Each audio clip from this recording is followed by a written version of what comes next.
Creations. Beings forged solely to enact the will of their makers. If they wished for war, we led countless battles in their name.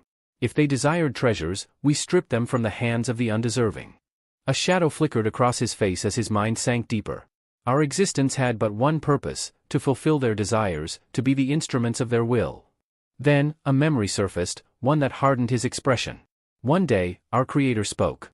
One of our kin has fallen in another realm. Go forth and seize dominion over the world left without a master. The moment replayed vividly, as if time had folded in on itself. His voice, heavy with both reverence and disdain, echoed within him. And so, we obeyed.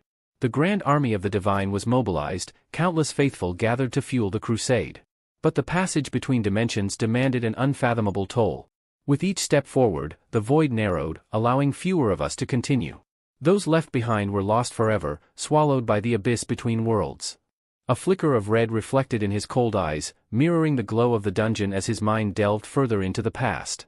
For ages, we pressed onward, sacrificing all that was necessary. Until finally, we arrived. We stood upon the threshold of the forsaken world. His thoughts sharpened, each word in his mind carrying the weight of a blade. But what awaited us was not an empty domain ripe for conquest. No, standing before us was the very embodiment of terror. Darkness.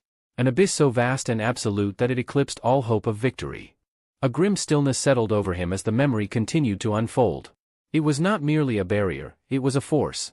An entity beyond comprehension. In an instant, entire battalions were erased, swallowed by the infinite void. And from that abyss, an army emerged.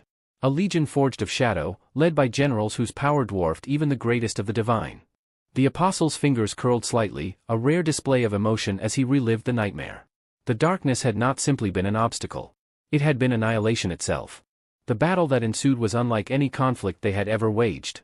Every warrior who fell did not simply perish, instead, their very essence was devoured and reshaped by the abyss, twisting them into ghastly shadows of their former selves.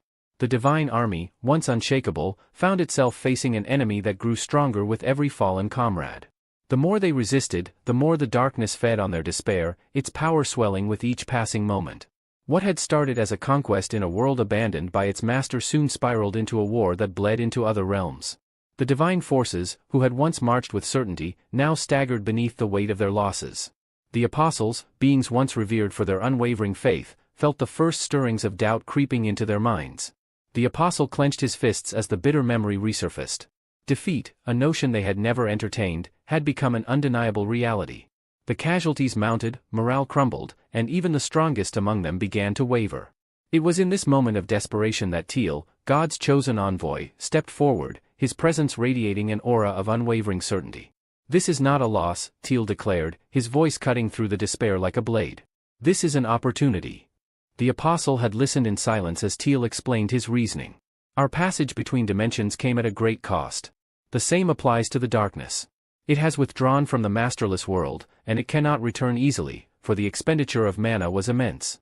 More importantly, Teal's eyes gleamed as he delivered his final revelation. "The life forms of that world, they are devoid of mana." A murmur spread through the ranks. If that were true, then. "If we release the mist burns," Teal continued, his tone brimming with certainty, "we can seize control from within." The apostles exchanged glances, their intrigue evident. "The mist burns," Teal elaborated, "are the most fragile among our ranks. Their bodies are weak, their minds fractured, but their faith is absolute. Once ignited by divine fire, they become conduits of belief, spreading it like an unstoppable plague. And among those who lack mana, their influence will be unchallenged." A plan took form, one that was as audacious as it was brilliant. Instead of engaging in direct warfare, they would infiltrate, convert, and consume. Faith would spread like wildfire, and as more believers emerged, their collective devotion would manifest a sanctuary, a divine foothold that would allow them to invoke a miracle. It was a risk, but it was one they could not afford to ignore. Without hesitation, the divine army accepted Teal's strategy. Acting swiftly, Teal divided his divine essence into 5 fragments, each entrusted with a different purpose. The weakest among them was imbued with the embers of the mist burns, a mere sliver of power, barely perceptible. It was small enough to slip past the abyss' ever-watchful gaze, and so, undetected, it crossed into the masterless world. The plan had unfolded exactly as intended. The fragment infiltrated the world unseen, spreading its influence among the inhabitants. But just as their victory seemed assured, an unforeseen complication arose, one that threatened to upend everything. Contrary to their understanding, not all life forms in the masterless world were powerless. Some had awakened mana. A revelation that could jeopardize their entire plan. The fragment unearthed a truth that defied prior understanding. This world's sudden connection to mana was not a natural occurrence, but the aftermath of an event known as the Cataclysm. It was this moment in history that had reshaped the world's very foundation, infusing it with the energy that had once been absent. In the present, the apostle stands amidst the restless flow of the airport, his mind lingering on these revelations. The first fragment, upon encountering this anomaly, chose to bide its time, awaiting reinforcements rather than acting rashly. When it merged with me, the second fragment, our strength solidified, and our purpose became clear, he reflects. But doubt creeps into his thoughts. A change so sudden, so precise in its timing, cannot be mere coincidence. It must be orchestrated. With an unreadable expression, he casts his gaze over the crowds bustling around him. Mortals move about their business, oblivious to the presence of something far beyond their comprehension. His golden eyes narrow slightly. There can be no more disruptions. The mission must proceed unchallenged. Yet, there remains one factor he cannot ignore: humans who have defied their natural state, those they call hunters. Individuals who wield mana not as a passive force, but as a weapon. He must understand them. Their limitations. Their true power. To gauge the pinnacle of their kind, I must witness an S-rank hunter in battle. As if the world itself conspires to answer his thoughts, a thunderous explosion erupts, shaking the airport's foundation. The impact sends shockwaves through the air, glass shattering and debris flying in all directions. Panic spreads like wildfire. Travelers scream as they scramble for safety, their fear drowning out the sounds of wailing alarms.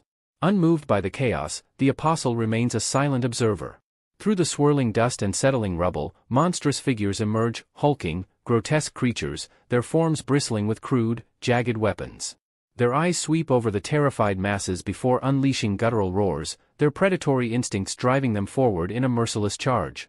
Among the fleeing crowd, a desperate voice cries out, "It's a dungeon break. Someone call the Hunters Association." The sheer terror in those words fuels the hysteria, sending people surging in every direction like a tide of helpless prey. The apostle, however, remains composed. If these creatures wreak enough havoc, a hunter of notable strength will surely appear, he muses. Perhaps even an S-rank. As if on cue, a figure dashes into the battlefield, weapon drawn and eyes ablaze with resolve. A dungeon break, here of all places? The apostle's golden gaze locks onto the hunter, his piercing stare dissecting every movement with chilling precision. Were these hunters already stationed here, or is this merely coincidence? The apostle's thoughts turned sharp as he observed their movements. Their coordination, their seamless use of mana, it was too precise to be happenstance. His golden gaze narrowed slightly. All of them, users of stardust. A flicker of intrigue crossed his expression as he took a step forward, the cacophony of battle raging around him like a chaotic symphony. To him, this was not an accident. This was fate revealing itself. His voice dropped into a murmur, laced with quiet disdain as his thoughts deepened. Stardust. The word held a weight of reverence in his mind, yet his tone carried a chill of calculation. An amplifier born from the distilled faith of the mist burns, it was ordinarily insignificant, a flicker in the grand design. But under the influence of Amplify, a gift bestowed upon him through Teal's divine ability, that minute faith became a force capable of warping reality itself. A faint pulse of crimson light emanated from him, subtle yet undeniable. The hunters closest to him, eyes already tinged with yellow from prolonged exposure to his influence, suddenly froze, as if an unseen force had bound them. Their expressions slackened, their postures stiffened, and in mere moments, their minds crumbled beneath his will. One hunter, his grip still firm on his sword, turned his vacant stare toward the apostle. "You are an obstruction." His words were devoid of warmth, spoken as an absolute decree. "Leave." Without hesitation, the hunter sheathed his weapon and bowed slightly. "Yes, apostle. As you command." With mechanical obedience, he turned and walked away, disappearing into the chaos as if his presence had never mattered. Meanwhile, the monsters continued their brutal rampage, unchallenged. A goblin, its jagged dagger glistening with malice, darted toward a defenseless woman. She barely had time to scream before the blade plunged into her back, driving her to the ground. The creature cackled gleefully as it continued stabbing, each thrust of its weapon met with a fresh spurt of crimson. The apostle stood motionless as blood splattered at his feet. The woman, gasping through the agony, extended a trembling hand toward him, her last act of desperate hope. A silent plea. A wordless cry for salvation. Her wide, fear-filled eyes met his. And he simply stared. Cold. Unmoved. Creations exist solely to fulfill the will of their creator. This was the truth he had always known. Life has only one purpose, obedience. Nothing more. As her fingers slackened and fell lifelessly, the apostle's expression grew unreadable, his eyes shadowed with a storm of thought. Why, he pondered, do humans possess such insatiable desire? What force compels these fleeting, fragile creatures to strive for something greater, their willpower rivaling even that of their makers? Turning his head slightly, he surveyed the chaos unfolding before him, the relentless slaughter carried out by the monstrous horde. The screams of the dying, the scent of blood thick in the air, and the sight of destruction fed his contemplation. Could it be, he wondered, that these insignificant beings held some higher purpose, some unknown strength beyond mere survival? Meanwhile, amidst the devastation, a lone man dashed frantically through the blood-stained streets, his breath ragged with panic. His wild, terror-stricken gaze caught sight of another figure moving against the tide of fleeing survivors. Unlike the rest, this one walked forward, closing the distance toward the carnage with an unsettling calm. What kind of lunatic runs straight into a massacre? The fleeing man gasped, stumbling over debris, his mind struggling to process what he was witnessing. The approaching figure was none other than Suho.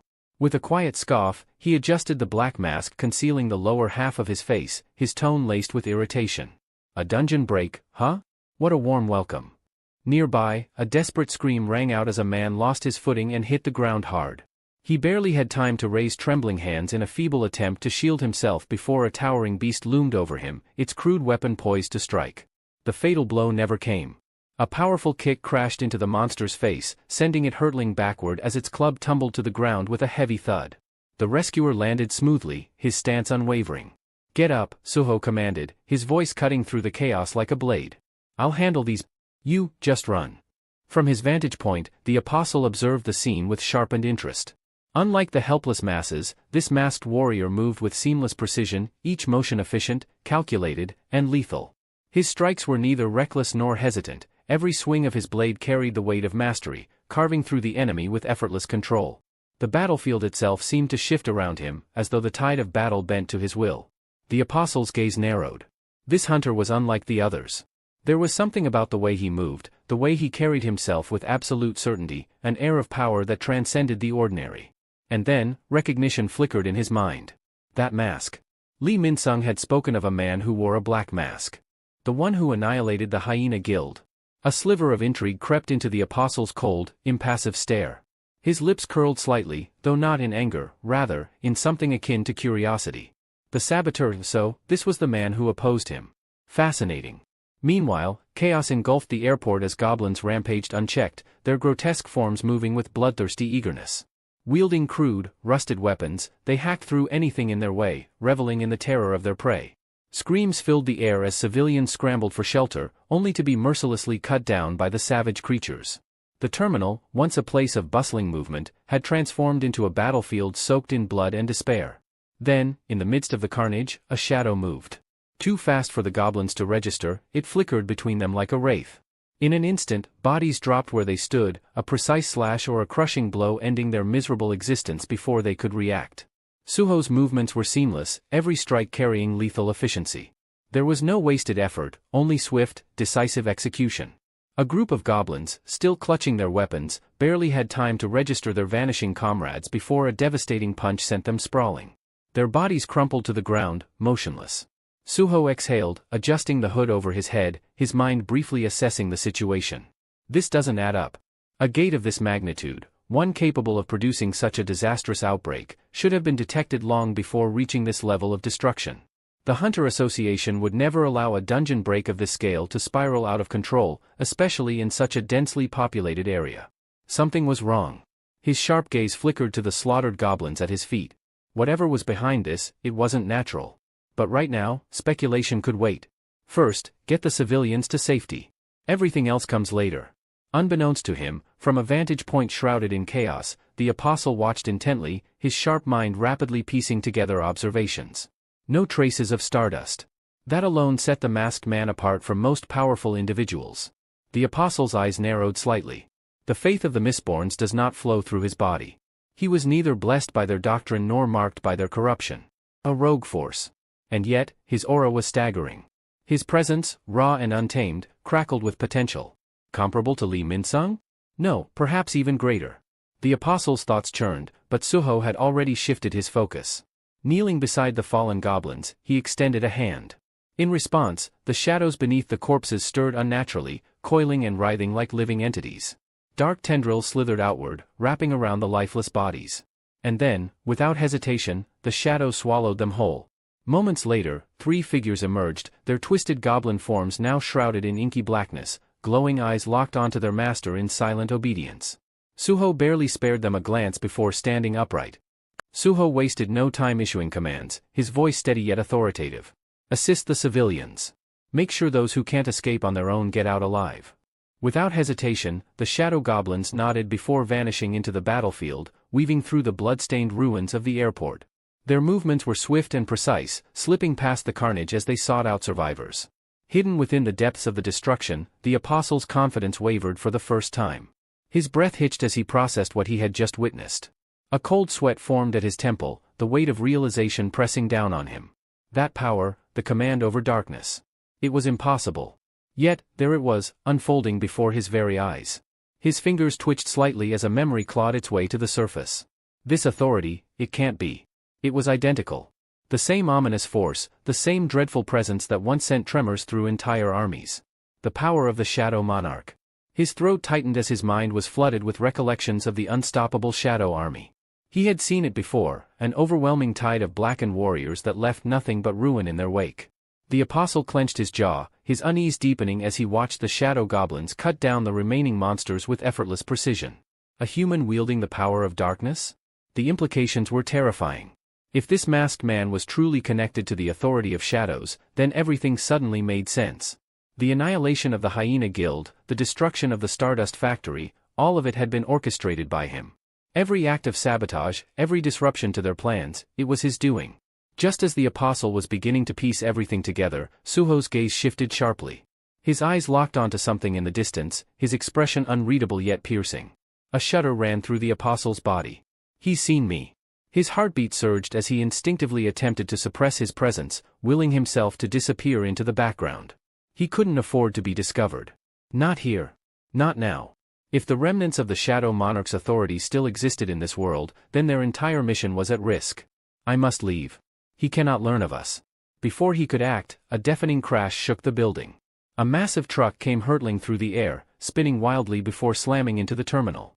The impact sent shockwaves rippling through the airport, and in the next instant, a fiery explosion erupted, shattering windows and hurling glass and debris in all directions.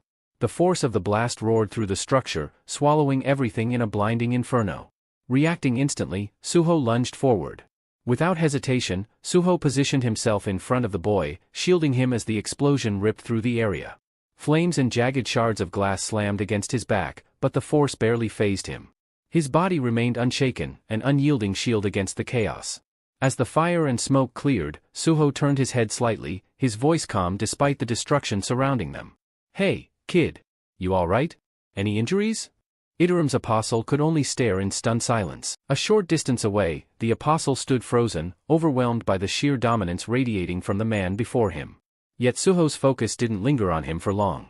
A deep, guttural roar suddenly tore through the air, powerful enough to send tremors through the ground. Suho's sharp gaze snapped toward the source. From the gaping hole where the truck had crashed, a monstrous, bull-like beast emerged, its glowing yellow eyes burning with raw hostility. Towering over the wreckage, the creature exuded a menacing aura that made the very air feel heavy. Suho's muscles tensed instinctively. Is that the dungeon boss? He wondered, his stance shifting in preparation for battle. Before he could make a move, a shadow rippled at his feet, and from its depths, Beru materialized, his regal form imposing as ever. "Young monarch," Beru intoned, his voice carrying a weight of authority. "I sense the presence of Iterim's energy within that beast." Suho's brows drew together as he processed the revelation. "If that's true," he murmured, his eyes narrowing, "then this dungeon break, it's connected to Iterim." Just then, Beru's antennae twitched, picking up another faint trace of the same energy, but this time, it came from behind them. With a sharp turn, his piercing gaze locked onto the apostle. For a fleeting second, Beru tensed, his instincts honed for battle. However, just as quickly as he reacted, his posture relaxed. His glowing eyes studied the figure before him. "It's just a child?" Beru mused skeptically. "Am I imagining things? There's no way someone so young could be radiating Iterim's energy. Dismissing the thought, he redirected his attention to the real threat. The bull-like monster, clearly growing impatient, stomped its colossal hooves against the shattered pavement, unleashing an earth-shaking bellow. Then, with alarming speed for its size, it lunged forward, fists clenched, aiming directly for Suho. Yet Suho didn't flinch. Instead, he tightened his grip, his own fists curling with resolve. "I'll need to give it everything I have," he thought, already making a swift decision. Without hesitation, he allocated all of his newly acquired stat points from reaching level 35 into strength. His stat jumped from 70 to 77 in an instant, and his muscles tightened with fresh power. As the beast's incoming fist barreled toward him, Suho met its strike head-on. The moment their fists collided, a deafening crack rang out, followed by a violent shockwave that sent debris flying in all directions. The sheer force of their clash sent spiderweb-like cracks spreading across the ground beneath them, as if the very earth recoiled from their battle. Neither Suho nor the monster relented. Locked in a fierce test of strength, they pushed against each other, both refusing to yield an inch. Meanwhile, standing in the dimly lit shadows, the apostle remained an observer, his eyes darting between the combatants. His mind raced as he tried to comprehend the battle unfolding before him, piecing together the significance of what he was witnessing. Did he just save me? The apostle's gaze lingered on Suho's back, his expression flickering between irritation and confusion. His lips curled into a sneer as he processed the situation. "He thinks I'm just a helpless human child." Watching the battle unfold, the apostle's sharp eyes studied Suho with renewed interest. He could sense the authority of darkness flowing through him, but compared to the true depths of darkness, Suho's power was a mere fragment, an insignificant shadow of something far greater. Still, his potential remains unknown. A slow smirk crept across his face as realization dawned. Fate has handed me an opportunity today. Meeting him here, this is perfect. If I eliminate him now, I can erase any future threats before they arise. Just as he resolved to act, a sudden voice shattered the tense atmosphere. "Sorry I'm late." The words echoed through the air, drawing every eye toward the new arrival. A man strode into the ruined airport with effortless confidence, his presence exuding undeniable authority. In his outstretched palm, flickering flames burst to life, crackling hungrily as they fed on his mana. "All right then," he continued smoothly, firelight dancing across his sharp features. "Let's wrap this up quickly." His charisma was undeniable, an aura of raw power radiating from his very being. As he raised his arm, fireballs materialized above his palm, each one burning with an intensity that made the air shimmer with heat. The goblins lurking in the vicinity froze, their beady eyes widening in shock at the sight of the floating infernos above them. Even the apostle, despite his usual composure, couldn't suppress a flicker of curiosity. Who is this hunter? For the first time, his attention wavered from Suho. Meanwhile, Suho, still locked in combat, instinctively took a step back. His sharp eyes darted around the battlefield as he muttered under his breath. "Where are these fireballs coming from?" His question was answered moments later as the new hunter stepped forward, unfazed by the battlefield's chaos. His piercing gaze burned crimson with fierce determination, and the flames around him roared higher, as if responding to his resolve. With a single commanding motion, the hunter, Choi, unleashed his attack. The fireballs hovering ominously above the goblins rained down in a relentless storm, each one finding its mark with terrifying accuracy. The creatures barely had time to react before they were consumed by the flames, their shrieks of agony drowned out by the roar of the inferno. In mere seconds, their bodies disintegrated into nothing but smoldering ash, the heat distorting the air around them. Suho stood frozen, his eyes wide with shock. This is unreal. He had faced powerful individuals before, but witnessing so many enemies erased in an instant left him momentarily speechless. His gaze snapped toward Choi, scrutinizing him more carefully than before. Who is this man? The crimson glow of his eyes, the overwhelming presence, and the absolute mastery over flames, there was no mistaking it. Could this be Choi Jong, the S-rank fire-wielding hunter? Suho's mind raced, but before he could dwell on the thought, Choi shifted his focus to the monstrous bull that had somehow endured the blazing onslaught. A smirk played at the corner of his lips, his expression unreadable yet laced with amusement. "So, you're still standing," he mused, his voice carrying a note of intrigue. "You're tougher than I thought." Without wasting another moment, Choi raised his hands, summoning flames that coiled around him like living serpents. The fire twisted and condensed, reshaping itself into a bow, its string crackling with embers. An arrow of pure fire materialized, radiating such intense energy that even the apostle instinctively took a cautious step back. Suho's eyes narrowed. That attack, it's on a completely different level. Choi took careful aim, his fiery weapon poised and ready. His crimson eyes locked onto the bull monster, his focus razor-sharp. Let's see how you handle this, he muttered, pulling the bowstring back. Sensing the lethal threat, the bull monster bellowed furiously and charged, its massive hooves shattering the ground beneath it. It leapt, muscles coiled, ready to strike down the hunter in a single devastating blow. But Choi was faster. The instant he released the arrow, it tore through the air with a piercing screech, moving at a speed beyond comprehension. In the blink of an eye, the fiery projectile struck its target dead center. A violent explosion erupted. Blinding flames engulfed the bull monster, the sheer force sending shockwaves through the battlefield. The creature's massive frame was hurled backward, crashing through layers of concrete and steel, obliterating everything in its path before vanishing beyond the horizon. Then, silence. All that remained was a trail of smoke and the distant glow of embers. Choi lowered his arm as the firebow disintegrated into wisps of flame, his breath steady, his expression calm. Surveying the destruction he had wrought, he let out a quiet chuckle. Well, he said casually, brushing off stray embers from his sleeve, that's that. Suho, still rooted to the spot, barely registered the words. His fists clenched as he tried to process what he had just witnessed. He defeated that thing in a single strike. Just how strong is he? Around them, the remnants of the battlefield flickered with dying flames, casting eerie shadows across the wreckage of twisted metal and shattered glass. The tension that had gripped the air moments ago broke as the remaining civilians finally grasped what had happened. Whispers turned to cheers. It's him, it's really Hunter Choi, someone shouted, their voice filled with awe. As expected of the human weapon, another added, trembling with excitement. He's invincible. Choi merely lifted a hand in acknowledgement, a modest smile tugging at his lips. Glad you're all safe, he replied smoothly. Yet, even as the applause echoed around him, his demeanor subtly shifted. The warmth in his expression cooled as his sharp gaze swept over the battlefield once more, scanning the rubble with careful calculation. Choi's eyes scanned the wreckage, his gaze sharp and searching. He was certain he had seen a child just moments ago. Where did he go? His eyes landed on a torn jacket lying amidst the debris. Brow furrowing, he knelt and picked it up, inspecting the fabric with quiet contemplation. The hunter who was fighting before I arrived? Did they really just slip away without taking any credit? Why? Meanwhile, hidden behind a collapsed pillar, Suho remained crouched in the shadows, his breathing measured and silent. His sharp eyes followed Choi's every movement, analyzing the seasoned hunter's actions. I should be grateful he arrived when he did, Suho thought, his mind racing. But I can't afford to let my identity be exposed. It's too soon. I need to vanish before anyone realizes I was here. His gaze flickered over the scene one last time, taking in the destruction, the fading embers, and the lingering energy of the battle. A chill ran down his spine as his thoughts darkened. The Iterum always operate from the shadows, manipulating events from behind the scenes.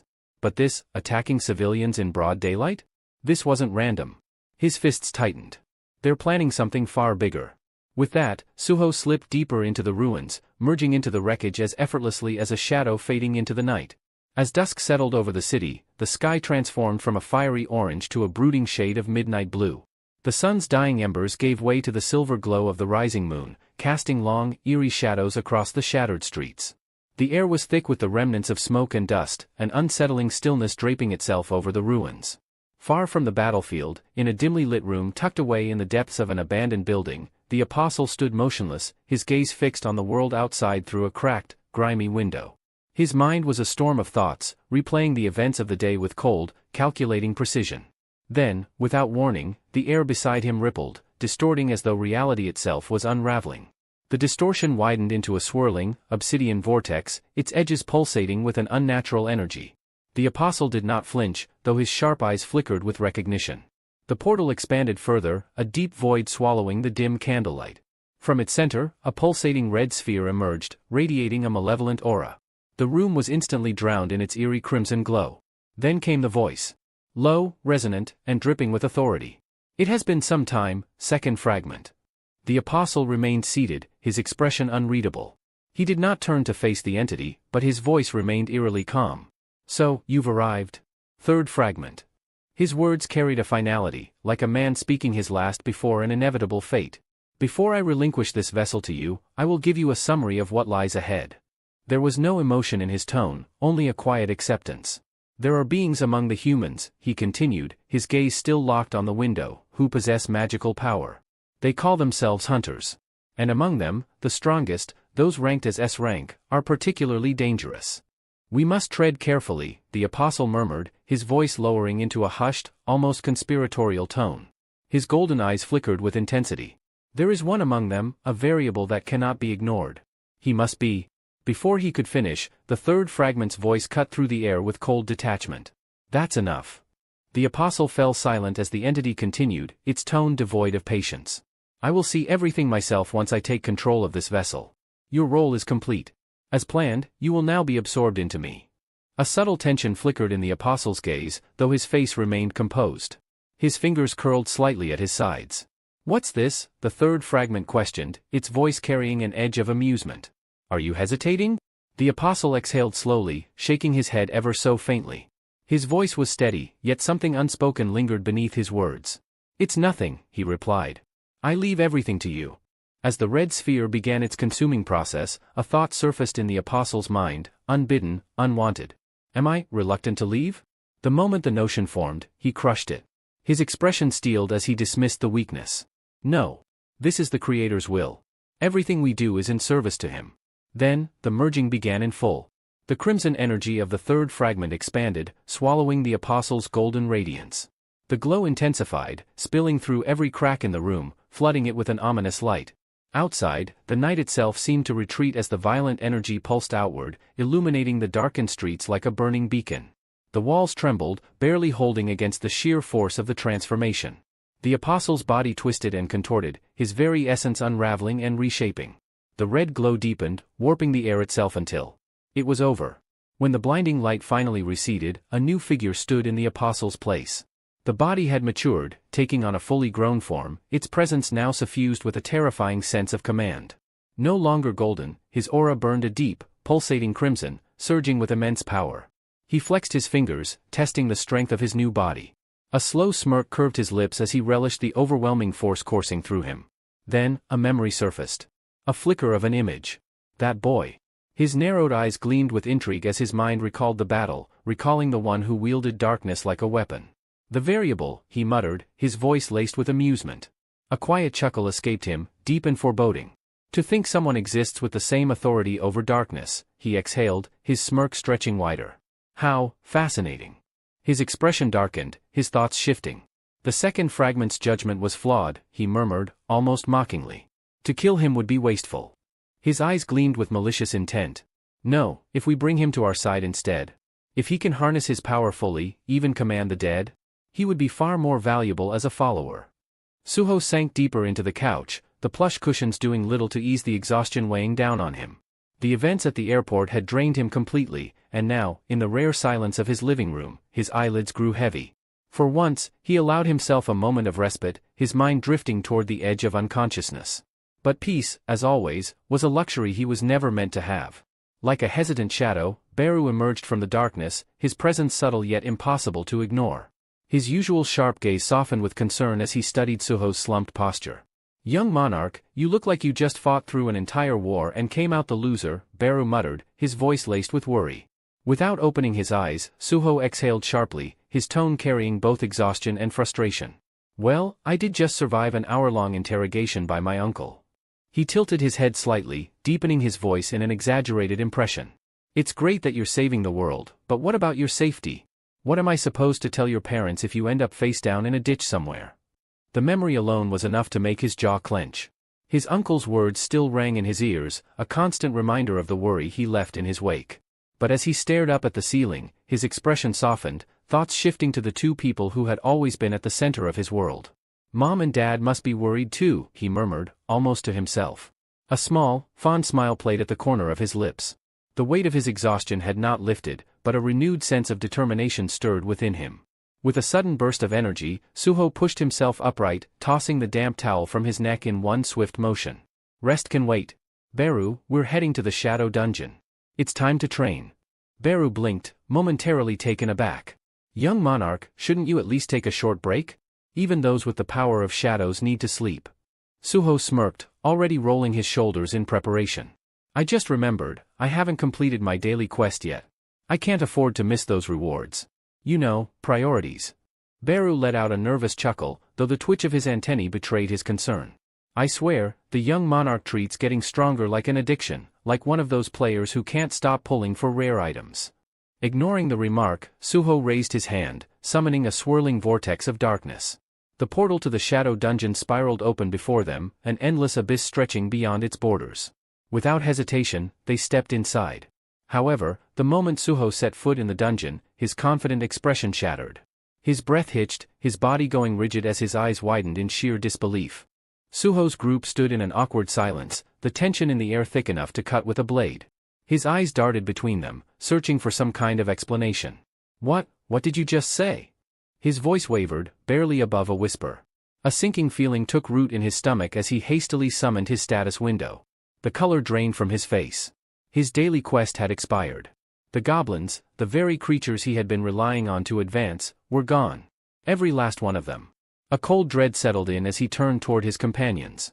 Essel, Gray, and Emmet stood before him, and though none of them spoke, their expressions told him everything. What the hell happened here? He demanded, barely keeping his composure. Essel fidgeted nervously, like a student caught red-handed in the middle of an exam. Well, about that, her voice trailed off, avoiding his gaze.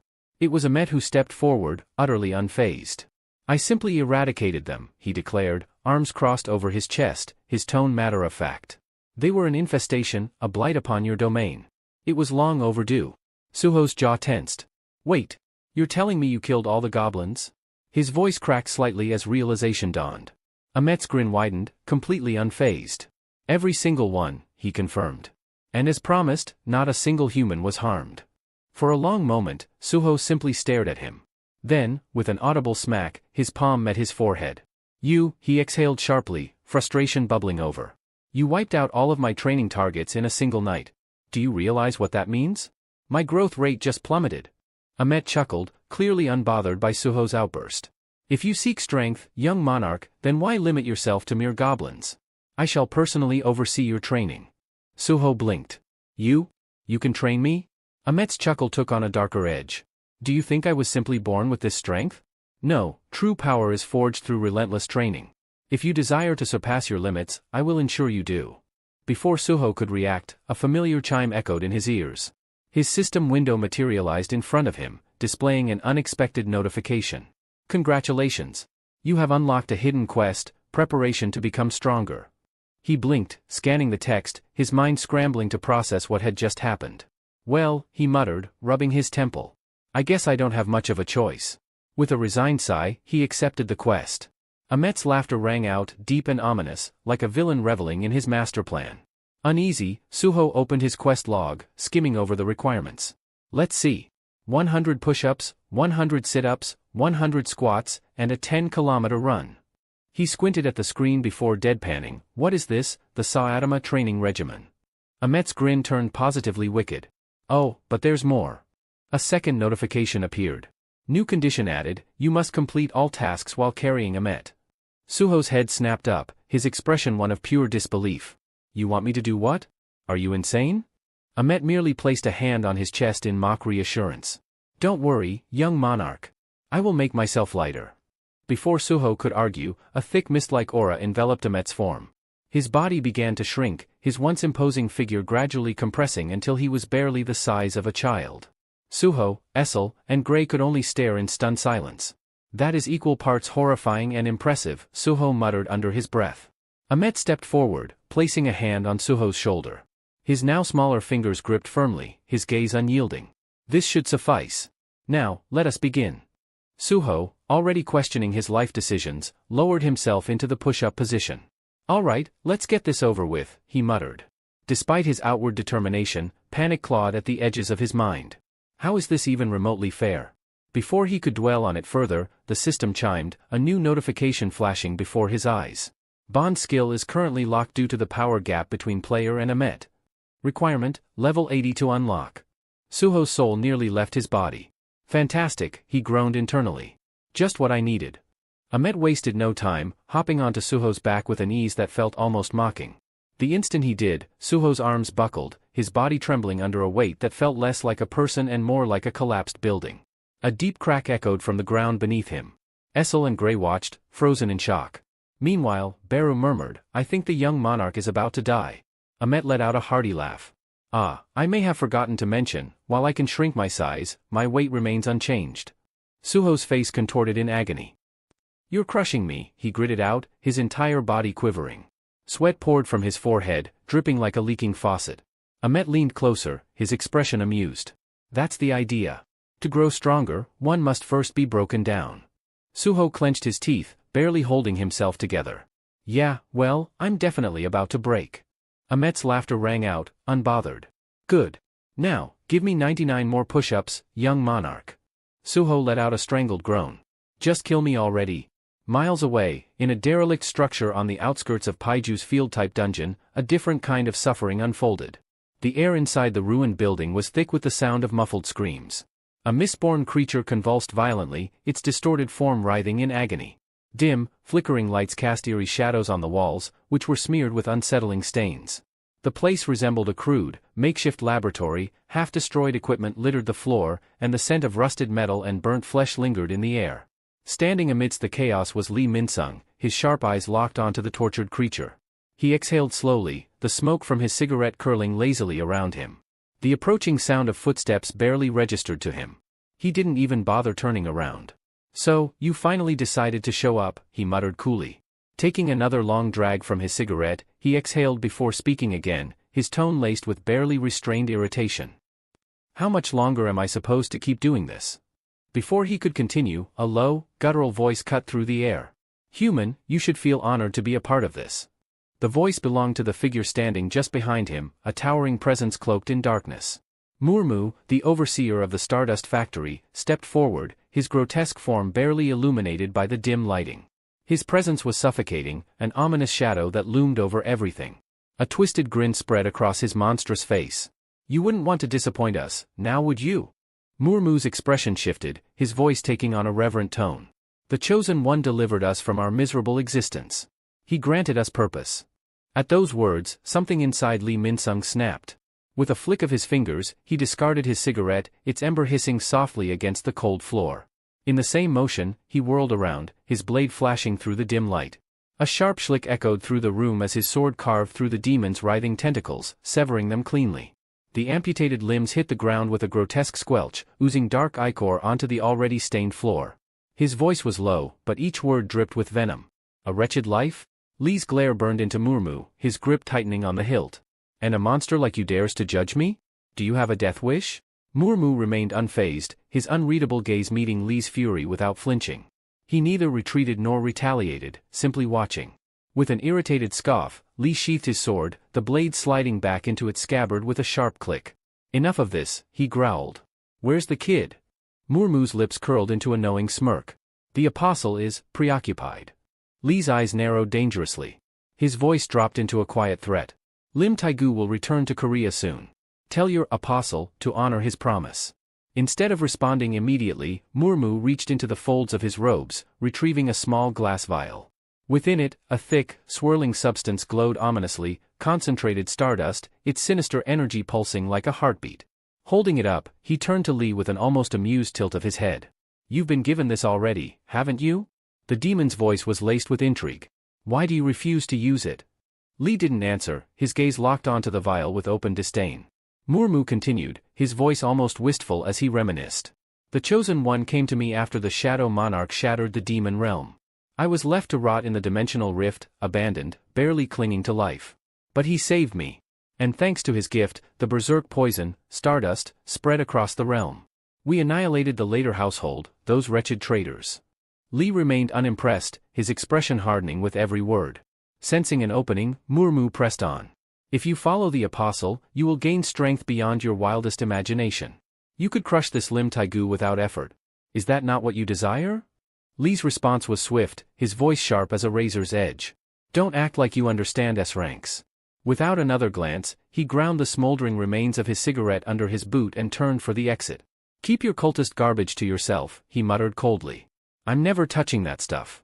As he strode away, Murmu's voice followed him, taunting. Foolish human. You'll always be a loser. Lee didn't react, but his clenched jaw spoke volumes. Once outside, he headed toward his car, his mind clouded with grim thoughts. I just have to endure this until that kid takes out Lim Taegu. His fingers drummed restlessly against the steering wheel. After that, I'll hand them all over to the Hunter Association. Let them deal with this mess.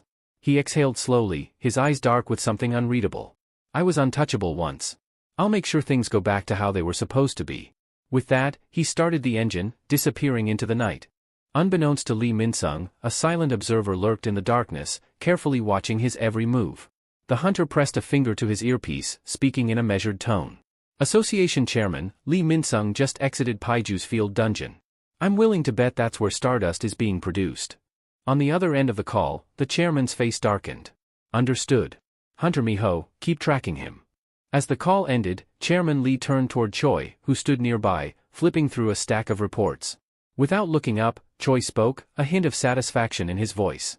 It seems we're finally closing in on Lee Min-sung's activities, Chairman. The chairman's expression remained severe. During the airport dungeon break, all staff assigned to monitor the surrounding gates reported experiencing simultaneous memory loss. His fingers tapped lightly against his desk. Every single one of them had ingested stardust. Choi adjusted his glasses, his expression sharpening. Reports of hunters behaving erratically have surfaced across multiple regions. And they all have one thing in common, stardust. The chairman exhaled slowly, his resolve hardening. The Hunter Association will issue a full ban on stardust. As for Lee Min-sung, his voice grew colder. We'll bring him down. And whoever is pulling the strings behind him. Choi straightened, determination gleaming in his eyes. My hunters stand ready, Chairman. The chairman's gaze drifted to a framed photograph on his desk, one of him and Jin Woo. His thoughts grew heavy. CEO, you assured me Suho returned safely. If he's a growth-type hunter like his father, the system may prove to be an obstacle. I'll do everything in my power to support him. Meanwhile, deep within the shadow dungeon, Suho's entire body trembled under the immense strain. His breath came in ragged gasps, his muscles screaming in protest. Sweat and blood dripped onto the ground beneath him as he struggled through his 99th push-up. Lowering himself for the final repetition, pain tore through his arms, the overworked muscles finally giving way. A sickening rip echoed through the training hall as his flesh split open, crimson spraying across the stone floor. Yet, through sheer willpower, he forced himself upward one last time. The moment he completed the 100th push-up, his body collapsed with a heavy thud, motionless against the cold ground. Ahmet climbed off Suho's back, stretching casually. Young monarch, are you finished already? His tone carried nothing but mild amusement. That was just the push-ups for today. Essel and Gray gawked at Suho's broken form, their expressions filled with horror. Essel's voice cracked as she cried out, his arms, his bones, he's completely shattered. Even Beru, usually unfazed by such things, bared his fangs in fury. You reckless beast, he growled, fists clenched. What have you done to the fragile young monarch? This training ends now. But just as Essel reached out, Suho stirred. His bloodied hand twitched, then lifted slightly. His voice, weak yet unyielding, cut through the heavy silence. Status window, he rasped. A radiant interface flickered into existence before Suho, the translucent glow illuminating his battered frame. Without hesitation, he navigated to the system store, swiftly purchasing a set of healing potions. The others watched in stunned silence as he uncorked the vial and drank, the golden liquid seeping into his wounds like molten light. Within moments, his torn flesh mended, his broken muscles knitting back together. A faint grin tugged at the corners of his lips. I have to get stronger, he murmured, his voice hoarse yet resolute. His gaze sharpened. Before I face Lee Min-sung. Ahmet, standing tall, observed Suho with something akin to approval. His amusement deepened as Suho, still trembling, forced himself onto his feet. 3 tasks left, right? Suho asked, shaking off his exhaustion with sheer willpower. His breaths were labored, but his determination blazed brighter than before. Ahmet chuckled, the sound low and ominous. You've got fire, young monarch, but we're just getting started. Essel and Beru remained frozen in place, their expressions pale as they watched the brutal training unfold. Their eyes darted between Suho and Ahmet, their unease growing with every grueling exercise. Today, Ahmet had escalated the challenge even further. Shifting his form, he shrank just enough to settle himself directly atop Suho's abdomen as the young monarch strained through a series of crunches. Though Ahmet had reduced his size, his overwhelming weight remained unchanged. Each rep was pure agony. The ground beneath Suho splintered with every rise and fall, his body visibly breaking under the pressure. Blood streaked his face, his muscles screamed in protest, yet he refused to falter. Essel clenched her fists, her voice barely above a whisper. This is insane. But Suho endured. Again and again, he pushed through, and when the final crunch was completed, he immediately accessed the system shop, downing another potion in one swift gulp. The healing energy coursed through him, barely granting him enough reprieve before the next challenge began. Ahmet smirked. Now, sit-ups. He remained seated on Suho, his monstrous weight pressing down like an immovable boulder.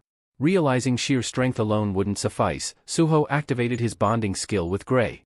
A faint aura flared around him, and though his body still trembled violently, the added reinforcement allowed him to continue. Each sit-up was a brutal war against both Ahmet's crushing weight and his own limits. His breath came in ragged gasps, his teeth clenched so tightly they threatened to crack. Yet, through sheer defiance, he powered through the set.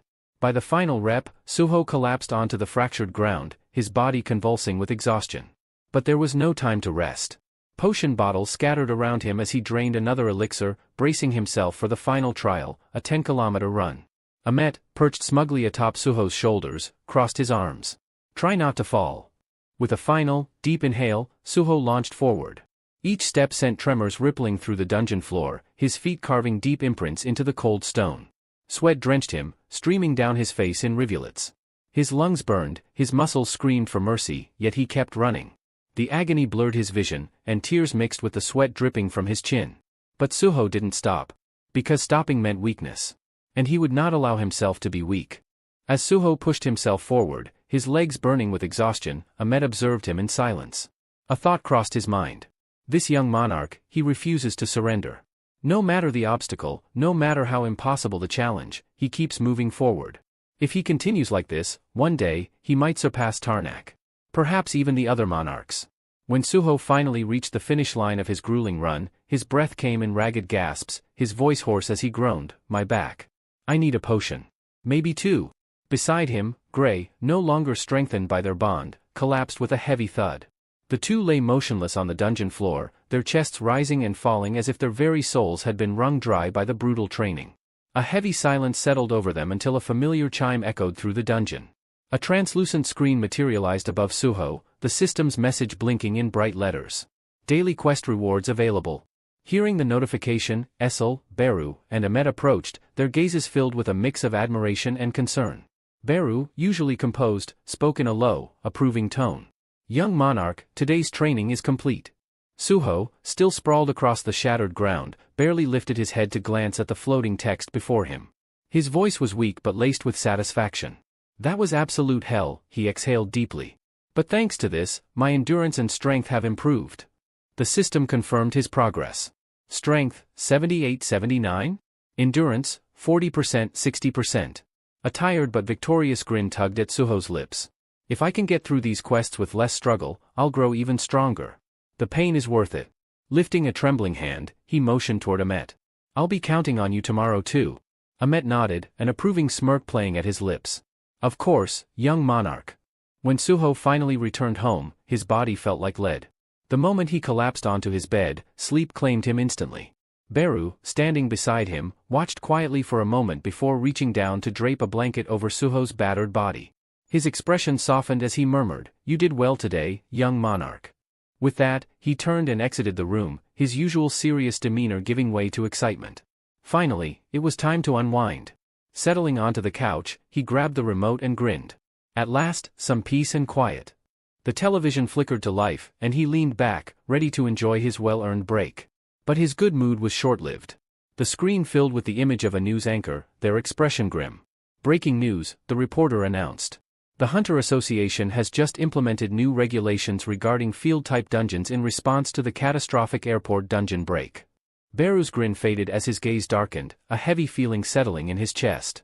The broadcast continued, cutting to harrowing footage of ruined landscapes and the chaos left in the wake of the incident.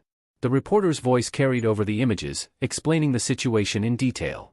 Field-type dungeons are crucial for obtaining rare resources, including the magical essence of slain monsters. Because of their value, control over these dungeons is often handed to private guilds, allowing them to reap massive profits. However, following this catastrophe, the Hunter Association has declared its intent to enforce strict regulations. Prominent guilds, including the Grim Reapers Guild, which manages multiple high-ranked field dungeons, will face immediate scrutiny. The screen shifted, transitioning from the destruction to a dimly lit office. Lee Minsung sat in an opulent leather chair, his fingers drumming rhythmically against the polished armrest. The glow of his desk lamp flickered against the sharp lines of his furrowed brow as his keen eyes scanned the document before him. After reading the final line, he placed the papers down with a sharp snap and turned his gaze toward the Hunter Association officials seated before him. His voice, though calm, carried a distinct edge of disbelief. What is this supposed to be? Some kind of joke? One of the association representatives adjusted his glasses before stepping forward cautiously. Vice Guildmaster Lee, the Grim Reaper's Guild has gained control over an excessive number of field-type dungeons. If left unchecked, these dungeons could become highly unstable, leading to widespread destruction, especially in their current state. Another official spoke next, his tone firmer. The upper management of the Hunter Association has issued an urgent directive, the immediate clearance of the B-rank field dungeon, Paiju Field. As you're aware, that particular dungeon falls under the jurisdiction of your guild.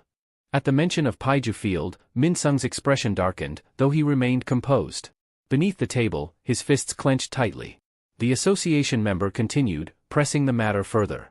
In addition, Vice Guildmaster, our records show that you haven't participated in any hunter-related activity for over 6 months. If you refuse to take part in this raid, your hunter license will be subject to review. A storm brewed in Min Sung's eyes as he processed the implications. This is Chairman Wu's doing, he thought bitterly. That cunning old man is making his move, and he's aiming straight for Paiju Field. He knows it's the largest production site for Stardust. This isn't just an official order, it's sabotage. His mind raced for a way to refuse without drawing suspicion. But before he could formulate a response, a voice rang through the tense silence, calm, yet undeniably authoritative. We will comply with the Hunter Association's request. Min Sung's head snapped toward the source of the voice, his eyes widening in shock.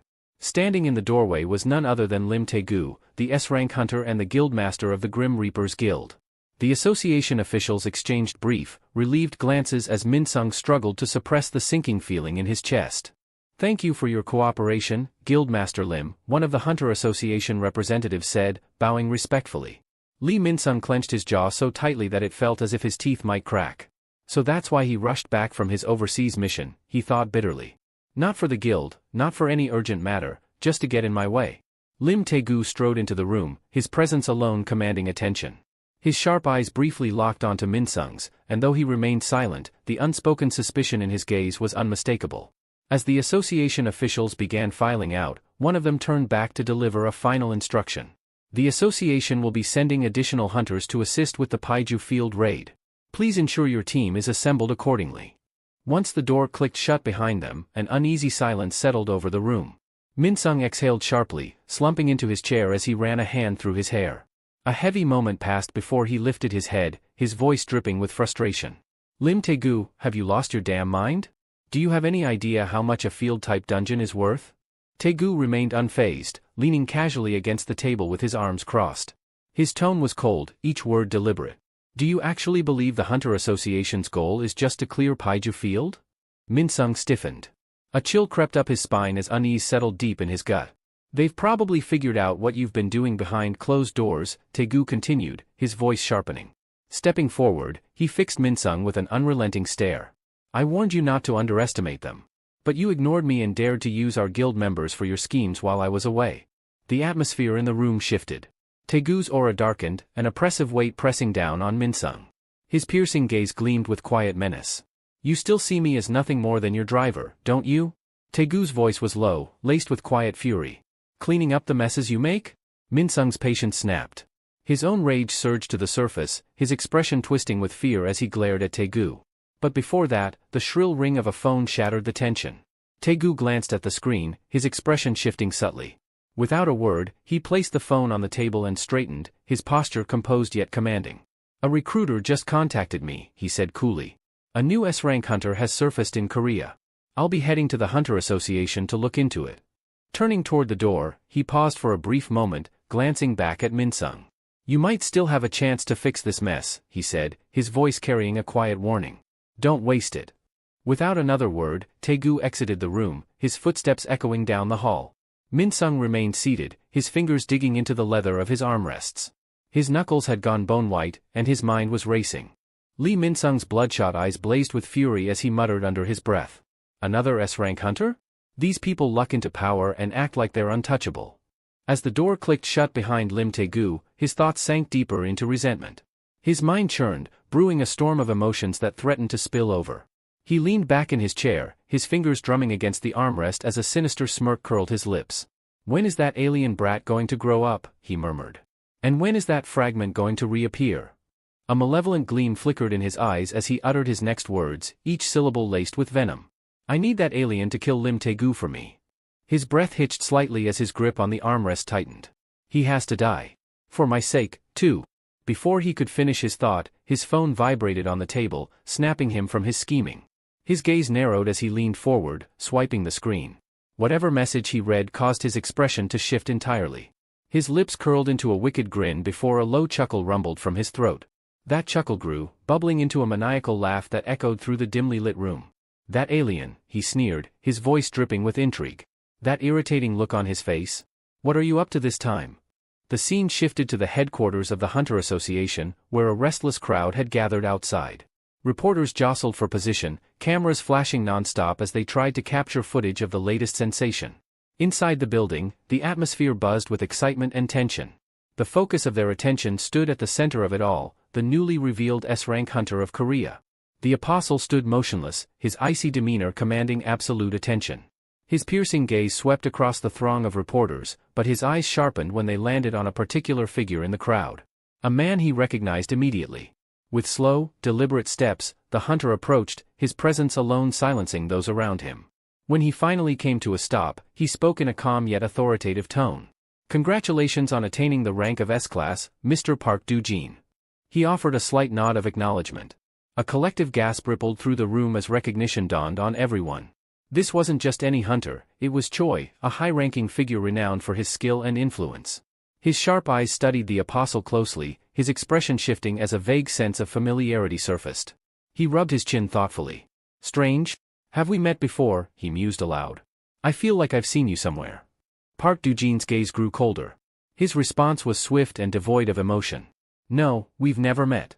He paused briefly before adding, though I know exactly who you are. Choi straightened slightly, his brow furrowing. I see. My apologies, then.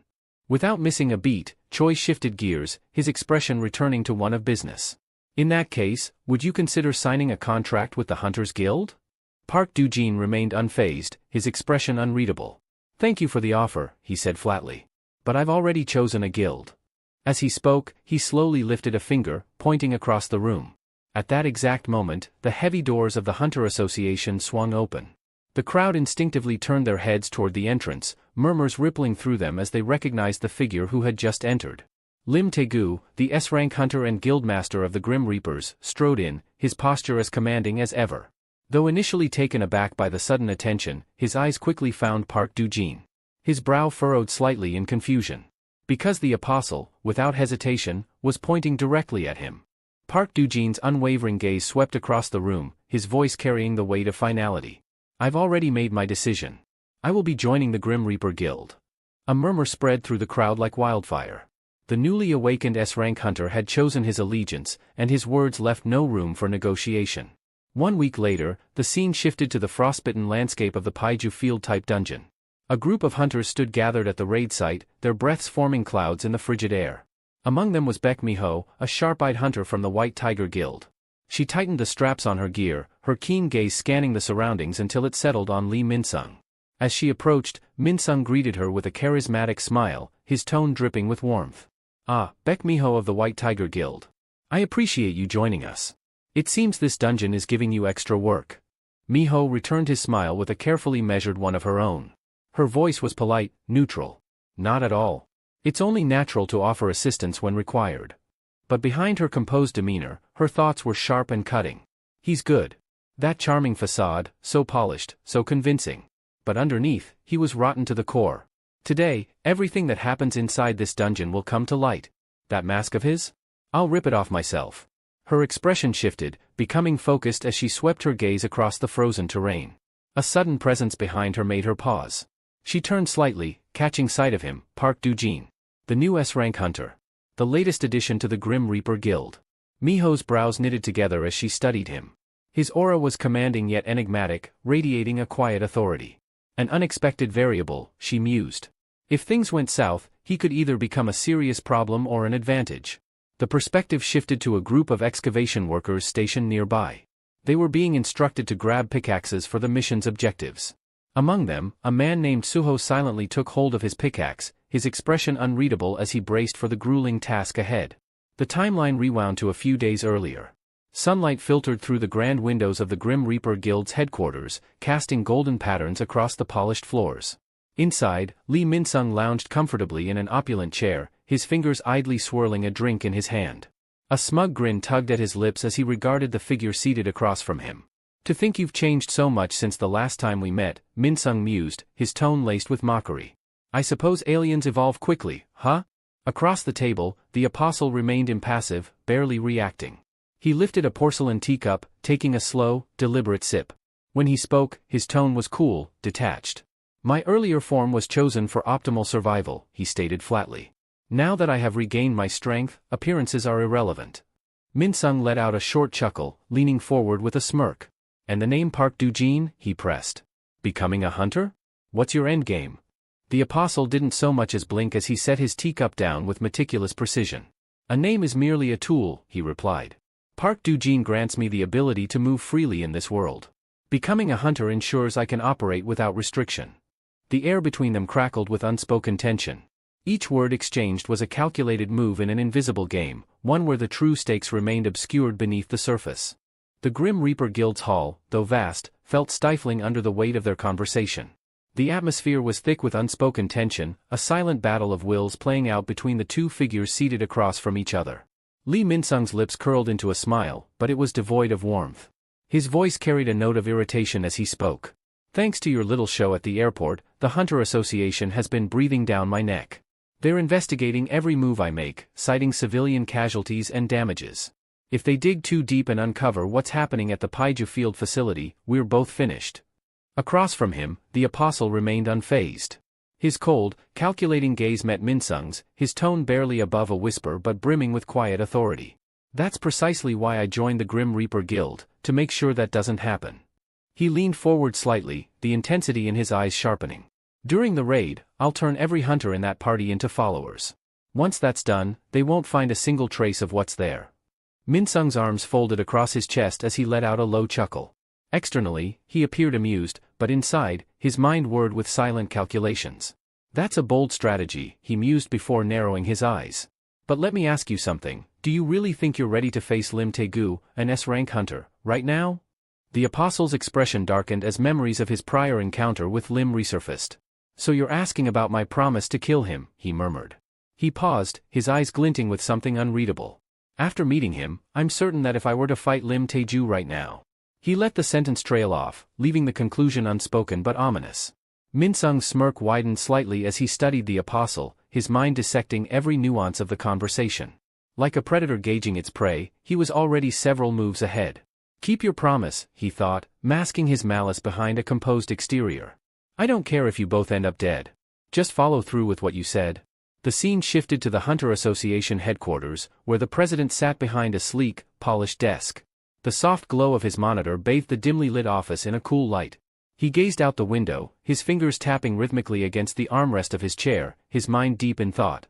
"The Paiju Field raid is set to begin soon," he murmured, his expression hardening. His sharp eyes flickered toward the documents neatly stacked on his desk. Lee Min-sung and Stardust. This raid was their best chance at securing undeniable proof against them. He inhaled deeply, steadying his thoughts. Their preparations had been thorough.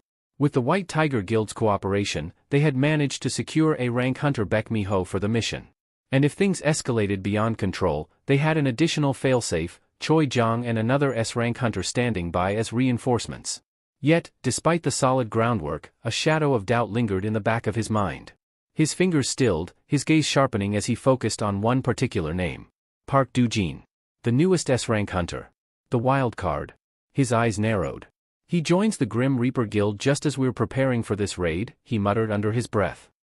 "That timing is far too convenient." His jaw tightened as suspicion gnawed at him. "This is no coincidence." Chairman Wu leaned back in his chair, the faintest smirk playing on his lips. He had done everything to tip the scales in his favor, yet an unexpected name crept into his mind, Suho. His gaze flicked to the stack of paperwork on his desk, eyes settling on the unmistakable signature of approval. He exhaled slowly, reading the line once more. "Suho, joining the excavation team," he muttered. His fingers drummed against the wood. Coincidence? Or something more? His instinct screamed at him, urging caution, but logic told him the move had already been made. He had signed off on it, yet now, uncertainty gnawed at him. Was that the right decision? He whispered under his breath. His hand clenched into a tight fist, the weight of his choices pressing down like an unshakable burden. If this was part of Suho's larger plan, then there was no avoiding it. Fine, he said, a sharp edge in his tone. If he's moving his pieces, then I have no choice but to move mine. The battlefield of the Paiju Field raid was utter chaos. The stench of burning rock and molten metal filled the air, thick smoke billowing across the dungeon as flames surged violently from a monstrous behemoth's maw. The fire-breathing colossus towered over the gathered hunters, its guttural roars sending tremors through the cavern walls. With each exhale, waves of scorching heat rippled outward, threatening to consume everything in their path. At the front of the formation, the team's tank braced himself, his shield glowing red-hot as it absorbed the brunt of the attack. Sweat dripped down his face, but he gritted his teeth and held firm. "Strike team, now," he bellowed, voice strained against the inferno. "I can't hold out much longer." Before the flames could fully engulf him, a sharp tap on his shoulder made him falter for just a second. His mind barely had time to process it before the monster reared back, unleashing a final, devastating burst of fire. And then, a thunderous impact silenced the beast. The ground quaked as the creature staggered, its maw spurting blood before it collapsed in a heap. A moment of stunned silence followed before all eyes turned to the figure standing at the heart of the battlefield. Miho. Her fist still smoldered from the strike, a faint wisp of smoke rising from her knuckles. She wasted no time reveling in the moment. Another beast, a second towering monster, charged toward her with terrifying speed. She didn't hesitate. With a burst of strength, she launched herself into the air, fist arcing upward in a devastating uppercut. The impact sent the creature's massive frame crumpling backward, slamming into the dungeon floor with an earth-shattering crash. Miho landed in a crouch, her sharp eyes sweeping across the battlefield, locking onto a new threat. A red-scaled, salamander-like beast lunged toward her, its clawed limbs striking with deadly precision. In one seamless motion, she ducked beneath its attack and leapt onto its back. The monster thrashed violently, trying to shake her off, but she used its momentum against it. With a powerful kick, she propelled herself upward, twisting through the air before landing against the dungeon wall, already preparing her next move. Miho's boots barely grazed the wall before she kicked off with explosive force, using it as a springboard to hurl herself forward like a human projectile. The salamander-like beast barely had time to register her movement before her fist connected with the side of its head. The impact was catastrophic. The ground beneath the creature fractured, sending cracked spiderwebbing across the stone. A deafening shockwave rippled outward, and in its wake, dust and debris erupted into the air. As the dust settled, Miho straightened, standing amidst the scattered bodies of fallen monsters. Her sharp gaze swept across the battlefield, but her thoughts were elsewhere. Lee Min-sung. Her jaw tightened as irritation flared in her chest. He still hadn't joined the fight. Unbelievable, she muttered under her breath, her fists clenching. Does he think being a hunter is some kind of game? Her frustration distracted her just long enough for danger to creep up unnoticed. A looming shadow flickered in her peripheral vision. The hairs on the back of her neck stood on end, but by the time she registered the threat, it was already too late. The monster lunged. Teeth gleaming, claws slashing, it closed in on her with terrifying speed. Miho's instinct screamed at her to move, but she had no time to react. Damn it, I let my guard down. Then, in the blink of an eye, a figure materialized beside her. A single, effortless motion. The next thing she knew, the monster's massive body crumpled to the ground, its momentum abruptly halted by a devastating chop. She barely registered what had happened before she heard the voice. Hunter Miho. It was calm. Steady. Yet something about it carried an undeniable weight of authority. She turned, her wide eyes locking onto the golden-eyed figure standing beside her. The Apostle. Miho's thoughts scrambled to process what she had just witnessed. He had neutralized a salamander, one of the deadliest creatures in the dungeon, with nothing but a casual strike. And he wasn't even wearing proper combat gear. This guy, she thought, her heartbeat still pounding in her ears. He's moving like he's out for a stroll. The Apostle barely spared her a glance before shifting his attention to the remaining monsters. With the same eerie composure, he adjusted his sleeves, exhaling slowly. Then he moved. It was over before it even began. He cut through the creatures with mechanical precision, every strike clean and decisive. Each motion carried a lethal efficiency, no wasted effort, no hesitation. One by one, the salamanders collapsed, their bodies lifeless before they even realized they were dead. Miho could do nothing but watch, her mind reeling. S-ranks, they're truly on a different plane. As the last monster fell, the sound of slow, deliberate clapping echoed through the battlefield. Lee Min-sung strolled onto the scene, a smirk playing at the corners of his lips. Well, well, he drawled, amusement laced in his voice. That wrapped up faster than I expected. Miho turned to him, her brows furrowed, her thoughts still racing. Something's off, she murmured. For a dungeon of this scale, there aren't nearly enough monsters. Lee Minsung's lips curved into a smirk, amusement dancing in his sharp gaze. Noticed something, did you, Hunter Miho? He drawled, his voice laced with mockery. That's because we routinely cull the monsters in dungeons under the Grim Reaper Guild's jurisdiction. It keeps them from becoming a threat to the outside world. Miho's eyes narrowed, a flicker of suspicion tightening in her chest. There was more to his words than he was letting on. Her gaze dropped to the mutilated corpse of the fallen monster, her mind racing. Routine cullings? Her brows knitted together. Large guilds rarely wasted resources on such meticulous maintenance. There was no reason to clear dungeons daily unless. Her thoughts halted as she glanced at Lee Minsung. For the briefest moment, she caught it, an almost imperceptible crack in his composed facade. It was fleeting, vanishing as quickly as it appeared, but it was enough.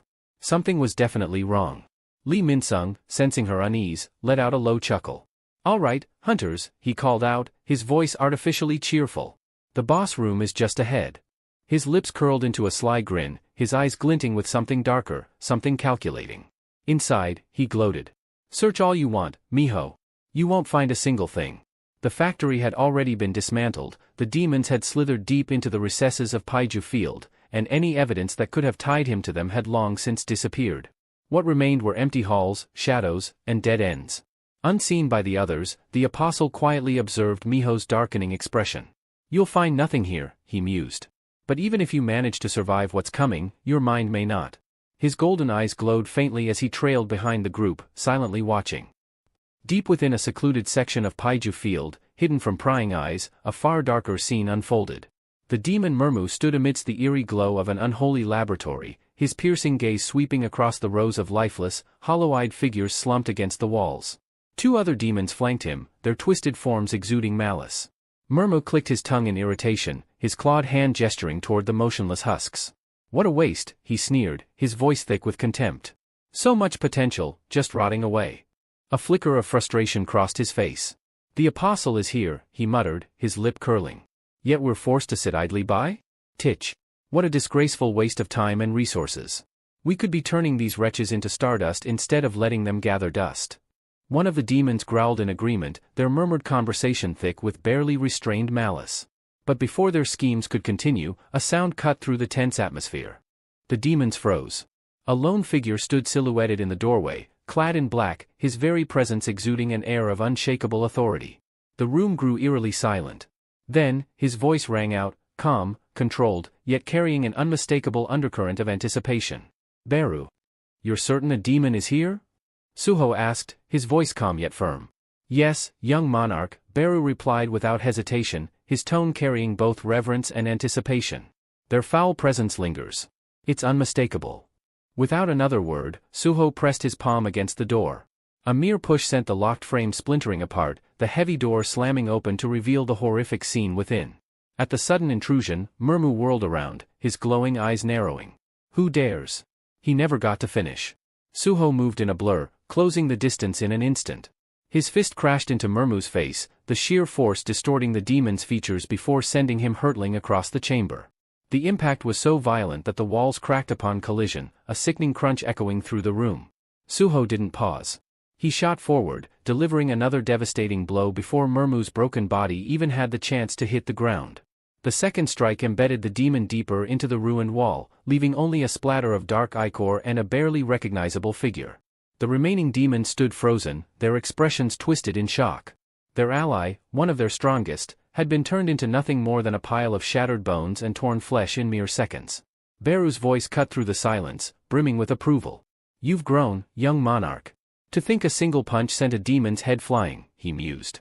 It seems those training sessions with the crocodile are paying off. Suho barely reacted to the praise. His sharp gaze swept across the room, settling on the rows of lifeless humans slumped against the walls. His expression darkened. They're not in control of their own minds, he muttered. His eyes narrowed. So it's true. This place, it's a stardust factory. A grotesque noise interrupted his thoughts.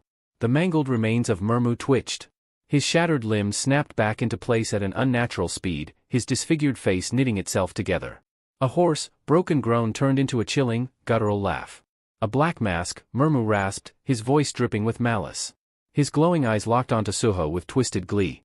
So you're the one meddling in the apostle's plans. How delightful. His body convulsed violently. A surge of crimson energy erupted from within him, flooding the room with suffocating heat. His twisted frame expanded, limbs stretching grotesquely as writhing tendrils burst from his back. His form swelled, once, twice, until he towered over Suho, his monstrous silhouette pulsing with a dark, menacing aura. This is wonderful. Murmu roared, his jagged teeth glinting as his laughter reverberated through the room. You'll make the perfect offering for the apostle. Despite the towering monstrosity before him, Suho remained still. His cold, calculating eyes met Murmu's gleaming ones without a hint of fear. The air itself seemed to grow heavier as the inevitable battle loomed. Elsewhere, in the heart of the dungeon, the rhythmic clang of pickaxes echoed through the tunnels. Miners, their bodies slick with sweat, swung their tools with weary determination, striking against the crystalline-fused walls. One of them let out an exhausted groan as his pickaxe met resistance. "Does this ever end?" he muttered, glancing at the endless veins of glimmering mana crystals. "How the hell did so many magic essence crystals accumulate here? Isn't this dungeon supposed to be under guild control?" Another miner, pausing mid-swing, exhaled sharply. "Who knows? Maybe they've got another way of making money besides selling these," he muttered, eyeing the cavernous expanse around them. For a moment, the two men stood still, catching their breath. One wiped his forehead, his face drawn with fatigue. "By the way," he said, lowering his voice, "I heard an E-rank collection member came in with us today. Did you see him?" His companion snorted. "An E-rank? In a B-rank dungeon? Now that's a joke. What were they thinking, sending an E-rank in here?" The first miner shook his head in disbelief, his grip tightening on his pickaxe. His companion chuckled, his tone light-hearted. "Come on, don't be too hard on the kid. He's still young. It's rare to see someone that age putting in real effort." The first miner smirked. "Don't tell me, you're the one who assigned him to the entrance where it's safest, huh?" He shot his companion a knowing look. "You always manage to weasel your way out of the tough jobs. Meanwhile, I'm stuck up front where it's the most dangerous." The second miner shrugged, not bothering to deny it. "Took you long enough to catch on," he said with a sly grin. "Besides, that rookie's pushing a cart loaded with 4 times the usual haul. Once we finish here, let's go help him out." The first miner let out a sigh, shaking his head. "You're way too nice for your own good." Nearby, carts piled high with mana crystals lined the cavern walls. The tunnels stretched into the darkness, winding deeper into the dungeon's labyrinthine corridors, their depths untouched by natural light. Elsewhere, Suho stood motionless, facing a group of demons. His piercing gaze locked onto Murmu, silently assessing him.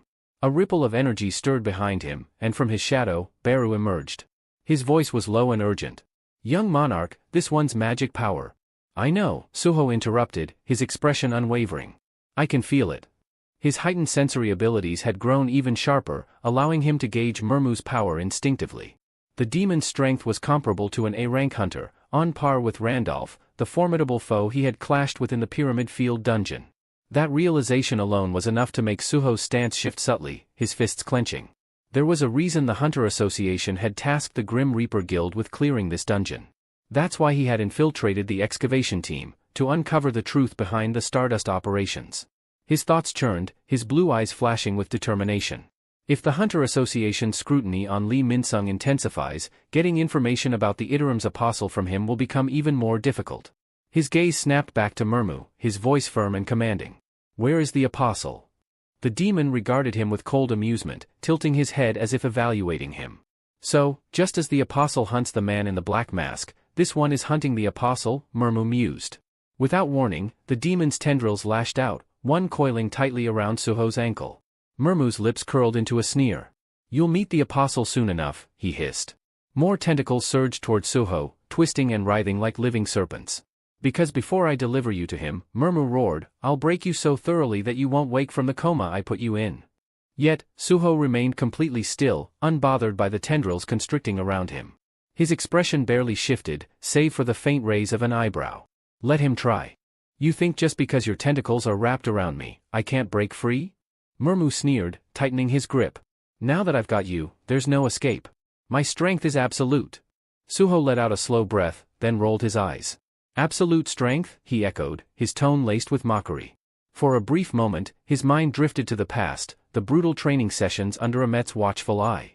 He could still picture Ahmet's massive figure looming over him, arms crossed in silent approval. "Impressive," Ahmet had said, nodding. "I didn't expect you to complete my training solo in just 5 days." Standing shirtless back then, Suho's body had been pushed to its limit, his muscles sculpted into peak form. Yet, despite the praise, exhaustion had overtaken him. His legs had given out, and as he collapsed, tears of sheer relief welled up in his eyes. Gray, Beru, and Essel had stood nearby, watching in silence. Ahmet, however, had smiled. "You've grown strong, young monarch," he had said with conviction. Even now, that moment resonated in Suho's mind. All those daily quest stat points invested into strength, they had paid off. Not to mention the additional boost he had acquired. New skill acquired, strength increase. Strength enhanced by 20%. The notification had barely faded before his allies had exchanged glances, the weight of his growth evident. Ahmet had met Suho's gaze, speaking with certainty. "I'll say this now, you're the strongest human I've ever encountered." Back in the present, the sound of flesh tearing snapped Suho out of his memories. Murmu's tentacles, severed. Shredded remains scattered across the ground, oozing dark blood. The demon's eyes widened in shock. His so-called unbreakable grip, completely destroyed.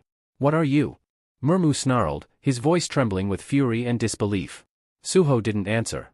He calmly brushed off the last remnants of the severed tentacles still clinging to him, his blue eyes shining with quiet intensity. His power, an overwhelming 120 in strength, radiated from his body. Then, in a blink, he moved. Lightning fast, he closed the gap, his fist crashing into the face of one of Murmu's demon subordinates. The creature was sent hurtling backward, unconscious before hitting the ground. Before the second demon could react, Suho pivoted. Another devastating blow struck true. The second fell just as easily as the first. Murmu barely had time to process what had happened before Suho turned his piercing gaze back to him. Stepping forward, his voice was steady, firm. "I'll ask you again." And in a flash, he was in front of Murmu, standing mere inches away. Suho's piercing gaze bore into Murmu as he demanded, "Where is the Iterum Apostle?" The demon, rattled by Suho's speed and sheer dominance, clenched his fists. His pride wouldn't allow him to submit so easily. With a defiant roar, he swung a powerful punch toward Suho. "Like hell I'd tell you." Suho didn't budge. His expression remained unreadable as he effortlessly caught the incoming strike. His grip tightened around Murmu's head, fingers pressing into the demon's skull. A chilling calm settled over him as he muttered, "Is that so?" Without hesitation, Suho flexed his overwhelming strength and wrenched the demon's head clean off his body. The severed head remained intact in his grasp, its eyes still filled with shock. The lifeless body crumpled to the ground. Suho wasn't finished. Unsheathing his blade, he unleashed a merciless flurry of slashes, carving the corpse into ribbons. Blood sprayed across the cavern floor, staining the mana-infused stones beneath them. Even in death, Murmu's consciousness lingered within his severed head. A deep sense of unease crawled through him. What is this terrifying presence? The eerie sensation radiating from Suho sent a shiver through his fading mind. Suho tilted his head, his expression void of sympathy. "I'll get my answers, whether you talk or not." With that, he tossed the head toward Beru. "Time for a snack," he said casually. As Murmu's head spun through the air, his final thoughts surfaced. "Apostle. I won't live to see the masterpiece you create, but thanks to you, we erased the later household, the traitors to demonkind." Before he could think any further, Beru's jaw snapped shut. The crunch of bone echoed through the chamber as the shadow beast devoured the head whole. Beru hummed, licking his claws. "Tough, but a bit chewy." Meanwhile, deep within the shadow dungeon, Essel suddenly felt a strange sensation course through her. She blinked in confusion, flexing her fingers. What is this? My body feels lighter." Back in the dungeon, Beru wiped his mouth as Suho turned to him with urgency. "Did you learn anything about the Iterum Apostle?" Beru let out a deep sigh before replying. This demon viewed the Apostle as some kind of radiant figure. "Beyond that, I couldn't pull much from his memories." Suho exhaled sharply, frustration flickering across his face. Another dead end. His thoughts turned to Lee Minsung, the man overseeing the Stardust operation. Looks like I have no choice but to get information from him. But first, there was a more pressing issue at hand. He glanced around the cavern, his mind shifting gears. "I need to evacuate the people here before anything else."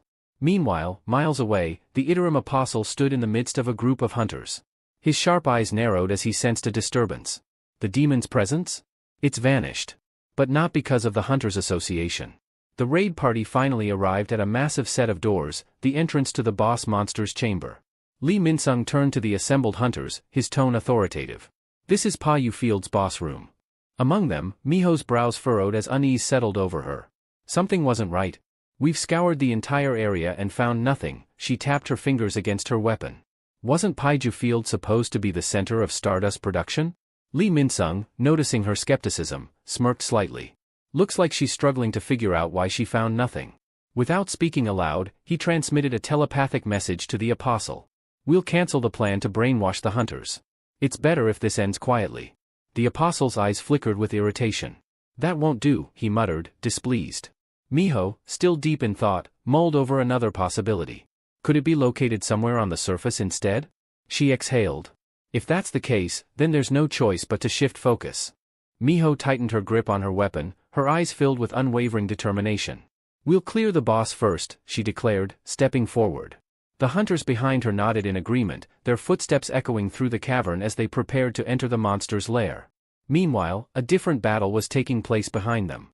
Lee Min-sung's expression darkened, his mind reeling from what he had just heard. His fists clenched at his sides as fury surged through him. His voice, thick with disbelief, cracked as he spat. What did you just say? The Iterum apostle remained composed, his gaze devoid of emotion. I've already told you, he said coolly. Every hunter here will become my follower. Before Lee Min-sung could react, the apostle flicked his wrist. A dark crystalline shard of highly concentrated stardust shot forward, embedding itself into the back of Lee Min-sung's neck. His body tensed as an unnatural force invaded him, spreading like wildfire through his veins. He staggered, his breath hitching, his instincts screaming at him to resist. But the moment the energy took hold, he knew, it was already too late. The apostle leaned in, his voice dropping to a chilling whisper. You should have known your place. Working with an A rank like you to eliminate an S rank like Lim Taegu?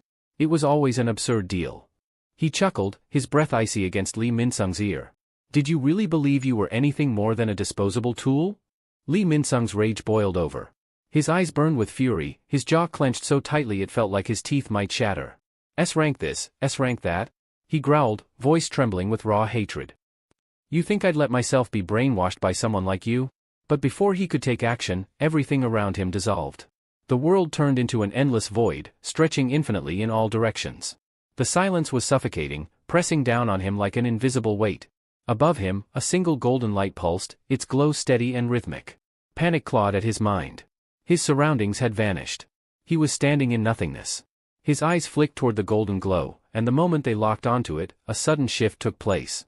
His pupils constricted. A luminous cross-shaped pattern appeared in his irises, burning into his vision like an unshakable mark of servitude. Lee Min-sung's body went rigid. A command, powerful and absolute, echoed through his mind. Move as the Supreme One wills. He struggled. He screamed internally. But his limbs refused to obey. His will no longer belonged to him. He was trapped, watching helplessly as his own body became a puppet. Then, the scene snapped back to reality. Lee Min-sung stood motionless, his expression eerily serene. Slowly, his eyelids fluttered open. His once fierce eyes now gleamed with an unnatural golden glow, his pupils locked in the distinct cross-shaped pattern of the apostle's control. The apostle stepped closer, placing a hand on his shoulder, a smirk tugging at his lips as he admired his work. Behind him, Lee Min-sung stood lifeless, his body stolen, his mind imprisoned. A mere vessel for the apostle's will. The last remnants of Lee Min-sung's will had completely vanished, leaving behind nothing more than a hollow shell under the apostle's control. With a smirk, the apostle shifted his gaze toward Miho, his piercing stare filled with amusement. Now then, he mused, his voice carrying an eerie calmness. Shall we move on to the next one? Meanwhile, outside the Paiju Field dungeon, a sleek black car sat idling in the shadows, its engine running in a low hum. Inside, Choi rested his elbow on the armrest, his fingers lightly flicking a small, ethereal blue flame in the shape of a bird. His expression remained unreadable, his eyes locked on the flickering light. If this flame dies out, that means trouble inside, he stated plainly, his voice steady. That'll be our cue to move in. For a brief moment, he observed the flame with quiet intensity before continuing, the summon of a summon, an elegant solution to bypass the dungeon's interference with communication devices. Quite the handy trick. A smirk played on his lips, but it lacked any real amusement. With any luck, we won't have to trouble the S-rank hunters with this mess, he added, his tone laced with a hint of sarcasm. Beside him, Lim Taegu remained still, his expression unreadable. But Choi knew he was listening. Sensing the tension, Choi casually pressed on. Let's just hope Lee Min-sung doesn't stir up more problems, he mused, throwing a sidelong glance at his companion. Hunter Taegu, you seem a little tense. Are you worried? Lim's eyes darkened, his tone turning sharp. Are you looking to provoke me?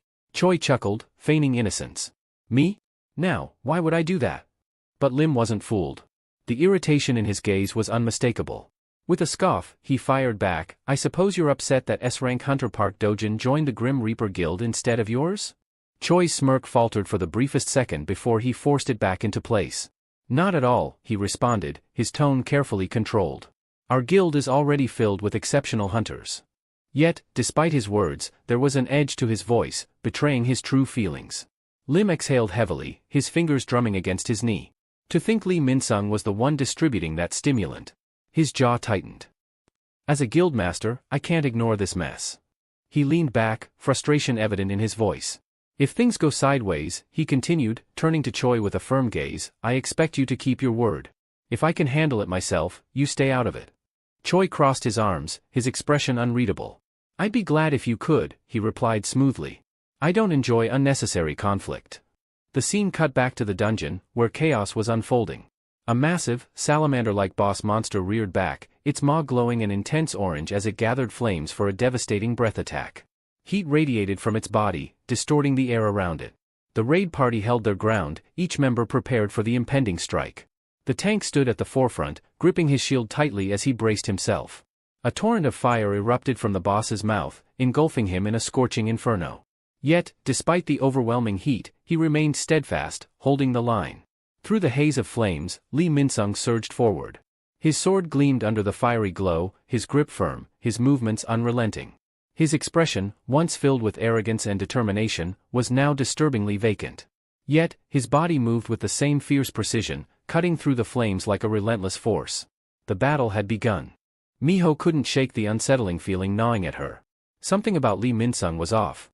His movements were sharper, his attacks more relentless, but what truly unsettled her was the apostle's behavior. Despite being an S-rank hunter, he remained on the sidelines, observing instead of engaging in the fight. Her gaze flickered toward him as she rushed at the salamander, her sword gleaming under the dim dungeon light. He's standing back, watching us struggle. That's typical of an S-rank, letting the lower ranks handle the dirty work. But then her brow furrowed. No, that's not right. We're his seniors in experience. Why isn't he stepping in? Shaking off her thoughts, she refocused on Lee Min-sung. Something's definitely wrong. Ever since they had entered the boss's chamber, his fighting style had changed. His aggression, his speed, his sheer ferocity, none of it was normal. It was as if he had become an entirely different person. Meanwhile, the apostle continued his silent observation, his expression unreadable except for the slight smirk playing on his lips. This confirms it, he mused. Stardust alone has no effect on hunters above B rank. But its concentrated form, the star fragment, that's a different story. As if to validate his thoughts, Lee Min-sung lunged forward in a blur of motion, his sword carving through the air with brutal efficiency. Every strike found its mark, each one faster and more precise than the last. Then, with an astonishing display of agility, he launched himself high into the air, angling for another devastating blow. Miho hesitated for a split second, momentarily stunned. She had fought alongside Lee Min-sung before, but never had she seen him fight with such overwhelming force. The sheer savagery of his attacks left her uneasy. The salamander reeled back, roaring in fury as deep gashes marred its scaled hide. Its burning gaze locked onto Lee Min-sung, rage fueling its next move. Without warning, its massive tail whipped through the air, slicing toward him with lethal precision. The strike was swift and deadly, but Lee Min-sung's reflexes were just as sharp. He raised his sword in time to intercept the attack, the impact sending a violent shockwave through the cavern. Though he managed to block the blow, the sheer force behind it sent him skidding backward, his boots carving trenches into the rocky ground. His arms burned from the strain, but he remained steady, unyielding. From the shadows, the apostle's expression darkened with intrigue. His eyes flickered with a knowing glint as he watched the battle unfold. Even with the awakening effect of the star fragment, an A-rank still struggles against an S-rank creature, he noted, his fingers tapping together in quiet contemplation. A faint golden glow flickered around him as he slowly clasped his hands together. If that's the case, he murmured, his voice laced with something ominous. The air around him shifted as radiant energy pulsed from his body. Then it's time to invoke one of the 5 abilities of TL, a fragment of the main body, he whispered. The blessing of amplification. The apostle's voice carried an almost reverent tone as he continued, his words laced with anticipation. This will amplify the unique traits of its wielder. The faith of the Mistborn, imbued within the stardust, and the distinctive attributes of their weapons, everything will be heightened beyond its natural limits. As if in direct response to his declaration, a luminous blue aura engulfed Lee Min-sung's body, flickering with raw energy. His sword, previously dulled from battle, now radiated with the same mystical light, its blade pulsing as though alive. The apostle's gaze gleamed with intrigue. "The ability you hold," he murmured, watching intently, "is the amplification of magic power. Your weapon, on the other hand, enhances the force behind each strike. Let's see if you can reach the heights you so desperately crave, Lee Min-sung. Show me the power of an S-rank hunter." A newfound energy coursed through Lee Min-sung's veins, his very presence growing overwhelming. His eyes, now burning with a piercing golden glow, locked onto his target with deadly precision. Then, with a single, fluid motion, he swung his blade. A massive surge of energy erupted from the sword, an arc of devastating power slicing through the air with terrifying speed. The attack struck the salamander monster head-on, carving through its formidable hide as if it were paper. The sheer force of the blow ruptured the ceiling of the dungeon, sending shockwaves through the chamber. A deafening explosion followed. Chunks of debris rained down as the impact rippled outward, shaking the very foundations of the dungeon. Far beyond the battlefield, on the outskirts of the dungeon, Choi and Lim Tae-gu sat in their vehicle, their gazes locked onto the distant blast. Flames and smoke billowed into the air as the ground trembled beneath them. "What in the—" Choi's voice trailed off as disbelief settled in. Lim Tae-gu's expression darkened. That power? It wasn't something an A rank should be capable of. Back inside the devastated dungeon, Miho stood frozen in shock. The aftermath of Lee Min-sung's attack was unlike anything she had ever witnessed. A massive crater lay where the monster once stood, its lifeless remains reduced to mere fragments scattered across the battlefield. Her heart pounded in her chest as she tried to process the sheer destruction before her. What was that? Her thoughts raced. How did Lee Min-sung achieve such overwhelming power? He's just an A-rank hunter, isn't he? Lee Min-sung remained eerily silent, standing amid the wreckage. His sword, still humming with residual energy, dripped with the remains of his fallen foe. His expression betrayed nothing, not triumph, not exhaustion, just cold, unsettling composure. The apostle, however, observed the scene with an amused smirk. Yet, beneath that facade, calculations ran through his mind. So, even with amplification, an A-rank hunter can only sustain that level of power for a fleeting moment. His fingers tapped against his arm as he studied Lee Min-sung's form. The burden on his body must be immense. The majority of that enhancement has already faded. A quiet scoff escaped his lips. How disappointing. His tone was low, but the condescension was unmistakable. It seems you lack the capacity to fully wield the power of an S-rank. The words struck deeper than any wound. Lee Min-sung's grip on his sword tightened, his knuckles turning white. His jaw clenched, but he said nothing. However, the fire in his eyes betrayed his inner turmoil. Miho, still shaken, tore her gaze from Lee Min-sung and fixed it on the apostle. Something about all of this didn't add up. That wasn't something an A-rank hunter should be able to do. Her fingers curled into a fist as her mind worked through the pieces. Stardust was supposed to be ineffective on high-ranking hunters. So how? Her brows furrowed as a realization dawned on her. Or, is there something else at play? The uncertainty gnawed at her, the air around them thick with tension. Something was off, terribly off. And the more she watched Lee Min-sung and the apostle, the more the unanswered questions piled up. Without warning, Lee Min-sung struck with ruthless precision, driving his sword straight through the apostle's back. A sharp gasp of pain tore from the apostle's lips as the sheer force of the attack sent shockwaves through the room. His body jerked forward, his breath coming in ragged, uneven bursts. "How?" he rasped, his voice weak, laced with disbelief. But before he could finish, a low chuckle escaped Lee Min-sung. It was dark, twisted, filled with something unrecognizable. "I warned you, didn't I?" His voice was almost mocking, his words dripping with venom. "Did you really think someone like you could control me?" His once sharp eyes had turned an abyssal black, his grin widening into something menacing. Shadows flickered across his face, accentuating the eerie madness creeping into his expression. "The power you forced onto me. I'll make good use of it." With one brutal motion, he wrenched the sword free. The apostle staggered, collapsing to his knees, blood pooling beneath him. Silence fell over the chamber. The other hunters, who had fought beside Lee Min-sung only moments ago, now stood frozen, their eyes filled with uncertainty and fear. Miho broke the silence first. "Lee Min-sung," she shouted, her voice cutting through the heavy air. "What the hell do you think you're doing? You just attacked a fellow hunter." Her fury crackled like fire, her fists clenched tightly at her sides. Is this because of that damn drug? Have you lost your mind? Lee Min-sung didn't answer right away. Instead, he threw his head back, letting out a wild, unhinged laugh.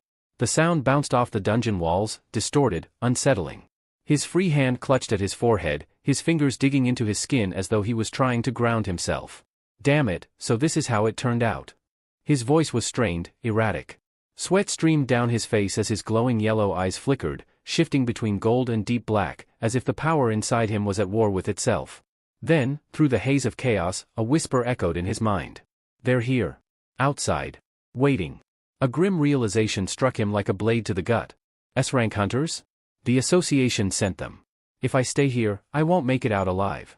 His eyes darted toward the only remaining exit, the gaping hole in the ceiling. But the other hunters had already moved, blocking his path. I don't have time for this, he muttered under his breath, his muscles tensing. Miho, seeing his intent, didn't hesitate. Stop him, she commanded. Don't let him escape. A deadly aura surged around Lee Min-sung as he exhaled sharply. His grip on his weapon tightened. Move. His voice was cold, laced with barely contained rage. Unless you're ready to die. The next second, he exploded into motion. His speed was blinding, a blur of destruction as he tore through anyone who stood in his way. Blades clashed, screams rang out, but the resistance was futile. He cut them down without hesitation, his strikes swift and merciless. Blood sprayed across the battlefield, bodies crumpling in his wake. Then, in a single bound, he launched himself upward, vanishing through the hole in the ceiling. The remaining hunters stood motionless, their minds struggling to comprehend what had just happened. The scent of blood lingered in the air, mixing with the dust and debris left in the wake of his escape. Miho swallowed hard, forcing herself to push past the shock. She turned sharply to one of the hunters still standing. Send the signal, she ordered, her voice sharp with urgency. Alert the S-rank hunters outside. Now. Despite her quick thinking, a gnawing sense of unease clawed at her. Something wasn't right. Something felt terribly wrong. Her gaze darted back to the apostle's fallen form, only to feel her breath hitch in her throat. The man who should have been on the brink of death was rising to his feet. Blood trickled from the wound in his back, staining his robe, but he remained standing. A crooked smile played on his lips as he pressed a hand against his injury, staunching the bleeding. Interesting. He mused, his voice eerily calm despite the pain. His eyes gleamed with something far more dangerous than anger. He let out a soft chuckle. Even with overwhelming magic power, resisting the Mistborn's divinity is still possible, if the will is strong enough. His fingers twitched, and his smile grew wider. That's good to know. The apostle's voice dripped with unsettling satisfaction, a twisted sense of calm settling over him despite the grievous wound. His smirk widened, dark amusement flickering in his eyes as he ran a bloodied hand through his hair, the crimson staining his fingers. He made no attempt to answer, standing tall despite the attack that should have ended him. The silence that followed was suffocating, thick with an unspoken menace. Miho's breath hitched, her voice barely above a whisper. Hunter Park? That strike should have gone straight through your heart. How are you still standing? The apostle's grin only deepened, his posture exuding an eerie confidence. He said nothing, but his silence alone was enough to send a chill down Miho's spine. Meanwhile, beyond the dungeon's confines, Lee Min-sung darted through the dense forest, his breaths ragged, his mind a storm of frustration. His newfound power surged within him, yet he found himself on the run, hunted like an animal. An S-rank strength, and I'm still forced to flee like this? This is absurd. His muscles ached, and his thoughts raced wildly. Every faction, every force seemed to be against him. Damn those extraterrestrials, the Hunter Association, even the Grim Reaper Guild. There's no one I can trust anymore. He needed to disappear, find a safe haven where he could regroup. A nearby city would have to do, at least for the time being. Just as he settled on a plan, a sharp whistling sound sliced through the air. A blade. It embedded itself in the dirt mere inches from his feet, halting him in his tracks. His instinct screamed at him, this wasn't a coincidence. Someone's here. His eyes darted around, searching for the source. Before he could react further, a voice emerged from the shadows, steady and authoritative. I figured you'd come out on your own after that explosion. Lee Min-sung spun around, his body tensing. A figure stepped into view, moving with quiet confidence. Suho. His presence alone was suffocating, his gaze cold and calculating. He closed the distance between them, his expression unwavering. Tell me everything you know about the Stardust, and the Interim's apostle, Suho demanded, his tone leaving no room for argument. The tension between them thickened, the forest around them eerily silent. Lee Min-sung's mind whirled. Who the hell is this guy? Not only did Suho know about the stardust, but he was also aware of the apostle's existence.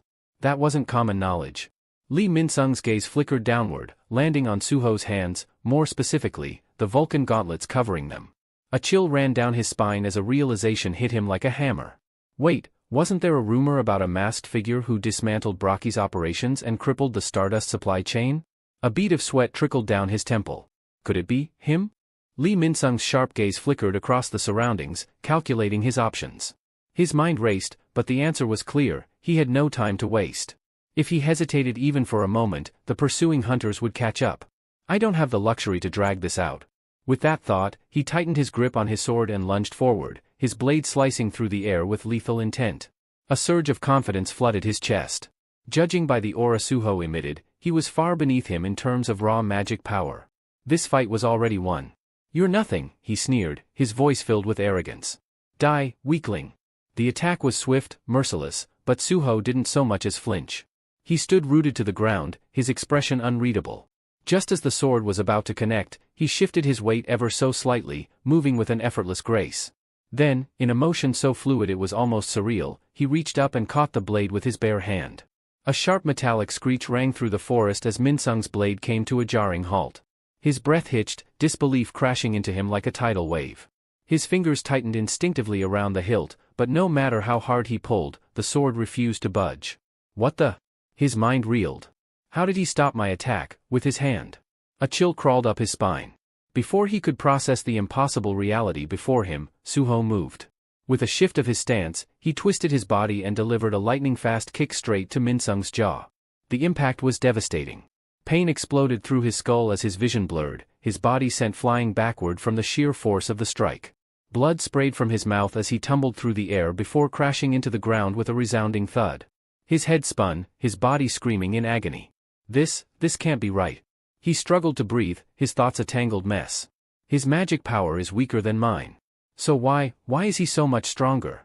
From the shadows, Beru watched the scene unfold, a knowing smirk playing on his lips. Ah, so that's why Min-sung is so shaken, Beru mused, his voice laced with amusement. Hunters measure strength by the size of their magic power. But true strength. His eyes gleamed as he observed Suho's fluid, unstoppable movements. True strength is something else entirely. The battle raged on, Suho pressing forward with relentless force. Each strike landed with brutal precision, pushing Min-sung further and further back. The difference in power was undeniable. This wasn't a battle between equals. It was a one-sided slaughter. Beru's gaze lingered on Suho, his smirk widening. The young monarch, he's been sharpening his body, honing his strength beyond what an A-rank hunter could ever dream of. His training with Ahmet has propelled him far beyond the realm of ordinary hunters. Min-sung's movements grew frantic, his initial confidence crumbling under Suho's overwhelming pressure. His sword, which he once wielded with supreme arrogance, now felt like dead weight in his hands. A realization settled in his gut like a stone. I can't win. The scene shifted abruptly to the depths of the Paiju Field dungeon, a battlefield of wreckage and despair. The air was thick with the scent of blood and dust, the remnants of a brutal clash still lingering. Miho stood amidst the destruction, her breath ragged, one hand clutching her injured arm. Pain pulsed through her body, but it was nothing compared to the shock gripping her mind. Her gaze locked onto the apostle before her, her expression a mixture of disbelief and dread. "Park, Hunter Park," she breathed, voice trembling. "You should be dead. That attack, it went straight through your heart." Yet, there he stood. The apostle's lips curled into the faintest hint of a smirk, but he said nothing. Instead, he slowly raised his hand, summoning a pulsating stardust crystal. The eerie glow cast shifting shadows across his bloodied face, illuminating the quiet malice in his eyes. The sheer energy radiating from the crystal sent a chill crawling up Miho's spine. She knew what it meant. He's going to finish this. Before she could react, a sharp voice rang through the dungeon, cutting through the tension like a blade. "Miho! What the hell is going on?" Her head snapped toward the sound, her heartbeat hammering against her ribs. There, standing at the edge of the broken ceiling, were two towering figures. Relief flooded her expression as she exhaled shakily. "You made it," she murmured, her voice laced with exhaustion. Hunter Choi, and Hunter Lim Taegu. The two S-rank hunters stood at the precipice, their powerful silhouettes outlined against the dim light filtering from above.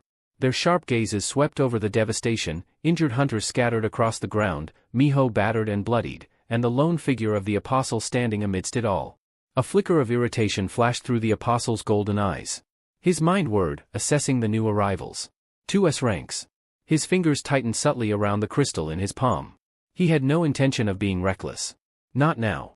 Without a word, he loosened his stance, masking his hostility beneath an impassive expression. He knew better than to draw unnecessary suspicion. Hunter Choi wasted no time. With a swift, effortless leap, he descended into the dungeon, landing with practiced precision. His boots barely made a sound as he strode toward Miho, his eyes scanning her injuries. "We came as soon as we sensed the explosion," he said, his voice heavy with concern. "What the hell happened here?" Miho's weary expression darkened, the brief moment of relief giving way to grim reality. This was Lee Min-sung's doing," she admitted. Choi's eyes narrowed. "Lee Min-sung? The A-rank hunter?" His disbelief was evident. "You're telling me he caused all this?" Miho nodded, her fingers clenching into fists. It wasn't normal. His mana, it was overwhelming, unnatural. It was as if he had consumed something that pushed him far beyond his limits. Choi exchanged a sharp glance with Lim Taegu. Something about this didn't sit right. And they were about to find out why. Miho hesitated, uncertainty flickering in her gaze. "The drug may have pushed him beyond his limits," she admitted, her voice quieter now, "but he also attacked Hunter Park Dojin." Choi's brows shot up in astonishment. His gaze instinctively shifted to the apostle, who remained unervingly calm, standing nearby as if none of this concerned him. "Wait a second." Choi muttered, studying him more closely. "Hunter Park looks completely fine." It didn't make sense. If Min-sung had really gone berserk, how was Park Dojin still standing without a single visible injury? The apostle's lips curled into an easy smirk. "I possess an exceptional recovery ability," he stated smoothly. "Nothing too special." Choi took a step closer, scrutinizing him with sharp eyes. Stroking his chin thoughtfully, he mused, "That's quite the impressive healing skill. Most hunters would be down for the count after an attack like that." But before Choi could push further, Miho snapped, frustration evident in her voice. "Enough of this," she shouted. "We don't have time for idle talk. Lee Min-sung is still out there. If we don't act now, he'll reach the city and vanish without a trace." Choi exhaled, quickly nodding in agreement. "You're right," he said firmly. His head tilted upward as he called out, "Hunter Lim, you heard that, didn't you?" His voice carried an authoritative edge as he added, "Lee Min-sung's caused quite the disaster, just as we feared." But then, something made him stop mid-sentence. His gaze flicked over his shoulder, and his expression darkened. Hunter Lim was gone. A surge of irritation coursed through Choi as his jaw tightened. "Don't tell me he went after Min-sung alone," he thought bitterly.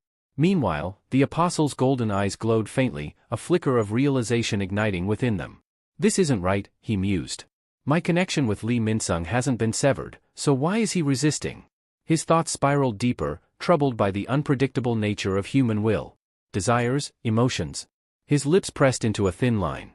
They always make things complicated. As Choi and Miho prepared to move, the apostle remained still, lost in thought. "It's unlikely anyone would believe whatever Min-sung says," he reasoned. "But if I stand here doing nothing, I'll only draw suspicion." Closing his eyes, he reached inward, focusing his energy. A thin tendril of divinity extended from him, seeking to re-establish his control over Min-sung. "If I must, I'll discard him." A chilling resolution took hold. It would cost him a considerable amount of divinity, but he could still force Min-sung's body to turn on itself, to end his own life. After all, he was nothing more than an A-rank hunter. "I can always find another puppet." Just as the thought solidified in his mind, his vision blurred. His consciousness latched onto Min-sung's, and suddenly, he was seeing through his pawn's eyes. The scene before him made his breath catch. What? Something was terribly wrong. Is he fighting? Panic twisted in his gut as he focused on the chaotic battle unfolding through Min-sung's perspective. And for the first time in a long while, unease gripped him. The apostle's jaw tightened as a grim realization took hold. "Don't tell me, he's already encountered an S-rank hunter?" His focus sharpened, his awareness tunneling into the battle through Min-sung's eyes. Within moments, he recognized the figure relentlessly attacking his pawn, Su-ho. The masked hunter moved with lethal precision, each strike calculated, each step unwavering. A flicker of unease passed through the apostle's glowing yellow eyes. His expression darkened as his gaze fixated on the black mask. Why is he here? Tension settled deep in his chest. Could he be after Lee Min-sung as well? Or is this just a coincidence? His hands clenched into fists beneath his coat, his mind racing. Nothing has gone as planned since we arrived in this world. I never expected to encounter the black mask this soon. He exhaled slowly, lifting his collar to partially obscure his face as if shielding his turbulent thoughts. Back then, everything unfolded exactly as foretold, as if guided by the word of God. But now? A shift occurred within him. The unease faded, replaced by something far more chilling. His lips curled into a slow, twisted grin. The earlier frustration gave way to a thrill that sent a shiver of anticipation down his spine. But why am I smiling? His grin widened, his pulse quickening. This is exhilarating. Meanwhile, Suho continued his unrelenting assault, his blade carving through the air with ruthless efficiency. Each strike forced Lee Min-sung further back, the overwhelming pressure giving him no room to counter. Min-sung gritted his teeth, sweat beading on his brow. He struggled to block, his frustration mounting with every passing second. If this keeps up, I won't get another chance. Desperation flared in his eyes. Then, he made a bold move. Wait! Min-sung's voice rang out, cutting through the chaos. Suho's instinct screamed at him to ignore it, but his body hesitated for just a fraction of a second. His sharp gaze narrowed as he halted mid-attack. What? His tone was edged with both irritation and curiosity. Min-sung straightened slightly, his stance shifting as he spoke with deliberate seriousness. If I answer your questions, will you let me go? Suho blinked, momentarily caught off guard by the sudden shift in Min-sung's demeanor. His suspicion deepened. What are you playing at? He asked coldly. You were working with the Iterum Apostle, weren't you? A dark fire ignited in Min-sung's eyes, a crimson glow flickering within them. His jaw clenched as he spat out his next words with bitter resentment. That alien betrayed me. Suho and Beru, who had been watching from the shadows, exchanged brief glances. Betrayed? Suho's mind raced. Did things fall apart between them? His grip on his weapon tightened as he pressed forward. Then tell me, if he turned on you, why were you helping him distribute stardust? Min-sung lowered his sword slightly, his fists trembling as he suppressed the fury boiling inside him. Lee Min-sung exhaled sharply, his frustration bleeding into his voice. Because he promised me something, he admitted, his tone bitter. He swore he'd kill someone for me. Suho's eyes narrowed, his brows furrowing in disbelief. You allied with the Apostle, just for revenge? Min-sung's fingers twitched, his hand forming a fist before he gestured sharply. His voice remained steady, yet the anger simmering beneath it was unmistakable. After the great cataclysm, everything I built collapsed.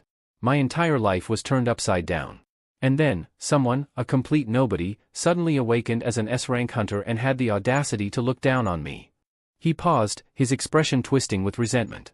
To continue being who I am, there was someone I had to erase. His burning gaze locked onto Suho.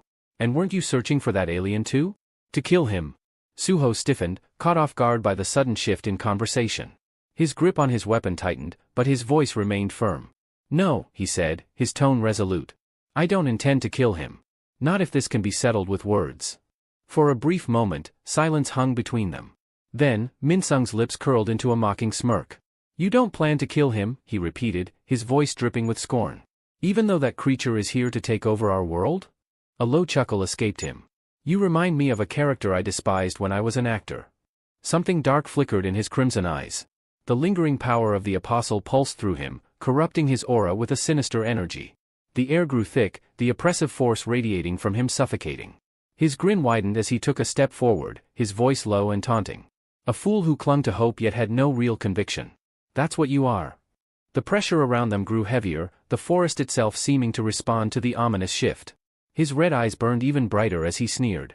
If you hadn't stumbled upon that power by sheer luck, you would have remained nothing more than a nameless extra. But mark my words, Suho, one day, you'll be forced to make a choice. A defining moment that will shatter your delusions. A laugh, dark and full of malice, echoed through the trees. And when that moment arrives, the person you'll have to kill is. But before Min-sung could finish his sentence, his entire body jerked unnaturally. His breath hitched, his limbs locking in place as if an unseen force had seized control. His sneer vanished, replaced by a look of horror as his voice choked off mid-syllable. Inside his mind, the world around him dissolved into darkness. An oppressive presence loomed above him, its shadow stretching endlessly in the void. From the inky blackness, the Apostle emerged, his towering form exuding an undeniable dominance.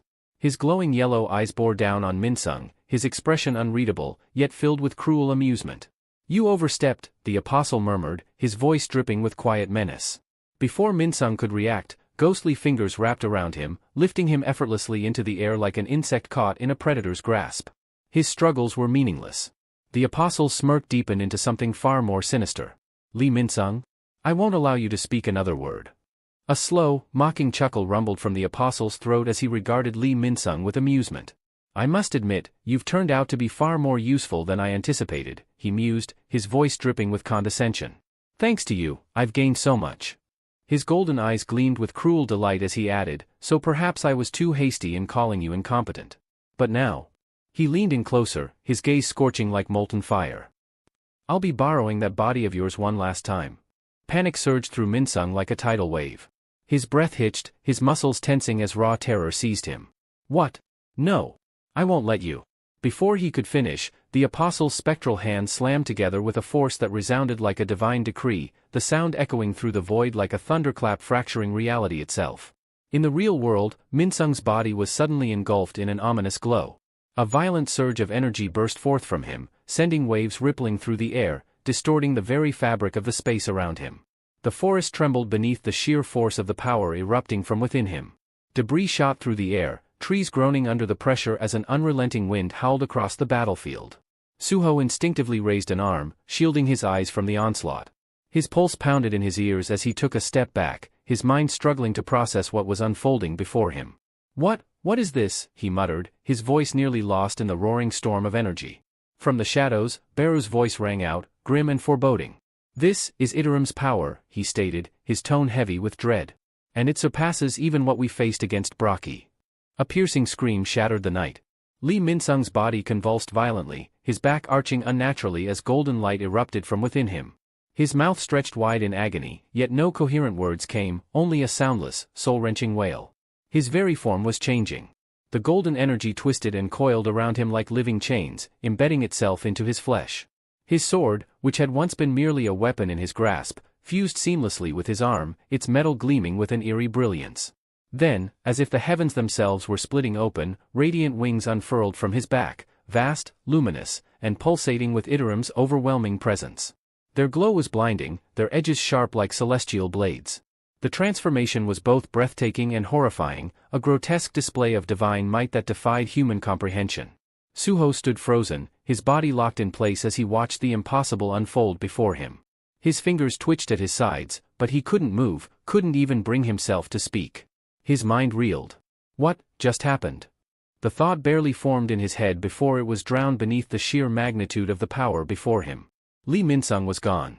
What remained was something beyond human, a vessel wholly claimed by the apostle. The presence that now inhabited the body radiated a force so immense that reality itself seemed to distort around it, bending to its will. Then, from the transformed figure, a voice emerged, deep, amused, and utterly inhuman.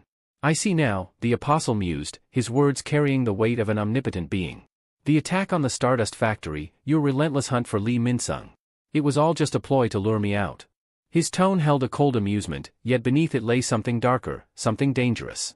Suho remained motionless, unable to tear his gaze away. The apostle's radiant wings spread wide, their glow casting unnatural shadows across the battlefield. The sheer divinity of his presence was overwhelming, godlike, yet terrifying. "And to think," the apostle continued, his voice dipping into something eerily delighted, "I've wanted to meet you as well, Black Mask, the Disruptor." He leaned forward slightly, his burning golden eyes locking onto Suho with predatory intent. The apostle leaned in slightly, his luminous golden eyes locking onto Suho with an eerie glint. A slow, amused smile curled across his lips. "Now then, let's make this interesting." With Li Minsung's body now fully under his control, the apostle raised his radiant blade, its surface pulsing with divine energy, and aimed it directly at Suho. His voice rang with absolute authority. "I've been waiting for this moment as well, the elusive saboteur in the black mask." Suho's gaze sharpened, his expression darkening as he took in the transformed figure before him. Li Minsung was no longer himself. Everything about him, his stance, his presence, even the way he spoke, reeked of something inhuman. His fists clenched as he spoke in a low, biting tone. "So, you're the apostle, the one sent by the god of the other world?" At those words, the apostle's smirk deepened. A flicker of excitement danced in his glowing eyes. "So, you already know of our existence," he mused, spreading his golden wings just enough to let his overwhelming presence wash over the battlefield. The air itself trembled under the weight of his power. "Yes," he confirmed smoothly, his voice filled with unwavering confidence. "I am here with a single purpose, to claim dominion over this world you call Earth." Suho took in every word, his mind racing. "So, it really is them, the ones responsible for why my father can't come back." A fire ignited within him. His grip tightened, his stance shifting as he braced himself for battle. His voice was sharp, unwavering. If you think you'll take this world without a fight, you're sorely mistaken. But just as the tension reached its peak. Enough. Both of you. A powerful voice shattered the air like a crack of thunder, halting them in their tracks. A suffocating pressure descended upon the battlefield, forcing both Suho and the apostle to turn toward the source. Their eyes widened in unison. A lone figure strode forward, exuding an overwhelming aura of dominance.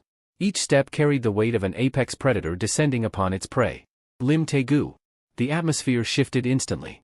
His mere presence was a silent warning, one that demanded caution. His sharp gaze flicked between the two before he spoke, his tone firm and commanding. From this moment forward, neither of you are to move without my permission. His hand hovered just above his bow, fingers poised to unleash an arrow at the slightest provocation.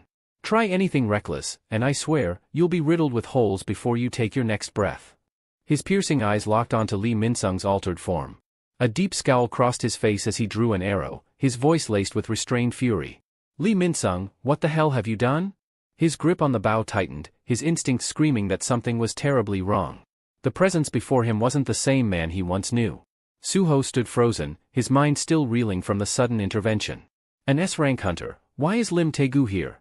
Before he could fully process the situation, a sinister chuckle reached his ears. The apostle turned toward him once more, his smirk widening. The apostle let out a soft chuckle, his tone carrying an almost playful lilt. It seems this isn't the place for a proper conversation, he mused. Then, with an air of certainty, he added, let's continue this discussion somewhere more fitting, at the highest point in this region, Black Mask. Lim Tae-gu's expression twisted in fury at the blatant attempt to escape. His sharp eyes burned with resolve as he growled, where do you think you're going, Lee Min-sung? His patience snapped. Without hesitation, he released an arrow, his voice like a blade slicing through the tense air. I told you, you're not leaving unless I allow it. The arrow tore through the sky with incredible speed, aimed directly at the apostle. But at the last possible moment, the glowing figure simply turned his head, his golden eyes locking onto the incoming projectile. Then, in one fluid motion, he sidestepped, effortlessly. The arrow whizzed past him and hurtled toward Suho instead. Titch! Suho barely had a second to react. His instincts screamed, and in a flash, he bent backward, narrowly dodging the lethal shot. The sheer force of the near miss sent a sharp gust past his face, ruffling his hair. Meanwhile, the apostle had already taken to the skies. His radiant golden wings unfurled with a powerful beat, propelling him high above the battlefield in a dazzling blur of motion. Suho barely had time to catch his breath before the impact of Lim's arrow sent a shockwave through the ground. The force rattled the terrain, sending debris flying in all directions. But Lim wasn't finished. Without missing a beat, he conjured multiple arrows at once, his expertise on full display. His voice was cold, unwavering. I said, don't move. He let the arrows fly. A deadly barrage rained down, each projectile cutting through the air with unerring precision. But the apostle? He maneuvered through them with ease, twisting midair as if gravity itself bowed to his will. His movements were fluid, precise, almost otherworldly. Suho, on the other hand, relied purely on his reflexes. His body moved like a blur, narrowly avoiding each incoming shot. One after another, he dodged, his footwork impeccable, his speed razor-sharp. The battlefield had transformed into a chaotic display of skill and power, each contender weaving through the storm of arrows with near-impossible finesse. Yet this was only the beginning. As Suho created some distance, slipping between the relentless assault, he muttered under his breath, irritation lacing his words. Damn it. So Lim Tae-gu's here to take down Lee Min-sung too. Then, from the shifting shadows beneath him, a familiar presence emerged. Baru. His eerie, insect-like eyes gleamed with an unsettling amusement as he spoke, his voice a low, knowing whisper. Are you not going to retaliate, young monarch? Suho's gaze flickered toward Lim Tae-gu. His expression remained unreadable, but his mind worked quickly. After a brief pause, he answered, his voice firm. Judging by his reaction? Hunter Lim Tae-gu isn't aligned with the Apostle of Iterim. Suho's gaze remained sharp, unwavering. Besides, he muttered, he hasn't even revealed his full strength yet. Meanwhile, Lim Tae-gu's irritation was becoming more apparent by the second. His eyes narrowed as he watched his arrows being evaded with an ease that defied reason. His grip on his bow tightened, frustration creeping into his thoughts. What the hell is with these two, he muttered under his breath. They're dodging my attacks like it's second nature. However, he didn't have the luxury of dwelling on that thought for long. His attention snapped back to Lee Min-sung. Right now, the priority was taking him down. The other one could wait. Lim's aura flared as raw energy crackled around him, a surge of mana flooding his body. His bowstring stretched taut as he drew back an arrow, pouring even more power into the next shot. His piercing gaze locked onto his target. "It was naive of me to think I could capture you unharmed, Minsung," he muttered, his voice laced with resolve. The apostle stiffened, sensing the overwhelming wave of mana radiating from the S-rank hunter. A single bead of sweat slid down his temple as realization struck him. This energy, it's dangerous. His jaw clenched. This isn't good. Just as Lim was about to release his devastating shot, something shifted behind him. A flicker in the air. A subtle, almost imperceptible presence. His instincts flared to life. What? His eyes widened in pure disbelief. For an S-rank hunter, detecting any approaching presence was second nature. And yet, he had sensed absolutely nothing until the last second. It was impossible. Spinning around, his arrow still primed to fire, Lim prepared to strike. Then he saw it. A goblin. Peeking out from the dense foliage, its tiny body trembling, stood a wide-eyed, terrified goblin. But not just any goblin, Suho's shadow goblin. The creature froze, petrified as it found itself staring directly at the lethal tip of Lim's arrow. Its small, beady eyes glistened with unshed tears, its panicked mind screaming one thought. Why am I even here? For a moment, even Lim, a seasoned warrior who had faced countless life-or-death battles, was at a loss. His expression contorted in sheer disbelief. A goblin? His voice barely registered his own words. The sheer absurdity of the situation hit him like a punch to the gut. The silence stretched for a heartbeat. Then, his instinct screamed again. Lim whipped his head back toward the battlefield, realization crashing down on him. Suho and the apostle were gone. His jaw tightened as his frustration boiled over. Slowly, he lowered his bow, dismissing his energy-charged arrow. His sharp gaze swept across the wreckage left behind, the torn-up ground, the shattered remains of trees, and the lingering traces of their battle. All of it felt like a mockery. A reminder of his failure. Lim clenched his fists, his teeth grinding together. Damn it. I can't believe I fell for that. His eyes darkened with frustration. Turning his gaze back to where Lee Minsung had once stood, an unsettling thought settled in his mind. Minsung, what the hell are you really after? Elsewhere, in a dimly lit office, the faint sound of a phone ringing broke the silence. A firm hand picked it up. A deep, steady voice spoke from the other end. I see. So Lee Minsung escaped. The man speaking was none other than the president of the Hunters Association. His expression remained unreadable as he listened to the full report. On the other end of the call, Lim Taegu stood with a grim look on his face, his thoughts turbulent. Beside Lim Taegu stood Choi and Miho, their expressions tense as the weight of the situation settled over them. Lim exhaled slowly, frustration evident in his posture. When he finally spoke, his voice carried a sense of bitter resignation. I take full responsibility, Chairman. This failure is on me, he admitted, his tone heavy with regret. Lee Minsung wasn't acting normally, his behavior was erratic, almost unnatural. It's likely the effect of some kind of substance. He hesitated for a brief moment before continuing. But that's not all. There was someone else there. Another hunter, wearing a black mask. Choi's reaction was immediate.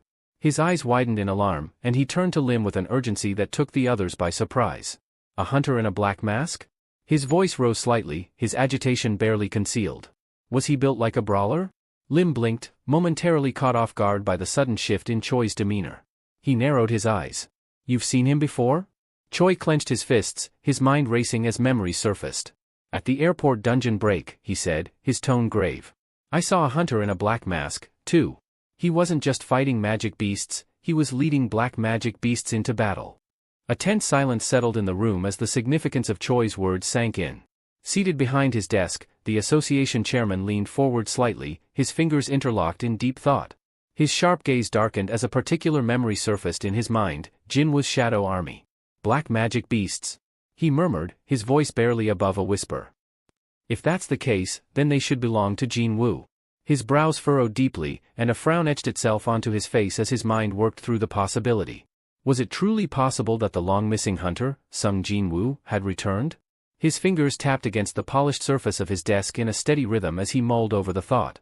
But then, his expression hardened, a more logical conclusion forcing its way into his mind. No, he finally muttered. If Jinwoo had come back, he wouldn't have let this entire mess drag on. He would have resolved it in an instant. His gaze grew colder. Which means, someone else is pulling the strings. His eyes flickered with unease. But then, who the hell is he?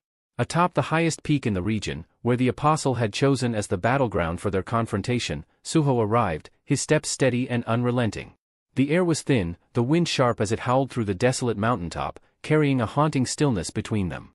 His keen gaze swept over the landscape before locking onto the lone figure standing ahead. The apostle stood at the mountain's edge, waiting with an air of casual arrogance. His posture was relaxed, yet his presence was anything but.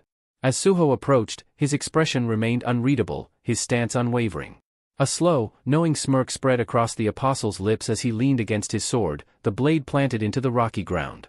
His golden eyes gleamed with amusement. No more interruptions this time, he mused, his tone laced with anticipation. This was it. A battlefield free of distractions. A fight that would be settled between them alone. With a deliberate motion, the apostle raised his sword, pointing it toward Suho with an air of supreme confidence. How intriguing, he continued, his voice almost playful. You helped me escape back there. I have to wonder, why? Suho's pace never faltered. His voice was quiet, but laced with ice. Isn't it obvious? A shadow passed over his gaze, his eyes darkening as he met the apostle's stare. The moment things turn against you, you'll abandon Lee Min-sung's body without a second thought. At those words, the apostle's smirk widened into something far more sinister. His true body, no longer bound by the limitations of a human host, radiated an overwhelming aura of power. A sense of suffocating presence filled the space between them. A low chuckle escaped him, dark and full of amusement. I've heard whispers, he mused, tilting his head. The demons speak of a being who commands the darkness itself. They call him the Shadow Monarch. His golden eyes flickered with curiosity, studying Suho intently. So tell me. His smirk deepened, his voice rich with intrigue. What exactly is your connection to him? The wind howled around them as the tension between them thickened. Suho's expression remained cold and unreadable. But in the depths of his gaze, something shifted. Suho's gaze sharpened into something deadly, his eyes narrowing to razor-thin slits. His voice, now devoid of warmth, cut through the air like a frozen blade. You talk too much. His fingers curled into a tight fist, his knuckles whitening. There was no need for explanations. No reason to entertain idle questions. A slow inhale. A steady exhale. Then I'll just beat the answers out of you. From the swirling abyss beneath his feet, a familiar chittering voice emerged. Be cautious, young monarch, Beru's tone carried an unmistakable warning. Now that the apostle of Iterum has seized complete control over Lee Min-sung's body, the depths of his power remain unknown, even to me. Suho gave a slight nod, acknowledging the concern, yet a faint, confident smirk tugged at the corner of his lips. Don't worry, Beru. His words were calm, steady, unshaken. I came prepared. Then, without warning. A shift. A pulse of unrestrained energy erupted from the shadows beneath him, warping the air itself. The sheer force of it sent tremors rippling through the earth, cracks webbing out beneath his feet. Across from him, the apostle's golden eyes gleamed, burning with sinister anticipation. He could feel it, raw, unrelenting power stirring like an oncoming storm. Then, Suho spoke. A single word, carrying the weight of an unbreakable command. Arise. At first, the apostle merely watched in amusement as darkness surged forth from Suho's shadow. But as the figures began to take shape, that smug expression faltered, only for a fleeting moment. The battlefield had changed. Standing behind Suho were monstrous beings, figures that bore the scars of countless battles, each one a remnant of his past conquests. The venomous king of the swamps, Kasaka, its fangs glistening with lethal poison. The titanic desert centipede, a nightmare of chitin and deadly speed. A towering high troll, its muscles coiled with unrelenting strength. And then, standing like an immovable iron fortress, the tomb warden, Shika. But Suho wasn't finished. Reaching into his inventory, he retrieved something else. A key. Not just any key. The Shadow Dungeon key. His fingers closed around it, his grip tightening. His voice dropped to a murmur, the words carrying a quiet, resolute finality. This. His eyes gleamed. This is what I've been saving for this exact moment. The shadows beneath him churned violently, expanding outward, distorting space itself. And then, two figures emerged. Essel. Gray. The final pieces had fallen into place. Suho lifted his gaze, his eyes burning with an unyielding resolve. No holding back, he declared, his voice cutting through the charged silence like a blade. We're going all out. This wasn't going to be a battle of endurance. He wasn't here to test the waters. From the very start, he was aiming for the kill. The apostle, now fully aware of the monstrous force before him, let out a slow, eerie chuckle. Then, his lips curled into a grin, wild, ecstatic, and brimming with uncontained hunger. The apostle's aura surged, crackling with unrestrained exhilaration. His golden eyes burned with anticipation as his lips stretched into a wide, almost delirious grin. Oh, this is going to be fun. Suho stood firm, his presence unwavering, a silent storm brewing behind him. His shadow army loomed, an ominous wall of darkness poised to unleash devastation at a moment's notice. The tension in the air thickened, the battlefield teetering on the brink of chaos. Opposite him, the Iterum apostle couldn't contain the thrill coursing through him. The sight of Suho and his monstrous legion only served to stoke the fire of his excitement. Then, a flicker of light. A translucent system window materialized before Suho, flashing with an urgent alert. His gaze shifted, scanning the quest description. As the words sank in, his expression darkened. Objective: defeat Li Minsung, the vessel possessed by the Iterum apostle, and claim his memories. His grip tightened around his weapon. So, it's come to this. There was no room for hesitation. No time for doubts. Another fight. Another enemy to cut down. Another life to take.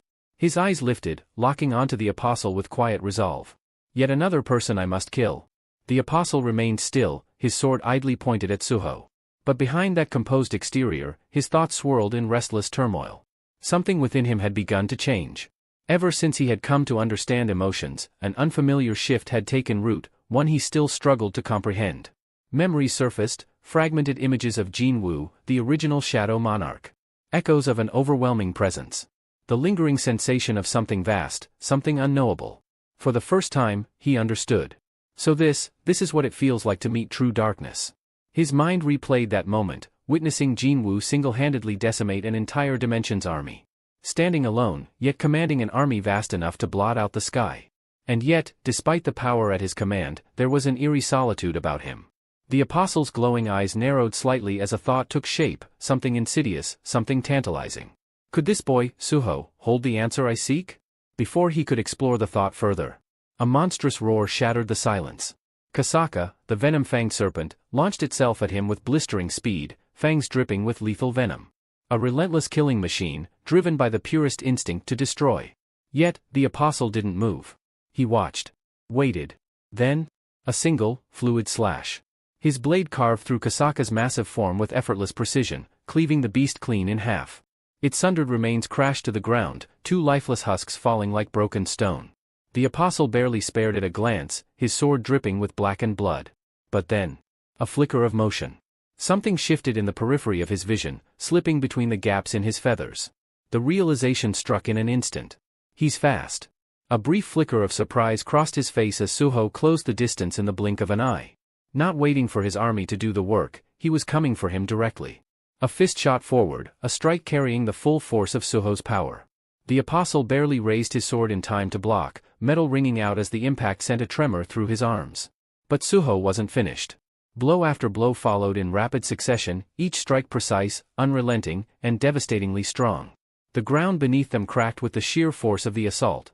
The apostle's grip tightened on his weapon, blocking and parrying with expert reflexes, but the pressure was relentless. Suho had no intention of giving him even a second to breathe. The apostle's blade met every strike with unerring precision, his expression shifting from amusement to something far more calculating. Suho wasn't just relying on his shadow army, he was actively engaging in close combat, pressing the attack with unwavering confidence. He used his soldiers to distract me, and now he's coming at me himself? The apostle's narrowed gaze followed the relentless onslaught. He must trust his abilities in hand-to-hand combat. Then, a split-second opening. Suho's stance faltered ever so slightly, an exposed angle appearing in the midst of their brutal exchange. The apostle's instincts took hold, his blade flashing forward in a precise, merciless arc. A sure kill. But at the last possible moment, Suho twisted his body, arching backward with unnatural agility. The sword's edge whistled past his chest, missing him by a hair's breadth. The apostle's strike didn't go to waste, though. The sheer force behind it cleaved effortlessly through the massive shadow centipede looming behind Suho, splitting the monstrous creature in two. Even as its severed body collapsed into inky darkness, the apostle was already moving to capitalize on his advantage. But then, his senses flared. Another presence. Closing in. Fast. Essel. She was a blur of motion, spear gripped tightly in both hands, her eyes burning with fierce resolve. This was her moment. A sharp breath. Then, she struck. The spear carved a perfect arc, driving forward with all her strength, aimed straight for the apostle's back. Yet, at the last possible instant, he shifted. A mere tilt of his head, a motion so minimal it was almost dismissive, and the deadly thrust whistled past him, missing by the narrowest of margins. Before she could recover, before she could launch a second strike, his hand shot out like a striking viper. An iron grip. Unyielding. Essel gasped, her breath catching in her throat as her weapon was wrenched from her control. Her feet left the ground as she dangled helplessly, still clutching the spear, utterly powerless in his grasp. A slow, twisted smile crept across the apostle's face. His voice, smooth and laced with cold amusement, sent a chill down her spine. "You're not one of the black soldiers." Essel's heart pounded against her ribs, fear creeping into her wide eyes. Suspended in midair, her weapon held captive, she had no way to defend herself. Panic coiled around her like a vice. Then, a blur. A force like a thunderbolt. Suho crashed into the apostle with all the momentum of a coiled spring unleashed, his body twisting as he delivered a devastating kick straight to the apostle's face. The impact was solid. Violent. Essel was instantly freed, tumbling back as her grip finally broke. Yet, the apostle barely budged. His head snapped back ever so slightly from the force, but that was it. The attack had done nothing more than inconvenience him. Then, slowly, his golden eyes flickered back to Suho. A gleam of something sharp and dangerous. His gaze, once filled with amusement, now carried an unmistakable weight. A cold, controlled fury. His voice, when he finally spoke, was firm. Almost scolding. "Why are you not making proper use of the black soldiers in the main fight instead?" Suho stiffened. What? For a moment, he was thrown off by the strange phrasing. The apostle's words didn't quite make sense to him. But then, realization struck. His expression hardened. Cold understanding settled into his eyes. He met the apostle's gaze, his voice steady, unwavering. "If that's what you want to see so badly." His fingers curled, his aura darkening. "Then I'll show you." Without warning, two colossal hands of shadow burst forth from the ground, seizing the apostle in an unrelenting grip. The force behind them was immense, their fingers tightening like iron shackles around his body. It was Sheikah, one of Suho's elite monsters, who had ensnared him. Almost immediately, the terrain reacted. The surrounding sands twisted and churned, slithering like living entities as they surged toward the apostle, constricting around him to reinforce the hold. What had once been a battlefield now became a prison, the weight of the shifting dunes bearing down to restrict his every movement. Yet, the apostle remained composed. His expression betrayed no concern, his piercing gaze shifting only slightly, to finally acknowledge the beast that dared to restrain him. Sheikah's grip tightened further. The combined force of the sand and shadow should have immobilized even the mightiest foe. But still, the apostle's golden eyes remained locked onto Suho. Unmoved. Unshaken. Suho saw it. Now, summoning every ounce of power within him, he clenched his fists. His muscles coiled like compressed springs, his entire body surging with raw energy. A dark aura pulsed around him, crackling with untamed force.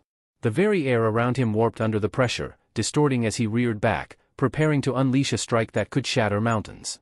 The ground beneath him trembled. A sharp, electric tension filled the space between them.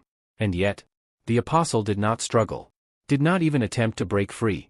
He simply stood there, unbothered, as if Suho's attack was nothing more than an insignificant inconvenience. As if the mere thought of resistance was unnecessary. Then, impact. Suho's fist slammed into the apostle's body with the force of a war hammer, detonating like a missile upon contact. A deafening shockwave tore through the battlefield, splitting the earth as an eruption of sand and debris engulfed the area. The sheer power behind the strike sent violent tremors across the ground, displacing everything in its path. For a moment, nothing was visible. Then, boom! A sudden explosion of force tore through the swirling chaos, sending the binding sand scattering in all directions. A pulse of energy radiated outward, slamming into Suho like a battering ram, knocking him back. He skidded across the battlefield, his boots digging into the dirt as he fought to stay upright. His breathing was heavy. His heart pounded. What just happened? The apostle had broken free. Effortlessly. From within the fading storm of dust, two golden eyes gleamed ominously, cutting through the haze like twin beacons. Then, a flicker. The apostle vanished. His speed was incomprehensible, his movement beyond human perception. "I won't be able to feel that same thrill as before," he muttered, his tone eerily devoid of emotion. Suho barely had time to react before the apostle was upon him. Instinctively, he raised his arms, crossing them in front of his chest to shield himself. The moment the attack connected, Suho's entire body screamed in protest. The sheer force behind the blow sent violent shockwaves through his frame, his muscles straining as he absorbed the impact. But the apostle wasn't finished. Without hesitation, he disappeared again, reappearing behind Essel and one of Suho's strongest shadow monsters, a towering shadow troll. Slash! A piercing cry echoed across the battlefield. Essel gasped as a deep gash tore through her shoulder, her spear shattering into worthless fragments. Blood dripped from the fresh wound, her strength wavering. The shadow troll, despite its formidable resilience, barely had time to react before its massive form was riddled with gaping holes, dark energy leaking from its punctured body. Suho's breath caught in his throat. He cut through them, just like that? His mind barely had time to process it before an even more chilling realization set in. A sharp, unsettling pressure against his fists. A faint cracking sound. His eyes darted downward. And his stomach twisted. The Vulcan gauntlets, his trusted weapons, designed to withstand unimaginable force, had begun to crack. Hairline fractures spread across their surface like a spider's web, proof of the devastating power difference between him and the Apostle. A bitter truth settled deep within him. Am I really this outmatched? The Apostle turned back to him, his gaze sweeping over the battlefield, the destruction he had effortlessly wrought. For the first time, his neutral expression shifted. Disappointment. A slow, measured breath left his lips before he finally spoke. How underwhelming. His words carried a distinct air of disdain, as if the battle had failed to meet even his lowest expectations. These soldiers of darkness, he mused, glancing at the battlefield. They fight like seasoned warriors. They move as one, like an army that has long embraced the art of war. His gaze returned to Suho, and this time, it was laced with something almost pitying. Your power may be similar to his. His voice turned sharper. Colder. But at its core, it's nothing like his. The weight of his words was undeniable. You wield such authority, yet you still can't win this fight. His final words came like a blade to the heart. You're far too weak. Suho stood there, battered and worn, his body aching, his breath ragged. And for the first time, doubt crept into his mind. Hearing those words, hearing the Apostle so casually dismiss his strength, ignited something deep within Suho. A slow, simmering heat coiled in his chest, his fingers curling into fists as his jaw tightened. His narrowed eyes burned with unspoken defiance. Damn it. It had become increasingly difficult to fight Lee Min-sung ever since the Apostle took control. His power, his presence, was on an entirely different level. He's probably an S-rank now? The bitter realization clawed at his mind, but before he could fully grasp it, the Apostle moved. A surge of fury twisted his once calm expression, his golden eyes alight with seething rage. A deep scowl marred his face as he stormed forward, his voice laced with an icy edge. The reason darkness feels so isolated, he murmured, his tone void of emotion, is because there is no other existence in this world capable of standing beside it. Then, his sword fell. Suho barely managed to lift his Vulcan gauntlets in time, intercepting the attack before it could split him in two. The force of the impact sent a tremor through his arms, his feet digging into the ground as he fought to keep his balance. But the Apostle did not stop. His relentless barrage came without hesitation, each strike more devastating than the last. He advanced with the unwavering determination of a being who had never known resistance, his attacks unforgiving, his words cutting just as deep. There is no understanding for those who stand at the peak, he continued coldly. Someone overwhelmingly strong stands alone. Steel clashed against steel, the sharp clangs echoing across the battlefield. Suho's muscles screamed in protest as he struggled to withstand the unrelenting assault, his mind reeling at the Apostle's words. What is he talking about? Father looked lonely? For just a moment, just an instant, Suho's mind wavered. And that moment cost him everything. The Apostle's sword came down once more. Crack. A sharp, splintering noise rang in Suho's ears, freezing him to the core. His Vulcan gauntlets, his trusted weapons, his indestructible armor, fractured before his eyes. The cracks spread like veins of lightning, streaking across the enchanted metal with terrifying speed. Then, shatter. The gauntlets disintegrated into worthless fragments, obliterated in an instant. And then, a system notification appeared before him. System message. The item, Vulcan's horn, has been destroyed. For a moment, Suho simply stared. His mind refused to process it. Destroyed? Just like that? The shock rooted him in place. His breath caught in his throat, his limbs unresponsive. And in that split second, his fate was sealed. The Apostle struck. His sword tore through the air. Schlick. The cold steel plunged deep into Suho's torso. A sharp, choked gasp escaped his lips as searing agony erupted through his body. The sensation was foreign, unreal, as if his very flesh had turned against him. Warm blood gushed from the wound, staining the ground beneath him. A sickening taste of iron coated his tongue as crimson dripped from his lips. Suho! Essel's voice rang out, a desperate, broken cry. Tears welled in her eyes, her body trembling as she struggled to move, to reach him. But she was too wounded, too powerless. All she could do was watch, helpless, as Suho stood impaled, his life slipping away before her eyes. The apostle's gaze darkened, his expression turning eerily cold. When he spoke, his voice was a whisper of ice. You have no idea what kind of power you truly wield. Yet, beneath that composed exterior, his thoughts churned with something far more sinister. That's why. I'll take it from you. His grip on the hilt of his sword tightened as his resolve solidified. I'll strip you of the authority of darkness. I'll shatter you, reshape you into a disciple, someone who understands the weight of true power. A chilling determination flickered in his golden eyes as he twisted the blade still buried in Suho's torso, forcing it in deeper. White-hot agony surged through Suho's body. His breath hitched, his vision blurred, and every nerve screamed in protest. Instinctively, his trembling hands grasped at the blade, desperate to halt its advance. But the apostle's strength was overwhelming, unyielding. It was like being crushed beneath an unmovable force. Still, the apostle's mind pressed forward, fixated on his ultimate goal. Once I take everything from you, then maybe, just maybe, I'll finally understand what it means to be darkness itself. Suho's breaths came in ragged, shallow gasps. His strength was draining fast, his body barely holding together. Warm blood dribbled from his lips, staining his chin, as his fingers quivered against the icy steel. Then, through the suffocating haze of pain, a single thought clawed its way to the surface. I have no idea what kind of power I possess. A distant memory flickered in his mind, one from a battle long past. Lee Min-sung's voice, laced with mocking amusement yet strangely foreboding, echoed through his thoughts. You're nothing more than a hopeful character with no real purpose. You don't even know what you want. One day, you'll be forced to make a real choice. Suho's breath caught in his throat. His grip on the sword tightened. A real choice. His mind, despite the agony racking his body, veered down a different path. My stats, my skills, are they truly enough? Or was there something more? Something he had overlooked? Another memory surfaced, one far less intense, yet suddenly just as crucial. Beru, relaxed as always, had been munching on popcorn when he turned to Suho with an amused smirk.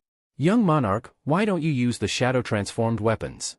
Suho had dismissed the idea without much thought, his tone casual yet firm. Vulcan's horn has more raw attack power. Besides, it's already difficult enough managing my bond skill and the authority of the ruler while commanding my shadow soldiers. Adding another layer of complexity isn't worth the trouble. Beru had merely chuckled at the response. You're a genius. You can handle it. I, Beru, guarantee it. Suho had brushed it off back then. His reasoning had been clear, unwavering. It's fine. Besides, didn't you say my father never used shadow transformation in battle? There must have been a reason for that. Even if I had used it, I doubt the outcome would have changed. Beru had studied him for a moment before shrugging, his ever-present smirk remaining. If that's what you believe, then I suppose it can't be helped. But now, standing on the brink of defeat, blood dripping from his wound, Suho found himself questioning that belief. Had he been holding himself back all along? As waves of searing pain radiated from his wound, Suho's thoughts drifted into deep reflection. When did I start doing this? When did I begin accepting limits so easily? A memory surfaced, one from a time before all of this. Before the battles, before the power, before the crushing weight of expectation settled on his shoulders. He saw a younger version of himself, seated at a desk, pencil in hand, sketching with quiet concentration. His fingers moved effortlessly across the page, bringing lines to life, forming shapes that gradually took on meaning. Then, mistake. A misplaced stroke. He had frowned, hesitated, then without a second thought, set the drawing aside. I'll try again later. But later never came. Suho's chest tightened as the realization struck. Even back then, I had a habit of giving up too easily. His mind reeled. Come to think of it, I haven't drawn anything since my awakening. It was something he had once loved, no, something he had truly loved. Yet, it had faded into the background, forgotten amidst the endless struggle for power. His fingers twitched slightly, as if yearning to grasp a pencil once more, to reclaim that lost part of himself. Then, a voice echoed in his mind. You don't even know what you want. Lee Min-sung's words. Suho exhaled sharply. Damn it. He had always left the matter of meeting his father to the system's will. He had convinced himself that finding his mother would eventually happen as long as he grew stronger. He had kept pushing forward, never questioning the reason behind his pursuit of power. I've been chasing strength, because deep down, I still feel powerless. Then, a new thought took root, one that struck deeper than all the others. Why have I been trying so hard to walk the same path as my father? His father didn't need a copy of himself. I need to find something that only I can do. A quiet, almost imperceptible smile formed on Suho's lips. Then, he moved. Summoning every ounce of willpower left in his battered body, he lifted a trembling hand. His fingers curled weakly, just enough to let out 2 ragged words through blood-stained lips. Arise. The apostle's golden eyes flickered with intrigue as he studied Suho with a frown. Now that I think about it, he murmured, his gaze sharp and calculating. The shadows are immortal, aren't they? His expression darkened. A flicker of irritation crossed his face. No matter how many times they're cut down, they just keep rising again. As he spoke, something stirred beneath Suho's feet. The void of his shadow quivered, rippling unnaturally like a living thing. Then, figures began to emerge from its abyssal depths, monstrous silhouettes rising one by one, drawn forth from the endless darkness. The apostle's jaw tightened. It doesn't matter, he sneered. No matter how many times your soldiers return, they'll never be strong enough to stop me. But then, something shifted. These weren't the same shadows as before. Back in his true form, the apostle's breath hitched, his eyes widening ever so slightly. They're merging. For the first time, a flicker of genuine surprise crossed his face. Even throughout the war against darkness, never, not once, had he witnessed something like this. Before his very eyes, Suho's shadow soldiers were no longer just separate entities. They were fusing, melding together into a grotesque, nightmarish colossus. Its form writhed and contorted as if reality itself struggled to contain its existence. Multiple creatures became one, their combined power crackling through the air like an impending storm, heavy with the promise of devastation. And then? Suho did something unthinkable. With a decisive motion, he severed his bond skill with Gray. Essel gasped audibly, her eyes widening in shock as she watched the fusion between Suho and Gray violently unravel. Why? Why would he do that now? But before the confusion could settle, something even more staggering happened. Suho's aura, already menacing, already otherworldly, shifted. It deepened, darkened, expanding with an intensity that sent a shudder through the battlefield. The energy around him was no longer just power, it was something raw, something alive.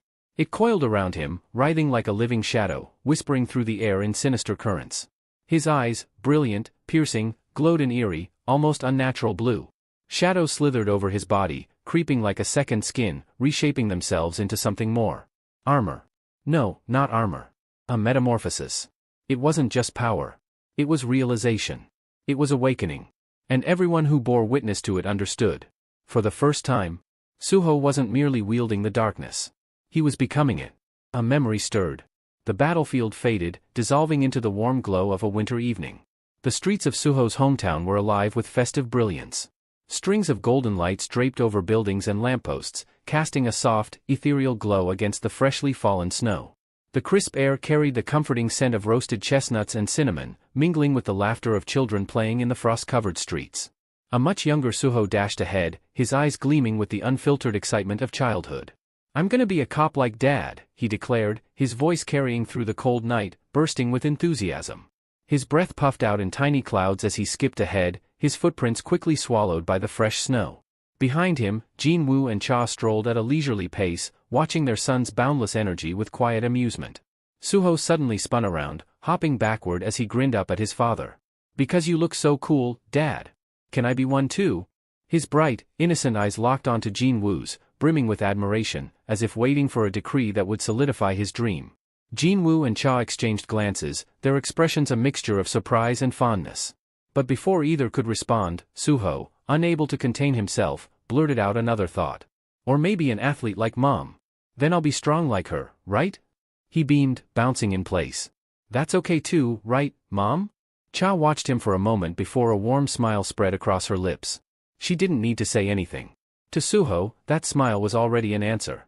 With the gentlest touch, Cha placed her hand atop Suho's head, her fingers weaving through his soft strands of hair.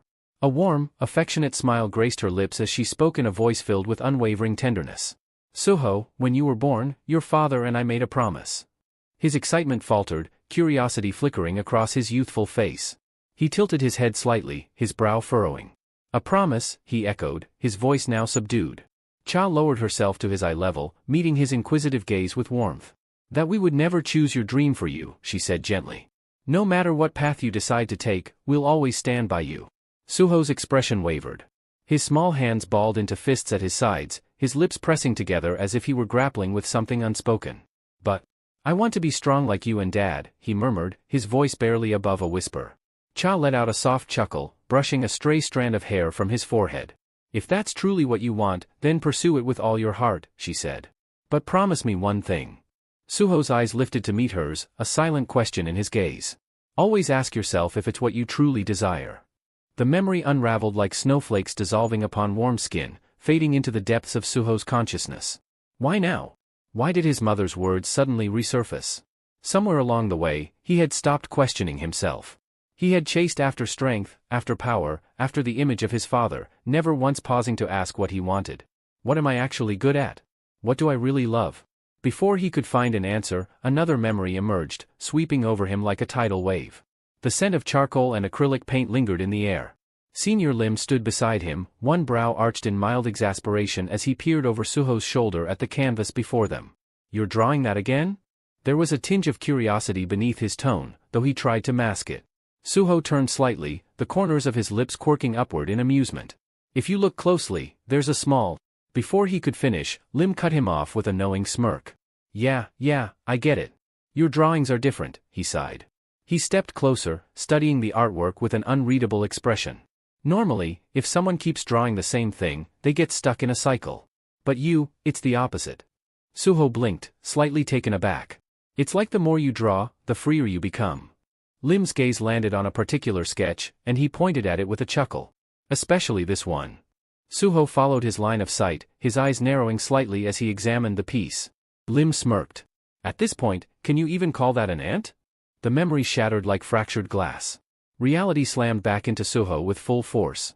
The present came roaring back, a battlefield soaked in blood, the stench of iron thick in the air. Pain pulsed violently through his body, but his mind was sharper than ever. His fingers clenched around the apostle's blade, the cold steel buried deep in his flesh. Blood dripped from his hand, staining the weapon in a crimson sheen, yet his grip didn't waver. The shadows around him twisted and writhed, alive with an unnatural sentience, responding to his very will. His breathing was steady. His focus, unshakable. The reason I grasped shadow form change faster than my father, was likely because the system synchronized it with my instincts. Suho's eyes burned with unwavering determination. I won't fight it anymore. The apostle tensed, immediately sensing the shift in Suho's energy. The air thickened, charged with an overwhelming presence as shadows erupted from his body, consuming everything in their wake. Darkness unfurled like an unrelenting tide, engulfing the battlefield with an ominous force. The very earth trembled beneath the weight of his awakening. Gone were the constraints of a rigid form. His movements became fluid, wild, untamed, limitless. The power surging within him coiled outward like a storm, closing in on the apostle with suffocating intensity. Suho's irises burned with an eerie, glowing white as the shadows devoured everything in their path. Deep within the abyss of his mana, a familiar presence stirred. Baru. Hidden within the depths of Suho's darkness, the commander's wings quivered, his normally composed demeanor faltering. His keen eyes flickered with unease as he observed the encroaching shadows. They're being drawn toward him, he murmured, his voice laced with an unfamiliar tension. It's becoming difficult to maintain my form. Without hesitation, Baru broke free from the ever-expanding mass, his figure blurring as he streaked toward Essel and Gray. His abrupt movement startled Essel, who instinctively reached out, catching him in her grasp. Her fingers tightened around him, her expression tightening with growing dread. Baru, she said, her voice urgent. What's happening to the young monarch? The shadow ant exhaled, his wings twitching as he settled onto her shoulder. His usual sharp tone wavered, uncertainty creeping into his words. I don't know. A rare admission. His narrowed gaze flickered toward Suho, watching as waves of pure mana distorted the air around him. There was no denying it. A transformation was taking place. Baru's mandibles clicked as he muttered, but one thing is certain, he's shedding his former self. Meanwhile, the apostle silently observed, his cold, calculating gaze fixed on Suho. His mind churned, processing every detail with ruthless precision. Was this hidden potential lying dormant all along? An unsettling sensation curled in his chest, a feeling he rarely experienced. His fingers tensed around the hilt of his sword, jaw tightening as an unpleasant realization settled in. This could become a problem. I must drive him to the brink of death and administer the star fragment before it's too late. But before he could act, a sudden surge of danger gripped him. His instinct screamed. A razor-edged shadow spike was already slicing through the air, a mere breath away from his throat. Reacting on pure reflex, the apostle twisted backward, his wings flaring as he propelled himself out of the attack's trajectory. At the same moment, he wrenched his blade free from Suho's abdomen. Blood splattered across the ground in thick, crimson streaks. And yet, something felt off. His muscles tensed, his gaze sharpening as shock rippled through him. What just happened? He had barely registered the strike, and yet it had almost ended him. His wary eyes studied Suho intently. This shouldn't be possible. By all logic, a hunter's abilities were predetermined, fixed within a set limit. Evolution beyond that boundary was unheard of. Unless... His grip on his weapon tightened. Could this be a reawakening? But before the thought could settle, his breath hitched. Suho was no longer merely standing. He was looming. His presence swelled, an oppressive force pressing against the battlefield. The sheer weight of his mana grew suffocating. His wounds, once gaping, were knitting together with unnatural speed as shadows crawled over his body, encasing him in armor woven from the abyss itself. His transformation was no longer in progress. It was complete. Suho's gaze locked onto the apostle, the remnants of human warmth stripped away, leaving only something cold and lethal in its place. His irises, now a piercing white, glowed with unwavering intensity, a silent declaration of his deadly intent. Shadows coiled around his right arm, shifting and morphing like a living entity, their movements seamless and precise. Behind his stoic expression, a revelation crystallized.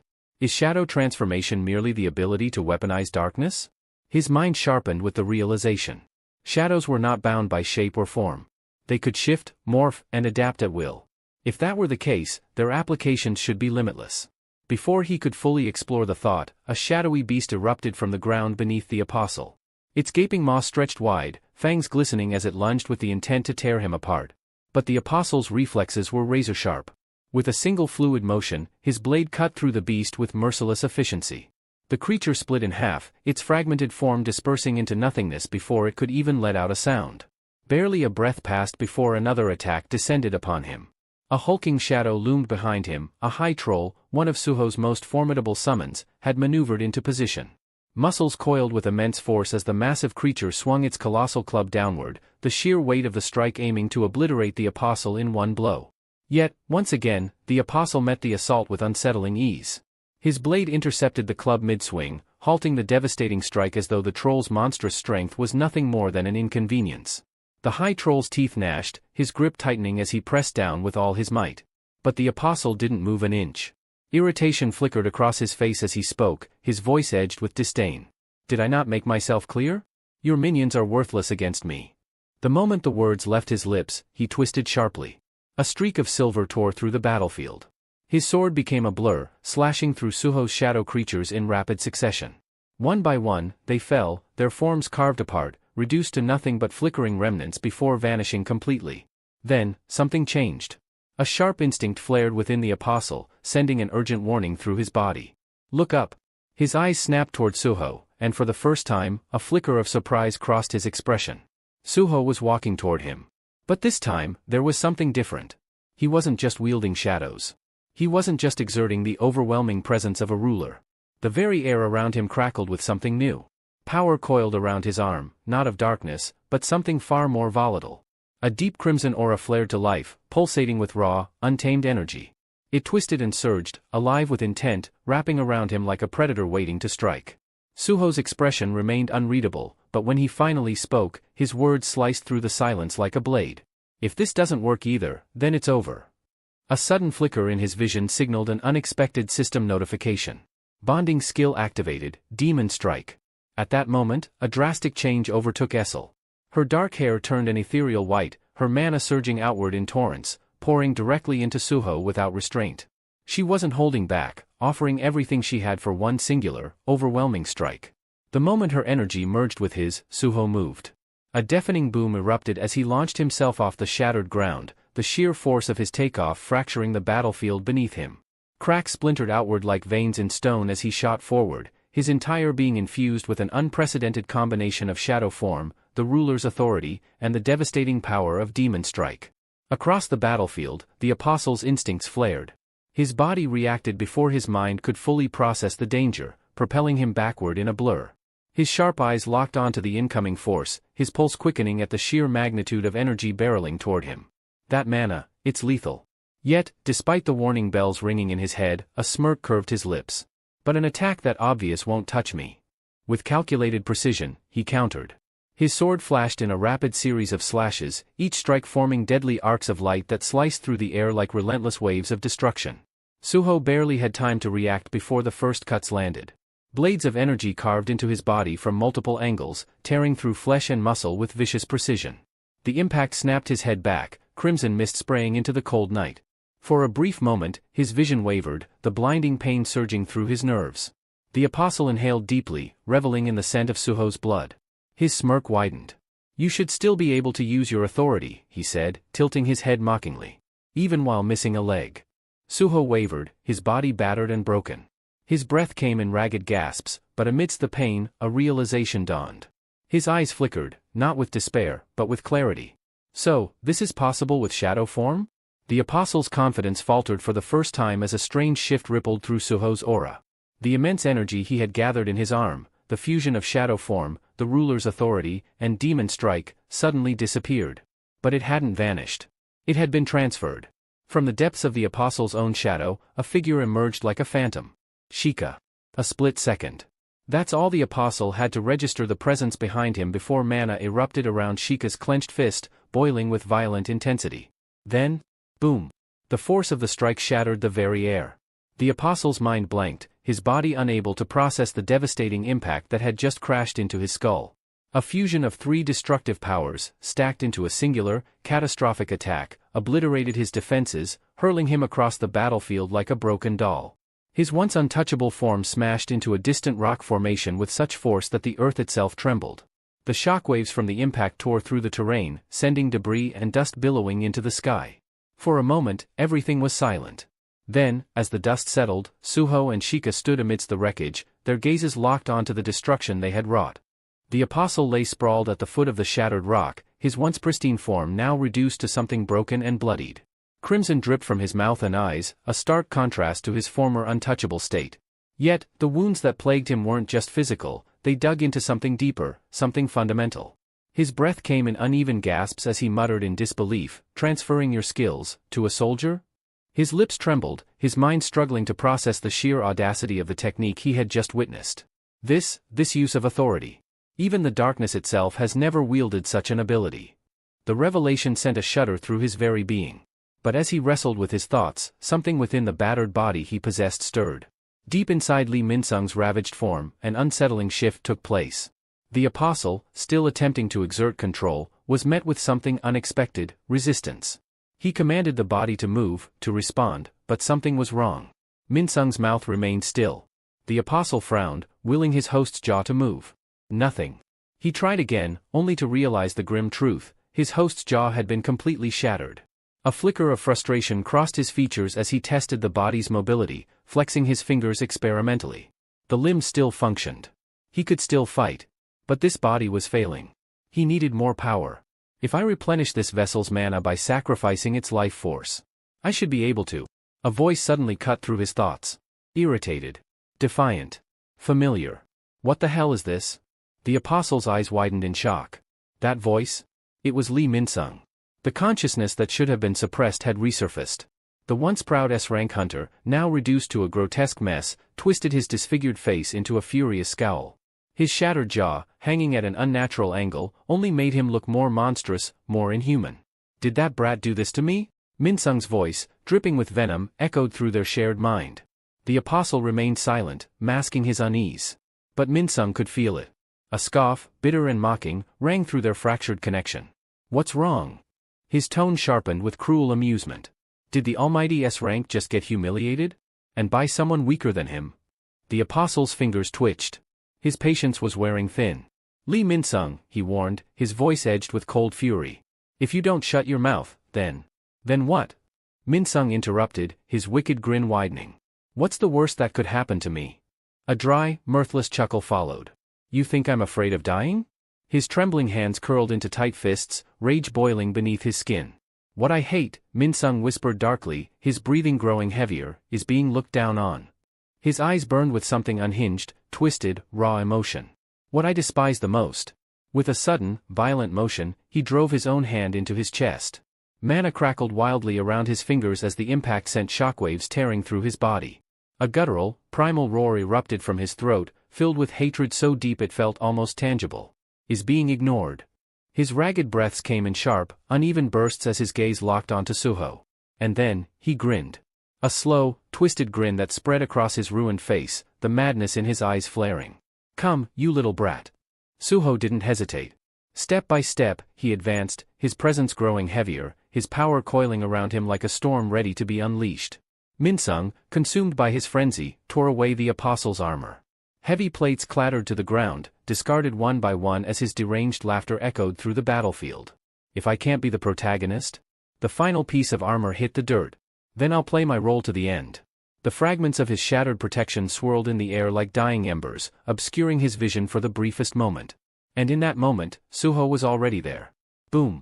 A fist, wreathed in the abyssal power of shadows and the unrelenting force of the ruler's authority, crashed into Minsung's stomach. The battlefield shook. The sheer impact sent shockwaves screaming through the earth, shattering stone and tearing through the air like a violent storm. The force of the blow ripped through Minsung's body, his form crumpling under the devastating power that had been unleashed upon him. The ground beneath them split apart. The battlefield trembled. And in the aftermath of that single, monstrous strike, nothing but silence remained. Suho's fist remained lodged deep in Minsung's torso, his knuckles slick with blood as the shadowy tendrils coiled and writhed around his arm like living entities. The devastating impact had driven Minsung's body forward, his breath coming in ragged, uneven gasps. A thick stream of blood spilled from his lips, staining his chin and pooling at his feet. His entire frame trembled, his strength rapidly draining away, his body betraying him in its final moments. At first, the cracks on his face were barely noticeable, thin, hairline fractures splintering across his skin. But within seconds, they spread like a spiderweb, splintering wider and deeper, as if his very existence was shattering from within. The apostle's power, once an overwhelming force that consumed him, was now crumbling away, peeling off in jagged shards. The armor that once encased him, that had given him the illusion of invincibility, was disintegrating piece by piece. All that remained was a broken man. Minsung's fingers twitched, weakly reaching for his shattered jaw, as though trying to hold himself together, to regain some semblance of control. He attempted to speak, to force out a final statement, something, anything, but all that escaped were low, garbled noises, barely recognizable as words. Each effort sent a new wave of agony through his fractured form. His vision blurred, his limbs shook, but his thoughts remained sharp, screaming in defiance. "Not only is there a damn hole in my stomach, I can't even say my last words." A bitter laugh died in his throat. His body swayed, unsteady, but his mind refused to accept the inevitable. "When that thing first appeared in front of me." His thoughts wavered, interrupted by the steady drip of blood from his lips, splattering onto the ruined ground beneath him. His body convulsed, every nerve screaming under the weight of impending death. For so long, he had convinced himself that he was different. That he was chosen. That he had the power to bend the world to his will, to reshape it into something better, something that belonged to him. But in the end, he was no different from the rest. He was dying, just like everyone else. Then, a sharp, piercing pain stabbed through his skull, but this wasn't from his injuries. It was something else. A memory. A memory he hadn't thought of in years. Lim Taigu. His body stiffened, and for a moment, the burning rage in his chest outshone the pain. "Why the hell am I thinking about that idiot right now?" The image of Taigu flashed through his mind, his ever-present smug expression, the face that had always looked down on him, taunting him even in death. Minsung's fingers twitched. Anger roiled inside him, bubbling just beneath the surface, but his body had long since passed the point of obeying him. He was too weak to fight, too weak to lash out, too weak to change anything now. Still, he forced his arm up, trembling violently as he struggled to lift his hand. Even if his voice failed him. Even if his body collapsed. Even if death clawed at him from all sides. There was one thing he refused to allow. With the last remnants of his will, he raised his trembling fingers, defiant to the very end. "Don't you dare look down on me." The thought clung to him like a dying ember, flickering weakly before fading into the cold. He willed his body to move, to hold on to the last shreds of defiance, but his limbs betrayed him. The strength that had carried him this far had finally abandoned him. His trembling hand, once raised in protest, fell limply to his side. The fight was over. He tried to laugh, to mock his fate with one last sneer, but his shattered jaw turned it into nothing more than a broken wheeze, pathetic, weak, unworthy of the name Lee Minsung. The so-called superstar, the one who should have been celebrated, acknowledged, revered. His bloodied gaze drifted toward Suho, his vision blurring at the edges, darkening like a curtain closing on his final act. Even as the world slipped from his grasp, he could still make out those eyes staring back at him. Cold. Unwavering. But worst of all, filled with pity. His lips curled slightly, a final mockery twisting on his ruined face. Why? Why are you looking at me like that, brat? But the answer never came. His fingers twitched one last time before falling still, motionless against the blood-soaked dirt. His chest, which had risen and fallen in ragged defiance, gave its final shudder before ceasing altogether. The battlefield, once a storm of chaos and violence, sank into eerie silence.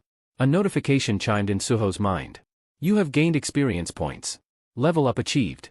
Another window appeared. Urgent quest, eliminate Lee Minsung, vessel of the Apostle of Iterum. Quest complete. Suho didn't move. He remained still, staring at the lifeless body beneath him, as though trying to make sense of something that could never be understood. Slowly, he lowered Minsung's corpse to the ground, careful, almost reverent, despite the brutal battle that had just ended. Behind him, a surge of celebration erupted.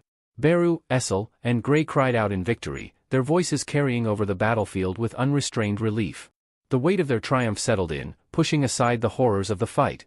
Beru, unable to contain his excitement, stepped forward, his golden eyes gleaming with admiration. You did it, young monarch, he declared, his voice brimming with enthusiasm. The Apostle of Iterum has been defeated.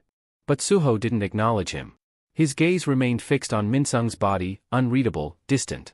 There was no satisfaction in his expression, no relief.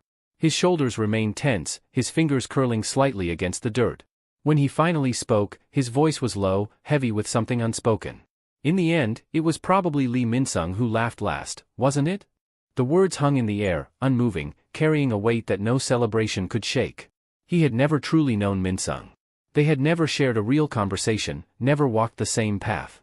And yet, as he looked down at the man who had fought so desperately to carve out his own place in the world, he felt something gnaw at the edges of his mind.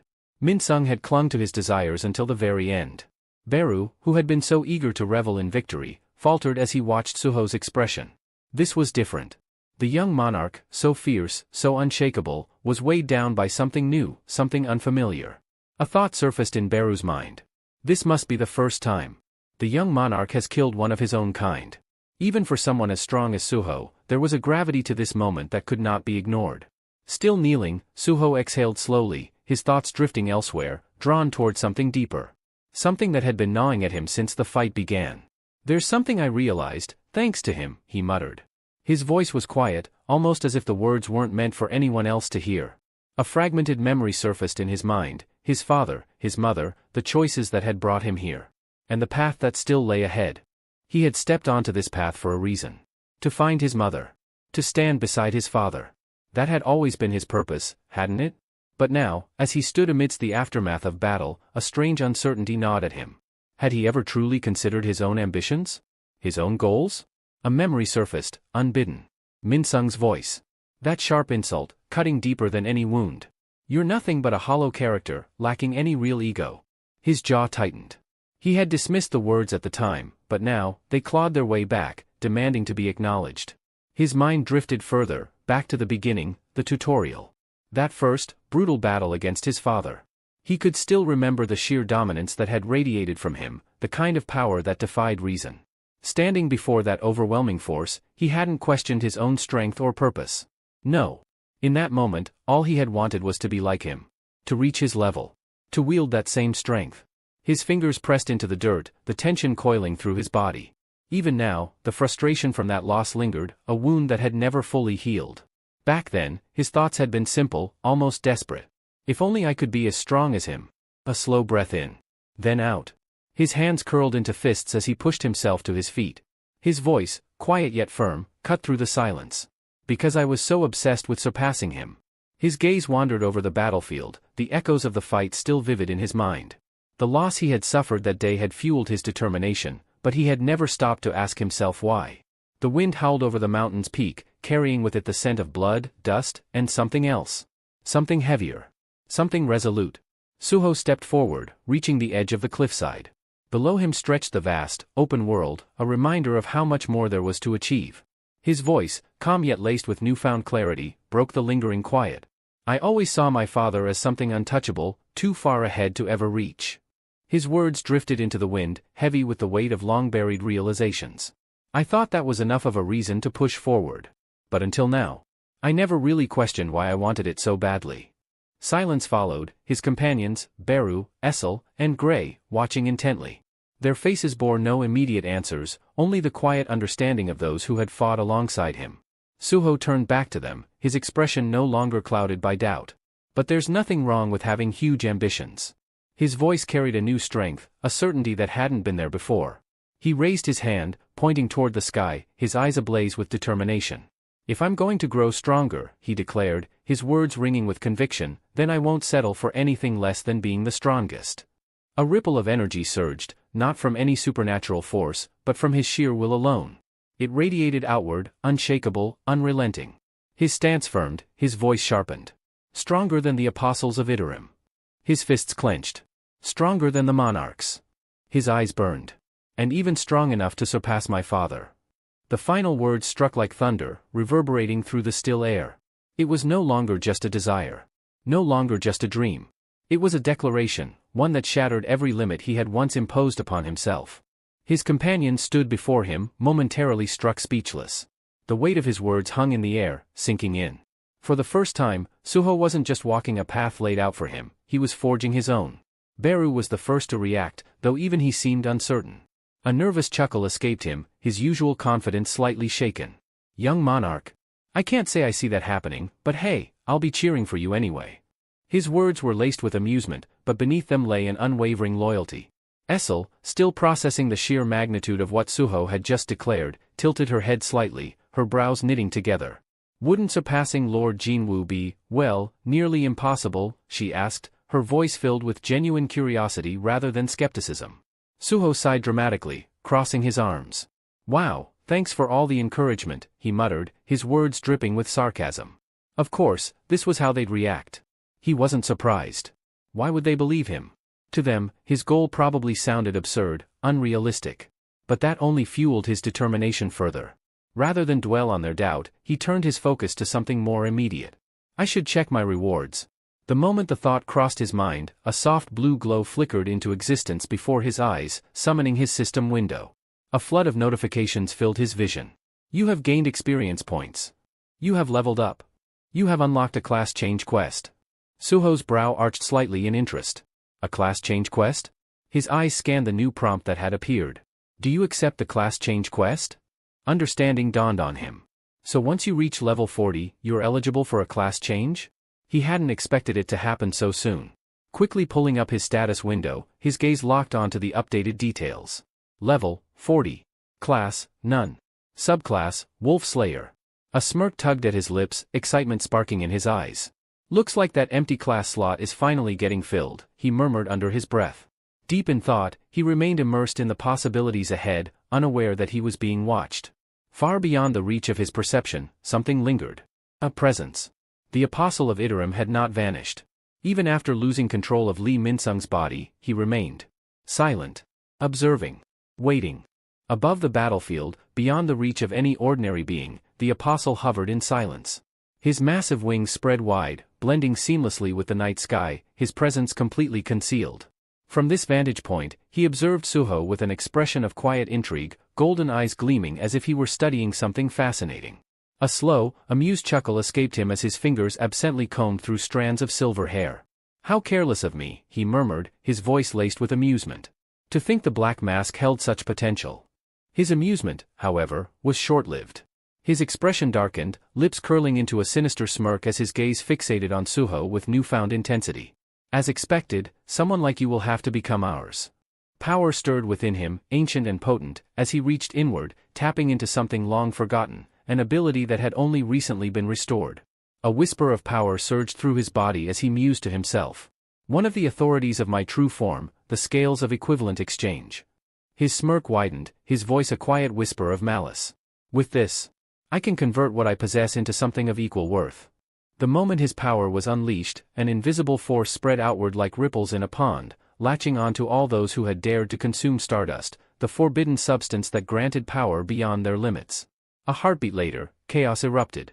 Nearby hunters let out strangled cries as their bodies seized uncontrollably. Their limbs trembled, their veins bulging as an unseen force wrenched something vital from them. One by one, they collapsed, writhing in agony as their very essence was siphoned away. Screams turned into pitiful gasps as their strength, their vitality, everything they had gained from the tainted substance was drained away.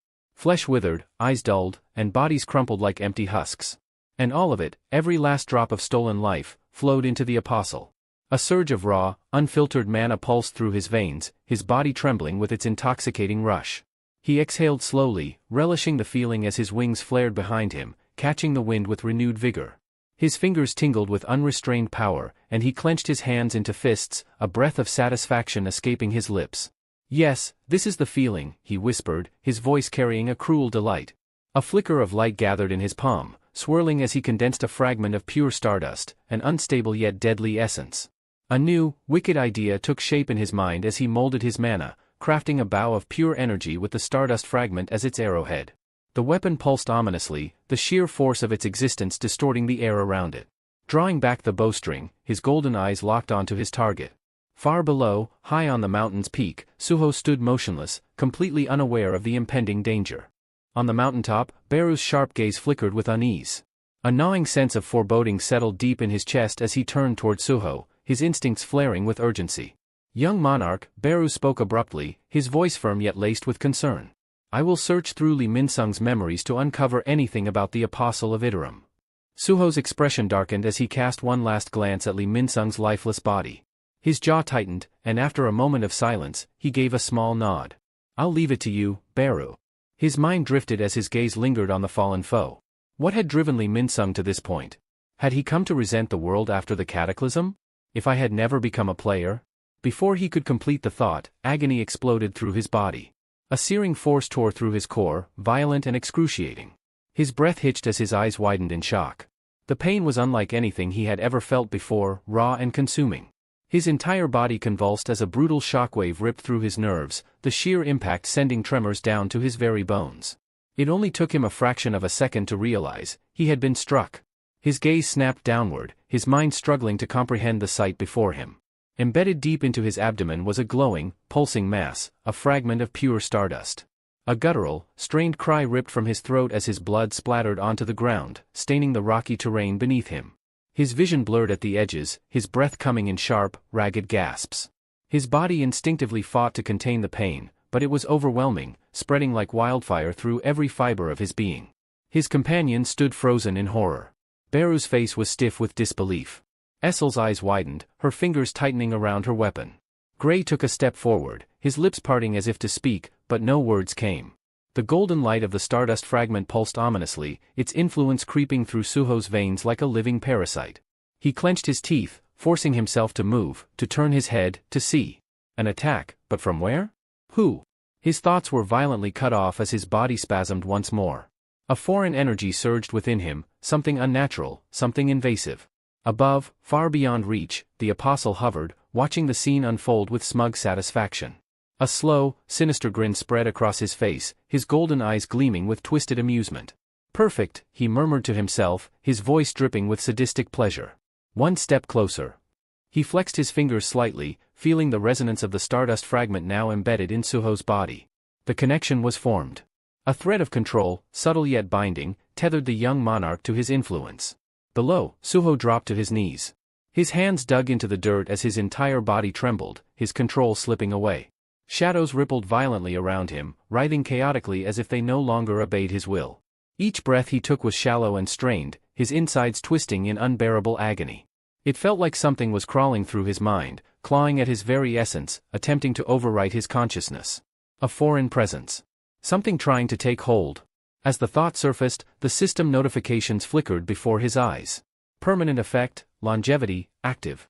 Immunity to all diseases, poisons, and abnormal status effects, active. A brief, fleeting relief washed over him. But then, status effect dispel attempt, failed. A cold shiver ran down his spine. The system frantically attempted to identify the foreign energy invading Suho's body. It classified the anomaly as mist burn infection, a data-based affliction linked to an external force.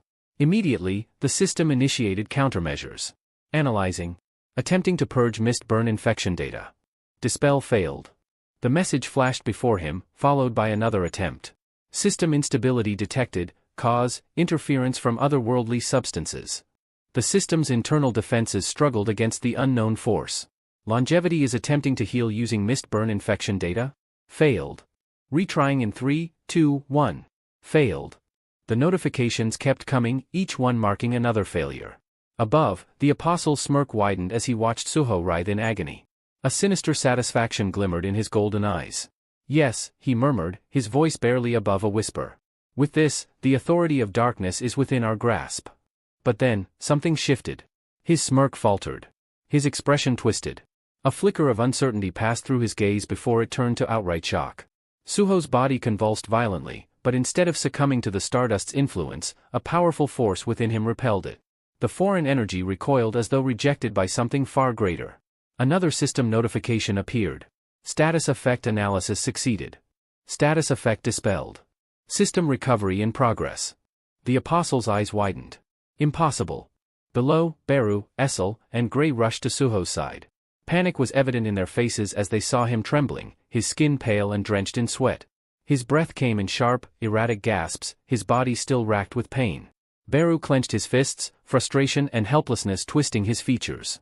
"Young monarch, hold on," he urged, his voice unusually unsteady. "Just, hold on." Essel bit her lip, desperately searching for a way to help, but the sheer intensity of Suho's suffering made her stomach twist in dread. Gray remained silent, yet the tension in his stance spoke volumes. Despite the unbearable pain, Suho forced himself to think. His only hope, longevity, had activated. His vision blurred, a crushing weight pressing down on him, making his head spin. The voices of his companions grew distant, their cries muffled as though coming from far away. His HP was dropping. Too fast. His fingers twitched as he struggled to focus on the system window. If this keeps up, I won't make it. His body screamed for relief, for any escape from the torment. Then, an idea surfaced, a desperate, reckless thought. His only option. With trembling fingers, he lifted his hand. Barely able to move, he pressed the confirmation button. Class change quest, accepted. The system's response was immediate. Class change quest will begin now. Before anyone could react, the ground trembled violently. A massive shadow dungeon gate materialized before them, its swirling black mass absorbing the very light around it. A new system notification flickered. Only the player may enter the class change quest. To ensure smooth progression, the monarch's descendants will be transported inside the shadow dungeon. Beru's eyes widened. What? Essel and Gray staggered back, staring at the ominous gate. Even the apostle, hovering high above, felt an unexpected wave of shock.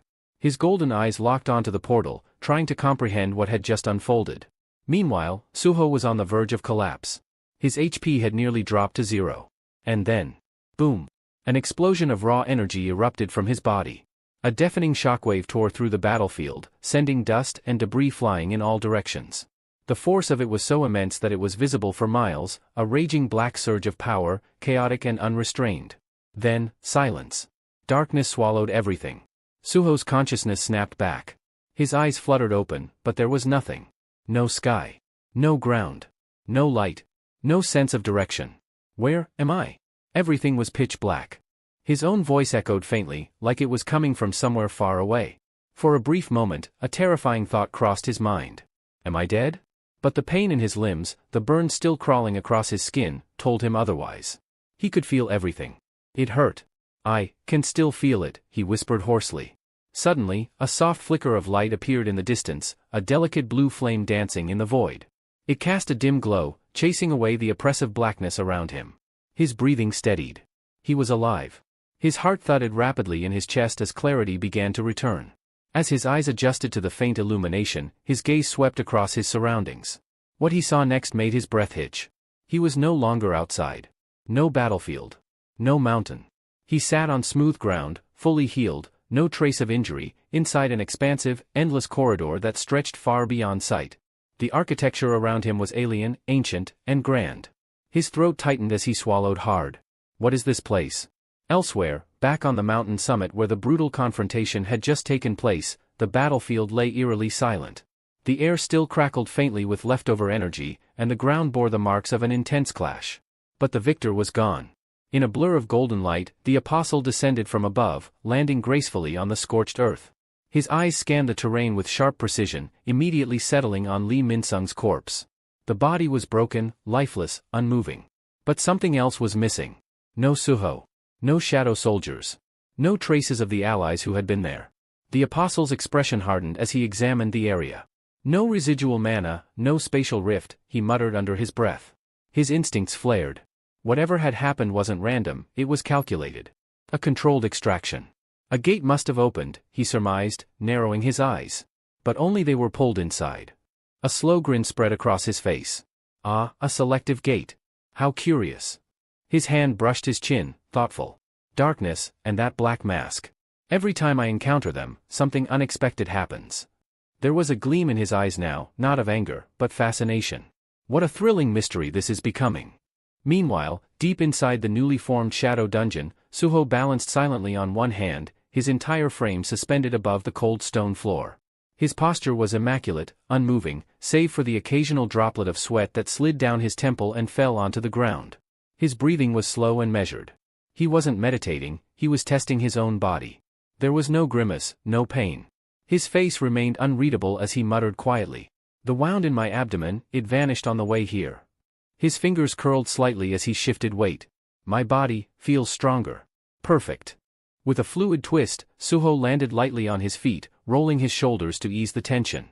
He opened his mouth, beginning to mutter a thought. If there's an issue, it's probably. But he never finished. A sudden flash of light blinked into view in front of his eyes. The familiar digital glow of a system notification interrupted him, displaying a harsh message across his vision.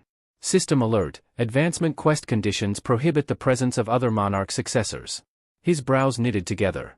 Immediately, he reached for his shadow dungeon key, instinctively attempting to summon the space that had always been his refuge. But before he could even channel mana into it. System alert, the shadow dungeon key is currently disabled. His eyes sharpened. So, bond skills are sealed. Even my dungeons locked away? He turned to face the corridor ahead, stretching endlessly, filled with flickering blue lights that danced along the walls. As he took a few steps forward, the weight of realization settled over him. This place, he murmured, running his hand along the cool, stone surface beside him. It's the same dungeon. The one from my tutorial. Familiar and yet different. He remembered it well. The trial my father prepared, where I bled, suffered, and came out reborn. A shadow passed over his face. The Suho who had endured this dungeon once was long gone. But the memories remained, etched into him like scars that refused to fade. As he wandered deeper into the dim maze, something else gnawed at him. No shadow knights waiting. No enemies lurking in the distance. No weapons or tools offered. And worst of all, Vulcan's horn was shattered. His fists clenched at his sides. Everything, was being stripped from him. It wasn't just a test of power. This quest was designed to leave him bare. He opened the system interface, hoping for guidance, some kind of quest description, even vague. But there was nothing. Just a blank space where details should have been. No instructions? No objective, he muttered, the irritation creeping into his voice. If they expect me to ascend some tower again, how am I supposed to survive without my weapons? Without even bond support? The long, winding corridor continued ahead, twisting and warping with every step. The further he walked, the more reality itself seemed unstable. The walls glitched at the edges, as though part of a digital illusion on the brink of collapse. And then, he stopped. Something finally broke the monotony. A door. He blinked, surprised. After what felt like an eternity of wandering the endless halls, a door had suddenly appeared. Exhaling slowly, he raised an eyebrow. A boss room? Here, in the middle of nowhere? He stepped closer, pressing a palm to the cold surface. It didn't feel ordinary. Was this all slapped together carelessly, or is something deeper behind it? The air shifted. His heartbeat quickened, not from fear, but from the rush of anticipation. If I clear this advancement quest, will I return to that level of strength? Will I reclaim what I lost? His mind wandered back to his first ever challenge, the moment his legend began. The one who awaited him back then. A knight, Igris. As the door groaned open, it revealed a shadow-filled chamber that stretched far beyond what his eyes could make out. The silence was unnerving, wrapping around him like chains. At the far end, barely visible, a staircase rose into the darkness above. Suho's eyes narrowed, adjusting to the gloom. Too dark. I can't see what's ahead. Suho's eyes remained fixated on the darkness ahead, every instinct in his body sharpening to a razor's edge. Then he saw it, a silhouette sitting atop a raised platform, motionless like a monarch upon a throne. The pressure in the air shifted, growing denser, almost suffocating, as though the chamber itself had begun to acknowledge the presence Suho was now facing. The moment Suho stepped closer, the seated figure stirred. A slow, deliberate movement. It stood. Suho's breath caught. His steps faltered as his mind reeled against the sight unraveling before him. A form began to emerge from the gloom, descending from the throne with the weight of something ancient, something powerful. The closer it drew, the more defined its outline became, and then the light struck its face. His pupils contracted. No. There was no mistaking it. The face that looked back at him was his own, but not as he was now. No, this version was different. Sharper. Harder. Colder. It was him from the past. The Suho who had clawed his way out of the nightmare that was the tutorial. The one who had been shaped by endless bloodshed, trial after merciless trial. The one who had faced Beru at full power, and survived. That Suho exuded an unshakable dominance. No hesitation, no uncertainty in his eyes. Only pure, refined resolve. His stance was perfect, balanced like a blade honed to kill. Suho swallowed hard, recalling the monstrous force Beru had once embodied, the savage massacre of the Mistburn warriors, the crushing pressure that had left seasoned veterans frozen in terror. And yet, this version of himself had brought that beast to its knees. A pulse of energy rippled through the room. The other Suho's gauntlets lit up with raw, unstable power. Sparks danced across his arms, surging into the air like veins of lightning tearing through reality itself. His aura flared, wild, violent, immense. It wasn't just pressure anymore. It was devastation manifest. The ground fractured beneath his feet, great cracks spiderwebbing outward. The walls trembled, the ceiling groaned. The very fabric of the chamber strained against the weight of the power radiating from him, power that wasn't just brimming, but overflowing, unraveling the boundaries of the dungeon. Suho instinctively stepped back. His breath came in quick, shallow bursts. His heart pounded like a war drum in his chest. What am I supposed to do against that? And then, the past Suho moved. There was no warning, no build-up. Just a blur. A flash. And the world erupted. Why? The word barely escaped Suho's lips before it was too late. The strike landed with a cataclysmic crash that shattered space itself. Suho didn't fly back. He didn't brace. He didn't block. He ceased to exist. In a single instant, he was gone. The impact annihilated everything, no bones left to break, no flesh left to tear. He was unmade by sheer, unrelenting force. The blast didn't simply hit, it erased. No defense. No resistance. No second chances. The chamber fell silent once more. Only the echoes of destruction remained. Not a trace remained. No torn fabric, no scattered limbs, nothing. The space where Suho had once stood was now marked only by the grotesque splatter of blood staining the floor. The only testament to his existence in that moment was the crimson pool left behind, a chilling reminder of how thoroughly he had been obliterated. Then, in the distant shadows of the chamber, something shifted. One of the three ghostly blue flames, previously steady and unwavering, began to flicker erratically. Within seconds, it fizzled out completely, extinguished. Now, only two remained, their glow dancing solemnly along the walls. A violent gasp tore from Suho's throat. He reappeared abruptly, his body reforming in darkness like a specter torn from oblivion. His knees buckled the moment his feet hit the stone floor. He stumbled forward, lungs aching, his every breath ragged and desperate. Though there was no external injury, an invisible agony clung to him, one that didn't scar flesh but left a hollow pain deep within his soul. He gritted his teeth and reached for his head, dizzy and dazed. It wasn't just the pain. It was the realization. A truth that hit like a second death. So this is where I return when I die here? His voice trembled. Barely audible. Each syllable carried the weight of disbelief and dread. Sweat dripped from his chin. His eyes were unfocused, pupils still quivering from the trauma he'd just endured. His breathing slowed, but the tremors wouldn't stop.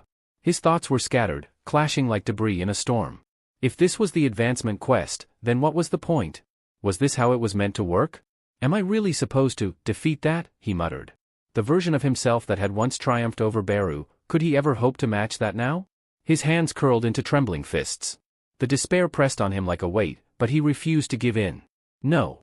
The system had never thrown obstacles at him for the sake of cruelty. Every challenge, every trial, had been part of his growth. A path toward something greater. There had to be another way. A hidden route. A different path forward. His eyes turned to the endless labyrinth ahead. This dungeon, it wasn't like the tutorial. Not just a single arena or a straightforward battleground. The structure was too complex. Too scattered. Multiple corridors. Multiple chambers.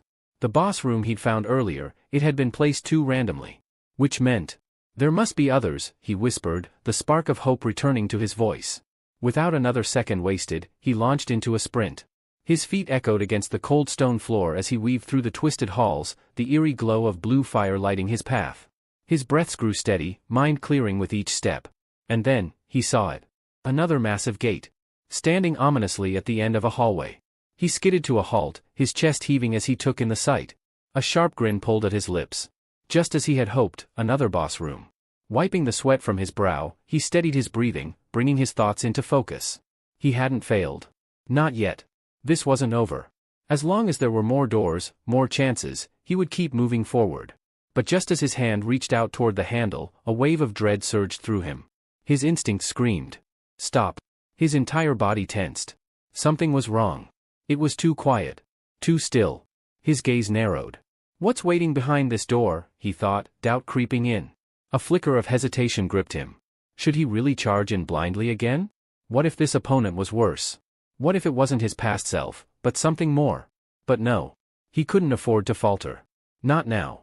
Whatever lurked behind this gate, it had to be a better alternative than facing himself again. Jaw tight, heart pounding, Suho braced himself. His hand pushed against the cold metal. The massive doors groaned as they began to open. And the moment the gap widened, his entire body froze. Eyes wide. Breath caught. His expression collapsed into sheer disbelief.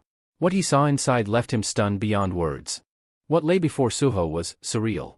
The last thing he expected to find behind the towering gate was a room filled with scattered children's toys, worn stuffed animals, wooden figurines, and colorful puzzle pieces littered the stone floor. The playful remnants of a nursery were wildly out of place in a dungeon this ominous. The air remained thick and oppressive, yet it clashed violently with the innocence suggested by the childlike clutter. Suho's eyes narrowed as he took in the eerie sight. What is this place? And then, his gaze drifted to the center of the room. Amidst the disarray, a lone child sat quietly on the ground, his small frame surrounded by the mess of toys. He seemed utterly absorbed, fiddling with blocks as if the gloom around him didn't exist. But the moment Suho took a cautious step forward, the child's hand stilled. A dreadful silence followed, so profound it made Suho's skin crawl. The child slowly turned his head. Their eyes met. In an instant, Suho's breath hitched in his throat, his pulse accelerating like a drumbeat in chaos. The boy's face, once innocent and serene, warped into something chilling, his features hardened, his expression clouded with menace. But it wasn't the malice that struck Suho the hardest. It was recognition. A sickening chill ran through his veins as realization dawned like a hammer blow. That's me. His childhood self. The boy in front of him, sitting so still in the heart of a battlefield of toys, was unmistakably him, years younger, but with eyes that gleamed with something far too powerful, far too dangerous. Suho staggered back a step, struggling to reconcile the image. What kind of twisted nightmare was this dungeon dragging him through? Was he really being forced to confront himself, again? But this time, as a child? He clenched his jaw, trying to dismiss the thought. This had to be some illusion, some trick. There was no way the system expected him to fight a kid, even if that kid was himself. But before he could fully deny the idea, the boy moved. And everything changed. Every toy on the floor, the dolls, the wooden horses, even the puzzle pieces, began to rise into the air, slowly and silently. The sight was disturbingly unnatural, as though some unseen puppeteer was pulling them upward on invisible strings. But the true terror came next. The child himself began to float. Lifted by no visible force, the younger Suho hovered above the ground as if gravity had simply released him. A dense, pitch-black aura enveloped his small body, its oppressive weight rippling through the chamber like a dark tide. The air grew heavier, harder to breathe, as the energy around the boy twisted reality itself. Suho instinctively tried to move, but he couldn't. Panic surged through him. He gritted his teeth, trying to force even a finger to respond. He was locked in place. Paralyzed. His mind raced to find the cause, and then it hit him like a slap to the face. This is ruler's authority. The same powerful force that only high-level beings could wield. Suho had experienced it before, but never like this. Never from himself. And yet, the proof hovered just meters away, staring him down with cold, merciless eyes. Still suspended midair, the younger Suho slowly lifted one hand. He raised a small finger and pointed directly at Suho, not with aggression, but with unsettling calm, like a child idly choosing a toy to play with. Then, with the slightest motion, he shifted the angle of that finger. That tiny movement was all it took. A sudden, nauseating sensation struck Suho.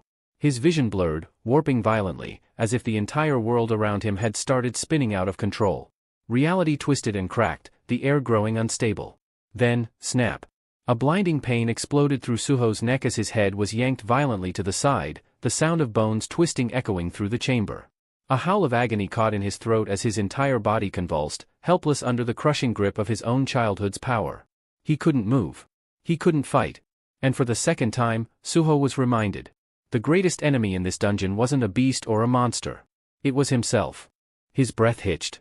But he never got the chance to let it out. Darkness surged in from the edges of his vision, swallowing everything in a haze of numbness.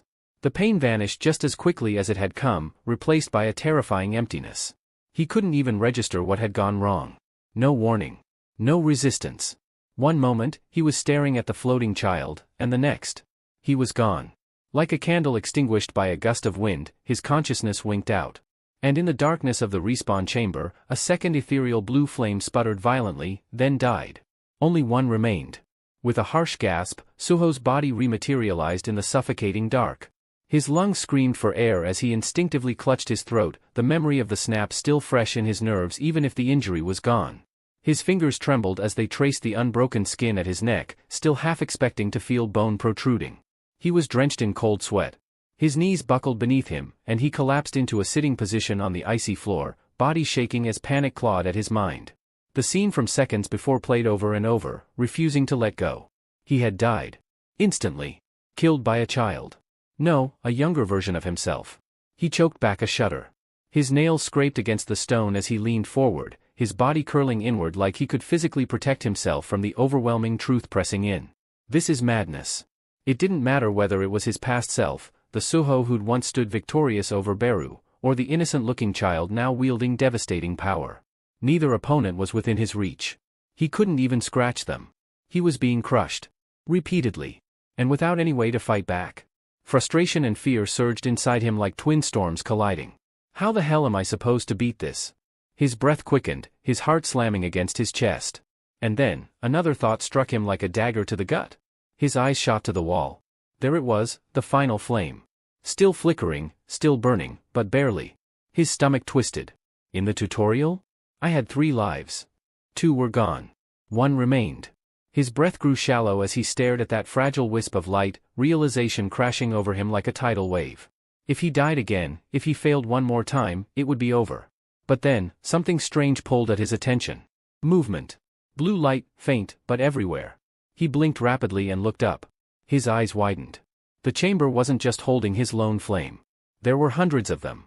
Blue fire danced along the walls, high into the ceiling, scattered across every surface. An entire graveyard of lives burned quietly in the shadows of the dungeon, each one a silent witness to failure. His breath caught in his throat again. But not out of fear this time. Confusion. Something was wrong. Not all the flames were behaving as they should. Some flickered violently, others twitched unnaturally, distorting like corrupted data. A few even glitched entirely, vanishing momentarily before sparking back into existence. The air around them shimmered, like the very system holding the dungeon together was beginning to unravel. His instinct screamed at him. And then, the screen blinked before him. A system notification. System error detected. Anomalous interference from an unknown external entity. Contamination of environment confirmed. Suho stared, his jaw tightening. What? External entity? Was something messing with the system itself? He didn't have time to process it. Another alert appeared before the first could even fade. Mission directive. Eliminate the entity beyond the gate before all allotted lives are lost. The words hit harder than any attack. The entity beyond the gate. The being that had ended him in a blink. Twice. Whether it was the adult version of himself or the twisted child, both were beyond him. Yet the mission was clear. He had no choice. And the next notification stripped away any false hope he still had left. Dungeon escape disabled. Class change process must be completed before exit. His breath seized in his lungs. There was no exit. No failsafe. This wasn't a trial. It was a trap. He stood there, frozen, staring at the screen as the cold crept up his spine like a whisper in the dark. One death away from oblivion, surrounded by glitched flames and unraveling code, with monsters that wore his own face waiting behind every door. There was no running. The only way out was through. Suho's breath came in ragged bursts, his chest rising and falling unevenly as he stood amidst the sea of flickering blue flames. The ghostly light danced along the chamber walls, casting shifting shadows that seemed to breathe with every second. His wide eyes scanned the endless torches, each one pulsing faintly, as if alive. "What are these?" he whispered, voice nearly swallowed by the eerie silence. A knot formed in his stomach. Do these represent lives? The thought alone made his skin crawl. If that were true, then either he had more lives than the system said, or, something much worse, these flames belonged to others. Perhaps challengers who had come before him. Or failed versions of himself from other timelines. Echoes of those who never made it out. He didn't know which answer was worse. Even if these were his, what use were they? He clenched his fists tightly, fingernails digging into his palms. What was the point of having multiple lives if he couldn't grow strong enough to survive even one encounter? There's no leveling system here, no mobs to grind, no gear drops, no training. Nothing. Just death. His voice was hoarse, nearly breaking as he said it. His gaze shifted to the series of translucent messages still floating before him. Their text remained unchanged, still flashing ominously with the same cold, mechanical clarity. System error. Dimensional contamination detected. Unauthorized elements have infiltrated the dungeon environment. So that's what this was. That had to be the reason. The sheer unfairness of this trial. It wasn't just a challenge, it was corrupted. Twisted by something not meant to exist here. His heart pounded as he read the second message again. Objective. Eliminate the entity beyond the gate before all allocated lives are consumed. And the third one. Dungeon lock active. Escape denied until class evolution is complete. A bitter expression formed on Suho's face. So even if those flames do mean extra lives, there's no telling how many I really have left. For all I know, that last death was already my final shot. The weight of that possibility pressed down on him like iron chains. But even so, he refused to break. His body still remembered the pain. That unbearable snap. The cold, empty sensation as life was ripped from him. But he pushed past it. With trembling arms and legs like stone, he forced himself to his feet. His breathing was shaky, but his voice was steady now. I have to keep going. I can't stop. Around him, the twisted dungeon sprawled in all directions, a chaotic mesh of curved halls, offbeat passageways, and strangely shaped doors that defied logic. It wasn't a layout designed to be solved. It was meant to confuse, to disorient. A maze built by something inhuman. His eyes narrowed as he studied the layout.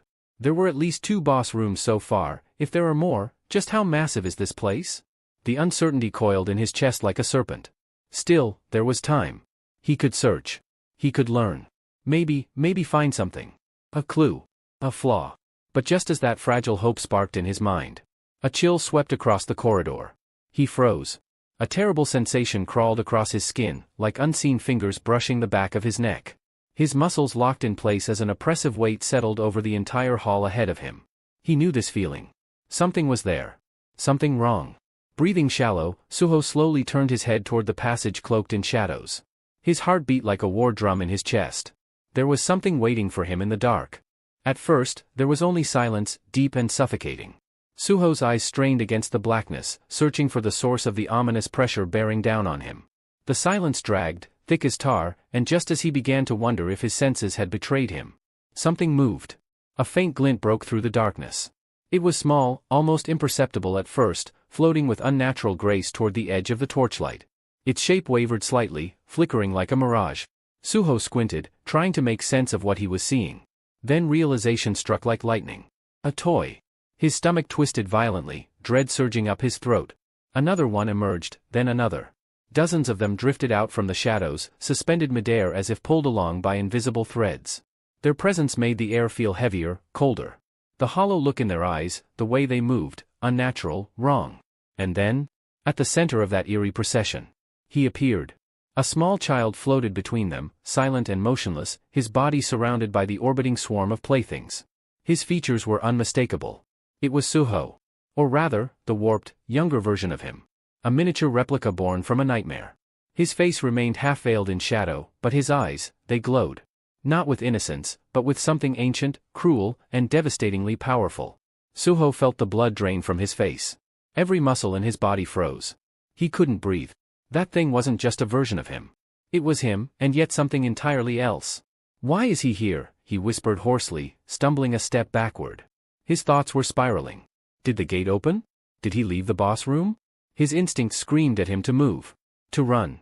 Without thinking, Suho spun around and dashed into the twisting maze of stone corridors, his heart thundering in his chest.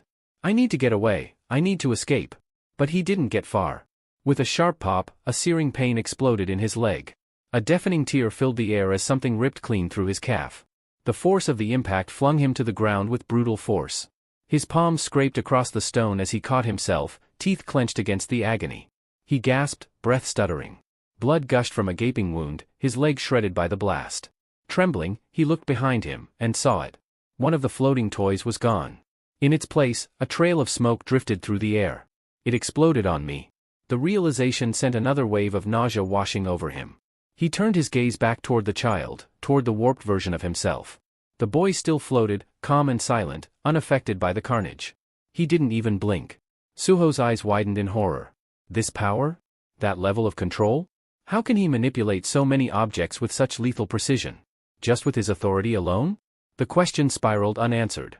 His mind scrambled for options, some kind of strategy, any way to survive. But before even a single plan could form, a new pressure pressed against his back. Colder. Heavier. Stronger. A second presence had entered the fray. And it was standing right behind him. Suho's veins ran cold as a massive shadow fell across his broken form. A single footstep rang out, measured, deliberate, and with it came an overwhelming force, thick enough to crush the air in his lungs. He didn't need to look. Every nerve in his body already knew who was standing behind him. But instinct overpowered reason. He turned. And immediately regretted it. There he was, his old self. The one forged by the brutal, unrelenting hell of the tutorial. The Suho who had once killed him with a flick of his wrist now stood tall, a walking storm of destruction wrapped in Vulcan gauntlets that radiated lethal heat. The sheer aura surrounding him was suffocating. It pressed down on Suho like the weight of an entire mountain. Suho's breath hitched. His body shook uncontrollably from a mix of pain and terror. Blood still streamed down his mangled leg, and his limbs refused to respond properly. His voice cracked from sheer desperation. No. No, not again. But there was no pity. No hesitation. Tutorial Suho's figure moved with inhuman precision, vanishing for a split second before reappearing right in front of him. The blow came instantly, a single, brutal swing of his leg. The world went dark as Suho's head was severed clean from his shoulders.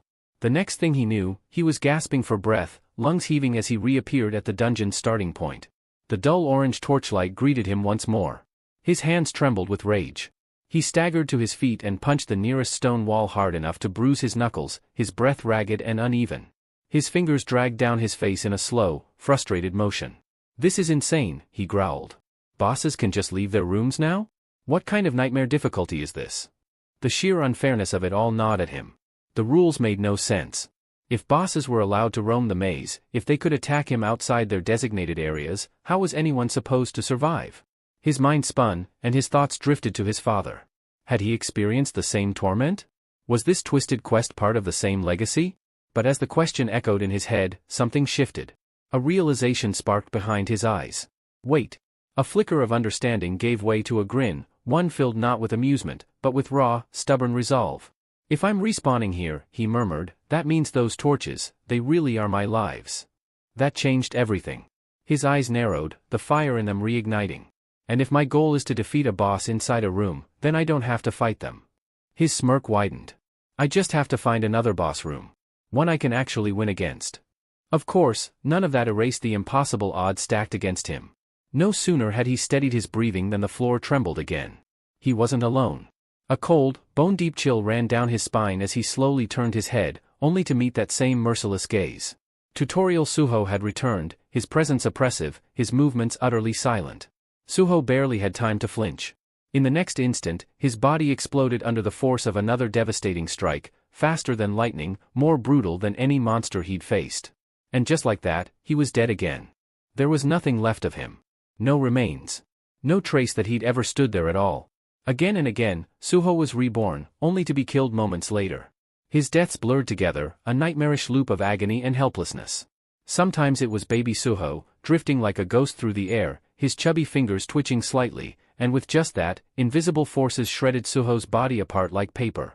Other times, it was Tutorial Suho who appeared without warning, merciless and mechanical, ending him in a single, brutal strike. Decapitated. Crushed. Blasted into chunks. Bone splintered. Flesh torn. Every death was more violent than the last. And yet, Suho endured. He clenched his jaw, swallowed the pain, and kept moving forward. Again and again. It doesn't matter. I can die 1,000 times if I have to. That single thought became his anchor. As long as he respawned, as long as his lives kept returning, he still had a chance. He could keep searching. Somewhere in this maze, there had to be another boss room, a way out that didn't lead straight to his slaughter. But then, something shifted. A quiet fear crept into his chest. A whisper of doubt that slithered into his thoughts, far more terrifying than death itself. His breathing hitched. His heartbeat stuttered. What if there isn't another room? The possibility chilled him. A system error. A corrupted dungeon. A glitch that left him trapped in a hopeless loop. What if this wasn't a trial of endurance? What if this was a punishment? A cage with no door? His knees gave way, and he slumped against the stone wall. His breath came in ragged bursts, shoulders trembling. His body still ached with phantom pain from his most recent death. His hands curled into fists so tight that his nails broke skin, dark blood welling beneath his fingers. He was exhausted. Not just in body, but in spirit. His head hung low. For the first time since entering the dungeon, the light in his eyes dimmed. This isn't a test, he whispered. This is hell. A nightmare where he couldn't grow stronger. Couldn't win. Couldn't escape. Just endless pain and rebirth. Despair clawed at his mind. He bit down hard on his lip until blood filled his mouth, hot and metallic. He wiped it away with a thumb, staring at the crimson stain like it held an answer. Then, something clicked. A memory surged to the surface. Words he had once spoken boldly, without hesitation. If I'm going to get stronger, then I want to be the strongest. He closed his eyes. Let the weight of that oath sink in. He'd said it like a promise, but now it felt like a chain. And yet, it gave him something solid to hold on to. No. He wouldn't break. A shaky breath escaped him as he dragged a hand through his damp, sweat-matted hair. His frustration boiled over, but he didn't scream. Didn't cry. Instead, he lowered one blood-slicked hand to the floor and began to press his finger against the stone. Slowly, deliberately, he started to draw. Marking the cold surface with lines, his own blood serving as ink. If I can't win, he muttered, voice steady, then I'll map every corner of this maze. Every death would become data.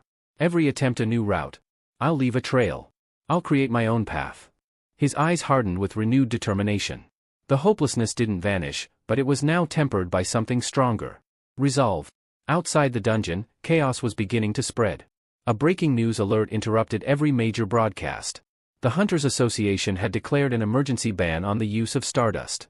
The stimulant, once used in secret by countless hunters, had been revealed to cause severe memory degradation.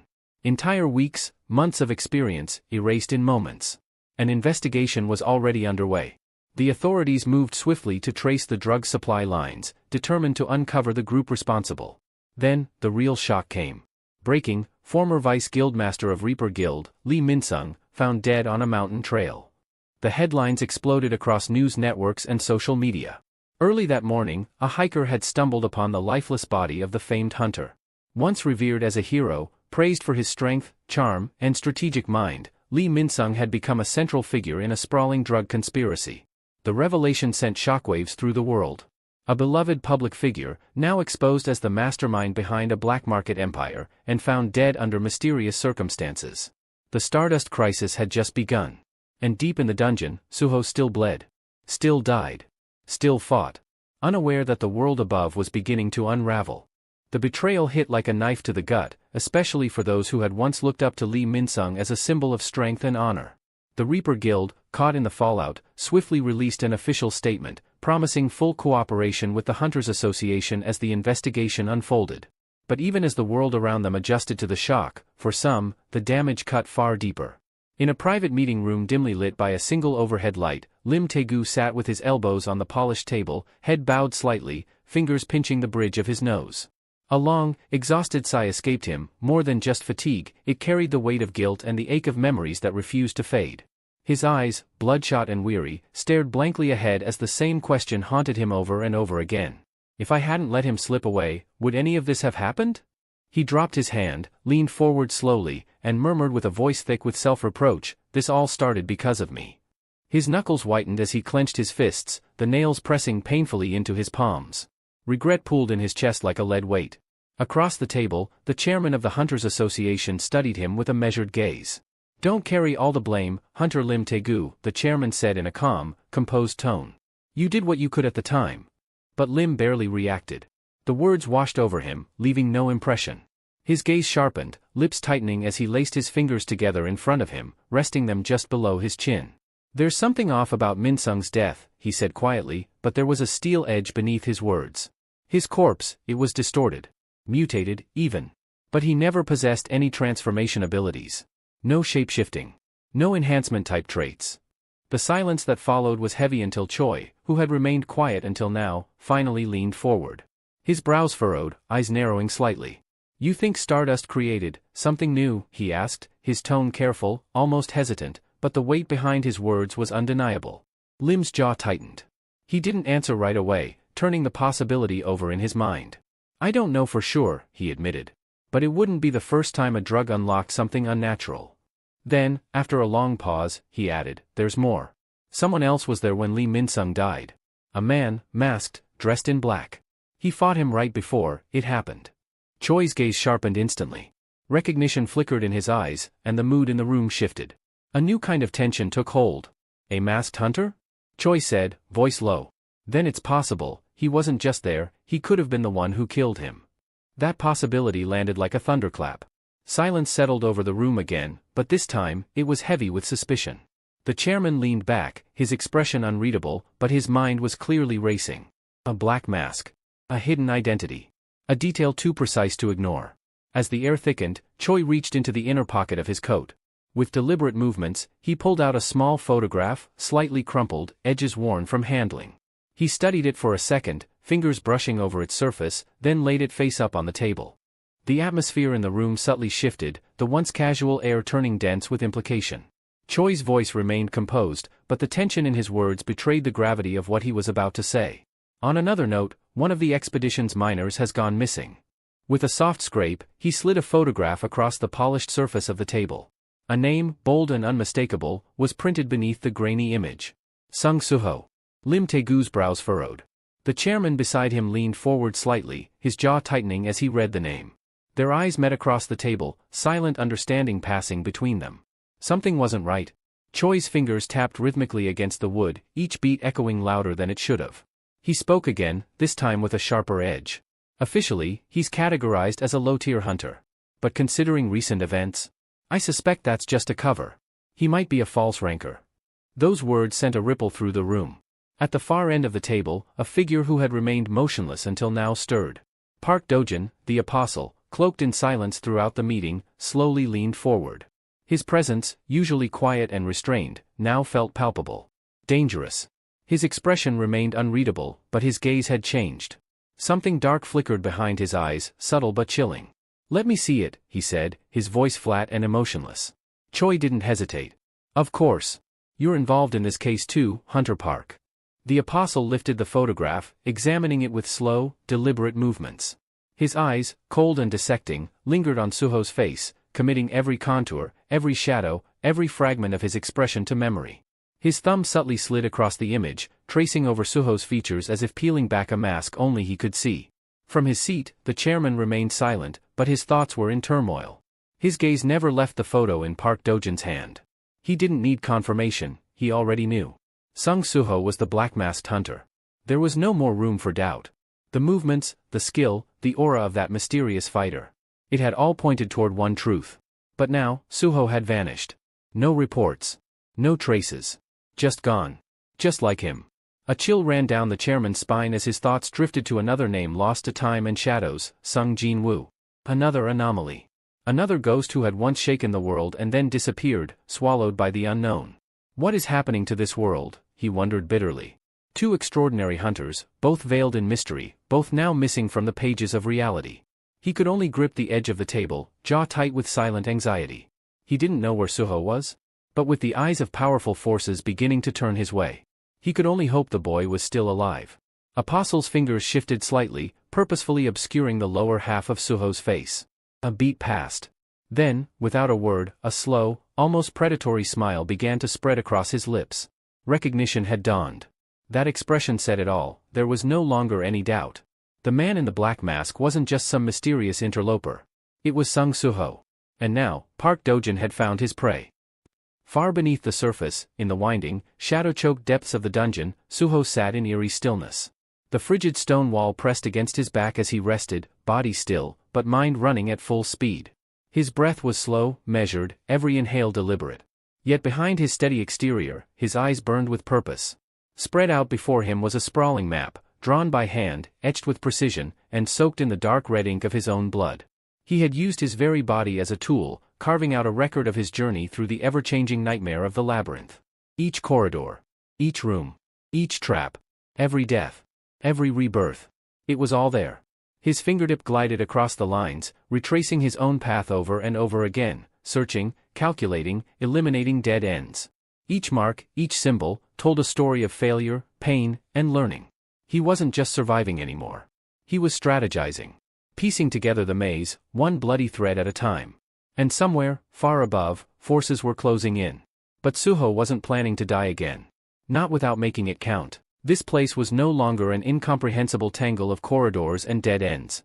What had once seemed like an endless, senseless maze had now become a riddle, one begging to be solved. Suho sat amidst the blood-smeared scrawlings on the stone floor, staring intently at the crimson patterns he'd drawn over countless lives. His breathing slowed, his eyes sharpened, and then, a shift. His brows drew together, not in frustration, but focus. Something had clicked. A tremor passed through his hand as it gripped his knee, and gradually, the corners of his mouth turned up in a smirk, not of arrogance, but realization. His spine straightened, the slump of defeat replaced by a hunter's poise. The chaos in his mind settled, as if a storm had finally passed. He wasn't just trying to survive anymore. Now he was playing the game. And more importantly, he was learning how to win it. Somewhere in this looping hell, there was an exit.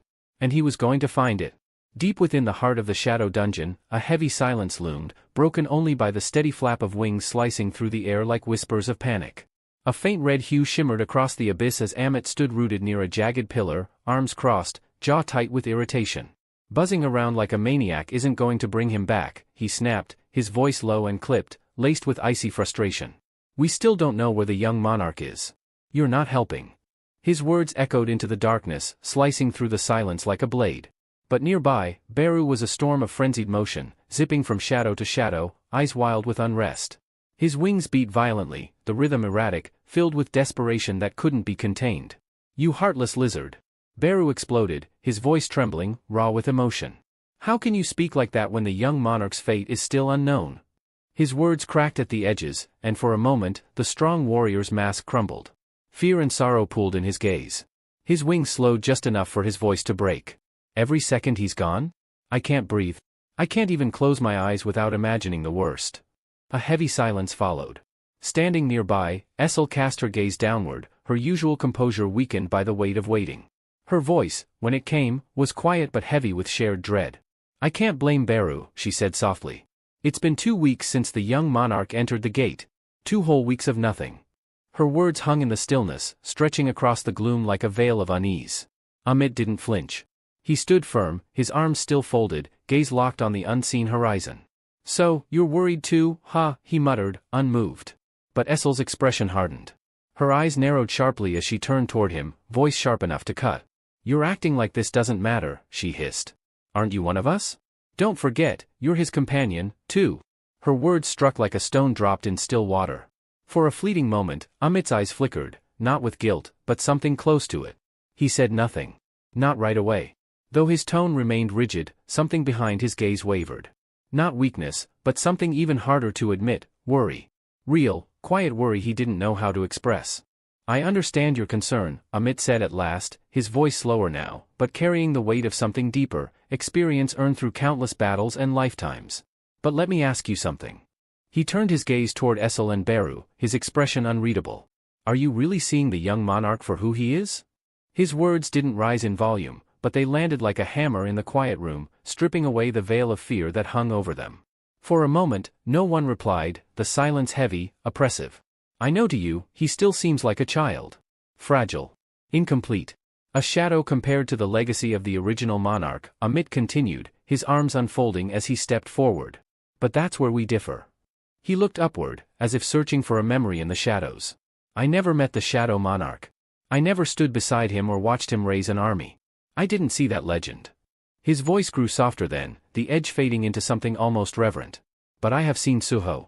He closed his eyes for a moment, recalling those brutal days. The bruises that didn't heal overnight, the silent screams through shattered ribs, and the blood he'd coughed up after surviving training most grown warriors would have abandoned. I saw him bleed without complaint. I saw him break, body and mind, but not once did he beg for it to stop. He stood back up. Every single time. Amit's eyes snapped open again, filled with fire. He's not weak. He's not lost. And he's not a child anymore. His conviction settled into the room like a foundation. Essel and Beru said nothing, but something shifted in their postures. The flicker of doubt dulled, replaced by a fragile spark of belief. After a long pause, Essel exhaled softly, her lips curving into the faintest smile. Maybe you're right, she murmured. He always did walk through hell with his head held high. All we can do now is wait, and believe. The atmosphere snapped, like a blade drawn across steel, and the scene tore away from the dungeon's heavy silence. A storm of energy exploded around Suho, now deep within the class change quest. His heart pounded like war drums as he rushed forward, eyes blazing with raw intensity. His fists clenched so tightly his knuckles turned white, and the heat of battle surged through every fiber of his being. Across from him stood a cruel reflection, Tutorial Suho, smirking with maddening ease. The original Suho let out a snarl, primal and wild, as he launched himself into the air. You think I'll just keep dying to you, he roared, fury rippling through his voice. His fist tore through the air like a meteor, the ground beneath him cracking under the sheer pressure of his leap. For a fleeting moment, the strike seemed unstoppable. But Tutorial Suho barely blinked. With a flick of his wrist, the impostor lifted one hand. The moment their fists met, Suho's body imploded, crushed by a force far beyond him, as though reality itself had rejected his existence. In a blink, he shattered into fragments, vanishing like broken glass caught in the wind. The scene shifted again. Another life. Another attempt. Suho reappeared, panting hard, already mid-motion as the environment around him twisted into a new form. This time, it was worse. Baby Suho stood before him, smaller, quieter, and yet brimming with a dread-inducing power. Despite the innocent appearance, the childlike version radiated an aura heavier than the last boss. Still, Suho's face was resolute. The fire hadn't died, it burned hotter than ever. He charged again, confidence surging through him like electricity. This time, I'll hit you. But as he soared closer, baby Suho raised one tiny hand. Reality trembled. A massive surge of energy, unseen but felt in every molecule of air, detonated from the child's palm, the ruler's authority erupting like a tidal wave of pressure. Before Suho could even react, the force smashed into him, pinning him midair like an insect caught in amber. Bones groaned, blood surged up his throat, and his limbs jerked violently against the unseen grip. Time didn't just slow, it fractured, breaking into 1,000 shards of pain as Suho was violently suspended in midair. A thunderous crack rang out, the grotesque sound of bones snapping echoing through the chamber like the toll of a death knell. His body convulsed under the invisible pressure, limbs bending at unnatural angles as the agony surged through him like wildfire. The sensation wasn't even pain anymore, it was something worse. Something primal. Overwhelming. Falling like a broken doll, Suho collapsed to the cold ground, blood trickling from his mouth. Every breath was a gasp, each blink a struggle. Yet, as the edges of his vision darkened, and death's familiar chill began to settle in, his mind didn't fade into unconsciousness. Instead, it lit up. In his final moments, again, his eyes fluttered open just enough to catch a glimpse of their status windows. A fragment of the system, maybe a hallucination. Or maybe something more. The infant version of himself stood calmly amidst the chaos, eerie and quiet, yet brimming with raw, terrifying power. No player level. None. And yet, his ruler's authority? Maxed out. Completely full. A perfect weapon in a child's body. Then came the Tutorial Suho, the apex of destruction. Level 99. A Soul Striker class. He wasn't just strong, he was overwhelming. A walking extinction event. The thought clawed into Suho's chest. What am I even fighting? A bitter chuckle escaped his lips, blood bubbling with it. A monster, he whispered, not knowing if he meant them or himself. The fear was still there, yes. Heavy and relentless, coiled like a serpent around his lungs. But something else had taken root in that fear. Something colder, sharper, clarity. Each death etched something into his soul. He wasn't just dying anymore. He was adapting. Every time his body shattered, his mind was forced to replay every move, every failure, every detail. It was pain sculpting him, and slowly, it was chiseling away his hesitation. Suho's breath hitched as his eyes flew open, life violently yanking him back again. No hesitation. No groaning. No hesitation. He forced himself to his feet, his limbs screaming in protest, muscles twitching from phantom wounds. But there was no time to linger. The dungeon sprawled out before him, a twisting abyss of corridors and death, yet something in his eyes had changed. He wasn't just searching for an exit anymore, he was hunting for it. His boots pounded against the stone as he ran, each step carving a rhythm into the silence. I didn't even get far enough to mark it down. The thought buzzed in his skull, gnawing at him. A reminder that he had nothing to show for the suffering, no checkpoint, no progress. Just pain and the same cruel loop. And yet, something else lingered just beneath the frustration. Familiarity. Facing his two twisted selves over and over again, something had begun to settle in his chest. Not calm, not fear, acceptance. He was beginning to understand what made them dangerous. What made him dangerous. I'm getting used to this, somehow, he thought, the idea sending a chill down his spine. There was a time when his own gut spilling onto the floor would have broken him. But now?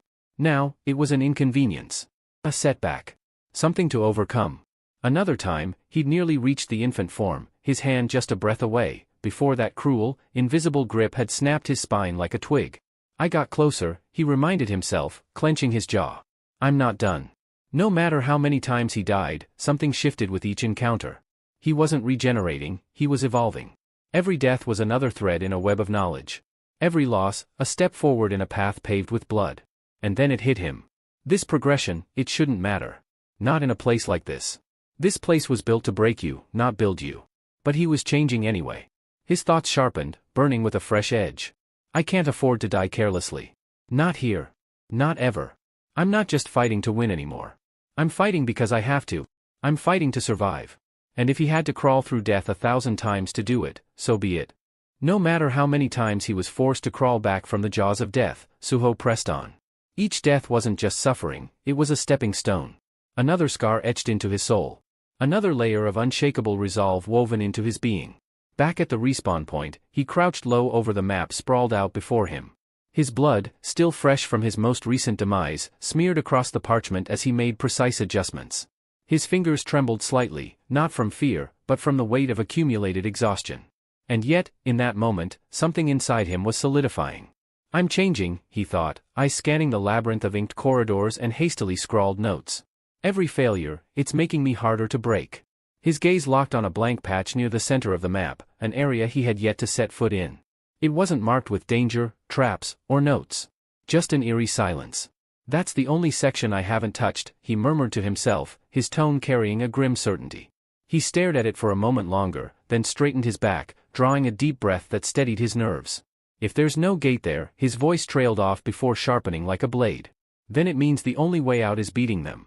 His eyes glinted, not with hope, but with fire.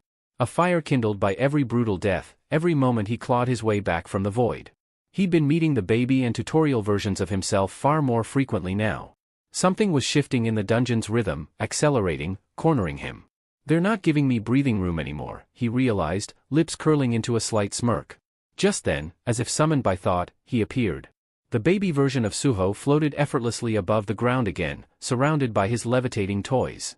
He looked almost serene, like a child lost in play, until you saw the unnatural stillness in his expression.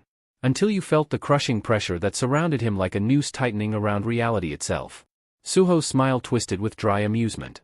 He's guarding that path, he thought, tension tightening across his shoulders. Figures. He doesn't want me going that way. But Suho had already made up his mind. He'd burned too many bridges to retreat now. Too many bones shattered, too many screams swallowed. This path, the one toward the unknown, was the only one left. With a breathless burst of energy, he lunged forward, his body a blur of motion. His ruler's authority. Suho thought mid-charge. It's not visible.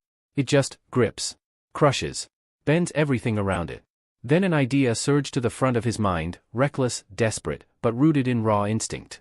What if I fight back the same way? Wrap myself in the same force, but turn it into armor instead of a weapon? He focused with everything he had. Drawing on every last drop of willpower, he summoned the ruler's authority, weaving it around his body like an invisible shell. The power hummed around him, slippery, chaotic, but his to command. He rushed toward baby Suho, and the air screamed. Their invisible forces collided, an unseen impact that rippled across the space like a thunderclap. Though there was no light, no explosion, Suho felt it in every nerve, a brutal struggle of wills. His authority met the infant's raw force in a silent, violent standoff. In the middle of the invisible clash, Suho pivoted hard, slipping to the side just as a psychic force slammed into the ground where he'd been a heartbeat earlier. Stone cracked and splintered beneath the weight of the attack. But Suho had already launched himself into the air. He twisted mid-flight, soaring above the baby's head in a clean arc, his body skimming the limits of the authorities' crushing field. The infant's eyes snapped up, finally expressing something other than eerie calm, irritation. He moved to retaliate, toys shuddering with psychic tension, but Suho was faster. In a flash of unorthodox thinking, Suho tore off his jacket and hurled it straight at baby Suho's face. It wasn't a powerful strike, but it was unexpected. The garment flared through the air, catching the infant's attention for a split second, just long enough. Suho didn't need long. Just a window. Just a heartbeat. And he'd carved it open. The jacket soared through the air, flaring like a desperate banner, and struck baby Suho squarely in the face. For the briefest moment, the child was blinded, startled, even.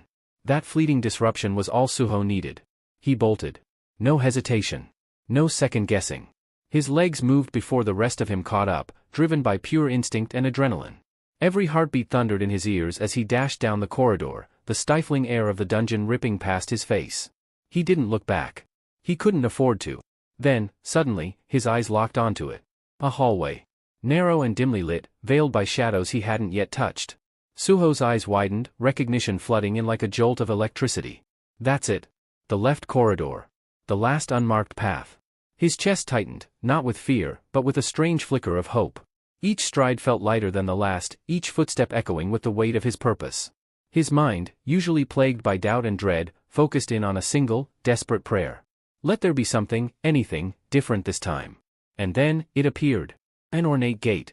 Towering, weathered, ancient, almost as though it had been waiting for him all along, buried in the forgotten depths of this cursed place. A third gate. Suho skidded to a stop, eyes wide with disbelief.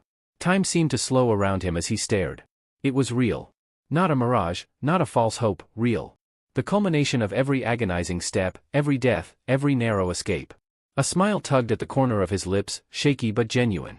I was right, he thought. There was another one. Someone, something besides those two.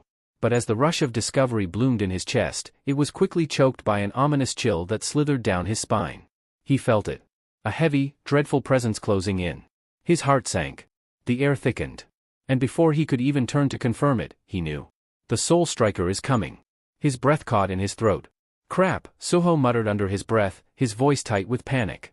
The dungeon itself seemed to recoil at the incoming force. A deafening rumble echoed through the walls. The floor trembled under the pressure of rapidly approaching footsteps. Stone cracked, pillars groaned. Every footfall sounded like a hammer blow against the world. There wasn't time. Driven by sheer desperation, Suho lunged at the gate. His palms slapped against the cold, iron doors.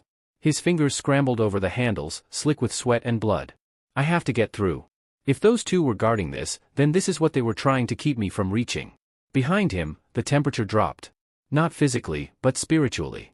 A suffocating aura slammed into him like a tidal wave. It wasn't just powerful, it was absolute. An authority born from sheer dominance. And then he felt it. A presence so sharp it cut through his thoughts. The soul striker had arrived. Suho turned his head slowly, almost unwillingly. And there he was. The figure strode toward him with lethal grace, the very walls bending under the strain of his aura. His eyes were locked onto Suho, cold, emotionless, and brimming with bloodlust. In that moment, Suho didn't need words. That gaze alone told him everything. You're not supposed to be here. But Suho clenched his jaw, heart racing. And still, he didn't back down. Damn it, he's already here. Suho's breath hitched as he felt it, the soul striker's suffocating presence pressing in like an invisible storm. The air seemed to bend around him as the figure advanced, every movement eerily smooth, precise, and devoid of emotion. There was no rage in those steps, only the cold certainty of execution. Every footfall echoed like a countdown. Suho's body tensed. He could feel the pressure closing in, a weight that made his knees want to buckle. Then, without warning, the soul striker surged forward, a blur of raw speed and lethal intent. His extended hand, cloaked in that dark, otherworldly energy, reached out like a scythe of fate. He's going to reach me. I won't make it in time. Desperation crackled through Suho's mind. His thoughts scrambled for any opening, any possibility, until one glimmer of hope struck like a spark in the dark. He can't follow me through the gate, can he? With a sudden surge of adrenaline, Suho turned and hurled himself against the heavy gates. His muscles strained, burning from exhaustion and strain, but he refused to give in. The doors groaned in protest, ancient hinges grinding as he pushed with everything he had left. Come on, open. Just a little more. A burst of stale air greeted him from within as the gates began to give way. Suho stumbled through the threshold, gasping for breath, just as the Soul Striker's hand reached toward him, its touch brushing the air just behind his back, a chilling promise of death that missed by inches. With a shout born of sheer will, Suho slammed the gates shut behind him. The impact echoed like a final drumbeat through the chamber. Silence fell. He stood there, hunched over, chest heaving, drenched in sweat. His heart thundered in his ears as the panic slowly bled out of him. His back pressed against the sealed doors, his trembling fingers still clutched the handles. I made it. I actually made it. A bitter smile tugged at his lips as he lowered his head, half in disbelief, half in exhausted relief. I finally got away from those guys, he whispered, barely louder than his own breath. But that fleeting comfort was short-lived. It's not over. Not yet. A creeping unease began to build inside him again. Suho's mind flashed back to the others, the infant, and the Soul Striker. Each one a distorted echo of who he once was. That thought coiled around his chest like a serpent. There's another version of me in here. That gate, it wouldn't exist unless something, or someone, was waiting. He bit his lip, narrowing his eyes. Could it be me from the early days of the tutorial? When I still carried every high-grade item like a hoarder? No, maybe not. Could it be the version that broke down from the pressure? Or? His speculation froze. A sharp, cold sensation ran down his spine, like fingers dragging ice along his nerves. Suho's instincts flared. He turned slowly, his body tense, his breath caught in his throat. Someone was there.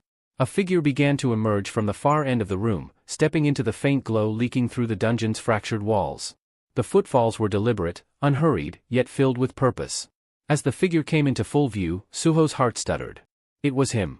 But not the innocent child. Not the monstrous Soul Striker. No, this one was different. This version walked with an oppressive aura that made the air around him tremble. His eyes gleamed with a piercing, unnatural blue that radiated nothing but cold malice. His expression was devoid of emotion, like stone carved into a cruel smile. No hesitation, no flicker of empathy. Just pure, distilled bloodlust. Suho took a step back. What the hell is this version of me? There wasn't even a hint of emotion behind those eyes, just a cold, vacant stare that sent a chill down Suho's spine. Not a shred of warmth or humanity lingered in the figure's expression. As it stepped fully into the light, the form became unmistakably clear. Gripped tightly in both hands were twin blades, sleek, radiant weapons pulsing with dangerous energy. Suho could feel the pressure pouring off this version of himself. It wasn't just strong, it was overwhelming. This wasn't some illusion or random manifestation. No, this was a full-blown threat. A confrontation with a warped mirror of himself. This was his next trial. His doppelganger stood tall and silent, exuding a chilling calm. The piercing blue glow in his eyes made Suho's own muscles tense involuntarily. There was no doubt, this was Suho from the novel world, a version sculpted by battles, molded by victories and defeat, and sharpened into a weapon of precision. Suho's gaze hardened. A twin blade wielder this time. The twin swords glimmered menacingly. The air around them wavered slightly, distorted by their sheer energy. Suho narrowed his eyes, identifying the weapons. One blade was familiar, the sharp edge and crimson hue were unmistakable. Raken's Fang? His brow furrowed. Then his attention shifted to the second weapon, a jet-black sword with jagged curves and a faint, flickering flame encased within. Wait. Vulcan's Horn. Almost on cue, a system notification blinked into view, confirming it. Weapon identified, Vulcan's Horn, high grade. Weapon identified, Raken's Fang, high grade. Suho's stomach dropped for a moment. These were some of the most powerful weapons he'd come across. Why did this version have them both, a glitch in the system? Or was this version assembled from an alternate outcome? Driven by instinct, Suho pulled up the figure's stats. Sung Suho. Level, 32. Strength, 75. Health, 41. Agility, 41. Intelligence, 41. Sense, 46, 41 plus 5 bonus. Suho blinked. That's it? His lips curled into a confident smirk as his own stats came into focus. Sung Suho, player. Level, 40. Strength, 128. Health, 60. Agility, 49. Intelligence, 49. Sense, 59, 54 plus 5 bonus. I outclass him in every category, especially strength. This is doable. Without another second of hesitation, Suho launched himself forward like a bullet, body twisting into a dynamic kick aimed straight for the clone's midsection. His strike landed with thunderous force, but was met by a clean, dual-blade block. Sparks burst into the air from the impact, and the shockwave rippled through the room. The novel Suho didn't budge. Though he slid slightly back, his footing remained unshaken. A gleam of excitement flickered in Suho's eyes. Heh, finally, someone worth fighting. He felt that deep thrill rising, the kind that only came during a true battle. He's tough, but my stats crush his. This'll be over soon? But before he could press the advantage, the novel Suho's expression shifted. The cold blue in his eyes pulsed with a dangerous glow as he shifted into a proper combat stance. His breathing steadied. His grip tightened. Suho's senses flared. Then, boom. An explosion of energy burst from the twinsword version's body. A wave of raw force swept out as a system message popped into Suho's vision. Skill activated, iron body reinforcement. Defense and resistance increased. Physical endurance enhanced. Suho's jaw clenched as the surge of power crackled through the room. Guess he's not going down that easy after all. Skill activated, grassland gale. Skill activated, giant's armor. Suho's breath caught in his throat. His eyes narrowed sharply. Giant's armor? That's Amit's skill. His gaze flicked toward the novel Suho, and the disorientation only deepened. How the hell does he have these buffs? Before the thought could even settle, the novel Suho moved, vanished from sight in a blur of motion. He was on Suho in the next heartbeat, blades flashing with terrifying speed. Steel sliced through the air, relentless and precise. Suho barely kept up, relying purely on instinct and reflexes. He ducked, pivoted, twisted, each movement barely enough to avoid the blows. But the pressure was building. Every strike carried more force than the last. It was like fighting a storm trapped in a man's body. He's faster. Stronger. Why is he still getting stronger? Then the twin blade version pulled back, his expression still devoid of emotion. In one fluid motion, he raised Raken's Fang, drawing back for a lethal slash that vibrated with raw power. Skill activated, Storm Slash. Suho's heart leapt. He even has Storm Slash. Without hesitation, Suho responded in kind, his own weapon glowing as he triggered the same skill. Skill activated, Storm Slash. Their blades collided mid-air in a deafening explosion. The resulting shockwave cracked the ground beneath their feet and sent a blast of wind rolling outward. The room itself seemed to tremble as the two identical forces met in brutal harmony. The impact forced Suho back a few steps, boots skidding on the stone floor. His muscles burned from the exertion, but he held firm. For a second there, we were evenly matched. He gritted his teeth and readied for another strike. Good thing I held onto my backup weapon, just in case the original snapped. But before he could lunge forward, a sharp sting flared across his side. He staggered. His eyes darted downward, and there it was. A wound. Shallow but deliberate. Blood seeped from a thin gash near his ribs. Wait. I dodged everything. How did he? Suddenly, like an arrow to the brain, a vivid image flashed before his eyes. Brokey. Crimson-streaked armor. Deep, brutal cuts. And the novel Suho, standing over him with those same twin blades, face blank and cold. That never happened. I don't remember it like that. Do I? The memory was wrong, but so real it made his knees wobble. Panic scratched at the back of his mind. That's not how I remember fighting Brokey. Was it a memory at all? Or something else entirely? The sensation worsened as another wave hit him, unbidden and intrusive. He shook his head, trying to clear the fog. But the confusion only deepened. What is this? Some kind of illusion? Or a mental curse? The next blow came fast. Suho reacted late, just enough to intercept it. Sparks flew from the parry, but the force traveled up his arm, and the blade clipped his hand. Another vision. This time, he was flying on Miho's back, wind rushing past him. That's not my memory. That's not. Suho stumbled back, chest heaving, his grip on his weapon tightening. Sweat clung to his brow. A creeping realization slithered into his thoughts. The more he wounds me, the more these memories come. They're not mine. They're his? His body flared with pain, but his mind was in chaos. Frustration, confusion, even fear began to gnaw at his focus. He leapt backward, finally putting space between them. One hand clutched his bleeding palm. The other steadied his stance. His breaths came in short, sharp bursts. But his eyes, though clouded by doubt, still locked onto the doppelganger in front of him. This isn't just a physical fight. He's trying to break me mentally too. And the battle was far from over. The pressure didn't let up. In fact, it escalated. The novel Suho's expression grew darker, his eyes glowing faintly as he finally opened his mouth to speak, for the first time since the battle began. Awaken. The command rang out like a curse, and the ground beneath him began to quake. Shadows twisted unnaturally beneath his feet, growing wider, stretching across the cracked stone like ink spilled in water. From within that darkness, a presence began to rise. A humanoid figure materialized, fully armored and emanating killing intent, its eyes glowing with malevolence. A shadow knight. Without hesitation, the knight sprang forward, sword raised high as it lunged straight for Suho. The sudden change in momentum forced Suho to pivot hard, his blade crashing against the shadows. Sparks flew. Metal rang. And in an instant, the rhythm of the fight turned to chaos. Even when Suho tried to retreat or reposition himself, the Shadow Knight kept up, closing in with the relentlessness of a starving predator. Every strike was delivered with monstrous strength, forcing Suho to parry and block nonstop. His jaw clenched tight as he gritted his teeth, sweat starting to bead across his forehead. The knight's twisted grin only fueled the pressure. Enemy identified, K, Knight Class Shadow. The system's alert blinked in his peripheral vision, and Suho's brows furrowed as he deflected another blow. K? A Knight Class Shadow? That's not something a level 32 should be able to summon casually. Before he could unravel the implications, a shadow passed overhead. The original threat, the novel Suho, had leapt into the air, blades gleaming with deadly precision. One of them, the Vulcan blade, sliced down toward Suho like a lightning bolt.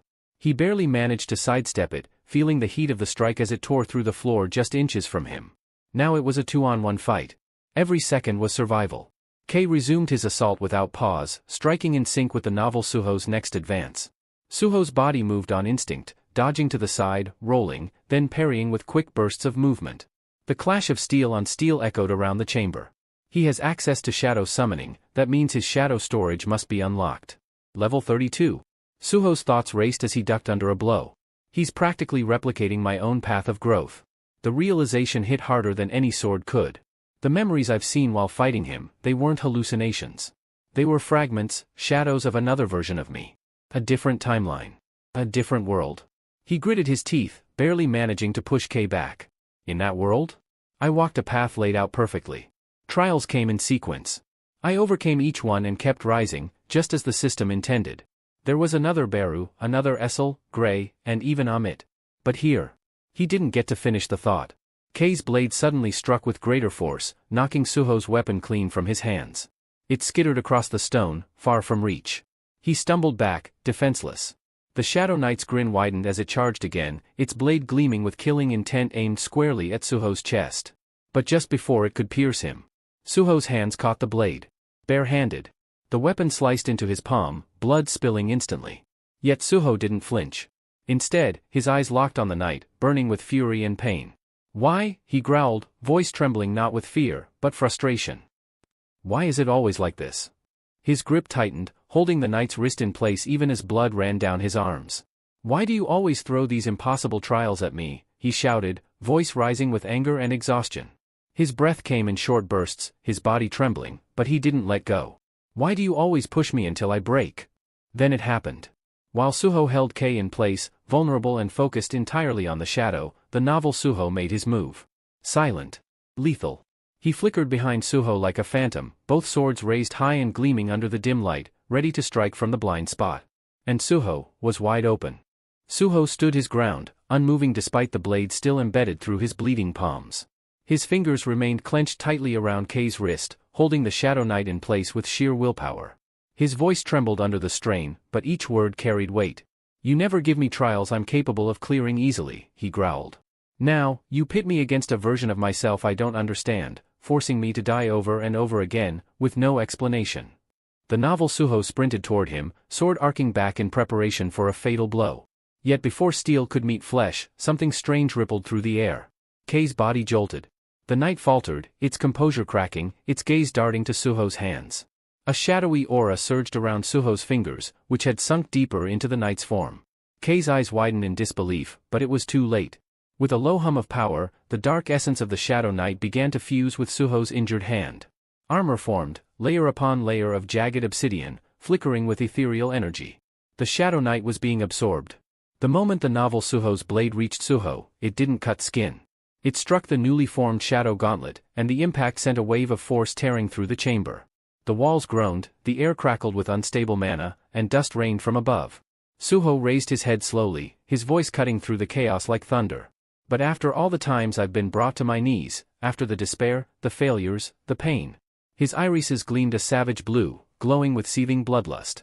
What I've realized, he continued, his tone growing colder, is that sitting around cursing fate won't change anything. Nothing improves when I give up. For the first time, the novel Suho's icy calm broke. His eyes widened ever so slightly, taken aback. Suho didn't give him time to recover. He stepped forward and launched a crushing punch with his transformed hand. The shadow gauntlet tore through the air, colliding with both of the novel Suho's blades. The force drove him back, boots skidding against the floor. But Suho didn't stop there. He followed through, fists flying in a series of brutal strikes. Each punch was relentless, forcing the novel Suho on the defensive. Blow after blow, Suho pushed forward, his mind focused solely on one thing. I don't care if this system is flawed. I don't care if it's broken. Novel Suho twisted, trying to reset the distance, swords rotating smoothly for a counter. But Suho was already adapting. All this time, I've misunderstood what this system really is. His movements quickened. It's not here to raise me like a tool. I'm the one using it, to forge myself. The novel Suho launched another devastating slash, the ground erupting beneath the weight of the attack. Cracks split across the stone floor like spiderwebs. But Suho moved before it landed. He kicked off the ground, flipping into a reverse handstand with astounding precision. The slash missed him by inches. Still upside down, Suho didn't waste the momentum. He shifted the shadowy energy flowing through his arm into his leg. The obsidian armor crawled along his limb like liquid steel, reshaping itself into a weaponized shadow blade around his shin. From above, the novel Suho hesitated, eyes narrowing in disbelief at what he was witnessing. Suho's thoughts sharpened like a blade. I'm done following the path laid out by someone else. This fight is mine now. My rules. With a roar that echoed through the chamber, he spun midair, unleashing the next strike. His determination surged, unbreakable. I'll forge my destiny, through my own will. With those words, Suho summoned every last ounce of strength into his leg and slammed it down like a hammer. The impact connected squarely with the novel Suho's torso, sending him flying backward. His opponent tumbled through the air, crashing hard against the ground as he fought to regain balance. But Suho didn't give him the chance. This time, he wasn't retreating. He wasn't holding back. The momentum had shifted. He was the one dictating the flow now. Suho dashed forward like a blur of shadow and lightning, the air howling in his wake. In a flash, he closed the distance, drew his fist back, and drove it deep into the gut of the novel Suho. A sharp crack echoed across the chamber as the punch connected.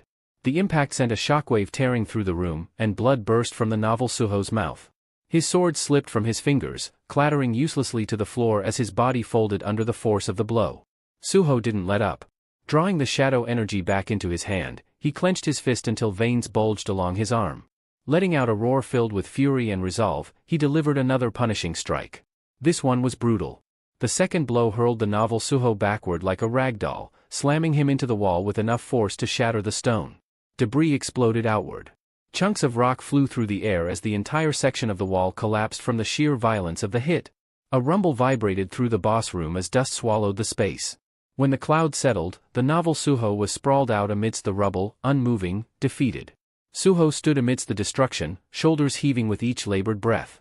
His body was battered, blood smeared across his skin, but his stance remained strong.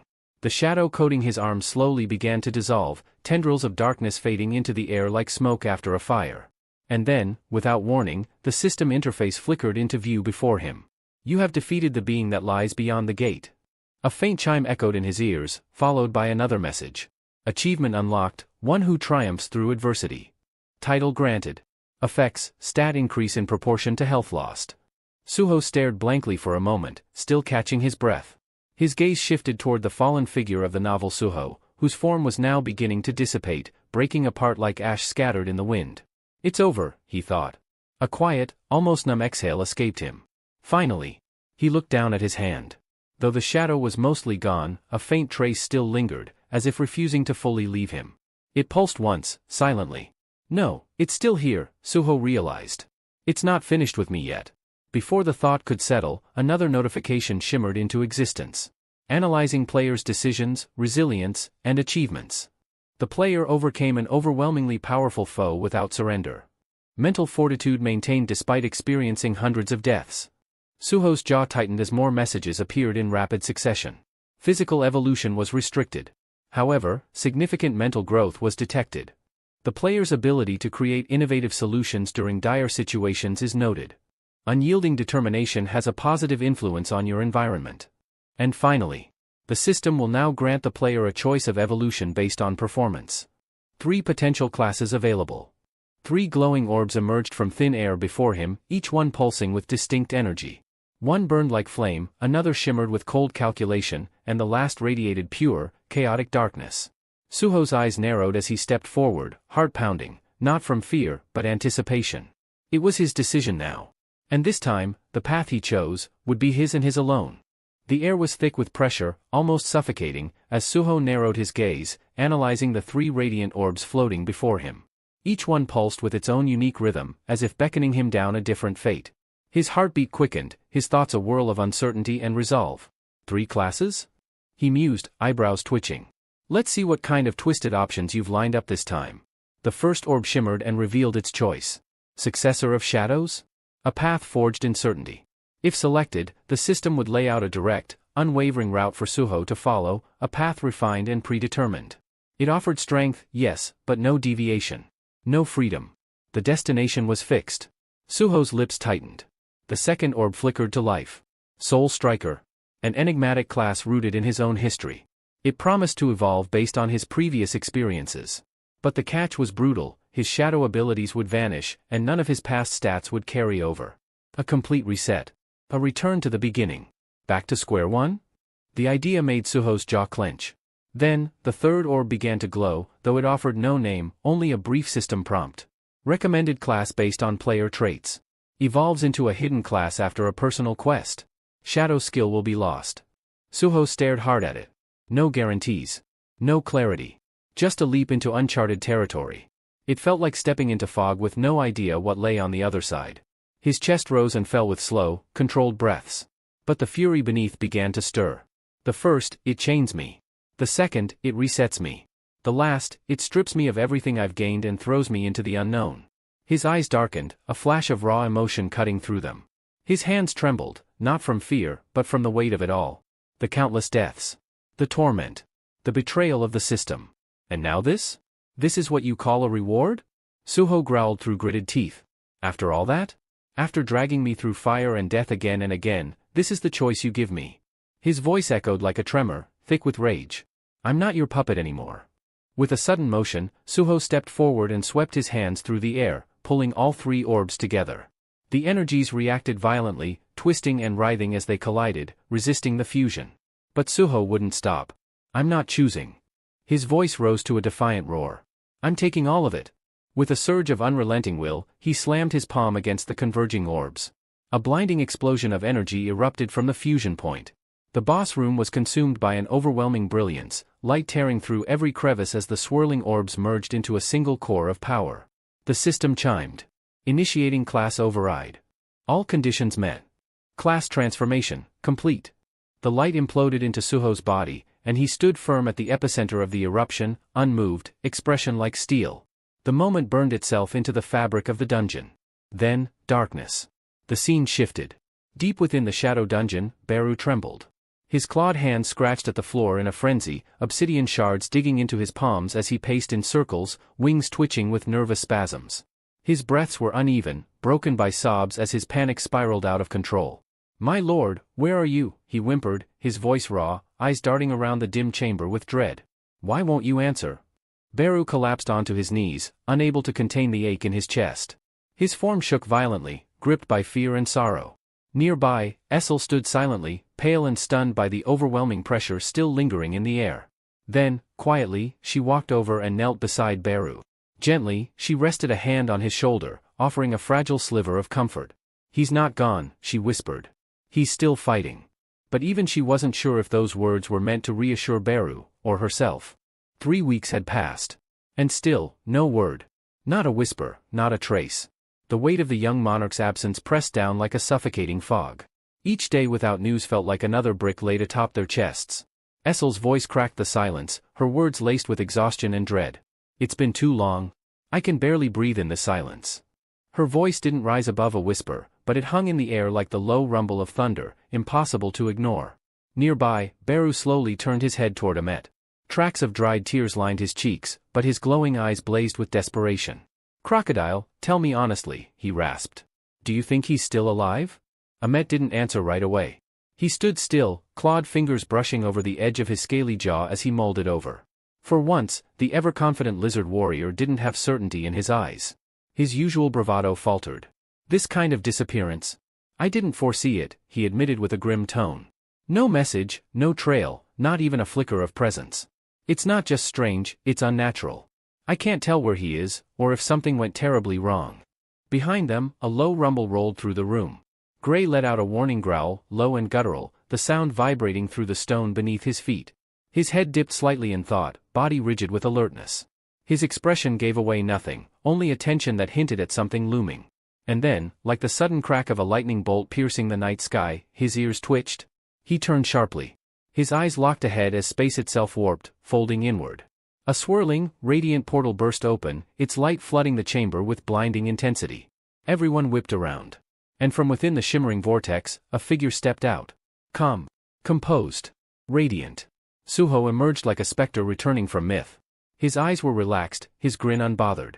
He lifted one hand and gave a casual wave, his voice light and teasing.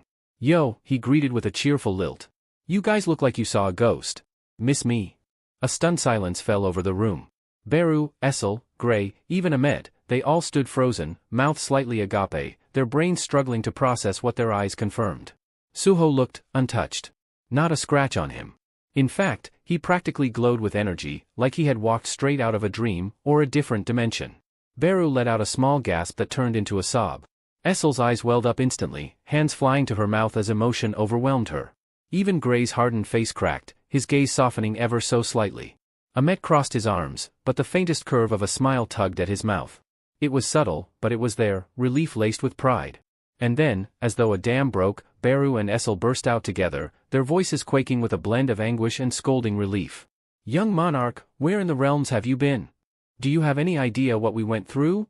Their words came out raw, trembling between rage and joy, grief and disbelief. But before Suho could answer, the scene shifted. Far away, in the cold, glass-lit corridors of the Hunter Association headquarters, tension hummed through the air. Inside a quiet meeting room, Jinho stood hunched over a polished table, eyes dark with fatigue and worry. His knuckles whitened as his fists tightened, the silence around him only amplifying his frustration. He broke the quiet with a low, strained voice. There's still nothing, is there? Across from him, the chairman let out a long, heavy sigh. He didn't meet Jinho's eyes. His shoulders sagged beneath the burden of uncertainty and guilt. Not a single trace, he confessed. No reports. No sightings. Not even a rumor. It's as if Suho vanished off the face of the earth. His eyes darkened as he glanced out the tall window, the city skyline beyond looking far colder than usual. And it's getting worse here, he added grimly. The tension in the association is rising. Whispers are spreading like wildfire. Jinho's head snapped up. What kind of whispers? The chairman's lips tightened. He hesitated, then said it. Some are starting to believe Suho was behind Lee Minsung's death. The words struck like a dagger, the silence that followed sharp enough to cut. Jinho sprang to his feet, fury erupting from him like an uncontrollable storm. That's complete nonsense, he snapped, slamming both hands onto the table with a loud bang. Suho would never, never, do something like that. Not in this life. Not in any. His voice echoed through the tense room like thunder, rattling with conviction. Across from him, the chairman remained seated, his voice steady despite the weight behind his words. I know. I don't believe it either, he said, though the strain on his face betrayed his concern. But something's off. I think this isn't just about Suho. It's connected to the invader. That apostle of the Iterum he warned us about? A heavy silence followed, thick and crushing. Neither man spoke for several moments, the gravity of the situation pulling at their hearts like an anchor. The shadows in the room seemed to lengthen, mirroring the dread that wrapped itself around their thoughts. Jinho's shoulders sagged slightly as he muttered, last time, in that other world. I stood back. Watched him fight alone. His voice wavered. I won't make the same mistake again. Not this time. I'll stand with him, whatever the cost. Just then, a sharp vibration shattered the silence. The chairman's phone lit up in his hand, blinking with a glaring red alert. He snatched it up, his eyes scanning the screen. As he read, the blood drained from his face, leaving him pale and rigid. His mind spun. Another one? Already? He stared down at the emergency message as a sickening sense of déjà vu clawed at him. Something's not right, he muttered. Even with the association on high alert, this shouldn't keep happening. The scene cut violently, like a blade slicing through film, to the heart of the city, now caught in a storm of chaos. A tear in the sky, jagged and monstrous, hovered like an open wound in the heavens. A dungeon rift had split wide above the skyline, and from its swirling depths poured beasts of unnatural size and ferocity, hulking green creatures that stomped down with the fury of nature unleashed. They didn't hesitate. The moment they touched ground, the rampage began. Cars were crushed like toys beneath their weight. Buildings shattered under their fists. Civilians scattered in panic, their screams swallowed by the monstrous roars echoing through the streets. Hunters swarmed in, forming a desperate line of defense. Spells lit up the air. Steel clashed against claw and hide. Orders were barked across the comms as they tried to hold the creatures at bay, but these weren't your average dungeon monsters. They moved too fast, hit too hard, and carried an intelligence in their eyes that made them terrifying. One hunter, young but brave, braced behind his shield as one of the beasts charged. He dug his feet in, ready for impact. It didn't matter. The monster's fist collided with the shield in a devastating blow. The barrier cracked, then shattered completely. The hunter was hurled through the air like a puppet, his body slamming into the concrete across the street. He didn't get up. The creature stomped after him, snarling. It wrapped its massive hand around the downed man and, ignoring the hunter's broken cries, squeezed. A stomach-turning crunch followed, the sound of bones snapping under pressure, merciless and final. More high-rankers arrived, trying to contain the disaster. Their faces were grim, eyes wide with disbelief. One of them, battle-worn and furious, shouted above the chaos. A dungeon break this massive?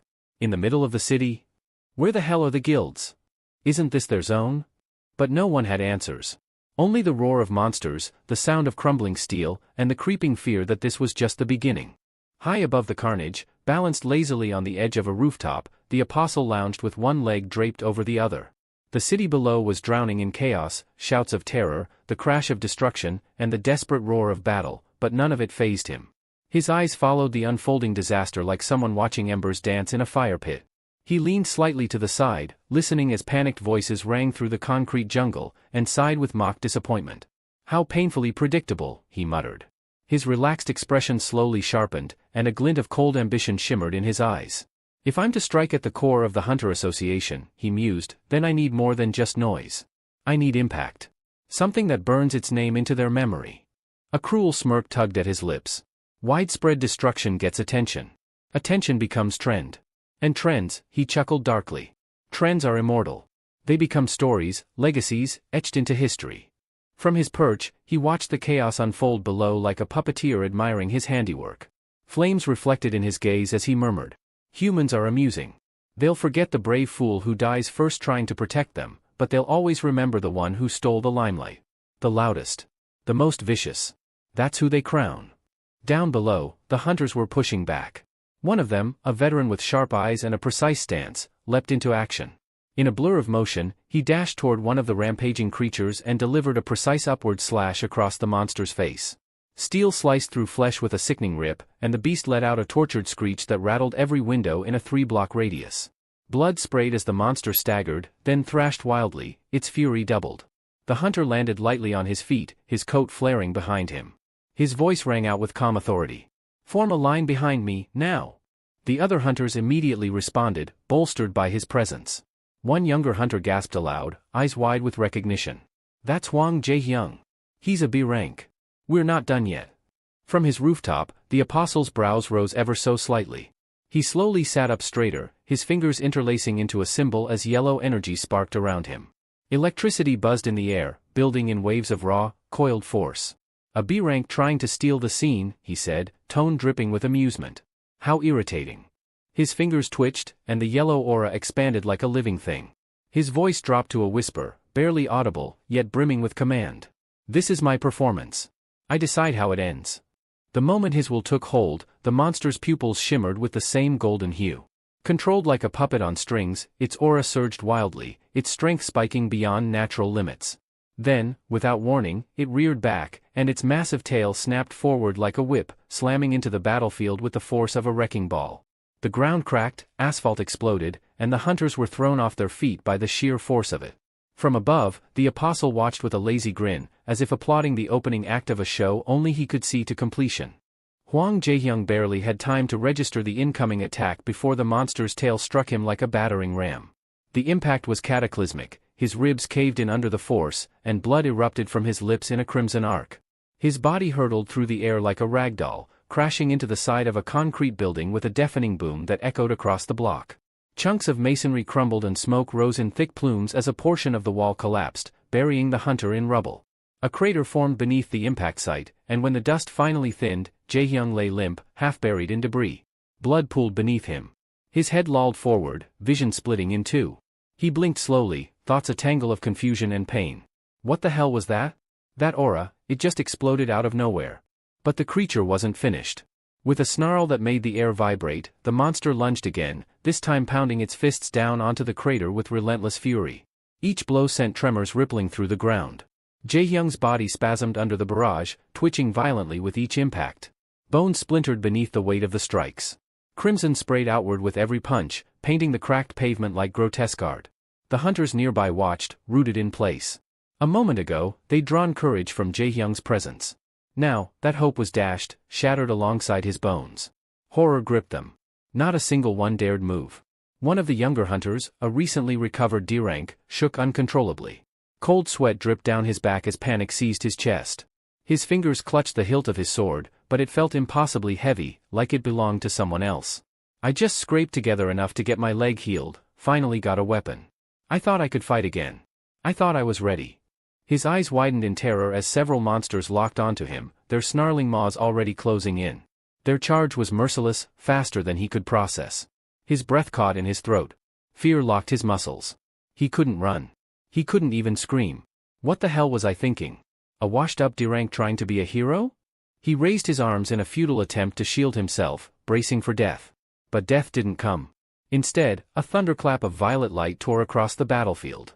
In an instant, a blur shot past him, a streak of energy that seemed to bend space with its speed. The wind howled in its wake. Then, with a sharp twist in midair, the figure spun and slammed his heel into the face of the lead monster. The impact was brutal, it cracked the beast's skull and sent it flying, jawbone splintering like porcelain. The monster dropped like a sack of meat. The D-rank hunter gasped, stumbling back as he tried to comprehend what had just happened. Before the dust had even settled, the figure moved again, blitzing across the street in arcs of speed too fast for the eye to follow. Each movement was surgical, lethal. Suho moved like a living weapon, weaving through the monsters and dismantling them with pinpoint strikes. 1, 2, 3. By the time the fourth creature fell, silence had blanketed the area. The surviving hunters stood in stunned disbelief. Suho landed gently amidst the carnage, the folds of his dark coat fluttering behind him. His face was concealed behind his signature shadowed mask, its edges flickering with dark energy. Even through the silence, his presence was suffocating, an aura thick with killing intent and raw, unnatural power. The D-rank hunter's heart skipped. That mask? No way. That's the guy, the one who soloed a whole raid team, isn't it? But, he's just a D-rank. It didn't make sense, but the proof was in the shattered bodies around them. Suho raised one hand, dark mana spiraling around his arm like coils of mist. His eyes shimmered with a sinister violet hue beneath the mask. Good. A perfect moment, he murmured to himself. Let's see how this new class holds up in real combat. He extended his arm over the battlefield, gaze sweeping across the corpses of the fallen monsters. A single command followed. Arise. As if obeying an ancient decree, a pulse of unholy energy rippled through the air. The shadows beneath the slain beasts began to churn, twisting, unraveling, rising. Figures began to claw their way free from the dark, no longer alive, but not truly dead. A new battle was about to begin, one fought with the army of the abyss. It wasn't just a few, the entire horde reacted. All at once, the monsters' shadows broke free of their owners, slithering across the broken ground like sentient serpents drawn to their master. They gathered around Suho, forming an eerie procession of darkness at his feet. With a deliberate motion, he lifted his other hand, and the writhing mass of shadows obeyed without question, dispersing into the city like a phantom legion sent to conquer. The D-rank hunter stumbled back, overwhelmed. His lips parted in disbelief, but the words refused to come. What is this? He finally choked out. Before he could process it, the shadows shifted again, this time toward the bodies of the fallen hunters. But instead of devouring them, something else happened. The darkness didn't consume. It clothed. Like living ink, the shadows wrapped around their limbs and torsos, shaping into sleek, seamless black armor. Weapons shimmered into existence, blades, shields, bows, all forged from pure shadow. It wasn't destruction. It was rebirth. The stunned D-rank looked down, only to see his own gear replaced. His rusted weapon was gone. In its place gleamed a curved blade made of obsidian, alive with pulsing dark light.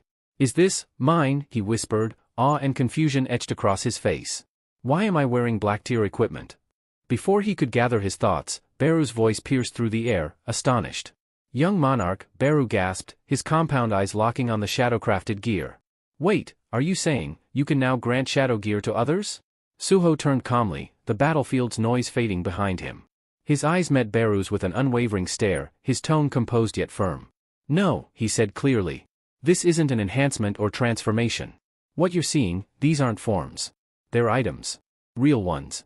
Crafted and recognized by the system. As if in response, a sharp digital tone rang out. A blue-tinted hologram blinked into existence beside the D-rank hunter. Shadow Naga Warrior's polearm. Grade, common. Origin, Tep spear. The hunter stared at the system window, blinking. He turned the weapon over in his hand, there was no mistake. Stats. Durability. A registered item. It was real. Energy surged through him.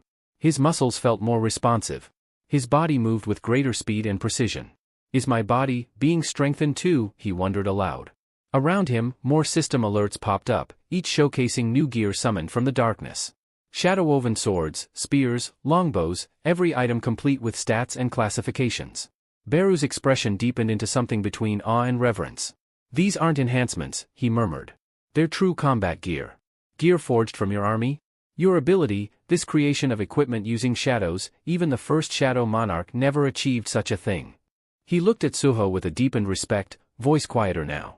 So this is the power of the new class. The anomaly the system couldn't define. The irregular? White shadow. A being unbound by past rules.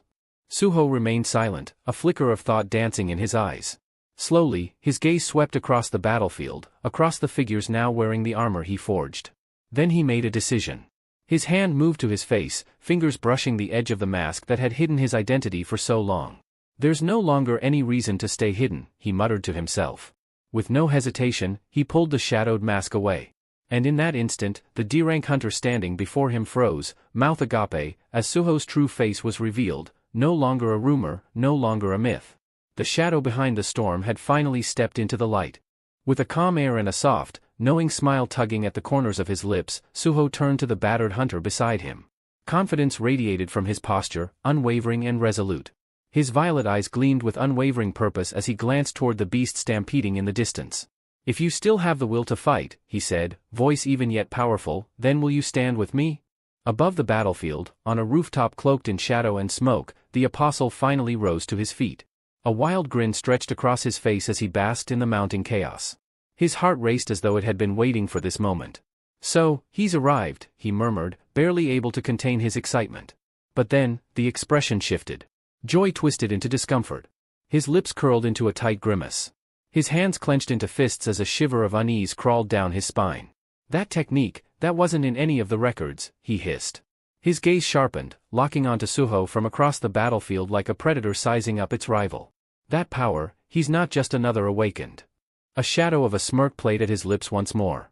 Sung Suho, is this your declaration? Your way of telling the world you won't walk the path of darkness? That you won't bear the weight alone like the monarch before you? Back on the ground, Suho and the remaining hunters moved swiftly, forming ranks. Bloodied but unbroken, they regrouped behind him, drawing strength from his presence. The earth trembled under the approach of the next wave, a swarm of monsters charging without pause. But Suho didn't retreat. He stepped forward, eyes burning brighter with a sinister violet glow, fury and determination pulsing from him like heat from a flame. The air froze. System message. Player, Sung Suho. Class, Irregular White Shadow. Title, One Who Conquered Adversity. Almost immediately, another message followed, more urgent. New skill acquired. Skill, Shadow Creation, Level 1. Class exclusive / mana cost, none. Description, allows the user to mold shadow into tangible constructs born of imagination. Created shadows are permanent items and cannot be converted into soldiers.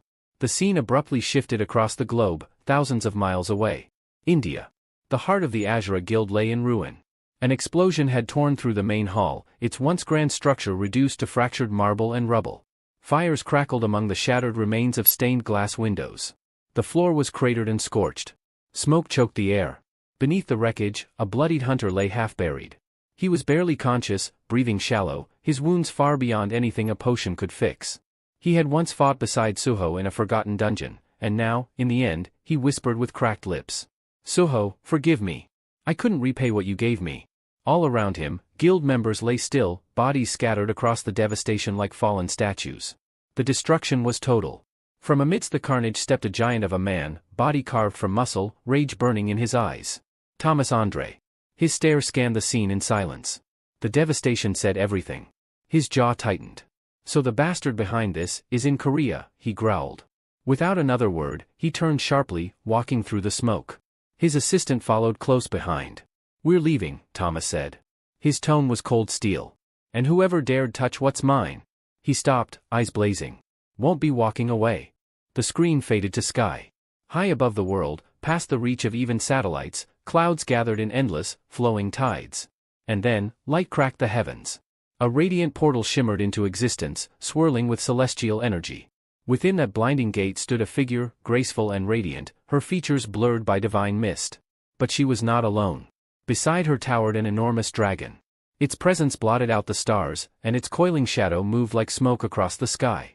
The vision lingered. The episode wastes no time throwing us into the storm. A helicopter roars overhead, slicing through the haze of smoke that blankets the ruined cityscape. From above, the streets resemble a battlefield carved straight from a nightmare.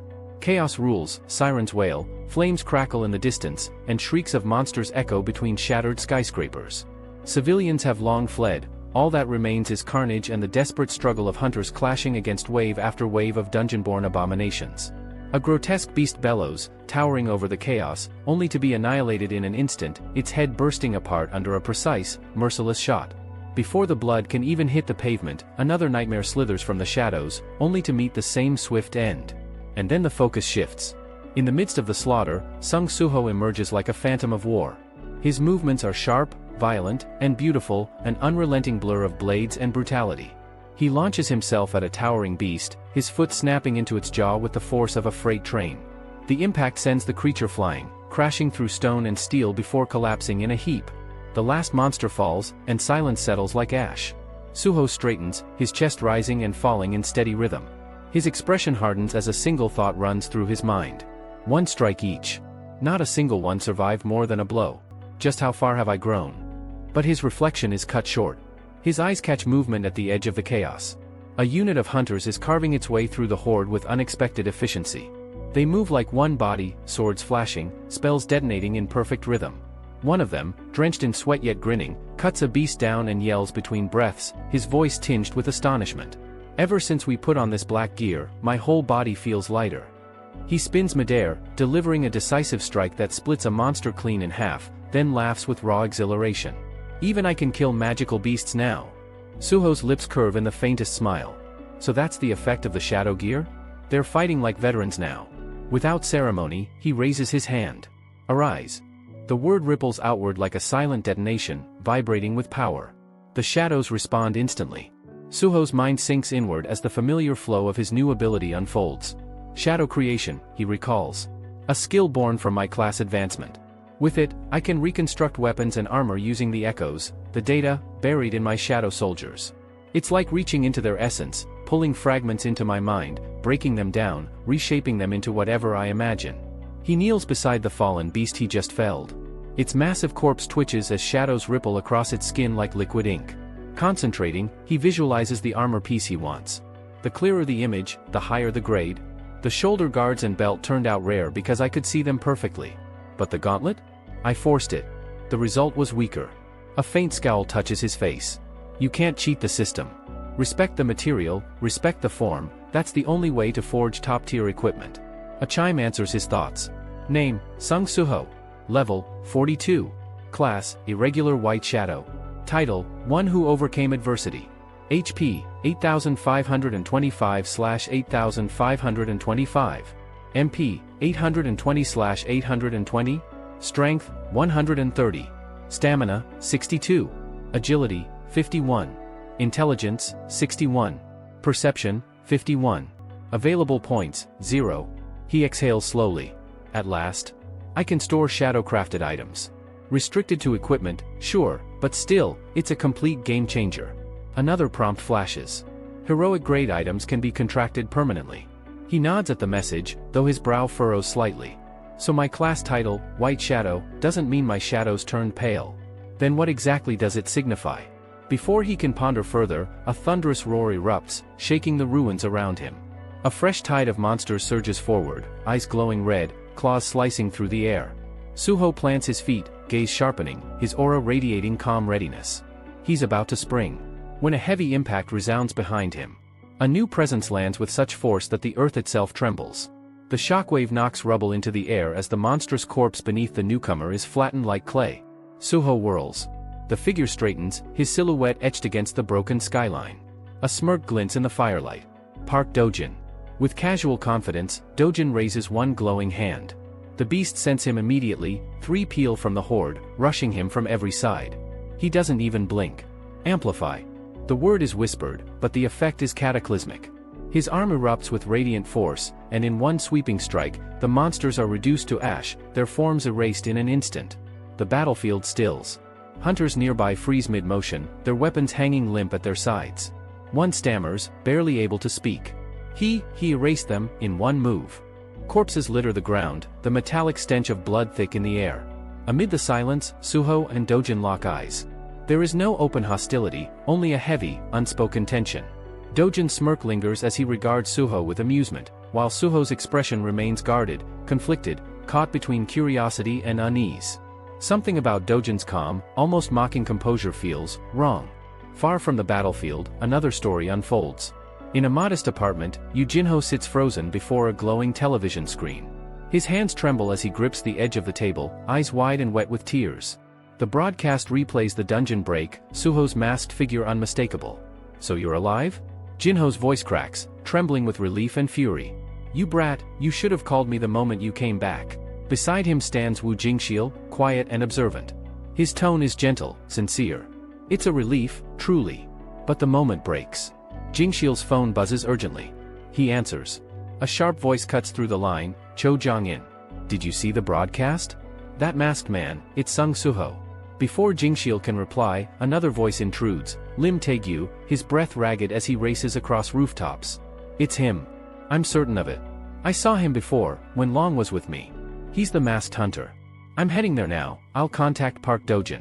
We'll place Suho under arrest." Jingxiel's face hardens. His voice grows stern. "Wait. Don't jump to violence. There's no solid evidence linking him to anything illegal." But Taegyu spits back, his tone sharp and accusing. "Then why did he hide his face? Don't forget, Lee Minsung is dead. And the star powder, he's connected." "I know it." Cho Jong-in, ever the strategist, interjects calmly, though his words carry weight. "I don't believe Suho is a villain. But I agree, he should be brought into the association. My research shows he's Yujinho's nephew. That ties him directly to the chairman. I'm trusting the association because I still believe in your justice, Wu Jingxiel. Handle this wisely." The line falls quiet, leaving tension in its wake. Back on the battlefield, Park Dojin's phone vibrates. He answers, his tone steady. "Yes, Guild Master. He's right in front of me." Suho watches every flicker of his expression, cautious. "So this is Park Dojin, the one who just rose to S rank. Then why is he smiling like that while staring at me?" Dojin ends the call, his smirk unchanged. His eyes pierce Suho's. "Hunter Sung Suho," he says with deliberate calm, "let's talk." The order came down like a hammer. "The Guild Master of the Reaper Guild has issued instructions," Park Dojin said evenly, his eyes fixed on Suho. "I've been tasked with escorting you to the Hunter Association." Suho's brow tightened as he studied Dojin, his tone measured but tinged with suspicion. "So that's the Reaper Guild's agenda. Judging by how you threw the Hunter Association's name into this? I take it this isn't a friendly recruitment pitch." Dojin's reply was cold, stripped of any unnecessary warmth. "You don't seem to grasp the gravity of the situation you're in. Showing up here in the middle of a dungeon break with cameras capturing everything, it only confirms the association's concerns." His gaze sharpened, his voice cutting like glass. "You are a suspect in the murder of Vice Guild Master Lee Minsung. On top of that, you're under investigation for distributing star powder." The accusation hit like a blow to the chest. Suho's eyes widened, disbelief flashing across his face. "Wanted, for murder?" Dojin gave a firm nod, his expression serious. "Do yourself a favor and don't resist. If you come quietly, this ends without incident." Before Suho could form a reply, one of the hunters who had fought beside him earlier stepped forward, bristling with anger. "Hold on. There's no way. He saved our lives back there. You've got the wrong guy." Another hunter chimed in, fists clenched tight. "This is ridiculous. You can't just drag someone away on baseless claims. That's abuse of power." Suho raised his hand, silencing them before the outrage could escalate. His voice was calm, composed, and respectful. I appreciate it. Truly. But it's all right. One hunter muttered under his breath, shocked. He's agreeing to go with them? Suho took a steady breath, his eyes resolute. I'll go. Voluntarily. I was heading to the association sooner or later anyway. Dojin gave a curt nod, satisfied. Good. That makes things easier for everyone. As Suho turned to follow, one of the younger hunters whispered with quiet awe. He's something else, even gave us gear without asking for anything in return. Suho froze mid-step. Right. Almost forgot. He extended his hand, shadows writhing at his fingertips. One by one, the equipment he had lent out began dissolving into dark streams before being absorbed back into his body. A glowing system message flickered to life before his eyes.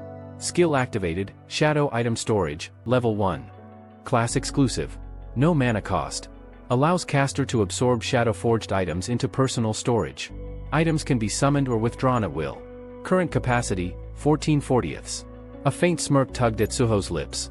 This ability, way more versatile than I imagined. From the corner of his eye, Dojin observed silently. Though he didn't comment, the hunter's gaze lingered on Suho, thoughtful and heavy. He's not the same as before, Dojin mused. Something happened to him recently, something monumental. His presence, his aura, it's sharper, more refined. Stronger. Suho broke his focus with a glance over his shoulder. Well? You coming? Dojin hesitated a moment before falling into step beside him, his face neutral but his mind restless. The balance of power is shifting. The Star Fragment project, the risk of it spiraling out of control is smaller now, but I can't gamble yet. Before we even consider drawing someone like him into the fold, I'll need the fragment perfected. The two men walked side by side through the ruined streets. The battle was over, but the echoes of destruction clung to the air, burnt stone, blood, and silence. A quiet tension sat between them, unspoken but palpable. Then, the calm fractured. A shrill ringtone broke the silence, buzzing from the hunters' pockets. Almost instinctively, Suho, Dojin, and one of the nearby hunters reached for their devices. The first hunter to check his phone froze, his eyes widening in shock as the screen's glow reflected across his pale face. His voice trembled as he read the message aloud. Emergency alert? Major prison break reported at Jisan Prison. Estimated, 500 C-rank awakeners have escaped custody. Suspected use of illegal enhancers. The words hit like an explosion. Another hunter exhaled shakily, realization dawning. This can't be coincidence. Stardust, it has to be connected. Nothing like this happens without it. The name cut through Suho's thoughts like a blade. Stardust. His footsteps faltered, his body going rigid. The memory of every lead, every suspicion tied to the drug flooded back into him, sharp and suffocating. He stopped walking altogether, eyes narrowing with cold intensity. Park Dojin was quick to notice the shift in Suho's demeanor. His eyes narrowed, studying him carefully. You're not planning on heading there, are you? His voice carried no sarcasm, no trace of jest, it was weighted, solemn, as though he already knew the answer but still needed to hear it aloud. Suho's gaze didn't waver. His eyes locked forward, sharp and unwavering, his voice steady as steel. I have to stop them before it escalates any further. Dojin's lips pressed into a line. He tried to keep his tone rational, almost clinical. Reinforcements will arrive soon. Other hunters will be deployed. You don't need to carry this burden by yourself. But Suho shook his head, conviction already etched into his stance. If they're dosed with star powder, the association's response teams won't be enough. I've seen the effects. It doesn't just boost their strength, it warps them, strips away their humanity until all that's left is rage. You send unprepared hunters against that, and it'll be a massacre. Dojin's jaw clenched as he looked away, struggling against the truth of those words.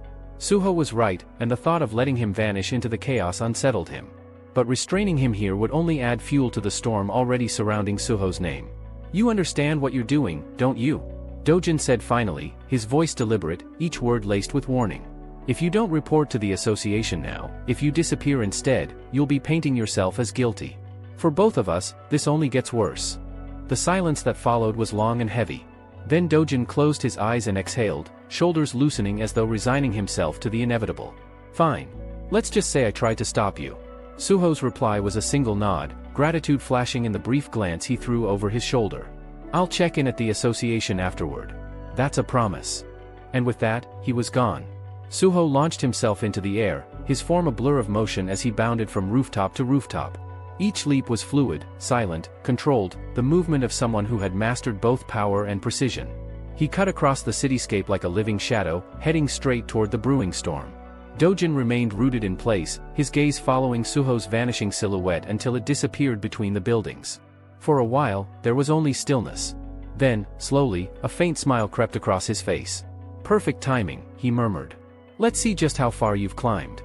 Meanwhile, at Jisan prison, the world was already burning. Sirens had long since faded into the background, drowned out by the chaos of combat. The once impenetrable compound was now a war zone. Entire portions of the outer wall lay in rubble, collapsed into heaps of jagged concrete and twisted rebar. Smoke bled into the sky in greasy plumes, carrying the smell of ash and blood. The ground itself bore scars of violence: scorched earth, shattered stone, the lifeless sprawled across the cracked pavement. The prison yard, once a controlled cage, had become a battlefield. Inmates clashed in brutal brawls, fists and mana colliding with lethal force. Some already lay dead, bodies broken and discarded in the dirt. Others writhed in pain, unconscious or crippled from the sudden surge of power that had ripped through the compound. From atop a mountain of fractured debris, a voice cut through the turmoil. Calm, yet dripping with disdain. "Humans always find new ways to outdo themselves in cruelty." The speaker sat lazily, one leg dangling over the ruin as though the carnage below were nothing more than theater. His posture carried an air of certainty, a confidence so complete it bordered on arrogance. It was as if this moment had been inevitable, something he had been waiting for all along. "To think," he went on, a crooked smile tugging at his lips, "they'd actually shove mana crystals into our necks, like collars, just so they could snuff us out the second we stepped out of line." He chuckled, low and dark, scanning the crowd of awakeners now unchained and bloodthirsty. "Tell me I'm wrong, brothers." A ripple of bitter agreement rolled through the yard. Heads turned upward, eyes burning with recognition and loyalty. In this chaos, he wasn't just another inmate, he was a figurehead, the one who shattered their shackles and gave their fury a voice. His voice rose, thundering above the riots. "After the cataclysm, what did we do? We used the very powers we never asked for. And what did the Hunter Association do in return? They branded us as criminals. Locked us away. Treated us like beasts." He rose slowly to his feet, every motion deliberate, his clenched fist raised into the smoke-choked air. "Well, I say it's time we remind them what they made." The yard filled with bodies, hundreds of awakeners, ranging from low-rank D fighters to once notorious elites now stripped of glory. Their collective resentment simmered, their eyes blazing with vengeance. The silence that followed his words was dense, charged with violence waiting to erupt. "Every one of us has been trampled under the same boot," he shouted, his voice like a war drum. "Every humiliation, every scar, every day of rot in this hellhole, ends tonight." He thrust his hand into the air, his command a spark that ignited their fury. "Trigger the dungeon break." The prison roared in answer. The rioters surged forward, chaos multiplying like wildfire. And at the heart of it all, standing tall amid the ruins, was the man who had turned a riot into a revolution, Hwang Dong-suk. Once a prisoner, now a symbol. The spark of rebellion that promised to engulf far more than the prison's walls. Across the city, alarms erupted. A distorted, metallic voice blared over the emergency broadcast system, echoing through streets and alleys alike. "Warning! A large-scale prison break has occurred at Jisan prison. Citizens are urged to evacuate. All available hunters, report immediately." Windows rattled under the force of the sirens, buildings shuddering as the city itself seemed to cry out in alarm. The storm had only just begun. All civilians within the vicinity must evacuate at once. Follow the instructions of licensed hunters. The automated voice repeated the message again and again, its metallic tone drumming panic deeper into the hearts of those who listened. Families rushed down stairwells, clutching children and bags, their eyes wide with fear. In every district, alarms echoed like the tolling of a death bell. But in one quiet apartment complex, danger arrived faster than any broadcast could prepare them for. On the third floor, a strange hiss slithered through the hall. A door began to deform as if its metal were nothing more than wax held too close to a flame. Bubbles rose across its surface, sizzling before the upper half caved in with a sharp groan. Through the warped hole reached a hand, its flesh glowing faintly with mana. Fingers curled inward, casually twisting the lock from the inside. The door creaked open. 3 men slipped in. Not prisoners anymore, but predators let loose into a world unready to face them. The one who entered first, identified only as Prisoner 1, moved with a sharp, assessing gaze. His eyes swept across the apartment, alert but confident, as though he had already calculated that no one was inside. Behind him, Prisoner 3 strolled in, his posture looser, almost lazy. He gave the living room a once-over and exhaled. "Looks abandoned already," he muttered, kicking off his shoes with the arrogance of someone returning home. Sirens go off, and everyone bolts. Easy pickings. The three wasted no time. Cabinets were thrown open, drawers rifled through. Prison uniforms hit the floor in heaps as they pulled out whatever civilian clothes they could find. Shirts, jackets, shoes, anything to erase the brand of captivity stamped on them. Prisoner 2, slower than the others, tugged uneasily at a coat he had found. His voice carried doubt, hesitant but audible. "We've got numbers, sure. But, you really think we can stand against the association? They've got A ranks, even S ranks, waiting for things like this." Prisoner 1's head snapped toward him, his eyes cold. He stepped closer, irritation thick in his tone. "Did you already forget?" From his pocket, he produced a shard, jagged, glowing faintly, unstable in its pulse. A star fragment. Its light cast twisted shadows across his face. "Dong-suk gave this to us himself. You know why the association banned these?" His grin widened, sharp and cruel. "Not because they're dangerous. Because they're terrified. If every awakened had one of these, the whole system they built would collapse overnight." The fragment's eerie glow reflected in Prisoner 2's eyes. His uncertainty wavered, awe creeping into his expression. The hesitation drained, leaving behind either belief or fear, perhaps both. If Dong-suk says it, then, it must be true. When he becomes an S rank, no one will touch us. Meanwhile, Prisoner 3 had already wandered off into the kitchen. His voice rang out suddenly, filled with glee. "You're not gonna believe this, I found a 30-year-old Macallan." He emerged with the dusty bottle clutched proudly in hand. Prisoner 1 pinched the bridge of his nose, glaring. "We don't have time for your crap," he snapped. "Change. Now." But Prisoner 2's eyes lit up, already moving closer. 30 years? That's worth a fortune. Their laughter echoed through the small apartment, indulgent and mocking, fueled by the thrill of freedom and stolen luxuries. They never noticed the faint shudder of a cabinet door. Inside, a boy crouched, knees pulled tight to his chest. His whole body trembled, but his grip on his phone was iron. Hands shaking, he tapped frantically, whispering to himself. I have to report them. Someone has to know." Just as his thumb hovered over send, the light vanished. A shadow loomed. Slowly, he raised his head, straight into the grin of Prisoner 1. The man crouched low, face inches away, his smile sickly sweet. "Well, look at this," he whispered. "Hey there, kid. You want a taste of the good life too?" Outside, the city itself burned. Fires raged unchecked, whole districts swallowed by smoke and ash. Explosions cracked in the distance. Screams, both human and monstrous, cut through alleys where hunters and escaped awakeners clashed with unrestrained violence. And from above, perched atop a high-rise like a conductor savoring his orchestra, stood Hwang Dong-suk. His eyes gleamed as he gazed across the chaos, a smile tugging at his lips. To him, the destruction was beautiful. Every scream, every flame, a note in the symphony he claimed as his own. "Not bad," he murmured. One signal, and even the high ranks come through themselves into the fire. He savored the sight a moment longer before another presence stepped onto the rooftop. "We should move," the newcomer said plainly. "The riots bought us enough time." Dong-suk's expression soured. He turned, his voice sharp. "Don't fool yourself into thinking you're giving orders. You're just my little brother's errand boy." The man didn't flinch. His tone remained calm. "I'm not under him. I was sent for one purpose, retrieve you. That's all." Kang Taeshik, a B-rank awakener, stood unshaken. Dong-suk's face twisted with rage. He seized Taeshik's collar, pulling him close, venom dripping from every word. "So what, you think you're better than me because of some rank? You going to look down on me too?" Taeshik's jaw tightened, but he didn't move. Inwardly, contempt flared. He acts like a god, but he doesn't even have the spine to use the fragment himself. Afraid of a little side effect. Coward. For a moment, the thought of ending him right then and there flickered dangerously in his mind. But another memory surfaced, Dong-suk's younger brother, his words cold and absolute before the breakout. "This riot is nothing but noise. Your only job is to bring my brother back alive. Fail, and the consequences will be immediate." Taeshik exhaled slowly, loosening his grip on anger.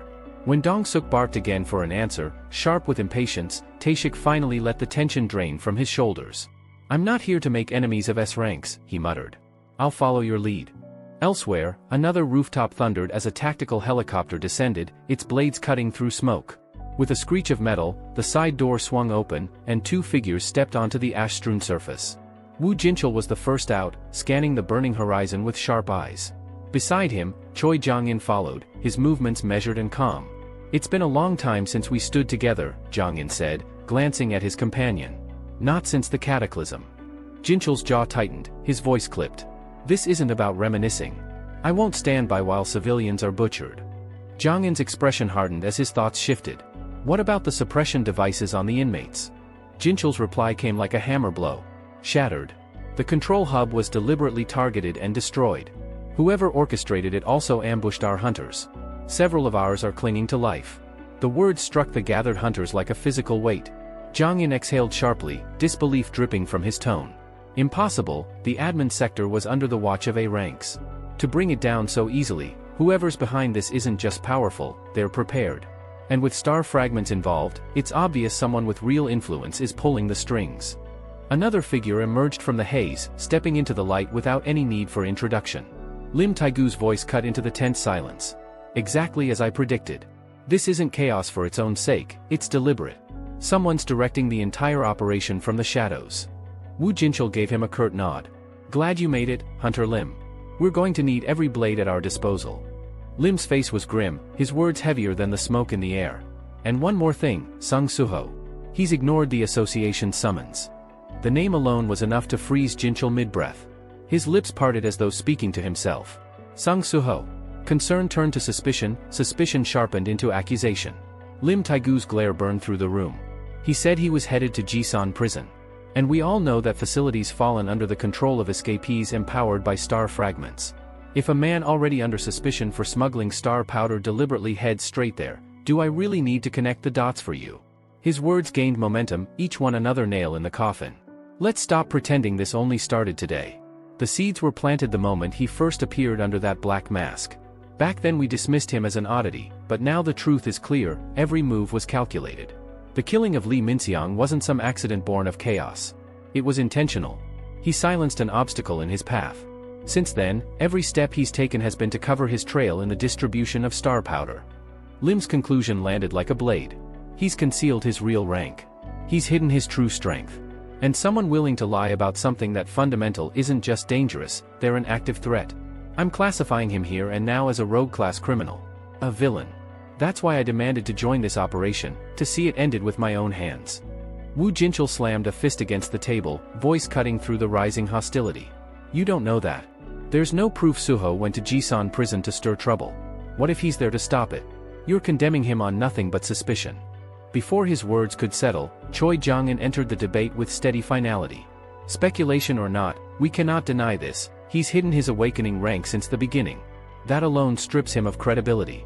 And in moments like these, when lives are at stake, trust isn't optional. It's a luxury we cannot afford.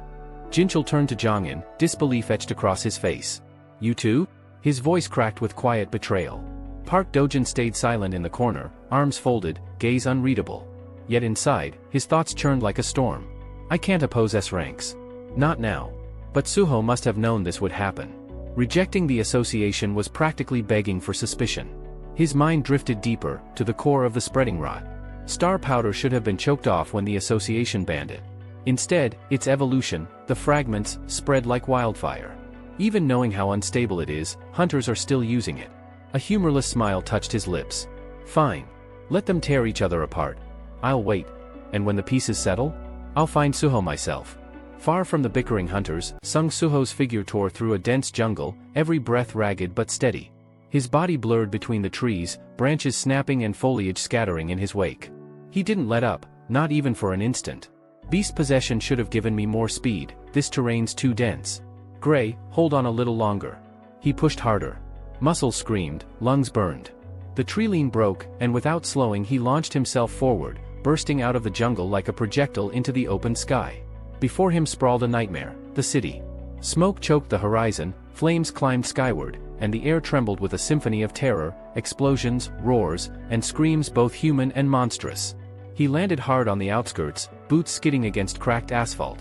The moment his senses opened, the noise sharpened into unbearable clarity. Help me. Please, no, don't. I'll do anything, just don't kill me.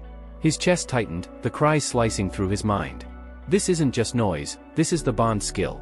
Their fear, their last moments, it's feeding straight into me. He didn't stop to dwell. He sprinted again, vaulting rooftops, weaving through shattered streets. Every second he wasted, someone else died. As he landed in an alley, the remnants of beast possession faded. His aura steadied as exhaustion threatened to take over, sweat pouring down his temple. But the sight before him ripped away any thought of rest.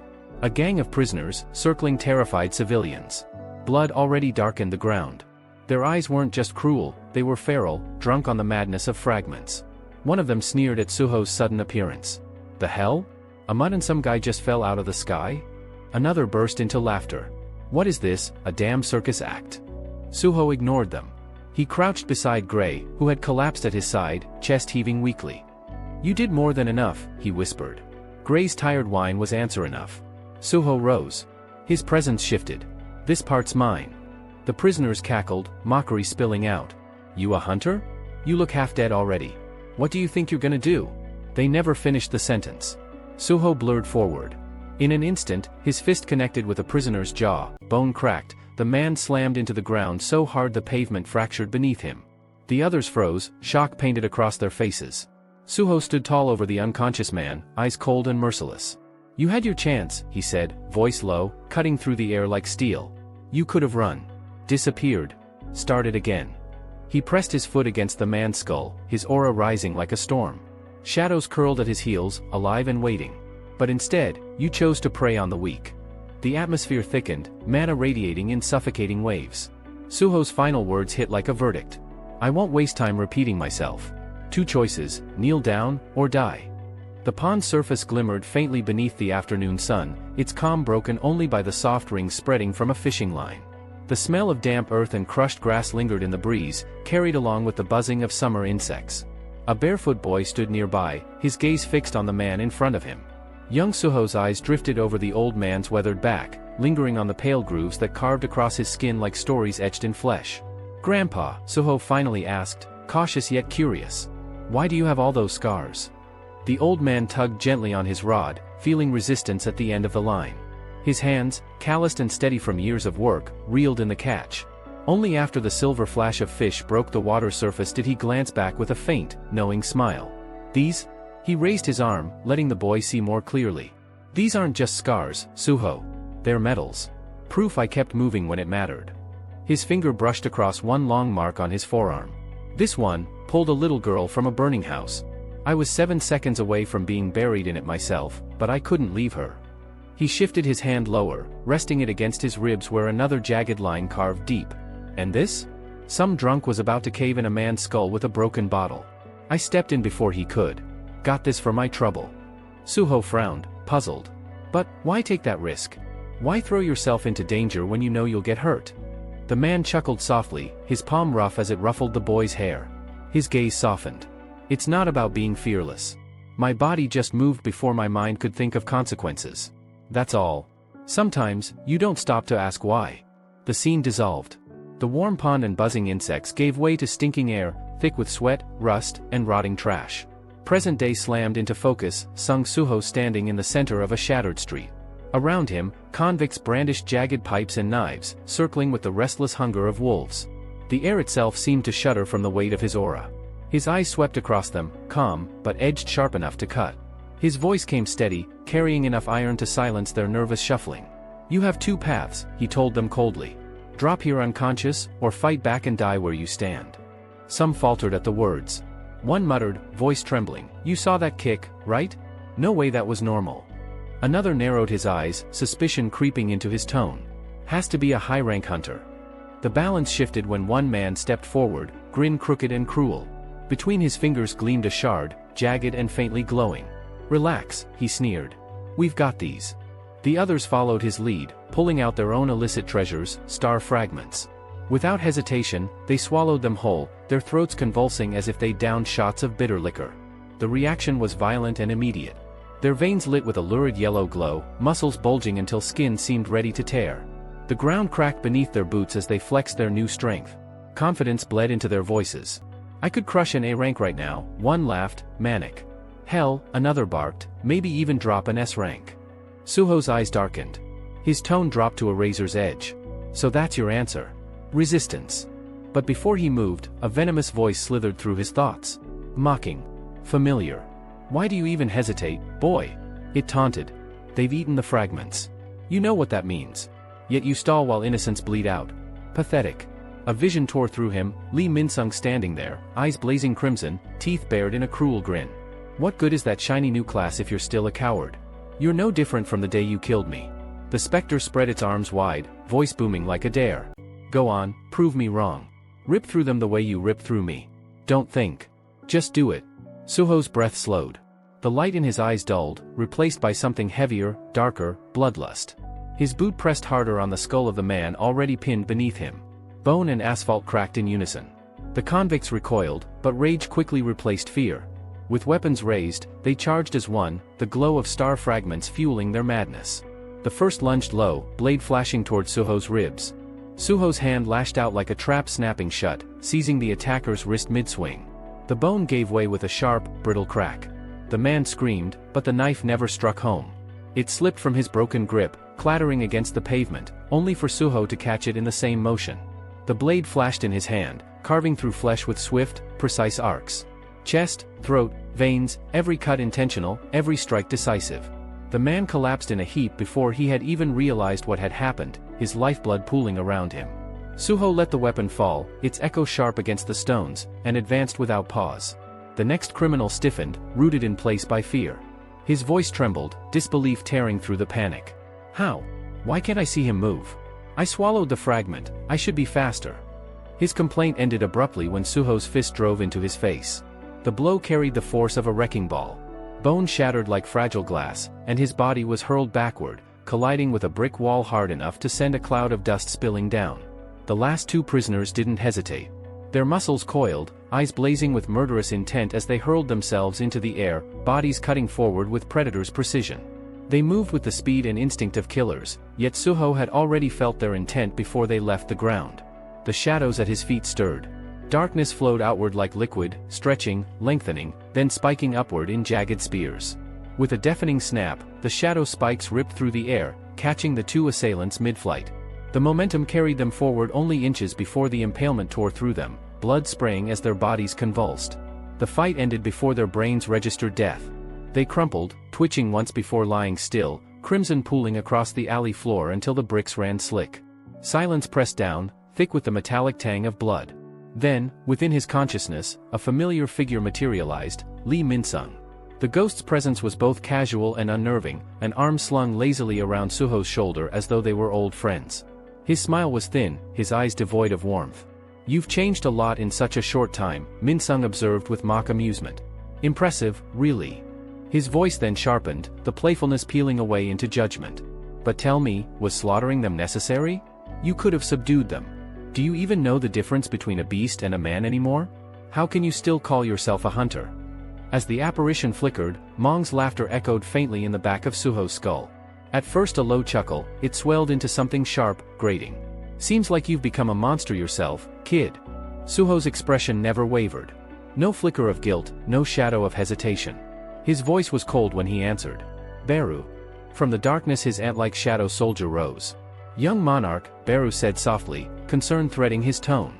Are you well? Suho gave a short nod. His words were quiet, yet unyielding, the voice of someone who had already chosen his path. I'm fine.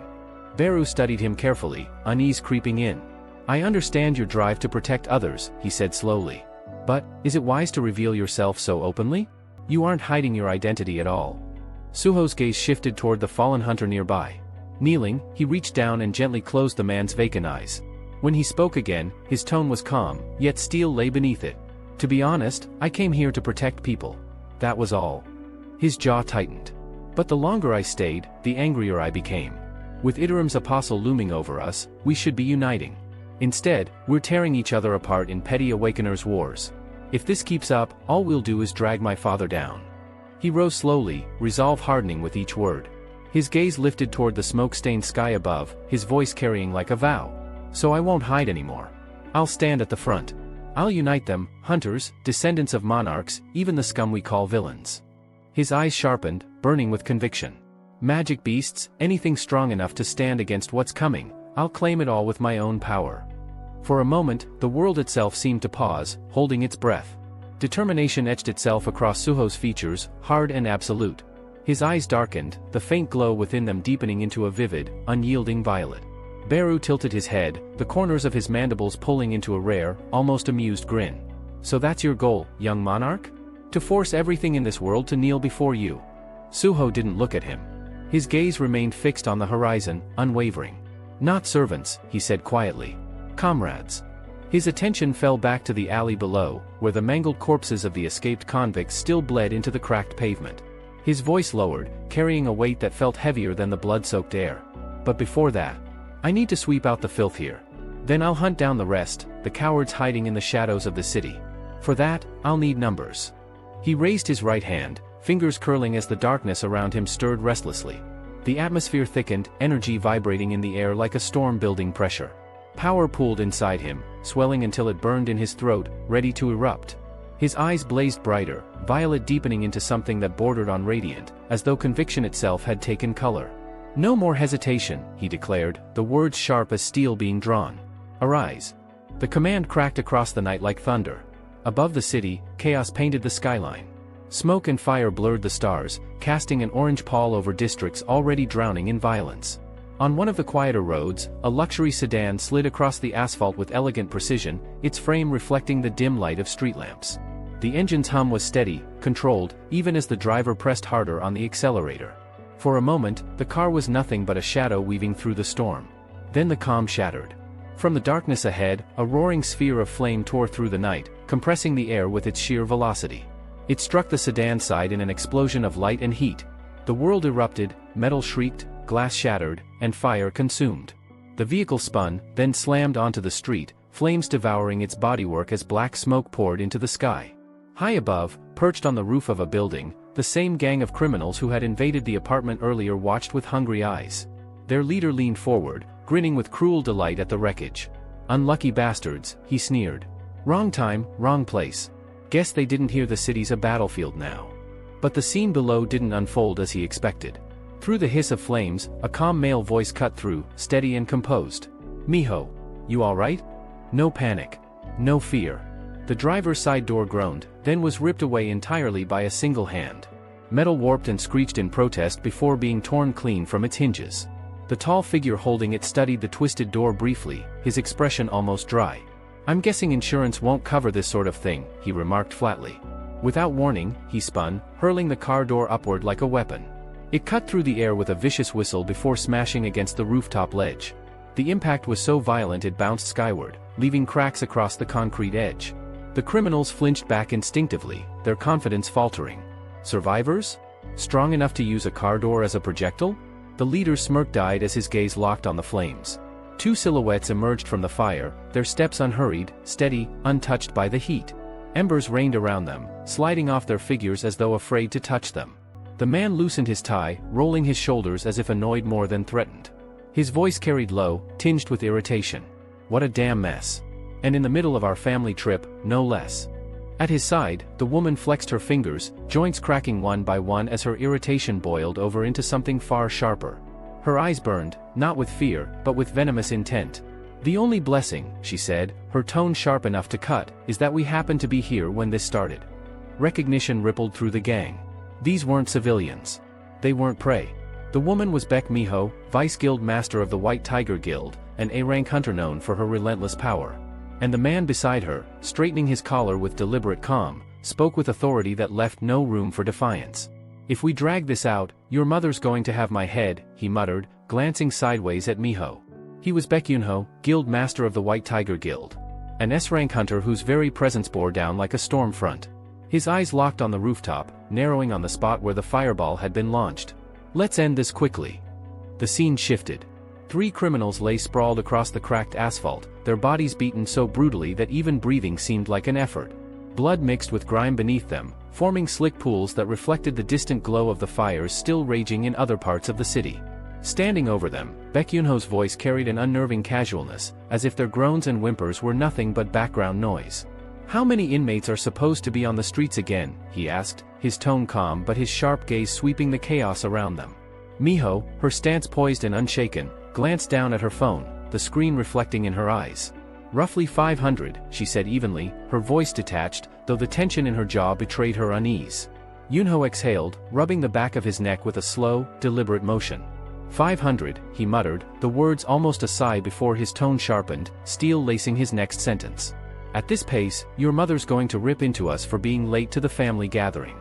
The light humor in his words barely masked the undercurrent of seriousness running through them. Miho's brows furrowed slightly as she locked her screen and slipped the phone back into her pocket. The association chairman is en route, she said, her voice quieter now. He's bringing 3 S-rank hunters with him. It'll take 10 minutes. She hesitated, just for a moment, before adding, and there are reports that Sung Suho might be here. Some say he's tied to the star powder incidents. At the mention of the name, Yunho's expression shifted. Thoughtful. Sharp. Sung Suho, why does that name sound so damn familiar? His gaze hardened with resolve as he turned back toward her, his tone leaving no room for debate. Civilians first. Rescue operations begin now, Miho. She gave him a small, almost wistful smile, a flash of nostalgia breaking through her composure. This is just like old times, she said softly. Charging headfirst into danger, back when you were still a firefighter. He didn't get the chance to respond. His head snapped to the side, eyes narrowing sharply. Something unnatural slithered along the edge of his perception, and his focus zeroed in on the shadows between 2 nearby buildings. Figures lingered there, wrong, distorted, their shapes shifting in ways that defied the human form. Miho, Yunho said, his voice low, tense. Any reports of a dungeon break in this sector? She immediately shook her head. No. Nothing. His frown deepened, confusion threading through the edges of his tone. Then what the hell is that thing, he muttered, his gaze never leaving the figures. It doesn't look human. Not even close. Elsewhere in the city, the night unfolded into another nightmare. A young woman stood frozen in the corner of a narrow alley, her body trembling so violently her knees nearly buckled. The acrid scent of blood thickened the air, choking her lungs as her gaze locked on the hunter lying just feet away. His face was pale, almost ghostly. His chest barely rose with the effort of a final breath. Go, run, he rasped, voice raw with pain, before collapsing. His body went still, eyes glassy, the pool of blood beneath him spreading quickly until it touched her shoes. 2 escaped inmates loomed over the corpse, their twisted grins sharp and cruel in the dim light. Titch. Look at that, one of them sneered, a laugh bubbling up that dripped with venom. All that effort just to play hero. The other, his hand resting almost lazily on the hilt of his sword, tilted his head in mock pity. What was it? A sweet little romance in the middle of raids? How touching. The woman's hands trembled violently as she crouched beside the fallen hunter. Tears blurred her vision as she reached out with shaking fingers to close his eyes. Yang Hyun, she whispered, her voice breaking, the name spilling out like a prayer. The moment of grief was shattered by a guttural snarl.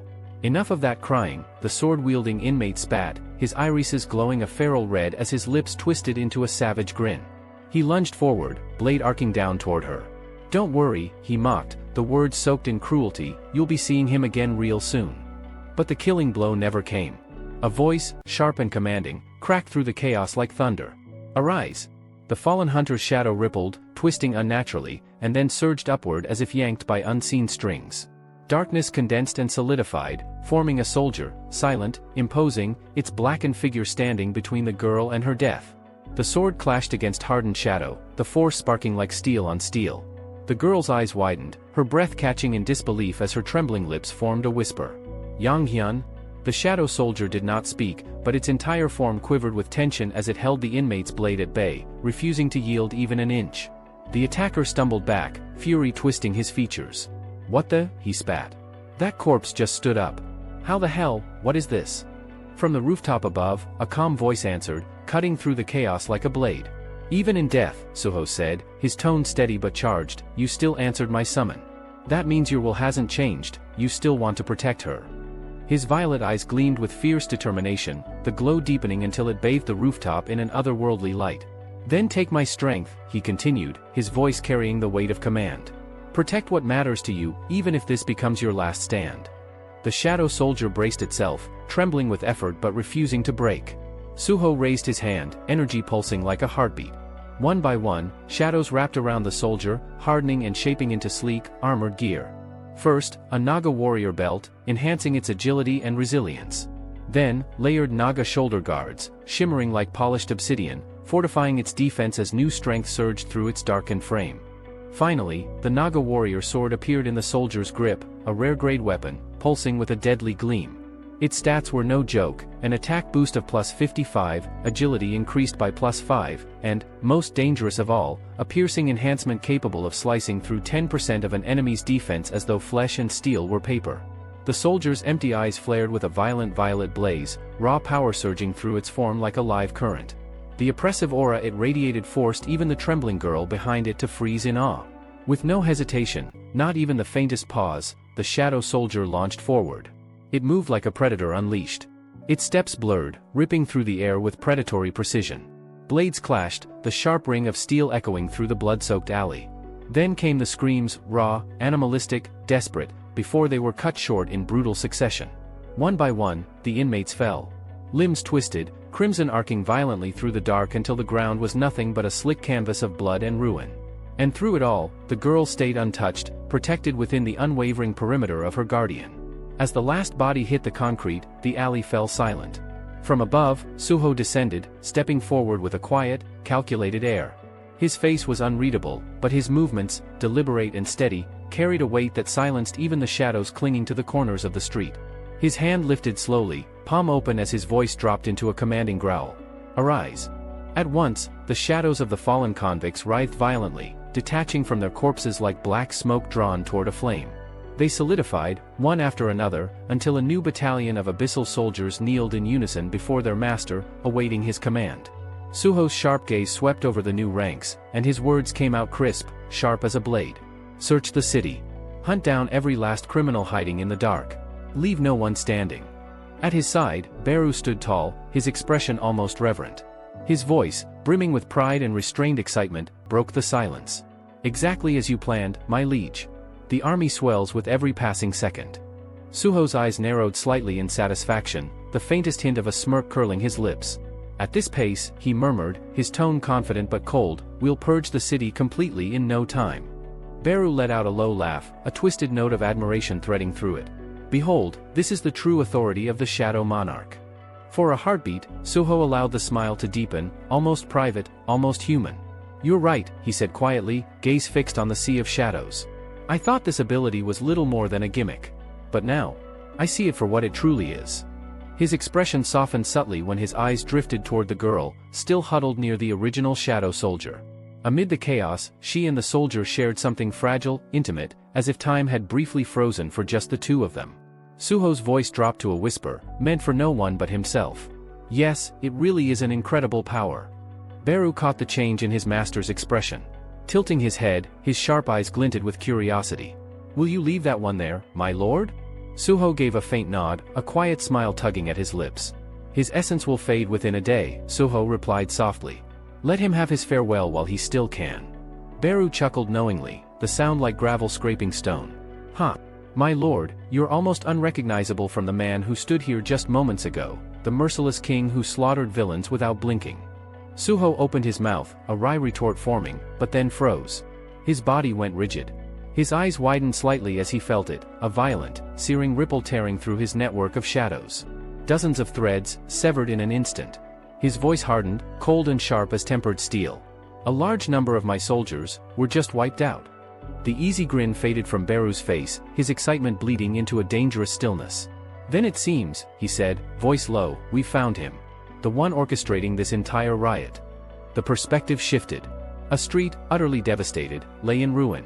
Rubble and flames mixed with the dark sludge of melted shadows, dozens of Suho's soldiers lying in mangled heaps. Standing amidst the carnage was a lone man. Kang Taeshik.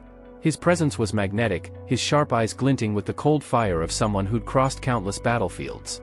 Every line of his posture screamed control, dominance, and an unshakable readiness to strike again. Not far away, Huang Dongsuk scanned the wreckage, his face twisted in irritation and unease. His voice cracked like a whip, sharp and dripping with disdain. "What the hell are these things?" he barked, glaring at the dissolving remains of Suho's soldiers. "I've never seen monsters like this, not even in dungeon records." His gaze snapped toward Taeshik, temper flaring hotter with every word. "Oi, problem solver. Stop standing around and clean this mess up, now." Taeshik slowly turned his head, his expression a cold mask, eyes narrowing with razor-sharp irritation. "This wouldn't even be happening," he said, his voice quiet but venomous, "if we'd left when I told you to. Quit whining." A dark grin twisted at the corner of his lips as he added, almost smugly, Besides, after consuming a star fragment, I'm beyond A rank now. I've already broken through my limits. The arrogance in his voice was palpable, his confidence radiating like heat. But then, something strange happened. Taeshik's focus shifted toward the remnants of the battlefield, his eyes narrowing sharply, and then widening, just slightly, in stunned disbelief. The surviving shadow soldiers weren't attacking. One by one, they lowered themselves. Kneeling. Bending deeply, as though in reverence to an unseen presence. A chill swept down Taeshik's spine. What the? And then a voice, familiar, steady, and impossibly commanding, cut through the chaos like the crack of a whip. Young monarch, Beru intoned, pride swelling in every syllable. It seems, you've struck gold this time. Suho stepped from the shadows, his expression a storm of controlled fury. His violet gaze, sharp as polished glass, locked on the man standing amidst the ruin. His words fell like a judgment. So, it's you, Suho said, tone sharp and merciless. The bastard pulling the strings behind this entire riot. Both Dong-suk and Taeshik turned sharply at the sound of his voice. Dong-suk's lip curled into a sneer, his voice thick with contempt as his eyes raked over Suho. And who the hell are you, brat? Watch your damn mouth. His sneer widened, dripping with venom. So you're the one controlling these freaks, huh? Suho didn't flinch. Didn't blink. His stare locked on Dong-suk, cold enough to freeze the air between them. And when he finally spoke, his words carried an edge sharp enough to cut steel. Tell me, Suho said evenly. Do you know of the Apostle of Iterum? The same way Lee Min-sung did. Dong-suk's voice carried an almost lazy confidence, though the subtle tension behind it betrayed the truth. Relax, he said with a half smirk, his posture deceptively casual. If you want to talk, keep a little distance. As for the Iterum, he tilted his head, a faint gleam sparking in his sharp eyes. Yeah, I know them. Quite well, actually. Behind his back, his fingers twitched in a barely noticeable gesture, a silent order. Taeshik caught it instantly. Summoners are always the same, Dong-suk thought, his mind calculating as he maintained his mask of ease. Weak bodies. Strip them from their shadows and they crumble. Keeping his tone smooth, Dong-suk let the bait dangle. These Iterum freaks you're talking about, he continued, voice silky with feigned curiosity, aren't they basically a cult? Worshippers playing at. A blur of movement cut the air. Taeshik darted forward, his body flickering like a phantom, blade flashing with lethal precision as he drove the strike straight for Suho's heart. But in the blink of an eye, everything went wrong. The blade sliced nothing but empty air. Suho was gone. And before Taeshik could process it, Suho was standing right in front of Dong-suk, not even a foot away. Taeshik froze mid-step, his muscles locking as his mind screamed. What? What the hell was that?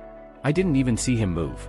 Suho's gaze burned with quiet fury as his hand settled firmly on Dong-suk's shoulder, the grip deceptively calm but suffused with a crushing pressure. His voice, deep and edged with steel, cut through the tension like a blade. So, you really don't have ties to the Iterum.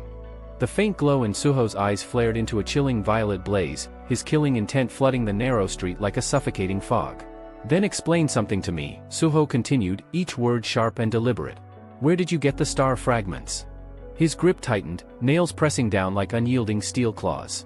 And tell me, his tone dropped lower, heavier, why you unleashed hell on this city. For the first time, Dong-suk faltered. The false bravado cracked, if only for a moment. His pulse hammered in his ears, the creeping realization dawning on him that this was no ordinary summoner standing before him. But still, pride clawed its way to the surface. He forced a sneer, masking the tremor in his voice. You touch me, he hissed through clenched teeth, and my younger brother won't let you walk away. The threat barely left his lips before Suho's fingers clamped down brutally, the pressure enough to drive him to his knees. The stone beneath him fractured under the weight of Suho's strength. A strangled scream tore from Dong-suk's throat as his shoulder gave way, pain exploding through him as Suho's nails dug in deeper, skin tearing like paper under the relentless grip. I don't care, Suho said, his voice a deadly whisper dripping with venom, if your brother is an S-rank, or a god.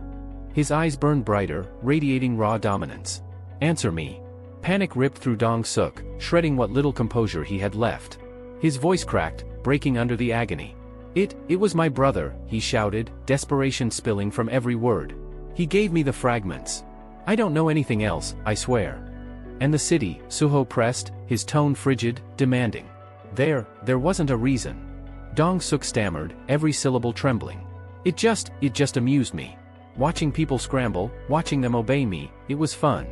The last word died in his throat as Suho's eyes narrowed into slits, his aura flaring violently. Bloodlust rolled off him in suffocating waves, thick enough to choke the air. So you butchered innocent people, Suho murmured, voice cold as winter steel, because you were bored. Terror twisted Dong Suk's expression, his arrogance stripped bare. He thrashed against Suho's grip, shouting hoarsely toward his companion. Taeshik! Do something! Help me! But Taeshik didn't move. He couldn't. His mind was chaos, his instincts screaming warnings so loud they drowned out everything else. This guy, he thought, muscles locked. This isn't normal. He's dangerous. If I want to live, I need to run. Even if it means leaving Huang Dong Suk to die here and now. But just as he shifted his weight, preparing to vanish into the chaos, the world went silent. And then, a voice. Not a sound that passed through his ears, but a violent intrusion that tore straight into his mind. Cold, commanding, inescapable. Sorry, the voice said, low and cruel, but running won't be that simple. Taeshik's entire body locked up, muscles trembling as ice shot through his veins. His breath caught, shallow and ragged. What the hell, he whispered, sweat dripping down his temple. Then, somewhere far from the blood-soaked streets, golden eyes snapped open. The Apostle. Surrounded by the S-rank hunters, he moved like a phantom, his gaze locking on Suho's position with predatory sharpness. Radiance poured from his eyes like molten gold, his voice carrying across the city like thunder only one man could hear. Before they interfere, the Apostle mused, his tone quiet but laced with a dangerous edge, I'll test the limits of Sung Suho's worth. The command roared through Taeshik's skull, undeniable and absolute. Obey your impulses, Kong Taeshik. His body convulsed violently, glowing gold as searing energy erupted from deep within, drowning his thoughts until nothing but instinct and rage remained. Control slipped away. And then, with no sound, no warning, Taeshik vanished. Camouflage cloaked him in nothingness as he lunged, moving like death incarnate. But Suho felt it. His instincts screamed, honed by countless battles, and at the very last fraction of a second, his body twisted sharply, dodging the incoming strike by a hair's breadth. The redirected attack carved into the figure behind him instead. Huang Dong Suk's body jerked violently as invisible blades tore through flesh and bone, shredding him in a brutal storm of unseen strikes. Blood sprayed across the cracked pavement, pooling fast. His wide, disbelieving eyes locked on Suho for the briefest moment, confusion, fear, and dawning realization flickering all at once, before the light drained from them entirely. His corpse hit the ground with a sickening thud. The street was silent except for the slow drip of blood seeping into the dirt. Suho didn't flinch. Didn't move. His eyes stayed sharp, cold, calculating, tracking the unnatural pulse in the air as if dissecting every shift in energy. Beru's voice, tight with an unease that was rare to hear, echoed in his ear. Young monarch, he warned, that aura, there's no doubt. It's him. The Apostle of Iterum. Suho's gaze narrowed, violet eyes burning with lethal intent as his voice dropped into a deadly calm. So, he murmured, someone who's ingested a star fragment is being controlled. Then, with the quiet certainty of a predator who'd found his prey, his tone sharpened, cutting like tempered steel. Fine, Suho said, his voice low and steady. I had a message for him anyway. Suho stood unmoving over the corpse of Huang Dong Suk, whose blood continued to seep into the fractured stone like a spreading stain. Around him, his shadow soldiers remained kneeling, their empty eyes fixed upon their master, awaiting his command. But Kong Taeshik was nowhere to be seen. The assassin had dissolved into the gloom, his presence concealed beneath the shroud of camouflage. Somewhere out in the restless dark, a grin curled across his hidden face. His aura, sharp and suffocating, cut through the air like a blade pressed against bare skin. The grass around Suho stirred unnaturally, bending as though pushed aside by an unseen predator. Taeshik was moving, too fast for human eyes to follow. He didn't strike Suho directly. No, he chose a crueler path. One by one, Suho's soldiers fell. Blades carved through them from the darkness, their bodies collapsing back into the ground like smoke dissolving into air. They had no chance to resist an enemy they couldn't detect. Once the shadows were thinned, Taeshik shifted his sights to Suho himself. His attacks rained down in silence, invisible arcs of steel tearing through the night. And still, Suho did not retaliate. He held his ground, his body taut, his focus sharpened to a razor's edge. His senses strained to their limits, searching not for what the eyes could see but for what the air betrayed, the faintest scrape of a heel, the almost inaudible hitch of breath, the subtle displacement as Taeshik's body cut through the wind. So this is camouflage, Suho thought, his violet eyes narrowing. An assassin's ultimate art, concealing not just the body, but intent itself. I can hear him, just faintly. Enough to evade. But counterattacking? Not yet. Far above, an aircraft glided silently across the night sky. Within its cabin, seated among S-rank hunters oblivious to his true nature, the Apostle of Iterum opened one golden eye. His sight pierced the distance, latching onto the battle below with predatory calm. At present, he assessed silently, Kang Taeshik's body is functioning at the peak of high A rank. By all logic, Sung Suho shouldn't be able to stand against such an opponent. But then, the apostle's expression stiffened. A voice, firm, resonant, undeniable, echoed not in the air, but directly inside his mind. "You can hear me, can't you?" His golden eye narrowed, surprise flickering across his otherwise composed features. Suho's voice pressed on, cutting cleanly through the veil of distance. "I wanted another word with you. And this battle gave me the chance. Until now, I've hidden myself. Kept to the shadows, never revealing too much. I thought showing my hand would be reckless. But then I began to wonder, why would someone you call the invader from the stars choose to stay hidden as well?" His eyes glowed brighter, his aura tightening like a coil.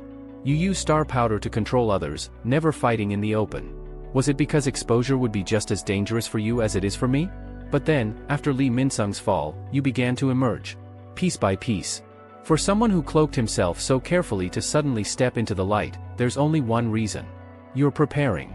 You're changing. You're not fixed. You're growing." Suho's lips curled into a thin, grim line. "Just like I am." Inside the aircraft, the apostle clenched his jaw. Suho's deductions had pierced further than he expected, and faster. Back on the blood-stained ground, Suho's shadows writhed like a living tide as he lifted his hand. His voice came low, steady, resonant with authority. "I won't run from you anymore. Not now. Not ever. If you're watching, then show yourself." At his command, the shadows surged, shooting outward like hunting hounds loosed from their chains. The invisible calm around Kang Taeshik broke. His body tensed, the first flicker of panic surfacing in his hidden eyes. He tried to retaliate, blades slicing blindly, but the weight of Suho's aura pressed down, tracking him with terrifying precision. And then Suho was there, appearing in front of him as if the shadows themselves had delivered him into place. In his hand, a lance of darkness twisted into shape, its point dripping with pure killing intent. His eyes flared violet, bloodlust radiating like a storm. The lance shot forward. From every angle, shadow spears erupted, hemming Taeshik in, piercing through flesh and bone, shredding his form until his camouflage shattered with a sound like glass breaking. The assassin screamed toward the night, but it ended in a wet choke as Suho's weapon drove clean through him, pinning him in place. The predator who once stalked the darkness now hung helplessly on the lance, his life snuffed out by the very shadows he thought he could outmaneuver. Suho watched as Kang Taeshik's body toppled, collapsing lifelessly onto the torn earth. A heartbeat later, the familiar mechanical chime rang in his mind. Level up. Warmth rushed through his veins, his shredded muscles tightening as torn flesh mended itself. Each breath grew steadier, deeper, his strength climbing sharply as if the very world itself was recognizing his victory. His violet eyes shifted once toward the crumpled assassin, not in pity, not even in contempt, but with the cold finality of judgment past. His words were not for the corpse but for the unseen hand behind it. "Come at me, Apostle of Iterum." Far above, inside the dimly lit cabin of a sleek aircraft cutting across the sky, the man known to the others as Hunter Park Dojin flinched. His golden eye twitched violently as searing pain lanced through his skull. A thin rivulet of crimson bled from the glowing iris. "What's wrong, Hunter Park?" Lim Taigu, seated nearby, leaned forward, his voice edged with concern. The apostle quickly raised his hand, concealing the blood beneath his palm. His answer came clipped, perfectly measured. "It's nothing." But when he turned his head away from the others, his mask of composure cracked, just slightly. A twisted smile tugged at the corner of his lips, his voice falling to a whisper that none but he could hear. "Sung Suho, you're becoming far more entertaining than I anticipated." Meanwhile, back on the ravaged battlefield, the air reeked of iron and scorched stone. The remains of two ringleaders of chaos, Hwang Dong-suk and Kang Taeshik, lay broken at Suho's feet. His shadows rippled outward like a dark tide, waiting in silence, their master's intent mirrored in their stillness. Suho lifted one hand. A faint purple glow coiled around his palm, crackling like restrained thunder. His command was quiet, almost casual, yet it carried an unshakable weight of dominion. "Arise." The ground beneath the corpses stirred unnaturally as the darkness pooled, twisting and writhing before climbing upward like a tide reversing its course. The bodies convulsed, dragged into the abyss before clawing their way back out, warped yet still recognizable. The empty husks of Dong-suk and Taeshik emerged once more, their deaths no longer their own but bound to Suho's will. His eyes narrowed as he regarded them, voice as sharp and unrelenting as a blade. "You called yourselves the orchestrators of this carnage. Do you even understand how many lives your arrogance cost?" Violet light pulsed in his gaze, shadows roaring in response. He raised his hand higher, purple-black mana storming around him, a tempest that threatened to swallow the entire night. Your punishment begins now. From this moment forward, you serve at my command. The corpses convulsed again as waves of darkness crashed into them, shredding their forms before remolding them. Their screams echoed, raw, hollow, inhuman, as shadow magic forced their souls into obedience. But then, amidst the resurrection, something shifted. The energy swirling in the darkness condensed strangely, forming into tangible objects rather than creatures. Suho's brows knit, his senses honing in on the disturbance. What is this? The shadows themselves are forging items? The dark current spun faster, shaping into not one, but two objects. When the vortex dissipated, Suho stepped closer, his expression grim but keen.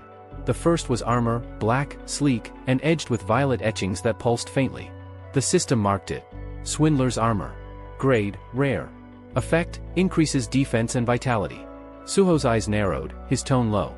A rare grade item, useful. But his focus immediately shifted to the second creation. A small, unassuming object shimmered faintly in his hand. A ring, black as midnight, radiating an aura that pulsed heavier than its size suggested. Killer's ring. Grade, heroic.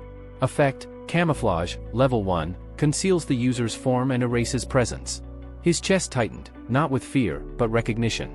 His first item at the heroic grade. The windows of the system cascaded rapidly in front of him, notifications stacking over one another. Shadow item creation, heroic grade, unlocked. New feature, shadow item naming, available. Suho froze momentarily, his thoughts racing. Naming? That's only possible through contracts. Another alert followed swiftly. Skill unlocked, shadow item contract, level 1. Effect, allows the bearer to imbue a shadow item with a unique name, transforming it into a leveling artifact. He turned the ring over in his fingers, his gaze hardening. The system had named it Killer's Ring, yet it felt incomplete, hollow. His mind sharpened with intent. His voice rang out, steady and resolute. Imbue name, Kira. The system immediately resonated with his command, the ring pulsing with new life as its name was etched into existence, no longer just an item, but an artifact bound to his will. A sudden brilliance flared from the ring, flooding the battlefield in violet light. System prompts cascaded across Suho's vision like a torrent. Manual generated, shadow item, name imbuing protocol. A shadow item imbued with a name can now level. Once named, the item binds permanently to its first wearer. Unauthorized players are prohibited from equipping it. More windows followed in quick succession. Feature unlocked, item leveling. Each level gained enhances its core stats. When in soldier form, the shadow item's attributes are shared with its wielder. Another string of notifications confirmed the change. Shadow item, Kira, level 1. Grade, heroic. Stat manifestation, 10%. Effect, camouflage, level 1, erases physical form and suppresses all presence. The ring pulsed ominously on Suho's finger, its glow alive with hidden power. He studied it, his eyes narrowing as his lips curved into a faint smile. So it can grow stronger on its own. Its soldier form stats flow into me. If I can forge items beyond the heroic class, my ascent will only accelerate. His voice lowered, threading with determination. At this pace, father, I'll reach you even faster. His violet eyes glimmered with a hunger that bordered on feverish, thoughts burning with the infinite possibilities that had just opened before him. But elsewhere, far from where Suho stood, the night quaked with violence. A monstrous, clawed hand, jagged, immense, dripping with power, ripped through one of his shadow soldiers, erasing it in an instant. The dark wraith screamed as it disintegrated back into the ground. Standing in the aftermath was Baek Yunho, though his human form was long gone. His body was twisted into a colossal beast, skin stretched over rippling muscle, every inch radiating raw might. His expression remained eerily blank as he moved with brutal efficiency. Another shadow soldier lunged, he crushed it in his grip, squeezing until it collapsed into nothingness. He didn't pause. With every stride, with every strike, another shadow fell, scattering like black mist. His rampage cut through Suho's army as though they were paper, each kill carved into the night with terrifying ease. Back at Suho's location, his expression stiffened. A sudden tug within him pulled taut, then snapped, the link to one of his soldiers vanishing. Then another. Then another. His eyes widened, a flicker of shock breaking through his usual composure. They're being erased, too quickly. Beside him, Baru's insectoid voice cut sharp and urgent. Young monarch, what's happening? Suho turned, gaze narrowing in the direction where the connections kept breaking. His jaw clenched as the truth settled in. Something's cutting them down, one after another. And it's coming straight for me. His aura surged violently, dark pressure spilling into the air as his stance shifted. His tone dropped to a growl, steady and unflinching. It's here. The world itself seemed to answer. A deafening explosion erupted through the ruins, the ground trembling as walls buckled and shattered. The blast hurled stone and flame skyward, the impact so violent it sent tremors rippling across the battlefield. A massive shadow soldier, ripped apart and broken, crashed through the side of a building, its body exploding against the rubble before dissolving. The wall gave way, collapsing into dust and debris. A storm of fragments tore into the air. Smoke billowed, choking the space in thick haze. Suho lifted his arm across his face, shielding himself as shards of shattered rock fell like rain. Beside him, a jagged block of stone smashed into Baru's head with a brutal crack. The ant general staggered, mandibles grinding as pain reverberated through his exoskeleton. But he stood firm, unyielding, his eyes fixed unwaveringly on the wreckage. From the rolling clouds of smoke and dust, a colossal figure advanced, its silhouette monstrous, each step pounding like thunder as it broke into the open. Each footstep landed with crushing weight, the ground trembling beneath his advance. His frame had undergone complete metamorphosis, muscles rippling beneath striped fur, his massive form radiating primal strength.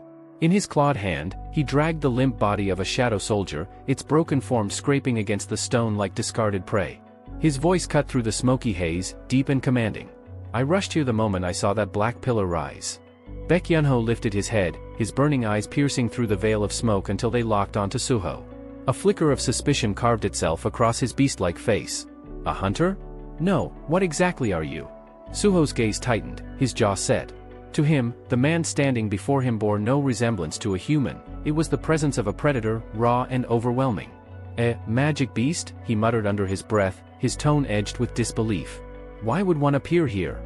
Baek's growl snapped back like a whip. You're wrong. I am no monster. He straightened to his full height, voice rumbling with authority. I am Baek Yunho, Guild Master of the White Tiger Guild. Recognition sparked instantly in Suho's mind.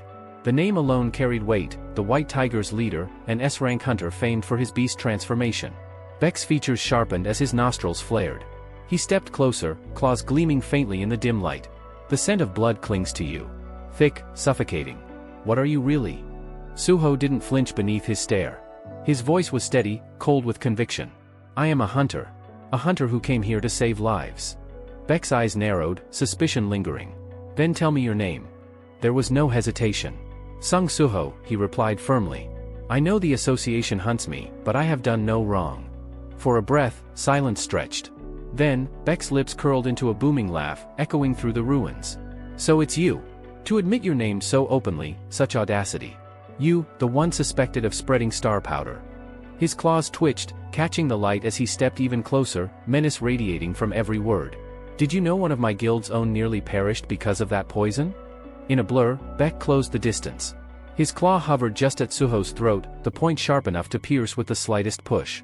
His voice lowered to a dangerous growl. If you truly claim innocence, how will you prove it? Suho raised his hand, brushing the claw aside without flinching. His tone was calm but firm, weighted with urgency. Can we leave that for later?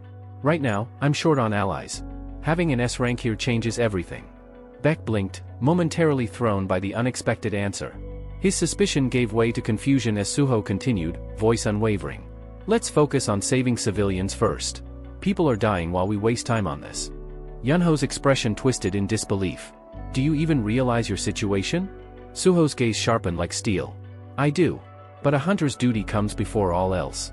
If we hesitate even for a moment, lives that could be saved will vanish forever. The sheer conviction in his words struck something buried deep within Baek. His surroundings seemed to blur as an old memory resurfaced, his days as a firefighter.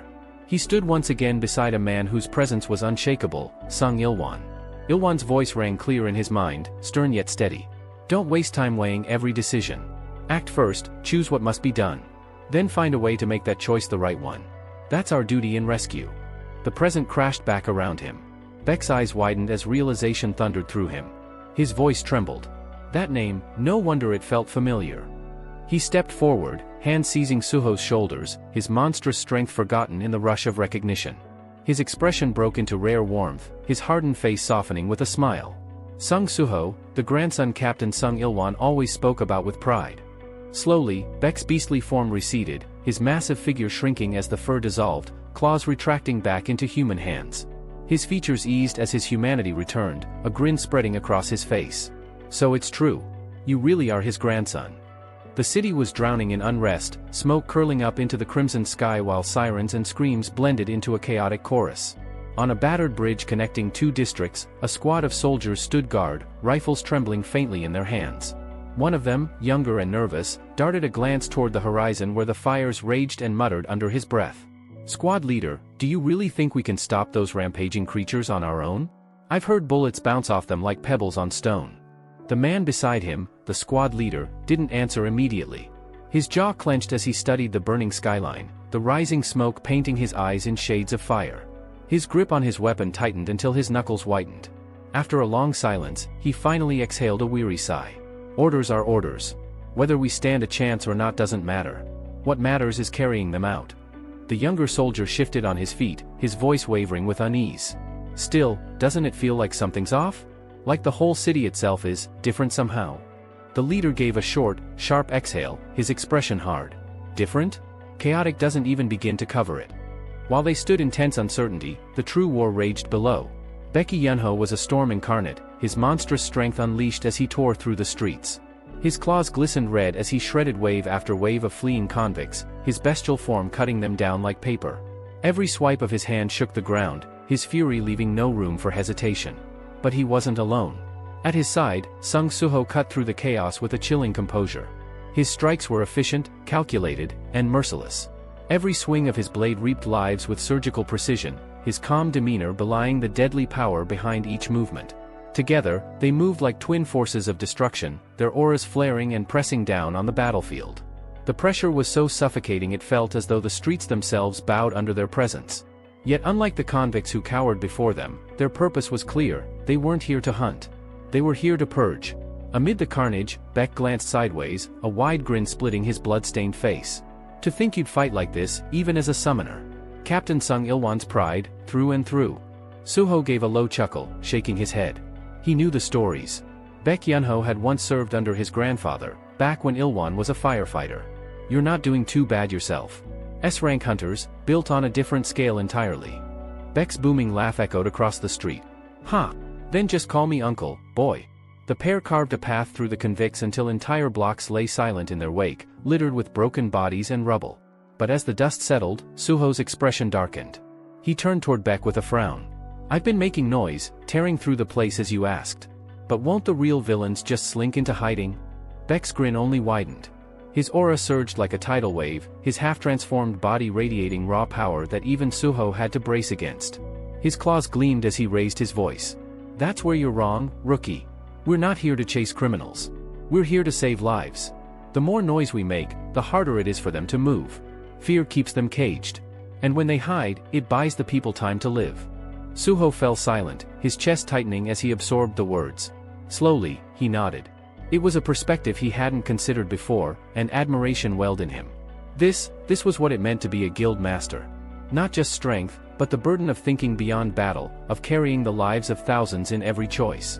But before the moment could linger, Baek broke the weight of the conversation with a mischievous smirk. "So tell me, Suho, got yourself a girlfriend yet?" Caught completely off guard, Suho blinked. "No." Baek's grin turned sly. "Perfect. My daughter's single, too. Imagine that, huh? Me, in-laws with Captain Ilwan's family." Suho could only stare, baffled, before their attention was ripped skyward. The thrum of rotors cut through the smoky air as military helicopters swept over the city. From the open doors, S-rank hunters scanned the chaos below, weapons ready. Inside one of the choppers, the Hunter Association's chairman leaned forward, his phone pressed against his ear, his sharp gaze never leaving the battlefield below. "Hunter Baek Miho, report." On a rooftop, Baek Miho stood tall, her arm raised high as she guided terrified civilians into safety zones. Her voice carried over the wind. "Confirmed, sir. Civilians and dispatched hunters are secured. Evacuations are underway." The chairman's stern face softened with a brief nod of approval. "Excellent. Well done." But then his eyes narrowed. From his vantage point, he caught sight of strange, dark figures weaving among the villains, shadows that moved unnaturally against the firelit streets. His voice hardened, laced with suspicion. "What are those? Magic beasts?" Miho's expression was steady even amidst the chaos. "Uncertain. Their aura is difficult to identify. Before the chairman could press further, a voice rose from inside the helicopter. Lim Taigu stood, his hand resting on his bow, his expression carved from stone. Then it should be fine for me to eliminate them. The chairman stiffened. Hunter Lim, wait. But Lim didn't. He pushed the door open, the rotor wash whipping his clothes as the city stretched wide below him. Without hesitation, he leapt. For a few seconds, he plummeted through smoke and fire, eyes closed, body slicing through the air like a falling spear. Then, he opened them, and they gleamed with predatory light. In that instant, his skill triggered. Across the city, faint red crosshairs shimmered into existence, painted across rooftops, alleys, and ruined streets. Every shadow soldier in range was marked, hundreds of targets caught in an invisible web of his aim. The bow in his hand thrummed, alive with violent energy. He drew it back until it creaked under the strain, then released. What followed was nothing short of devastation. Arrows split apart mid-flight, branching into dozens, then hundreds, each one curving unnaturally through the air as if guided by invisible hands. To the untrained eye, it looked like a missile barrage raining across the city. And the results were immediate. Suho's shadow army crumbled in an instant. One after another, the dark soldiers were impaled mid-motion, their black forms bursting apart into fragments of light. The precision was merciless, the power absolute. There was no chance to dodge, no hope of survival. From the street below, Suho froze, his head snapping upward as his soldiers were erased from existence. His breath caught in his throat, recognition flashing in his eyes. That's Lim Taigu, he whispered. Beside him, Baek Yunho didn't flinch. He merely gave a knowing smirk, his composure unshaken even amidst the chaos. Don't panic. He's with us. Association reinforcements. At those words, Suho's chest eased slightly. A breath he hadn't realized he was holding escaped. Relief colored his expression. Then the villains won't be able to run rampant anymore. But the comfort lasted only a heartbeat. High above, Lim's hawk-like gaze swept the battlefield, until it locked onto Suho. His sharp precision twisted, clouded with something darker. His pupils narrowed, and hatred ignited within them like a wildfire fanned by grief. When he spoke, his words were low but thunderous, resonating even over the din of battle. At last, I found you, Suho. The red crosshairs that had hovered over shadow beasts realigned in a heartbeat, converging on Suho's chest. And with that sight, memories surged through Lim's mind in relentless waves, the funeral of Lee Minsung, the coffin lowering into the earth, the weight of flowers atop the grave. The raw, gnawing pain that never healed. His jaw locked so tight it ached. If it weren't for that damned star powder you spread, he seethed inwardly, Lee would still be alive today. Rage surged through his veins as he drew back the string of his bow, the weapon quivering with the intensity of his fury. Then he released. The arrow split the air like lightning, breaking the sound barrier as it tore toward Suho. On the ground, Suho's instincts screamed at him. His eyes widened, muscles tensing, every fiber of his being preparing for impact. Why is he aiming at me? The thought rang hollow in his skull, but there was no time for answers. The arrow was already upon him. And then, impact never came. A hand, solid as iron, snatched the arrow mid-flight. With a single motion, Baek Yunho snapped it into splinters. The fragments fell to the ground like lifeless twigs. Lowering his hand, Becky's face hardened, his eyes now cold and dangerous as they lifted to the hunter above. Lim descended with the speed of a falling star, landing hard enough to rattle the rooftops. Debris scattered under his boots as he prowled forward across the tiles, closing the distance in blinding leaps. When he came to a halt before them, his bow was already drawn, his aura crackling like a raging storm. The pressure was suffocating, bearing down on both Suho and Baek. Hunter Baek Yunho, Lim's voice roared, booming with accusation. Why are you protecting a wanted fugitive? Explain yourself. Baek straightened, his expression unshaken, his tone calm, almost casual, as though trying to douse the flames before they spread. There's been a mistake here. Let's take a moment and talk this through.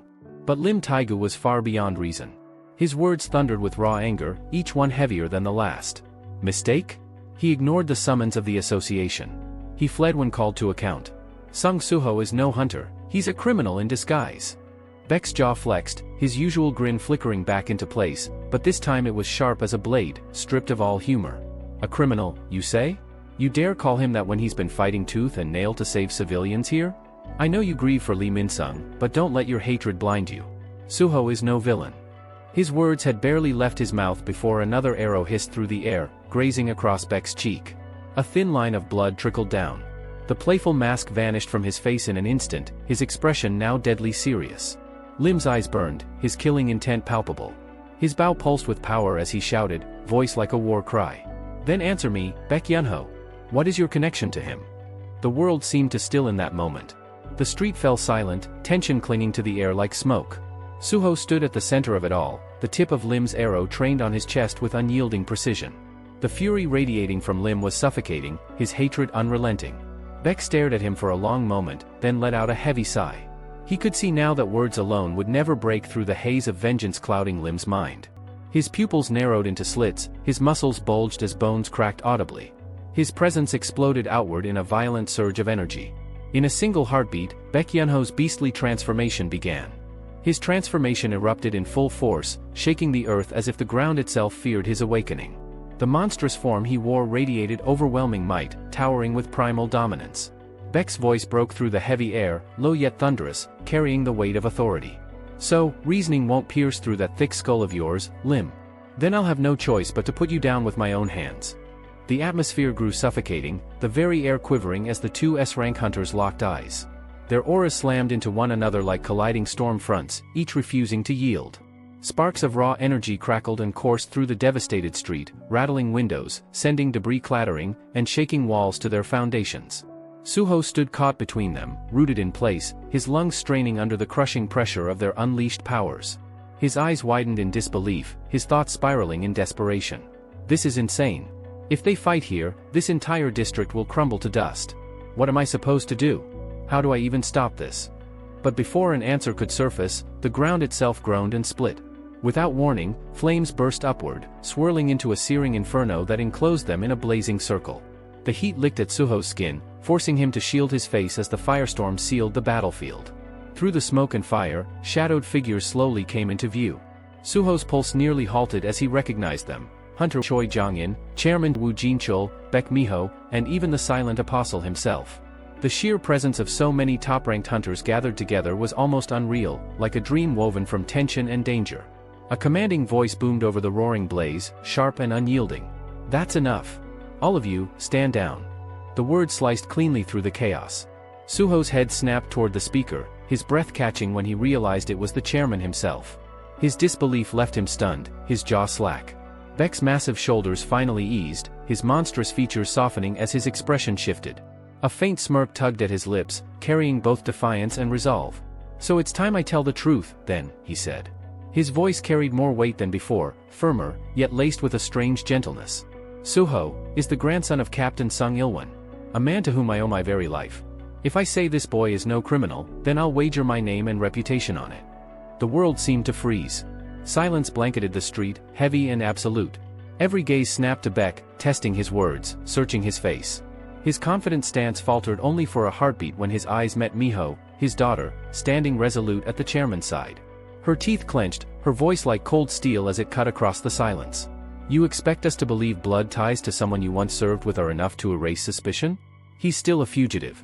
Sentiment doesn't change facts. Choi Jong-in's glare was just as harsh, his expression sharp as shattered glass. I stand with Hunter Lim Taegu on this.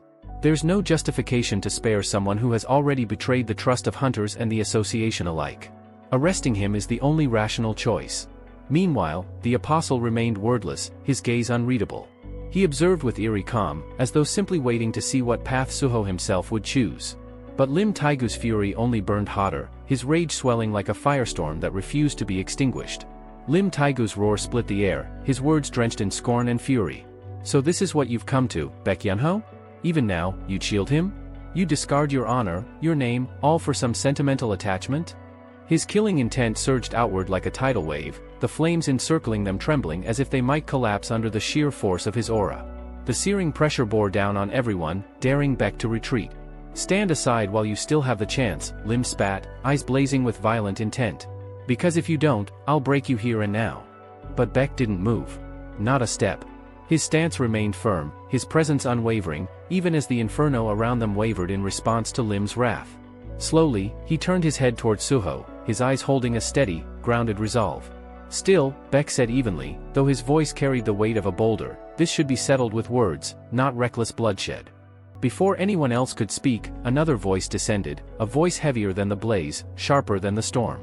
Wu Jinchul stepped forward. The chairman's presence pressed down like an immovable mountain, silencing the fire, the tension, and even the rage clawing at the edges of the confrontation. Authority radiated from him with every step, crushing the atmosphere into absolute stillness. I, too, believe this must be discussed, before judgment is cast. The declaration crashed into the gathering like thunder, commanding attention without question.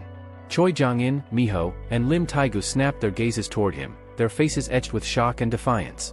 Their protests erupted almost in unison, disbelief dripping from every word. Chairman Wu Jinchul, what is the meaning of this? But Wu Jinchul gave them nothing, not a glance, not a flicker of acknowledgement. His focus was fixed solely on one person. Suho. The flames hissed and twisted as though leaning toward the chairman's voice. His words were calm, measured, yet brooked no defiance. Hunter Sung Suho, he said, his tone resonating like a judgment carved in stone, do you have the means to prove your innocence? The question lingered in the suffocating silence, hanging heavy over all of them. Around the fiery circle, every pair of eyes turned toward Suho, waiting, demanding, an answer. The battlefield blurred away as Wu Jinchul's mind sank into silence, pulled into the hidden depths of his memory. A thought gnawed at him, cold and heavy. Why did I awaken with the memories of my previous life? The realization hit him like a hammer to the chest. Perhaps Sung Jinwoo had foreseen this. Perhaps the monarch of shadows had known the day would come when he could no longer remain in this world, and when that time came, someone else would need to remember. The recollection faded like smoke, and Wu Jinchul's eyes refocused on the present. His features tightened, the grim certainty of what lay ahead weighing on him. The great catastrophe was drawing near, the war that would consume hunters and nations alike. His gaze flicked briefly to Suho. And at the center of it all, his son, forced to stand against the darkness alone. He forced the thoughts aside, straightening his back, his presence settling like iron. His voice cut through the tension, sharp and commanding. Hunter Sung Suho, he said, can you prove your innocence? The authority in his tone left no room for hesitation. Suho's eyes narrowed slightly. His reply carried hesitation, but also conviction. I can. Before he could continue, another voice sliced into the moment. Choi Jong-in stepped forward, his expression carved with sharp hostility. This is not the place for such talk, he said coldly, his words quick and heavy with accusation. His tone rose, directed squarely at the chairman. Hunter Sung Suho has fled from the association before. No matter the excuse, whether it was under the guise of saving people or not, responsibility cannot be sidestepped. Wu Jinchul's gaze hardened, his thoughts shifting. As expected, the greatest resistance is Choi Jong-in. But Choi's voice only grew stronger. His sharp eyes fixed on Suho, his words like blades cutting away every defense. He falsified his registration with the association. He was at the scene of every incident tied to Star Powder. He infiltrated a raid group under false pretenses. And above all, his words dropped like a death sentence. Was he not also the one who killed Lee Min-sung? At that name, Lim Taegu exploded. His fury was unleashed, his shout tearing through the air like a crack of thunder. With everything the chairman has said, the verdict is obvious. Sung Suho's punishment is already decided. We must take him into custody here and now. Jinchul's thoughts churned. On paper, Choi and Taegu were correct. Every shred of evidence pointed to Suho's guilt. Arresting him was the logical choice. And yet, a single question burned in Jinchul's chest. Would Suho have done all this without reason? His jaw tightened. Even if his credibility shattered, even if his reputation was ruined, he could not abandon Suho. His voice rang out, unshakable. Hunter Sung Suho arrived before anyone else. He threw himself into danger to protect civilians without hesitation. To drag him away in chains now would be a mistake.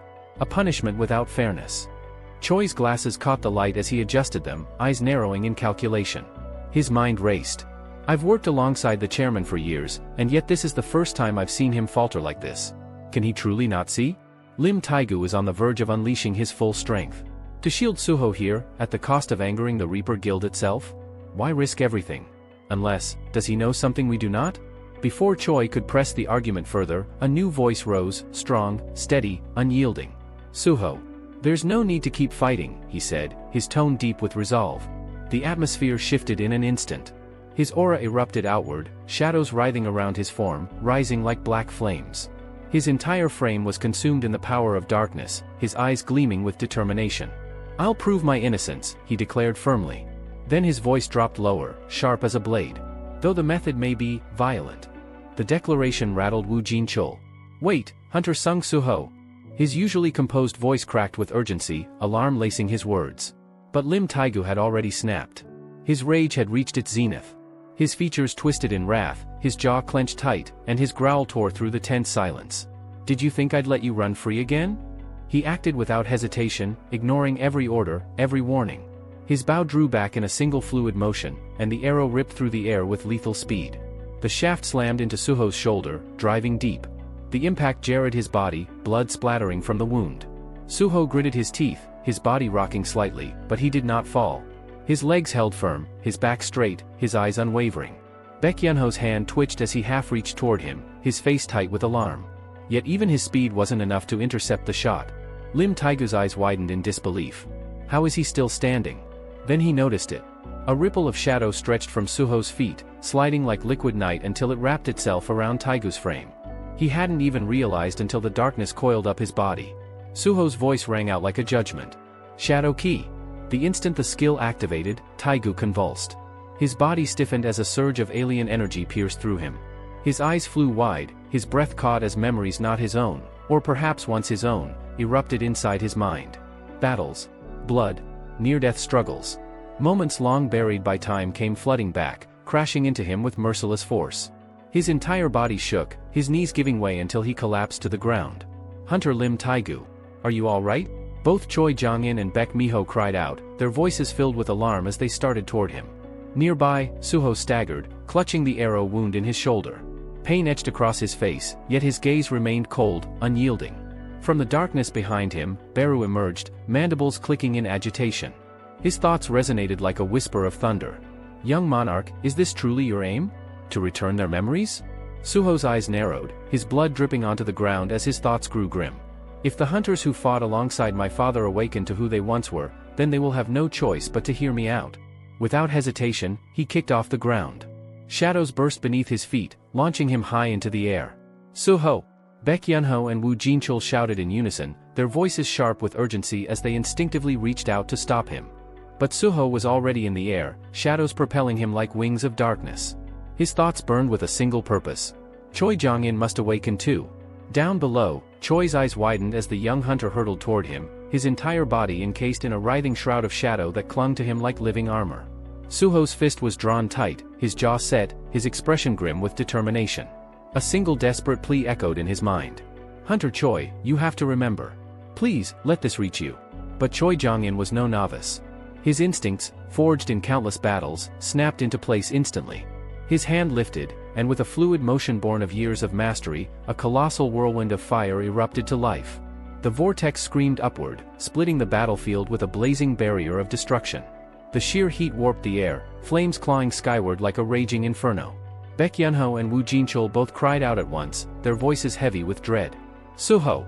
Choi's face was a mask of stern authority, his voice cutting across the roar of fire. To come at me in such blind desperation? Lim Taigu was right. You are far too dangerous to be left unchecked. But before the judgment could leave his lips, his eyes went wide. The vortex bent. The flames buckled. A shadow-clad figure burst through the inferno, forcing the fire aside with sheer willpower. Suho's body emerged unscathed, his armor of darkness consuming every ember that dared to touch him. His gaze burned hotter than the fire itself, locked on his target. Each step forward shattered the flames around him. His fist pulled back, the muscles in his arm tightening, his entire being focused on the strike that would deliver the key. His determination was absolute. But the blow never landed. In an instant, two shadows flashed across the field. Miho's kick smashed against the side of his head, her heel cracking against his temple with brutal force. At the same moment, Park Dojin's fist slammed into his gut, the impact detonating like a hammer against steel. The double strike sent Suho spiraling through the air. Blood burst from his lips as his body crashed to the earth, the ground trembling under the impact. He lay there, battered and bleeding, his shadow armor flickering weakly. And yet, his mission was already complete. Choi Jong-in froze, his composure faltering. His hand instinctively went to his chest, where a faint shimmer pulsed against his skin. A strange, foreign warmth spread through him. His breath caught. The shadow key had taken hold. His vision blurred as the dam inside him broke. Memories surged like a flood, scenes long buried erupting into consciousness. He saw the battlefield of a life before this one, comrades screaming, blades clashing, hunters falling in droves against impossible odds. He remembered the endless struggle against the calamities that had once threatened to erase the world. The sheer weight of it forced him down. His knees buckled, and he dropped to the ground, one hand bracing against the broken pavement, his chest heaving under the avalanche of forgotten truths. Across the ring of fire, Miho and the silent apostle exchanged startled glances. First Lim Taigu, and now Choi Jong-in. Suho, barely clinging to consciousness, lifted his head. Blood ran down his chin as his trembling hand pressed against the wound in his shoulder. His voice came out rough, yet unshaken. "I've done everything I can. Now, all I can do is wait." Miho's fury erupted. Her eyes blazed, and she launched herself forward, her fist cocked back, her scream breaking through the chaos. "You bastard! What have you done to them?" But just as her strike was about to fall, a voice stopped her cold. "Wait!" She snapped her gaze sideways. Lim Taigu stood there, his face wet with tears he hadn't realized were falling. His entire frame trembled as if torn apart from the inside. His voice cracked, carrying both awe and fear. "These memories? What are they? Is this just another skill? No, it feels like something far beyond that. It feels like I've remembered something I had buried deep inside. A fragment of my soul I thought was gone forever." At the same moment, Choi's voice cracked through the silence, raw and unsteady. "So this whole time, I lived as if nothing had happened, forgetting something so immense." His hands trembled uncontrollably, his body shuddering as if he had been struck by lightning. The iron mask of his composure split apart, and tears swelled at the corners of his eyes. Absurd, utterly absurd. His gaze shifted sharply toward Suho, his words heavy with turmoil. "Hunter Sung Suho, tell me honestly. What did you do to us?" Suho staggered forward, blood still dripping down from the gash in his shoulder. Each step was strained, yet he forced himself upright. His breaths came ragged, but his face tightened with unwavering resolve. "Good," he whispered hoarsely, a faint, pained smile forming despite the agony.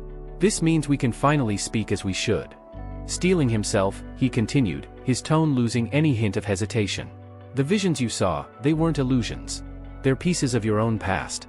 Fragments of a life erased when this world was remade." Both Lim Taigu and Choi Jong-in froze in place, disbelief flickering in their expressions. "This world," Suho pressed on, his voice steady but solemn, "has already undergone one reset. That reset is why peace lasted as long as it did, until the catastrophe returned." Choi's fingers twitched as he adjusted his glasses, eyes narrowing like blades. "A world reset? That means it ties back to Hunter Sung Jin-woo, doesn't it?" Suho inclined his head, acknowledging. "To connect the dots so quickly, even amidst confusion. That's exactly what makes you extraordinary, Hunter Choi." At the edge of the circle, the apostle's mask of indifference cracked, his eyes widening with shock. "Sung Jin-woo, and this boy, his son." Suho's voice hardened, conviction sharpening each syllable. "I don't pretend to know every detail of my father's journey as a hunter. What I do know is that he bore everything alone, every burden, every responsibility. Even now, as we stand here, he battles alone, holding back a cosmic invasion from beyond the stars." His fists clenched at his sides. "That's why I've fought the Iterim, why I've stood against them. To share even a fraction of the weight he carries." Lim Taigu's lips pressed tightly together, his brows furrowing as a strange pressure settled in his chest. It sounds like madness, he thought, and yet, why does it feel so undeniably real? Choi's expression grew darker, his thoughts sharpening into grim clarity. If these memories I've reclaimed are genuine, then everything Sung Suho has said isn't fantasy. It's truth. Then, a firm voice cleaved through the storm of doubt. Woo Jin-chul stepped forward, his presence heavy enough to silence the battlefield. "Every word that Hunter Sung Suho has spoken is true." The others turned sharply, shock rippling across their faces. Woo Jin-chul continued without faltering. "I, too, have regained my memories of the life before. The reason I was able to prepare for the cataclysm so swiftly is because of that knowledge." His eyes swept across the gathered hunters before fixing squarely on Suho. "So hear him out. Let us listen before we pass judgment." What followed was a long, heavy exchange. Suho laid everything bare, his voice unwavering as he described the gods beyond the stars, the Itterims lurking outside reality, the apostle hidden among them, and the dangerous star powder spread to destabilize the world. Choi and Lim listened, shock twisting their faces. Choi's voice cracked first. "So all the chaos we faced, all of it was tied to the Iterim?" Lim's fists clenched tight, his head dipping low. "Then, even Lai Minsung's death. It was their doing all along." Woo Jin-chul's gaze darkened, his voice grave as he turned toward Suho. "Why conceal this from us until now?" Suho pulled out a recovery potion, the faint glow of its liquid casting light across his blood-stained features as he swallowed it down. His answer came measured, deliberate. "Because if the apostle discovered me before I was ready, I would have been my father's greatest weakness. I couldn't reveal myself until I had the strength to endure that weight." A flicker of realization passed between Choi and Lim as their eyes met. Lim spoke first, his tone hushed but filled with gravity. "Then Suho? You're a hunter who can grow stronger the same way your father did. You can level up, can't you? Suho gave a faint nod. That's right. Without warning, Choi suddenly grabbed Suho's hand, his lips curving into a smile that carried both eagerness and unease. Suho, did you know that Hunter Cha Hayan was once a member of the Hunters Guild? Suho's eyes went wide, disbelief flashing across his battered face. Hunter Cha Hayan? You mean, my mother? Suho's face brightened, his eyes gleaming with unrestrained admiration. His voice carried a note of awe that made him seem almost childlike despite the battlefield around him. So my mom, she was a hunter too. That's incredible. The words struck deep, and for a fleeting moment, the weight of his wounds and the blood on his clothes seemed forgotten. At the edge of the gathering, the apostle's golden eyes narrowed to slits. He remained silent, carefully observing the scene unfold, his thoughts turning grim. The truth of Suho's mission had now been laid bare before the others. Even worse, instead of fracturing them, the revelation seemed to be drawing the hunters closer together. This unity was something he had not accounted for. His jaw tightened, his expression sharpening with menace. Reckless boy? Sung Suho. Had I been a step stronger, this entire affair could have ended here. Do you really believe you can outpace me? That you can grow before I eclipse you? His gaze lingered on Suho, studying the young man's every move, the way he advanced without hesitation, the way his will never faltered once his mind was set. The apostle could already sense it. Left unchecked, this boy would become a cornerstone in the war yet to come. Unacceptable, he thought coldly. The next fragment must fall into my hand soon, or all will spiral out of control. Meanwhile, off to the side, Baek Yunho and Miho exchanged troubled glances. Neither spoke at first, both caught between relief and unease. Finally, Baek scratched at the back of his head, his lips twisting as he muttered, "So, what happens now?"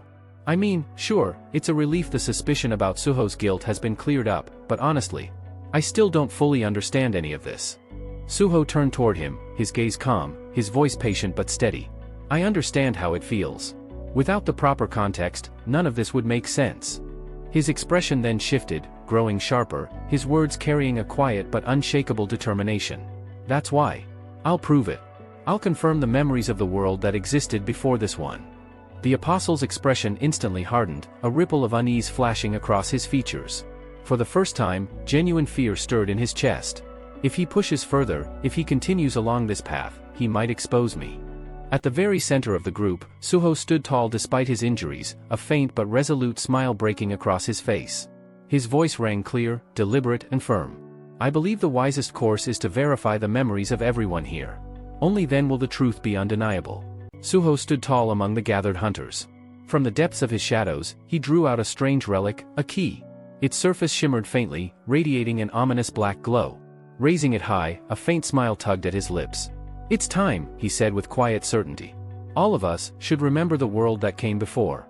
Baek Yunho arched an eyebrow at the object, his lips curling into a dry chuckle. My memories of a past world, huh? Now that's something I'd like to see. But Miho wasn't laughing. She moved quickly, placing herself between her father and Suho. Her voice trembled with tension. Father, don't. The world has been strange since the cataclysm, but this is impossible. What if it's dangerous? Baek brushed her words aside as if they were nothing. He didn't hesitate, didn't flinch. Stepping forward, he placed his hand firmly over Suho's, the shadow key glowing between them. I trust Sung Suho, he declared. And with that, the key activated. Shadows surged outward in a violent wave, wrapping Suho and Baek in a suffocating veil of darkness. The air grew heavy, thick, as if even the world itself had stopped breathing. Every hunter around them froze, eyes wide, waiting to see what would unfold. Father! Miho's cry rang out, her voice shaking with panic. Stop acting without thinking. Even the apostle, silent and unreadable at the edge of the gathering, leaned forward, golden eyes gleaming as the ritual unfolded. When the shadows finally receded, Suho lowered the key. Baek Yunho staggered, his body trembling, his breaths ragged. Tears streamed unbidden down his cheeks, yet his lips curved into a soft, bittersweet smile. This feeling, it's so strange, he whispered, voice heavy with emotion. To relive warmth from memories I thought were gone forever. Lim Taigu and Choi Jong-in exchanged uneasy glances. They could feel it, the weight of truth carved into Baek's expression. Miho's face crumbled in disbelief. She wanted to reject it, to say it was a trick. But the tears on her father's face told her otherwise. And the apostle, his expression sharpened. This is bad, he thought grimly. Very bad. Miho turned to Suho then, her voice quieter, her eyes hardening with resolve. Then do it for me too. The apostle's eyes narrowed. A thought sliced through him like a blade. So, the world really has been reset. If that's true, the key won't respond to me. Because I don't belong to this world. If they try it on me, my cover will be blown. His golden gaze darkened further. Should I risk war with my followers? No. Not yet. It would burn out, just like the prison break. But Suho had already lifted the key again. Shadows swirled around Miho, wrapping her in their embrace. Her breathing quickened, but she stood firm, resolute. Seconds ticked by, until her brow furrowed. Nothing. Are you sure this works? She asked flatly. Because, nothing's coming. The apostle's eyes widened. For the first time, hope flickered in him. Suho frowned, scratching his head. A rare awkward smile tugged at his lips. That's strange, by now, your memories should have surfaced. And then, a rumble echoed from the shadows. Beru emerged, mandibles clicking with thought. His voice was calm, yet edged with weight. It is possible, young monarch, that some people simply cannot recall their past lives. Miho shot him a dismissive glance, pointing at him casually. And what's with this bug?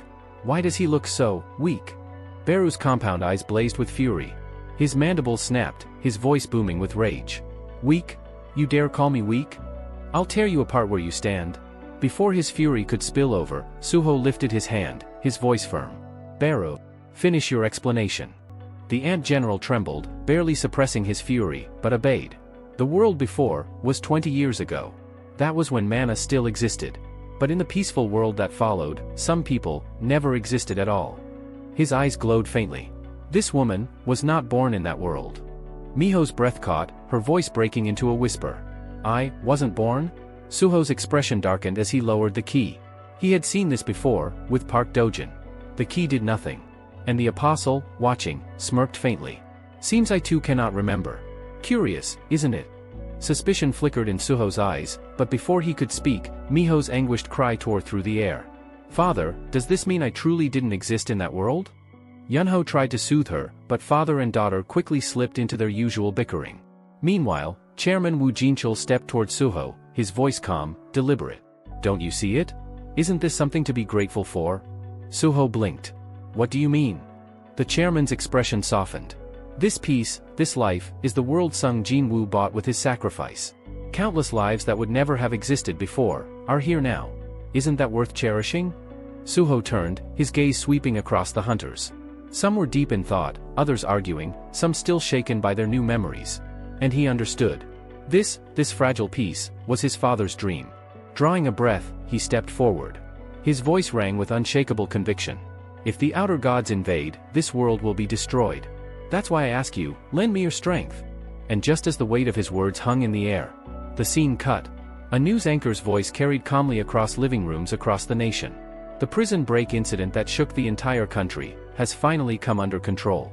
Less than 1% of escapees remain at large. Thanks to the swift response of the Hunter Association, the situation was contained. She shuffled her notes, her voice lowering as a clip began to play. Eyewitnesses reported that had it not been for the intervention of that mysterious black figure, casualties would have been catastrophic. At first, many assumed it was a monster. But reports confirm it was, in fact, a hunter skill, belonging to none other than E-rank hunter Sung Suho.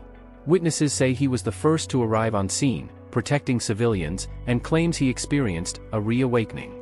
Far away, in the glow of a dimly lit room, a man sat watching the broadcast. His jaw clenched, teeth grinding audibly.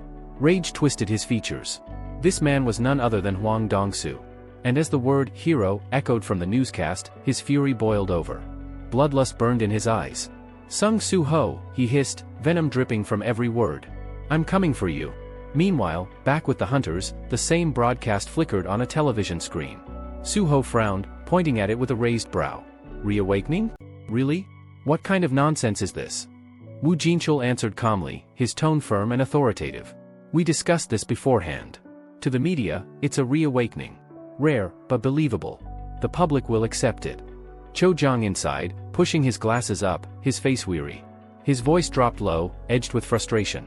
But Suho, surely you don't intend to reveal yourself as a growth-type hunter? An existence that defies natural law? People won't celebrate you, they'll fear you. An irregular only breeds resentment. Suho's jaw tightened. He didn't speak, but Cho pressed on, unwavering. You once told us you had 3 goals. First, your own growth, to stand strong enough beside your father. Second, to gather hunters capable of resisting the outer gods. And third, his tone dropped like steel, to defeat the apostle of the Iterum, who walks among us even now. Suho clenched his fist, determination blazing in his eyes. Once I achieve those 3, I'll head to my father's side. Even now, he's fighting alone against forces beyond space. The room fell silent. Cho Jong-in set down his teacup carefully, his sharp eyes locked on Suho. If you truly intend to rally this world against the Iterums, he said firmly, passion alone won't be enough. You'll need more. You'll need to win hearts, influence minds, and make every move count. One wrong step, and it all crumbles.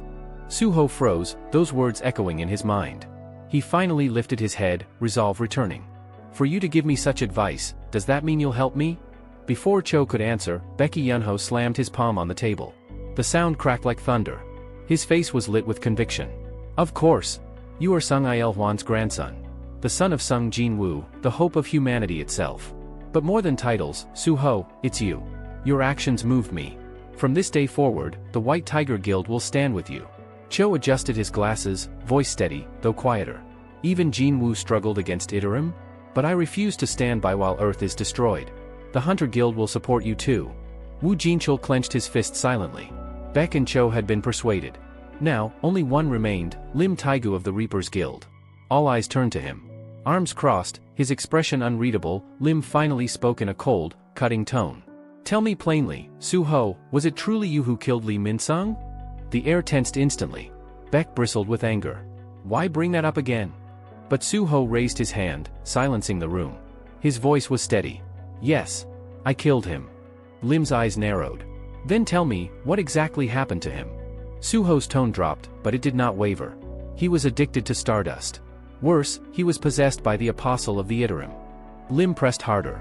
Then why was he working with the apostle? Suho shook his head slightly. That? I don't know. Lim lowered his eyes, his thoughts heavy. I already know you bear no fault, Suho. So why am I even asking? Suho's words broke through the silence. Hunter Lim, what you truly want to know are his final moments, aren't they? Lim's eyes widened in shock. At the very end, Suho said quietly, Lee Min-sung was smiling. Smiling? Lim repeated, disbelief shaking his tone. Yes, Suho replied firmly. I don't know if it was exhilaration, or the emptiness of letting go. But it was bitter. And one thing was clear, he never lost himself. Not even until the very end. I'll admit it, that man left a deep impression on me. Lim closed his eyes, covering part of his face as a long sigh escaped him. Finally, he lowered his hand, voice quieter but resolute. Lee Min-sung, selfish to the end. But fine. The Grim Reaper Guild will also stand with you. Woo Jinchul allowed himself the faintest smile. Suho had done it, he had gained the cooperation of all 3 great guilds. Not because of his bloodline. But because of his sincerity. He wasn't Sung Jin-woo. But in Suho, they could all feel it, that same fire that once united hunters on the battlefield. Suho straightened, resolve burning in his chest. Then allow me to explain the plan moving forward. The first thing we must do. But he was cut short. Woo Jinchul's face drained of color. Baek Yunho froze. Lim Taigu stiffened. Even Cho Jong-in faltered. The chairman's heart thundered in his chest as his thoughts screamed. Hunter Sung Jin-woo. Could Suho's choice truly bring a storm? A storm of blood, inside the Hunter Association itself. Deep within the shadow dungeon, Suho's body was drenched in sweat, every muscle screaming in protest. His jaw locked tight as he endured the crushing pressure weighing down on him. Atop his shoulders sat Amit, his presence like a mountain pressing into flesh and bone. 98, 99, 100. Amit's unyielding voice rang out like a verdict. Suho's legs trembled violently, sinking into the stone floor under the unbearable weight. His entire frame shook, but he refused to crumble until the very last count was finished. The instant Amit's voice hit 100, Suho roared through gritted teeth, a sound of raw defiance clashing against impossible strain. Then, finally, his knees gave way, and his body crashed to the ground. Before his eyes, a familiar notification flickered into existence. Daily quest completed. Training to become a formidable combatant. Reward granted. Completely drained, Suho lay sprawled across the dungeon floor, chest heaving, sweat pooling beneath him. Essel and Gray rushed over, concern etched on their faces, while Amit remained standing firm, expression unchanged, the discipline of a teacher hiding beneath his pride. At first, you couldn't even manage the basics, Amit said, voice deep and steady. But now, you complete my training on your own. For a moment, his tone softened, barely perceptible. Forcing himself upright, Suho shakily summoned his system shop. His breath came ragged as he admitted, "Honestly, if I don't train like this every day, my body feels heavier. Uncomfortable." With trembling hands, he grabbed a potion, downed it in one gulp, and let the cool liquid wash through him, mending the fire in his muscles. His lips pulled into a weary smile. "Good work, Amit." Essel studied him silently, her crimson eyes narrowing. The young monarch she once knew had transformed. It wasn't just his body or mana. Even the way he carried himself had shifted, echoing the path his father once walked. Fully healed, Suho rolled his shoulders, testing his strength before standing tall once more. A grin tugged at his lips as he turned to the others. "I've got work to do outside. See you soon." Essel blinked, caught off guard. "Leaving already?" Her tone carried a tinge of disappointment. "Yeah," Suho replied, steady and resolute. "From here on out, things are only going to get busier. I plan to clear a field-type dungeon." The memory of yesterday's meeting with the S-rank hunters and the association flickered in his mind. "I already spoke with the higher-ups. I asked them to shut down production of star powder factories and instead cooperate with me in clearing Korea's field dungeons. They said the other guilds would object, of course." He gave a light shrug. "So I made them a deal. In return, they agreed to back me." A swirling black portal materialized beside him as he opened a dungeon gate. Turning back one last time, he raised a hand in parting. "And now, I'll do everything I can to keep that promise." Essel leaned forward, eagerness in her voice. "Then let me help too. You'll call for us, won't you?" For a brief moment, her heart lifted with hope. She pictured herself fighting alongside him, cutting through dungeon after dungeon. But Suho's next words shattered that dream. "I'll call you, when I need help." The gate closed behind him, leaving Amit, Essel, and Gray frozen in silence, their eyes locked on the empty space where he once stood. The scene shifted. Far away, inside the deer-ranked field-type dungeon known as Catch's Field, voices rang out. Miho's tone was cold, edged with disdain. "What are our guild masters thinking? Handing over every field dungeon to one hunter? Do they even realize how much that'll cut into the guild's profits?" Her eyes narrowed, sharp and dangerous. "And who even is this Sung Suho? He didn't bring a single A rank or S rank for this raid. Instead, he dragged along nobodies just to fill the roster." Sung Ki-hun, standing nearby, smirked faintly. His eyes gleamed with curiosity rather than anger. "Even so, doesn't it intrigue you? A hunter who can fight, mine, and haul everything on his own. Aren't you at least a little curious?" Miho clicked her tongue in annoyance. TCH sounds like nothing but wild exaggeration. Yet her expression betrayed her unease. Inwardly, she wrestled with her own doubts. Even her father seemed captivated by those so-called memories of another world. How could he put so much faith into something so uncertain? Ki-hun, however, was more calculating. His eyes gleamed with quiet intensity. A hunter who can actually level up? If Guild Master Cho's words are true, then this changes everything. From a distance, the apostle watched in silence. His golden eyes narrowed, his thoughts hidden behind an unreadable mask. Suddenly, a thunderous boom shook the mountainside. The ground split, a quake tearing through the field as a massive plume of dust exploded upward. Miho's eyes went wide. That sound, could it be? Ki-hun finished his thought, disbelief etched across his face. It hasn't even been an hour since he entered. Moments later, all lingering doubts were swept aside. From the gaping dungeon entrance, Suho emerged at a steady pace. His armor caught the sunlight, gleaming faintly with the sheen of battle, while his stride carried the relaxed confidence of a man completely unshaken. Behind him, his shadows rose like an endless tide, soldiers of darkness marching in perfect formation, their aura pressing down with the suffocating weight of the abyss itself. A grin tugged at Suho's lips as he ruffled his damp, sweat-matted hair.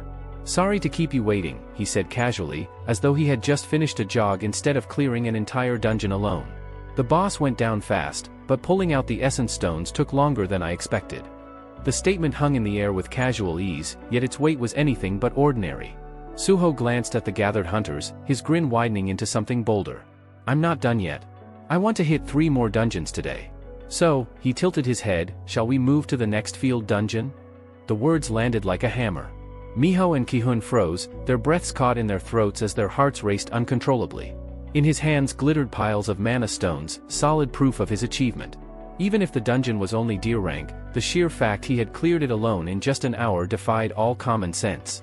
Their inner voices screamed in disbelief, a single thought echoing like thunder. Who in the world is this guy?"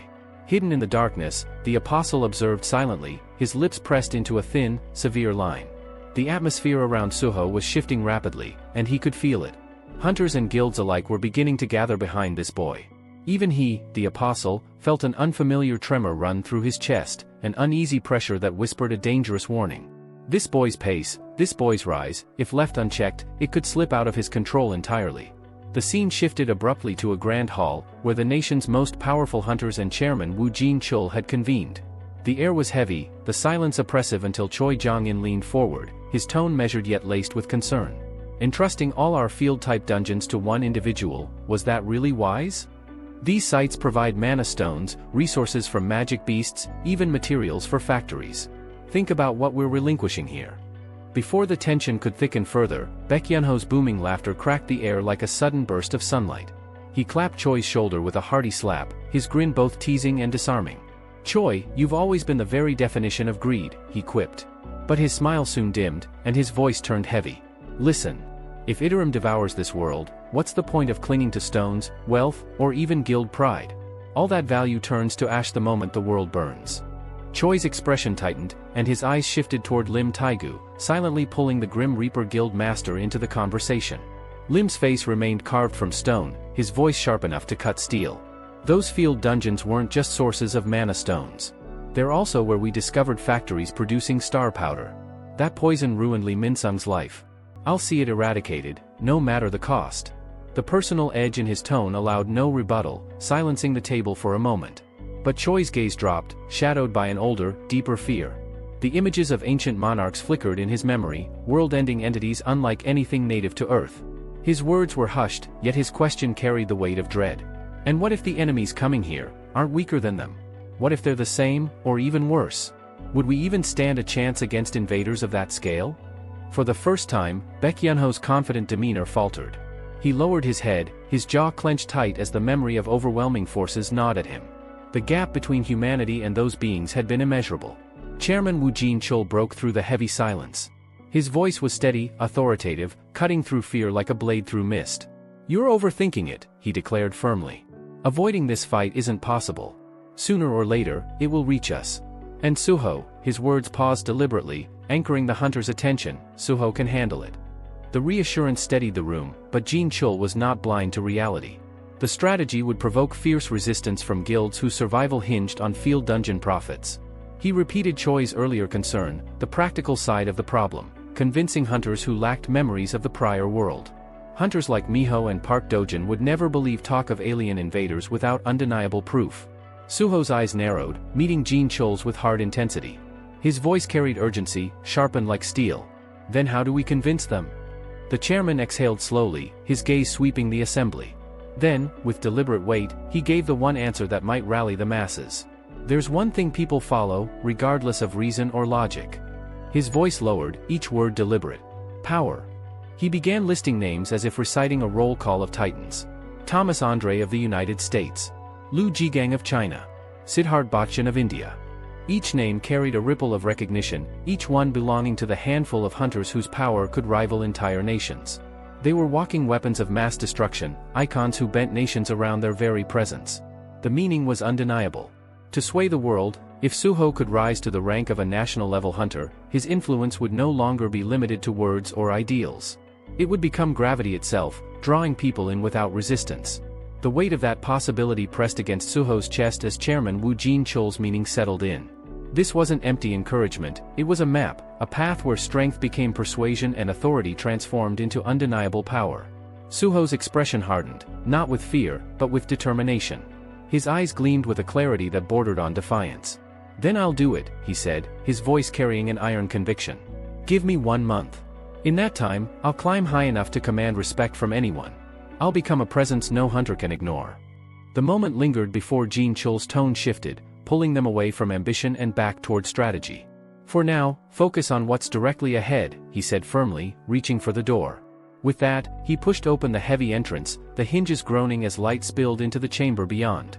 One by one, Choi Jong-in, Lim Taegu, and Baekhyunho followed, their footsteps echoing in solemn rhythm. On the other side, the wide assembly hall buzzed with restrained tension. Representatives of the regional guilds waited, Azure Cloud of the Yangxiu region, the Lava Guild of Yandong, Hozio's Daesung, and Daecheong's strongest faction among them. The air crackled with the energy of ambition and suspicion, the atmosphere thick with stakeholders silently weighing losses against gains. As Chairman Wu Jinchul stepped forward to address them, his mind remained clear and steady. This is for Suho's growth, and for the survival of the world itself. The choice was already made. Now came the execution. Suho's growth was merciless in its pace. For 2 unbroken days, he tore through dungeons without pause. His fists shattered bone and scale, his shadows flowed like black tides, carving paths through hordes of goblins, swarms of venomous insects, and monstrous centipedes that could have broken entire raid teams. Each conquest refined him further. His mana surged higher, the currents of shadow authority coursing through him with an ease that spoke of frightening adaptation. Even Ki-hun, always quick to mock or dismiss, found himself whispering in awe. "This guy, he actually levels up," he muttered, unable to mask the disbelief in his voice. When Suho finally stepped out of the collapsing dungeon gates, his army of shadows trailing behind him like a disciplined battalion, Miho and Ki-hun stood rooted to the ground.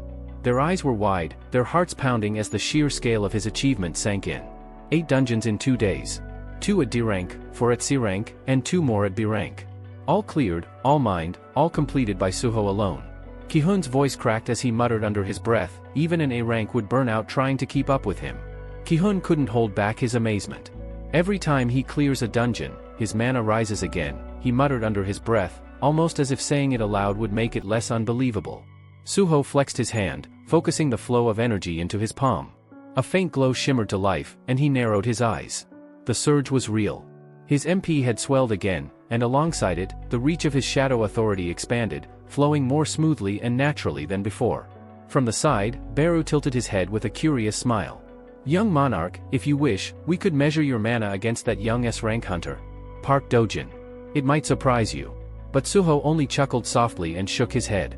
"There's no need. I already know where I stand." His lips curled into a smirk as he closed his fist. The truth was clear, his mana reserves were approaching the threshold of an S rank.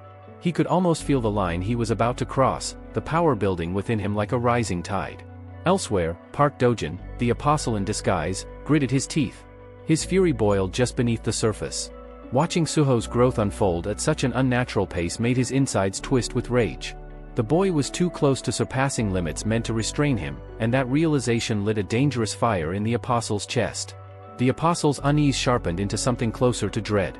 Power accumulated at this speed was dangerous, too dangerous. If his fragment did not arrive soon, the balance he sought to control might slip irretrievably into Suho's hands. That night, Suho finally returned home. His body was weary, but his spirit burned with renewed purpose. His shadow soldiers dissolved into the darkness one by one, leaving the house cloaked in silence. Yet the stillness felt wrong. The moment he stepped into the hall, instinct screamed. Someone was here. Moonlight spilled faintly through the window, illuminating the figure waiting for him. Seated casually on the couch, as though he belonged there, was Hwang Dong-soo. In his hand, he toyed with a framed photograph, Suho's family portrait. The air grew heavy, choked with malice. Dong-soo's aura pressed against the space like a suffocating fog. His lips curved into a sinister grin as his gaze flicked between the photograph and Suho himself. "What a pity," he murmured, his voice as jagged and sharp as shattered glass. "If your family had come home first, I planned to welcome them, the same way the world welcomed me. With agony. With despair. With that gnawing hunger for revenge." His golden eyes gleamed with cruelty as he rose slightly from his seat, letting the frame slip from his hand. The crash echoed through the hall as glass exploded across the floor, shards scattering like fragments of a fragile past. Dong-soo's smirk widened, dripping with venom. "But fate was kind enough to deliver you instead," sung Suho. The unspoken promise in his words was clear, he intended to shatter more than just glass tonight. The shattered picture frame of Suho's family lay in ruins across the floor, its broken glass glinting crimson under the moonlight. Hwang Dong-soo's boot ground mercilessly onto the fragments, pressing the smiling faces of Suho's loved ones into the dirt. His mocking laughter scraped through the silence like blades on metal. "What a pity," Dong-soo sneered, voice dripping with malice. "If your family had shown up before you, I would have made sure they suffered endlessly. Pain, despair, hunger for revenge. I was ready to gift them all of it." His lips twisted into a cruel grin, eyes gleaming with sick delight. "But you're finally here," sung Suho. "And breaking you will be far more satisfying." Cold fury settled over Suho like a cloak of steel. His face hardened, his eyes narrowing into glacial blades. All warmth drained from him, leaving only an immovable resolve. So this was him. Hwang Dong-soo. An S-rank hunter. Wu Jinchul's warnings flashed in Suho's mind, the younger brother of Hwang Dong-suk, the man who orchestrated the Jisan prison riot. Some even whispered Dong Su himself engineered the entire escape. With his brother now dead, his rage had turned toward Suho. One of the strongest S ranks in Korea, and he's standing in my home. Woo Jin-chul's words echoed again, if you encounter him, don't fight alone. Run. But here he was, face to face. Suho's voice broke the heavy silence, low and sharp. Hwang Dong-su. Did you come here to avenge your brother? Let me save you the trouble. It wasn't me who killed him, it was Kang Tae-shik. Dong-su's brow arched, amusement flashing across his face. His smirk deepened. Interesting, not only do you know my name, you even know about Tae-shik.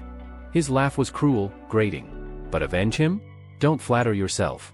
I didn't crawl here to mourn some fool. I came because someone sabotaged my plans. His eyes burned. And that makes me very, very angry. Suho's jaw clenched. His voice was ice cold. Your past redemption. He stepped forward, shadows curling faintly at his feet. If it's a fight you want, let's take this somewhere else. Dong-su's aura exploded outward like a crimson tidal wave, choking the air with oppressive weight. He grinned, feral and unhinged. Why should I follow your lead, brat? The wall beside Suho cracked a sudden punch, the impact rattling the entire building and setting off the alarms. Red lights flashed, sirens wailed, and the room bled an ominous glow. Suho didn't flinch. In less than 5 minutes, this place will be crawling with security and hunters. My uncle doesn't leave things unchecked. Do you still want to waste time posturing here? Dong-su narrowed his eyes, grin never fading. He licked his lips, predator savoring prey. Cocky little bastard. Fine. Let's take this elsewhere. The scene shifted. A skeletal construction site stretched into the night sky, unfinished steel beams jutting upward like the ribs of some fallen titan. The air smelled of rust and concrete dust, the city's neon glow buzzing faintly in the distance. Two figures faced each other across the hollow structure, predators circling before the kill. Dong-su cracked his neck, rolling his shoulders as he stepped closer. Not bad. You didn't flinch back there. Then it must be true, you reawakened. His voice echoed coldly across the empty site. Tell me, did you climb to S rank, or higher? Suho's face betrayed nothing. His eyes locked on Dong-su's, voice calm but edged with fire. I won't know until I'm reassessed. But before that, I want answers. Where did you get the star fragments? Dong-su's laugh cut through the night, jagged and mocking. Star fragments? What's this, are you begging for stimulants now? They're scarce, kid. Why the hell would I hand that kind of intel to you? Suho's thoughts sharpened. So he isn't supplied by the Apostle of Iterim, his source is different. Sliding his glasses down his nose, Dong-su's grin widened. His voice dropped into a cruel taunt. Only pathetic weaklings cling to drugs like that. I don't need them. He cracked his knuckles, each pop echoing like gunfire, his aura flaring red and violent. The skeletal building vibrated under the surge of power. But you're just some brat who lucked out with a reawakening. Let me teach you something, not all S ranks are equal. The crushing weight of Dong-su's aura pressed down on Suho, sharper and heavier than Lai Minsung's had ever been. Still, Suho stood firm. This is my first real fight against an S rank. Perfect. His fists clenched. Shadows stirred like restless serpents at his feet. Then let's see how far I've come. He lunged forward without hesitation, his body slicing through the air, fist pulled back for a strike empowered by shadow. I need to know my strength. But Dong-su was faster. His foot slammed down, power detonating through the ground like an earthquake. The concrete split apart, jagged chunks erupting upward to form a wall of stone. The debris struck Suho mid-charge, the impact rattling his bones and throwing his momentum off balance. Pain flared, sharp and immediate, as Suho gritted his teeth. He's even heavier than I thought. Dong-su's eyes glowed a murderous red. His grin widened, feeding on the struggle. You seriously want to brawl with me? You're nothing but a summoner. Don't make me laugh. Where's that dark human of yours, huh? Bring it out. Before Suho could respond, Dong-su's fist smashed into his gut with the force of a cannon. The impact lifted Suho clean off his feet, hurling him backward like a rag doll. He crashed into the wall behind him, cracks splintering through the concrete as dust rained down. The whole building shook with the blow. Suho crumpled against the floor, legs buckling, pain burning through his body. But he forced himself up, refusing to yield. The moment his gaze locked forward, Dong-su was already there. His speed was monstrous. The S-rank's shadow loomed as he swung his leg down in a brutal stomp. The ground shattered beneath the strike, chunks of concrete exploding outward. But this time, Suho's reflexes saved him. He leapt back, escaping by a hair's breadth. And now, his resolve hardened. He would no longer fight on the defensive. Suho's sharp gaze locked onto the faintest misstep in Hwang Dong-su's stance, a slight imbalance, barely visible to the untrained eye. Without hesitation, he surged forward, shadows wrapping tightly around his form like a second skin. His leg whipped upward, a devastating kick aimed squarely at Dong Su's face. The blow connected cleanly, snapping the S-rank's head violently to the side. The strike carried enough weight to flatten most high-ranked hunters, the kind of impact that would leave even A-ranks broken and gasping. But Dong Su didn't fall. Instead, he straightened slowly, rolling his jaw as though testing it. His wicked smile remained carved into his face, sharp and mocking. He dragged a thumb across the corner of his mouth, where Suho's strike had split his lip. "That's all you've got?" he sneered, his tone dripping with disdain. It felt more like a breeze than a hit. Before Suho could reset his stance, Dong Su lashed out. His fist shot forward with monstrous speed, smashing into Suho's crossed arms. Suho braced himself with both forearms, but the force still tore him from his footing. His body was hurled backwards like a ragdoll, skidding across the rough ground as sparks scattered from the impact of steel beams scraping against stone. Dong Su advanced, his laugh echoing like a madman's in the cavernous skeleton of the half-built structure. He refused to give Suho even a second's reprieve. His fists became a storm, each strike hammering down like an endless barrage of gunfire. The walls trembled under the concussive rhythm of his assault. Suho raised his guard, intercepting as many blows as he could, each block rattling his bones, each impact numbing his arms further. The gap in raw power was undeniable, and yet he refused to break. Dong Su's voice roared above the chaos, guttural and vicious. "You think brute force will save you? Don't make me laugh. Even if you used every scrap of power you're hiding, boy, you'd still never stand on my level." Suho's arms shook, but his eyes only hardened. Yes, Dong Su's strength dwarfed his own. The man's body was a fortress, every movement honed for combat. But Suho had faced something far more terrifying than this.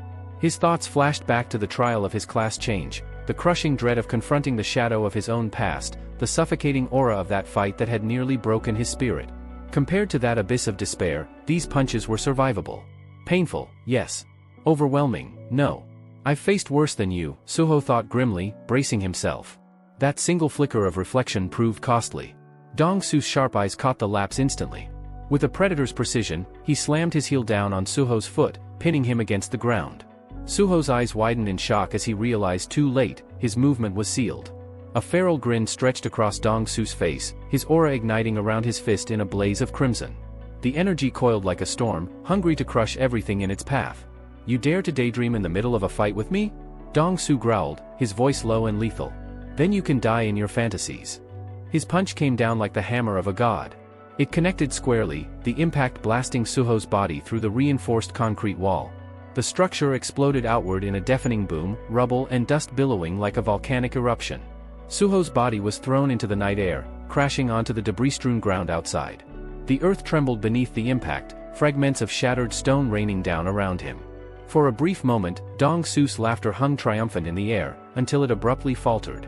His eyes flicked to his own hand, and his grin twisted into something darker. Protruding through his flesh, piercing cleanly from palm to knuckle, was a weapon born of darkness, an elongated, jagged shadow blade, humming with murderous intent. Blood streamed down Dong Su's knuckles, dripping between his fingers and pattering onto the cracked concrete. His jaw tightened, teeth gritted in fury, his voice grinding into a guttural growl. "You little bastard. When did you call forth that weapon?" Dust still hung thick in the air, a suffocating cloud stirred by the earlier impact. Within that haze, a figure shifted. Suho. His body was battered, bruises blooming across his frame, his breathing labored. Yet his eyes still burned with sharp determination. From the gloom behind him, a massive silhouette emerged, Beru, his translucent wings flickering faintly, insectoid gaze filled with unease. "Young monarch, are you unharmed?" Beru's deep, rumbling voice carried both worry and readiness. Suho coughed, crimson staining his lips, and spat blood to the side. Despite the pain etched across his face, he forced a crooked grin. "Looks like, trying to match an enhancement-type S-rank head-on without tapping into my powers is still a little reckless." His hand pressed firmly against his aching ribs, his posture strained but unbroken. Slowly, he rose back to his feet, his resolve hardening like tempered steel. A thought flickered across his mind with bitter humor. "Honestly, I'd love to dump every single saved point into strength right this second." Then the shadows stirred. Darkness rippled outward from beneath him, coiling like a living tide. His aura thickened, pressing outward in waves that clawed at the air. The outlines of armor began to take form around his body, plates of shadow-fused steel, jagged and otherworldly. The suffocating weight of his presence spread through the battlefield, even the night itself seemed to falter. Fine, Suho murmured, his tone ironclad. His eyes gleamed with a sharp violet light as the shadow armor fully enveloped him. No more holding back. The very air thrummed in response, the atmosphere trembling as if the world recognized his shift. Shadows gathered under his boots, compressing like springs. Then, with a deafening boom, Suho launched upward, his body slicing through the smoke like a black spear. He landed hard atop the fractured rooftop, the force of the impact splitting the surface beneath him. Cracks spidered outward in all directions as dust and debris rained down. Huang Dong-su was already waiting there, standing tall amidst the destruction. That same derisive grin curled across his face, as though the devastation was nothing more than a stage crafted for him. But Suho was different now. His armor rippled like liquid darkness solidifying into the form of a knight, edges jagged, each piece radiating lethal power. His presence was no longer that of a battered hunter but of a predator, ancient and absolute. Suho's voice cut through the night, steady and unwavering, a verdict handed down by a judge. Round 2, Huang Dong-su. Before the S-rank could answer, the world itself seemed to stir. A cascade of notifications flared before Suho's eyes, each one ringing like the clash of war drums. Shadow item, Minotaur helm, grade, rare. Shadow item, Kira, grade, heroic. Shadow item, Cockatrice pauldron, grade, rare. Then the system window unfolded, glowing brightly as though reality itself had paused to bear witness. Level, 58. Strength, 168. Stamina, 94. Agility, 101. Intelligence, 97. Perception, 84. The atmosphere thickened instantly. The hunter who had been bleeding moments ago was gone. In his place stood something far darker. The oppressive weight of his killing intent seemed to swallow the night whole. His eyes gleamed with certainty, the gaze of a predator who had already decided the outcome.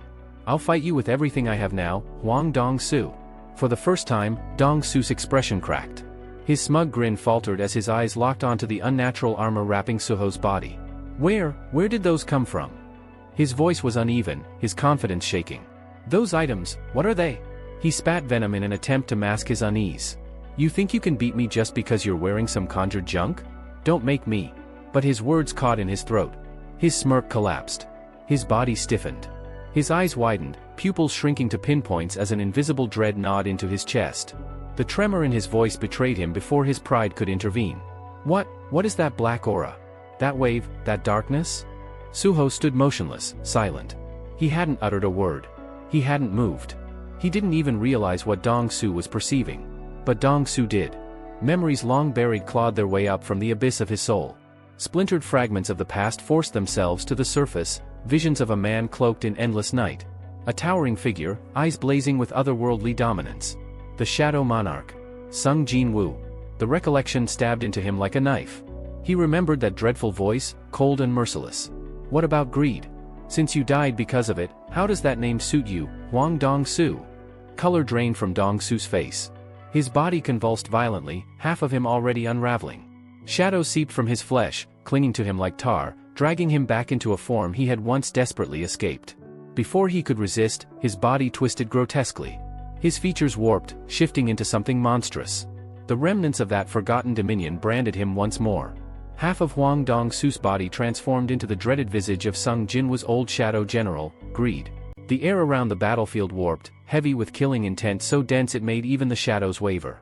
Suho stood at the center of the devastated field, his dark armor pulsing with shadow energy, the black steel glimmering faintly like fractured obsidian. His calm demeanor contrasted sharply with the chaos around him, eyes as cold as a winter sea, locked onto Huang Dong-su, who now appeared less human and more like a creature driven mad. His body convulsed, aura twisting violently as if something monstrous within him struggled to burst free. A sudden realization flickered in Suho's eyes, sharp and cutting. Without hesitation, he began peeling away his armor. The shadow plating disintegrated into mist, coiling into the air before dissolving completely. This really isn't my style, he muttered under his breath, his tone detached. I should have just disabled the item's visual form from the start. As the darkness melted away, only his worn combat uniform remained, scarred from countless battles. His gaze hardened again, fixing on Huang Dong-su, who now clutched his skull, trembling violently. Words slurred from his lips, nonsensical and broken, as fear etched itself across his face. Something was fracturing inside him. Old memories, shattered, disjointed, and half-buried, rose violently to the surface. Visions of another time, another world, replayed in flashes too fast to suppress. He saw himself standing opposite a man who radiated darkness like a living storm, the Shadow Monarch, Sung Jin-woo. He remembered the sound of each footstep, the tremor that followed, and the suffocating aura that crushed all resistance. And above all, he remembered that gaze, cold, merciless, and absolute. "You're beneath me." No matter how hard Dong-su had fought, no matter how fiercely he resisted, his efforts were meaningless. In that battle, he had been defeated, broken, and in the end, devoured by shadow. A shudder ran through him, and his breathing grew shallow. "Am I hallucinating?" he whispered, panic flickering in his eyes. But as the shadow aura around Suho pulsed faintly, realization dawned on him like a curse from another lifetime. Those memories, they're mine. And when his eyes met Suho's, he froze. That gaze, he had seen it before. Rage ignited, burning away his fear in an instant. His lips twisted into a snarl as he spat the name like venom. Sung Jin-woo. Suho's brow furrowed, confusion flashing across his face. "How does Hwang Dong-su know my father's name?" he muttered. From the darkness beneath Suho's feet, a small figure emerged, Beru, the tiny shadow soldier, wings folded tight against his armored body. "Greed," he rumbled, his deep voice echoing with authority. "It seems he's recovered the memories of his past existence." "Greed," Suho repeated, his tone sharp. "What do you mean, Beru?" Beru's crimson eyes glowed faintly as he looked toward the trembling hunter. "In the world before this one, Hwang Dong-su was not your ally. He fought against the monarch, your father, and fell. He was reborn afterward as one of his shadows, bearing the name Greed. What you see now, is that shadow remembering who he once was." Suho's eyes narrowed. "He's remembering everything, without a shadow key." Beru nodded solemnly. "If Wu Jinchul could recall fragments of his past without assistance, then it is possible for others as well." Meanwhile, Dong-su's fury erupted into madness. His mind spun, connecting pieces of the truth. "Sung Jin-woo? Sung Suho," he muttered under his breath. The puzzle clicked together. He remembered the family photo, the boy's name, the uncanny resemblance. His pupils contracted. That kid, he's Jinwoo's son. His chest tightened as another realization hit him like lightning. If Sung Jin-woo can't interfere, then this is my chance. Before the thought could even finish forming, his body moved on instinct. The ground split beneath his feet as he exploded forward, a red aura bursting around him like fire. His fist crashed toward Suho's chest with blinding speed. Suho reacted instantly, crossing his arms to absorb the blow. The impact was devastating, an explosion of air and dust rippled outward, shaking the entire construction site. But Dong-su didn't stop. He pressed forward, fists flying in a brutal, unrelenting barrage. Every punch carried monstrous weight, each strike cutting through the air with enough force to gouge the ground. Suho blocked and deflected, shadows reinforcing his defense, but the sheer physical might behind Dong-su's assault left cracks in his guard. Dong-su's grin widened. "This power, this darkness," he thought, fists pounding harder. "That's what Sung Jin-woo used on me back then. But this brat isn't his father. He's still green. This time, I'll win." Yet, as he fought, fragments of his past clawed at his mind, memories of his death, the suffocating feeling of Jinwoo's shadow crawling over his body, consuming him. The shame. The helplessness. The humiliation of kneeling before the one who had ended his existence. His fury boiled over. "You'll pay for that, Sung Jin-woo," he hissed through clenched teeth. "You'll lose your son the way I lost everything." Suho's expression hardened at those words. Without hesitation, shadow energy surged around him once again. Black mist swirled upward as his armor reformed piece by piece, glowing with an ominous brilliance. The battlefield shook as the son of the Shadow Monarch faced the fallen shadow of his father, darkness against darkness, past against present. This time, Suho didn't summon his full armor. Instead, he cloaked only his forearms in shadow steel, dark energy swirling around them like smoke drawn to flame. From the armor's edge, twin blades formed, sleek and razor-sharp, glinting like onyx under the fractured light. His voice came out cold, laced with scorn as he stepped forward. "What's wrong, Hwang Dong-su? You look nervous." The taunt hit harder than any blow. Rage flashed in Dong-su's eyes, his aura flaring with violence. He no longer met Dong-su's power head-on. Instead, he slipped past attacks with surgical precision, deflecting a punch with the flat of his blade, pivoting under another strike, and retaliating with a swift upward slash.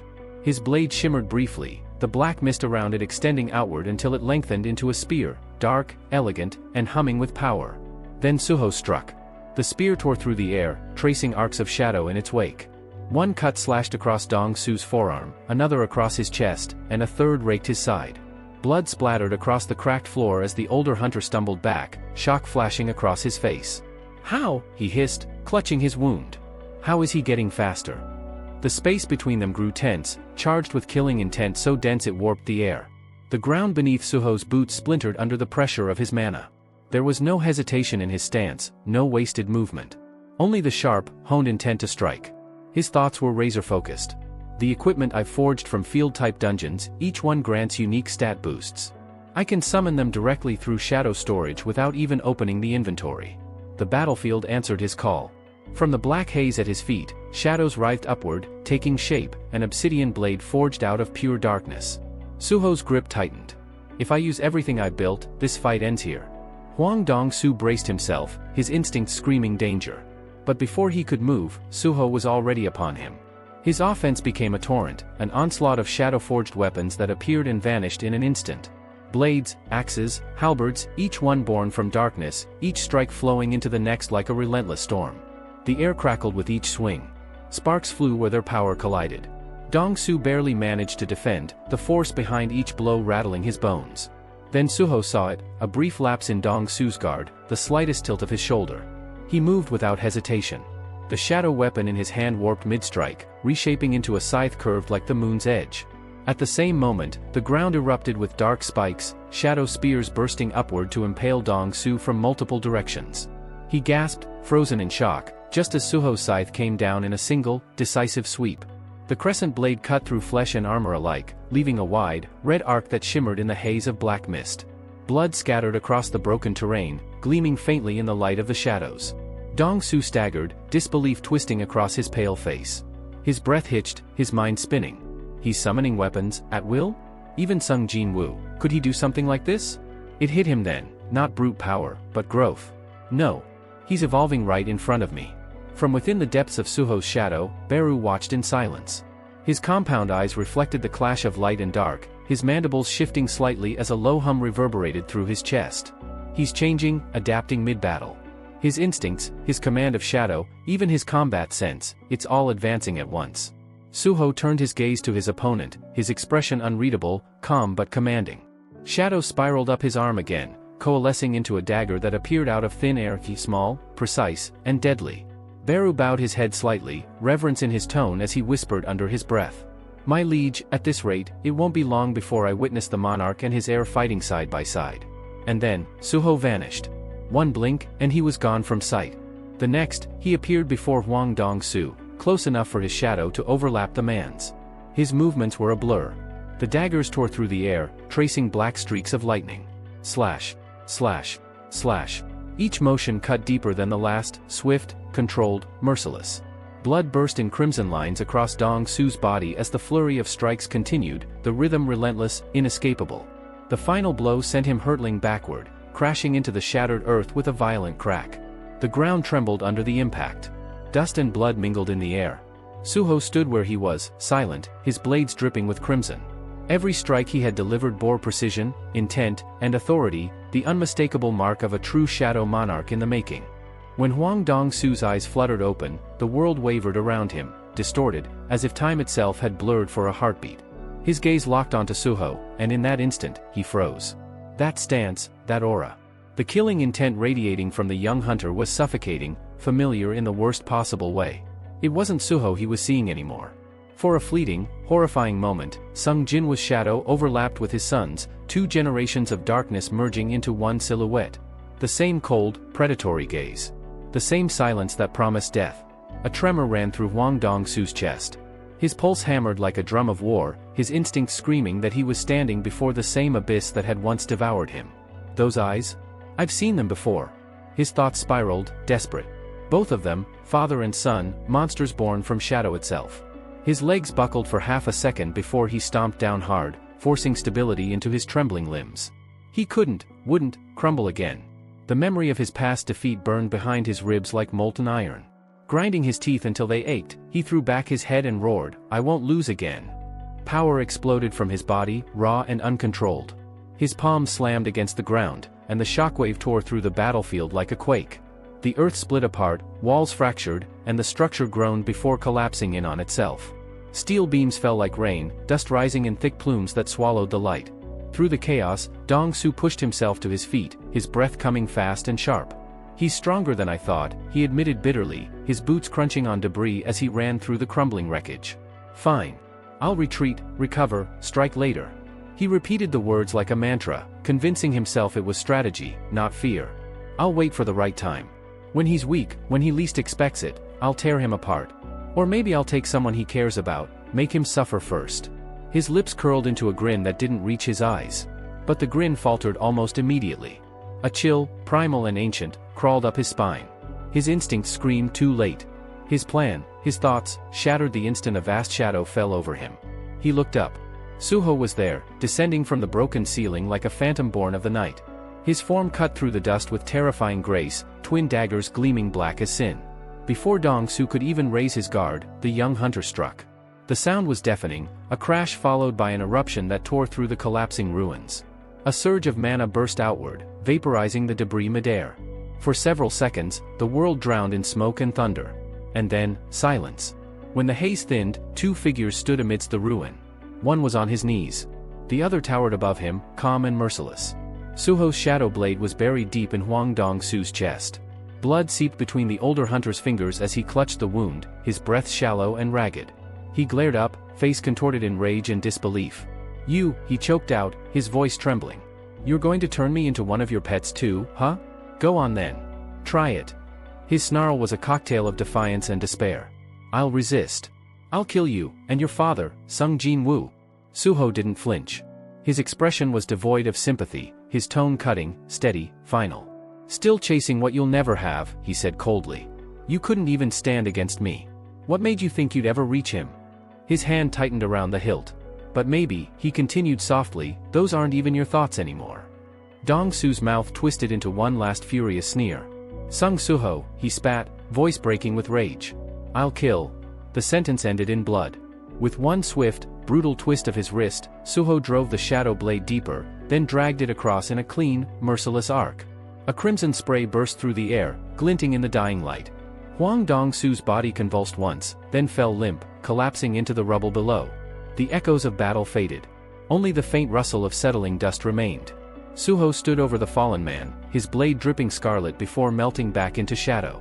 His gaze lingered for a moment, cold and unreadable.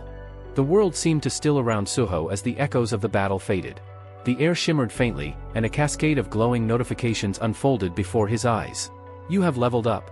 The message blinked across his vision, one after another, like the soft chime of victory that felt far too quiet for the devastation around him. He stood tall amid the wreckage, faint ripples of shadow energy flickering around his frame. Below him lay Huang Dong-su, broken, motionless, and silent. Another message appeared, this time pulsing with deep indigo light. "Skill, strength increase has leveled up." Suho exhaled slowly, his breath misting in the cold air. His gaze lingered on the body before him, expression unreadable.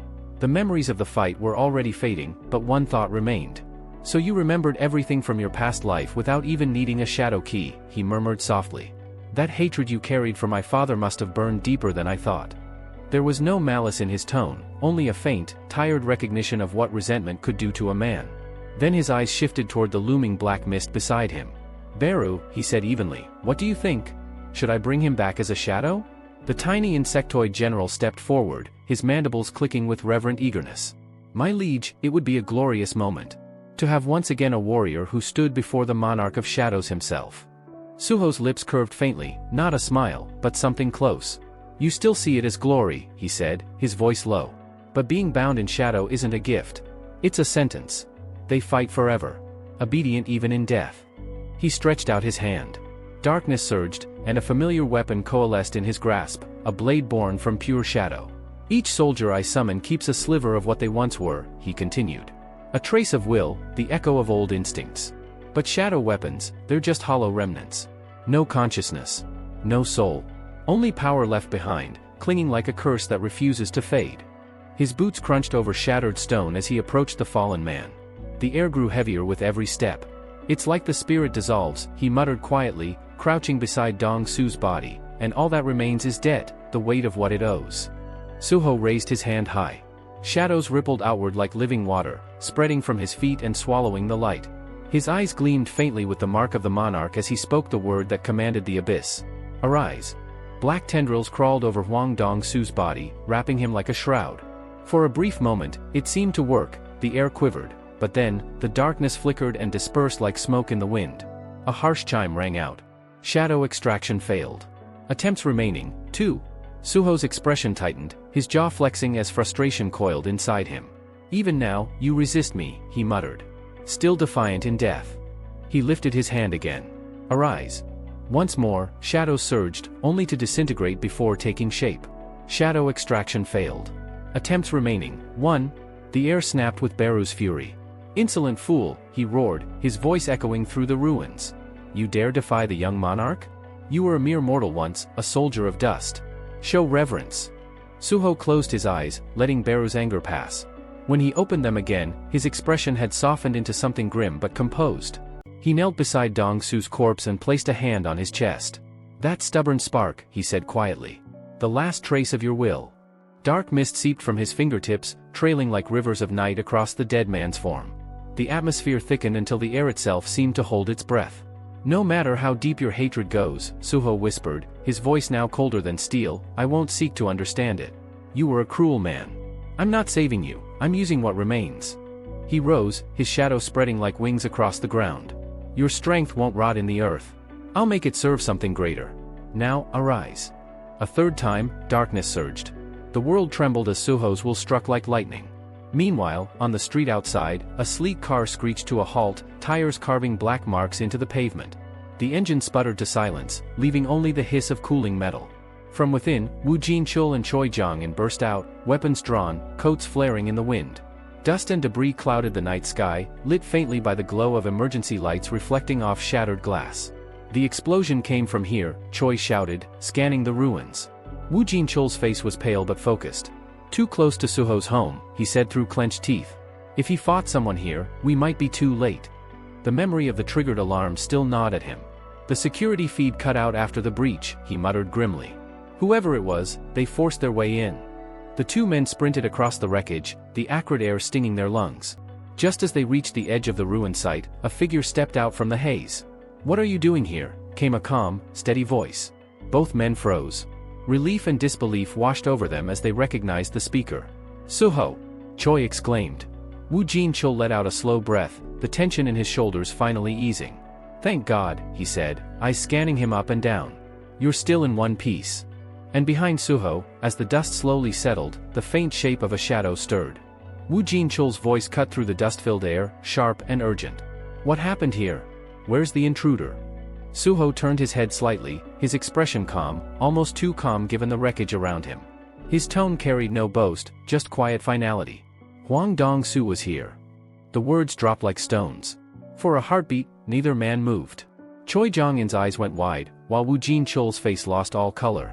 Wait, the S-rank criminal Huang Dong-su, he asked, disbelief twisting his voice. Suho nodded once.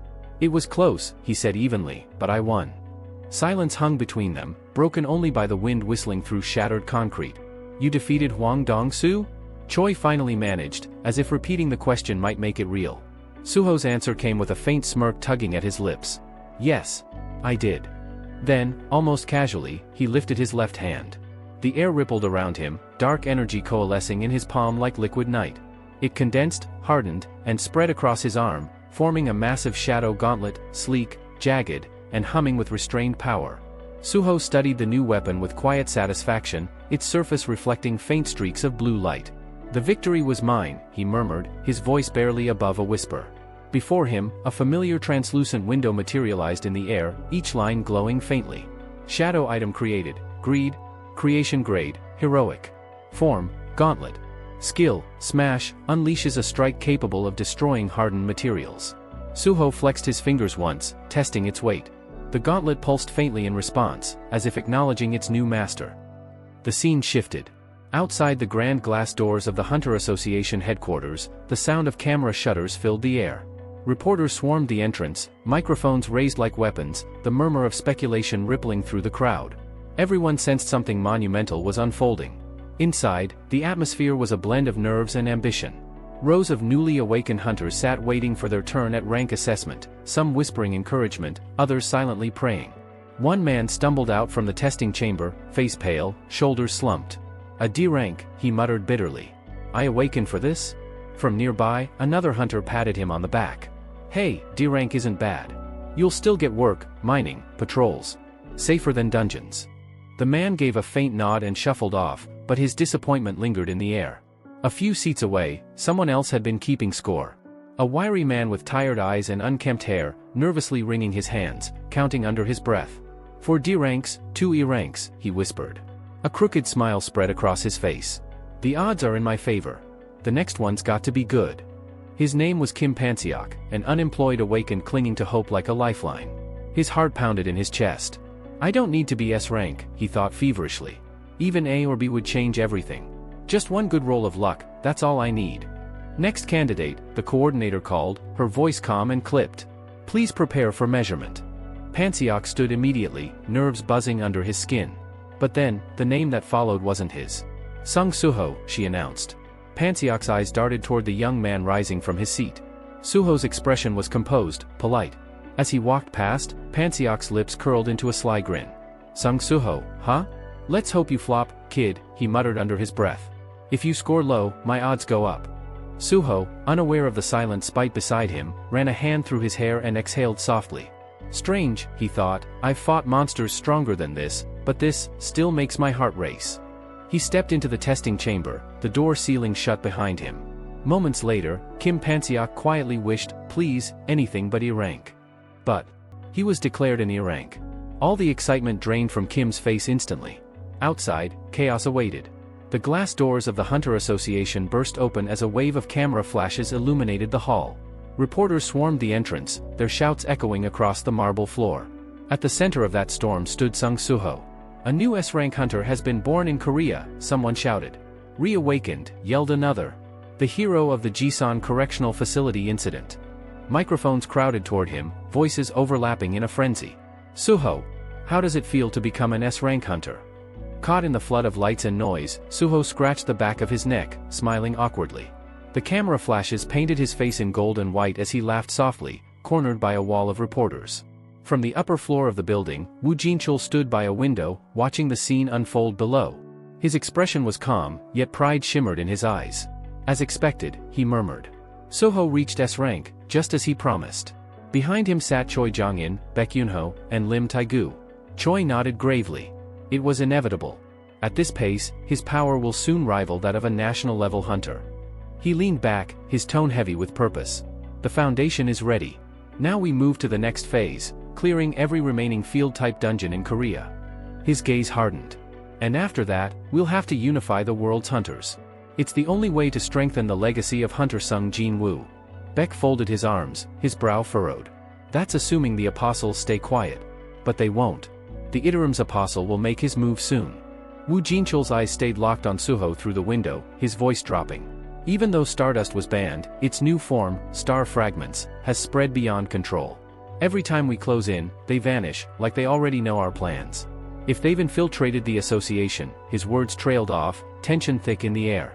Then we'll need to question who we can truly trust. Below, the cheering continued. None of them noticed the man in the crowd who didn't belong. Hidden among the reporters stood Park Dojin, the apostle himself. His golden eyes gleamed faintly as he watched Suho bathe in the spotlight. Then, without a sound, his form shimmered. And vanished. The next moment, he reappeared deep within a forbidden dungeon. The air was thick with mana and the stench of blood. His followers were mid-hunt, tearing apart a massive demon sprawled across the stone floor. Their blades rose and fell mercilessly, their foreheads marked by glowing golden crosses. Enough. The apostle's voice thundered across the hall. Instantly, every movement ceased. The hunters froze, blades dripping, then dropped to their knees as he stepped forward, his aura spreading like a wave of ice. Gather. At once, they obeyed, forming a ring before him. The flickering blue light of the dungeon cast long, trembling shadows across their faces. The apostle's gaze swept across them, cold and calculating. Even A-rank hunters can't withstand the star fragments anymore, he thought grimly. They're strong, but incomplete. Not enough to ascend. His jaw tightened. Since Sung Suho's awakening, his influence has grown rapidly. He's absorbing guilds, expanding territory, his eyes narrowed. He's turning this into a game of domination. Whoever gathers more awakened controls the field. He turned toward the pulsing dungeon core, its energy swirling in dark blue patterns. With Korea's elite hunters rallying behind him, expanding here is meaningless. If I face him head-on, his voice lowered, would I win? The apostle clenched his fist. Even with hundreds of loyal followers, the answer wasn't certain. My aim has always been the dominion of darkness, he murmured, voice low and steady as a blade being drawn. Over time my attention zeroed in on Sung Suho. The boy had become an unexpected variable in my plans. He let the words hang a moment, then leaned forward, the gold in his irises flaring like a candle stubbed into life. I will win this contest, he continued, each syllable measured. When the next fragment falls, no, when the fifth one lands in my hands, that authority will be mine. He lifted a hand and brushed his fingertips across his mouth, a small, deliberate gesture that felt oddly intimate and horribly confident. A sly, calculating smile creased his features, his eyes flashed with wicked delight, like a hunter savoring the moment before the kill. But before he could speak another word, a voice echoed behind him. Hunter Park Dojin, is that really you? The apostle froze. Slowly, he turned his head.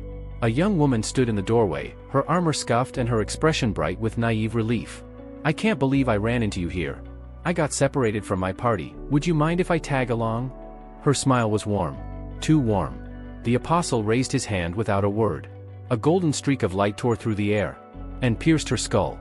Her body crumpled instantly, blood splattering across the cold stone floor. He lowered his arm, expression unreadable. This dungeon belongs to the Grim Reaper Guild. Trespassers die. For a moment, silence reigned, until a faint laugh broke it. It was low. Wet. Wrong. The woman's corpse began to twitch. Her voice came again, distorted and echoing. Sharp instincts, she crooned. Her body twisted grotesquely, bones snapping, flesh hardening into a shell of black plates. The human facade peeled away, replaced by an insectoid abomination.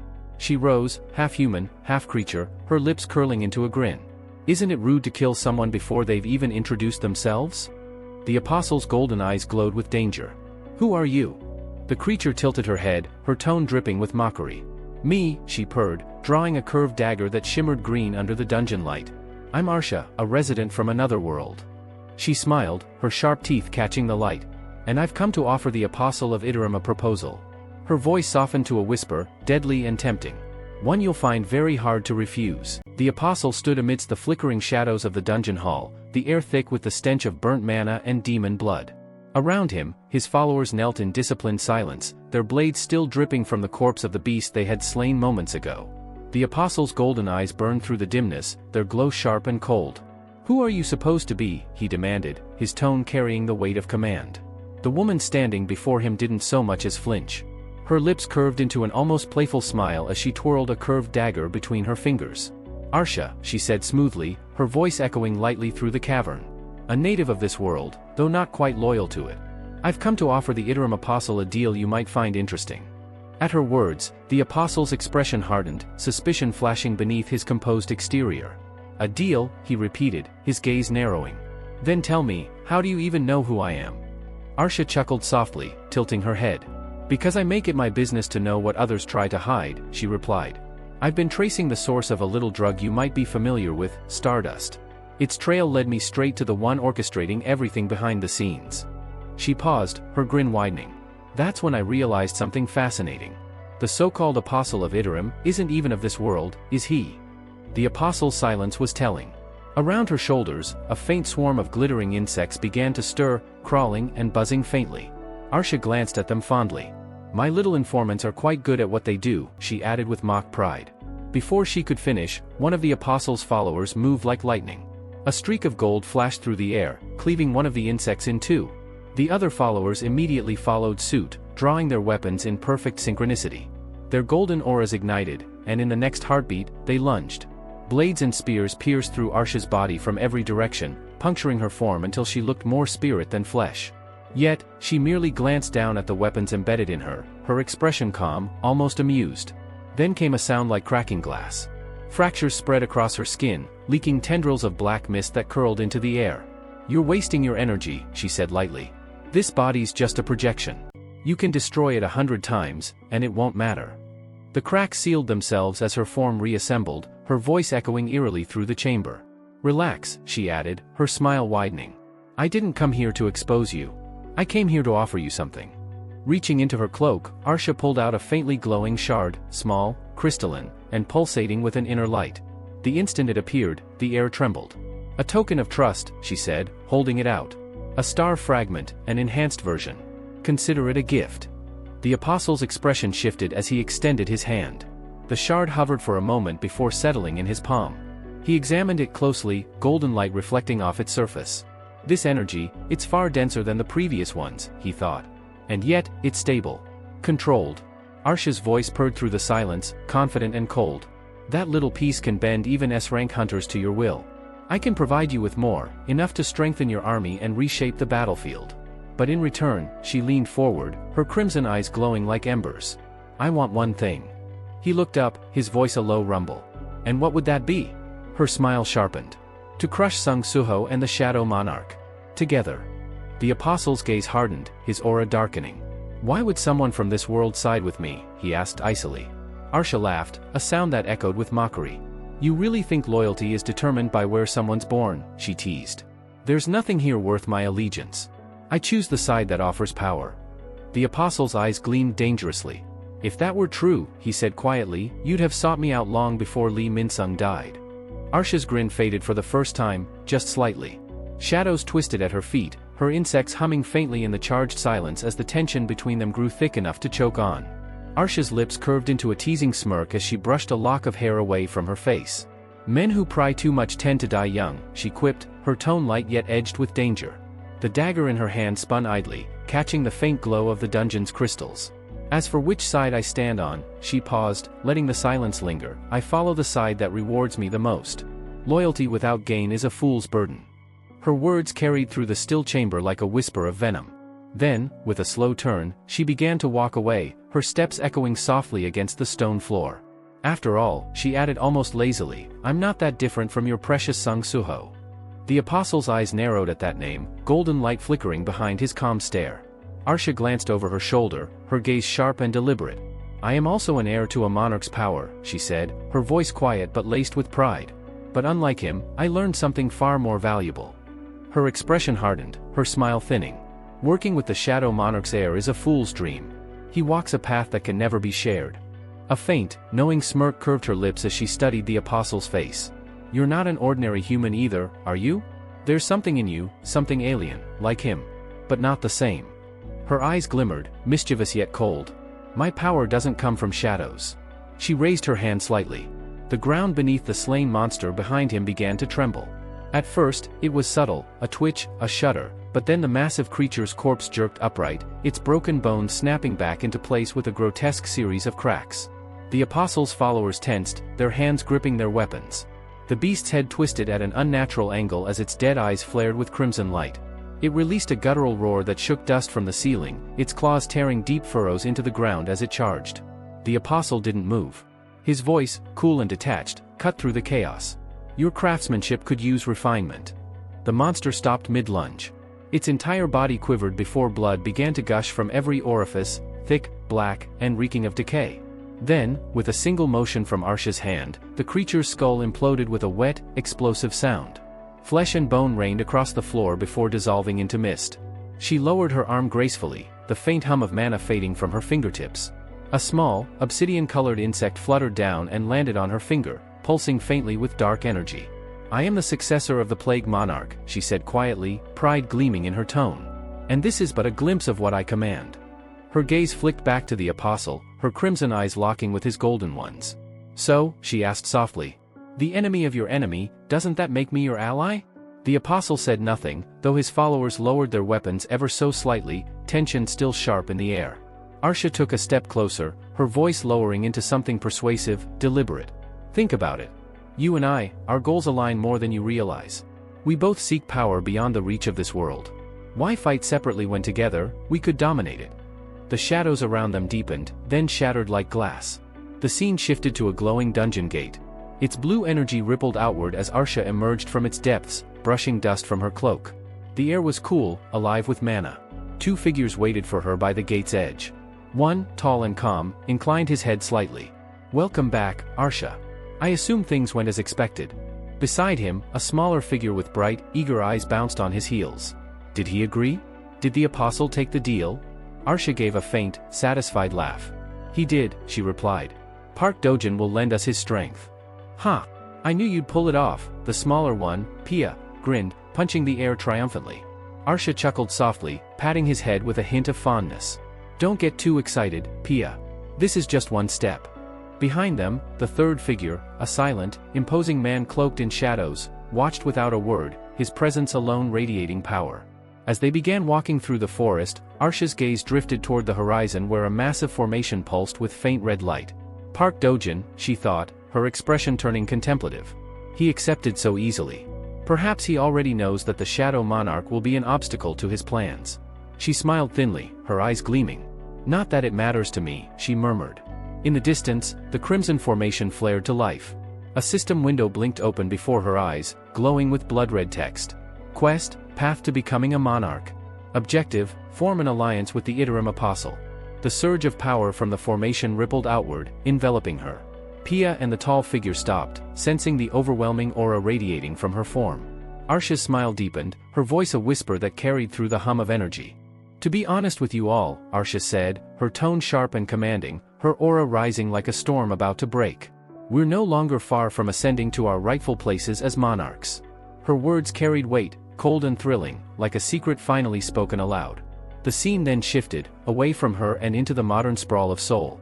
Inside a quiet, high-rise office, the afternoon sun poured through the glass walls, reflecting against the polished surface of a conference table. A sleek contract lay open, ink gleaming faintly beside a fountain pen. Across from it sat a man in a pristine gray suit, his expression diplomatic yet strained.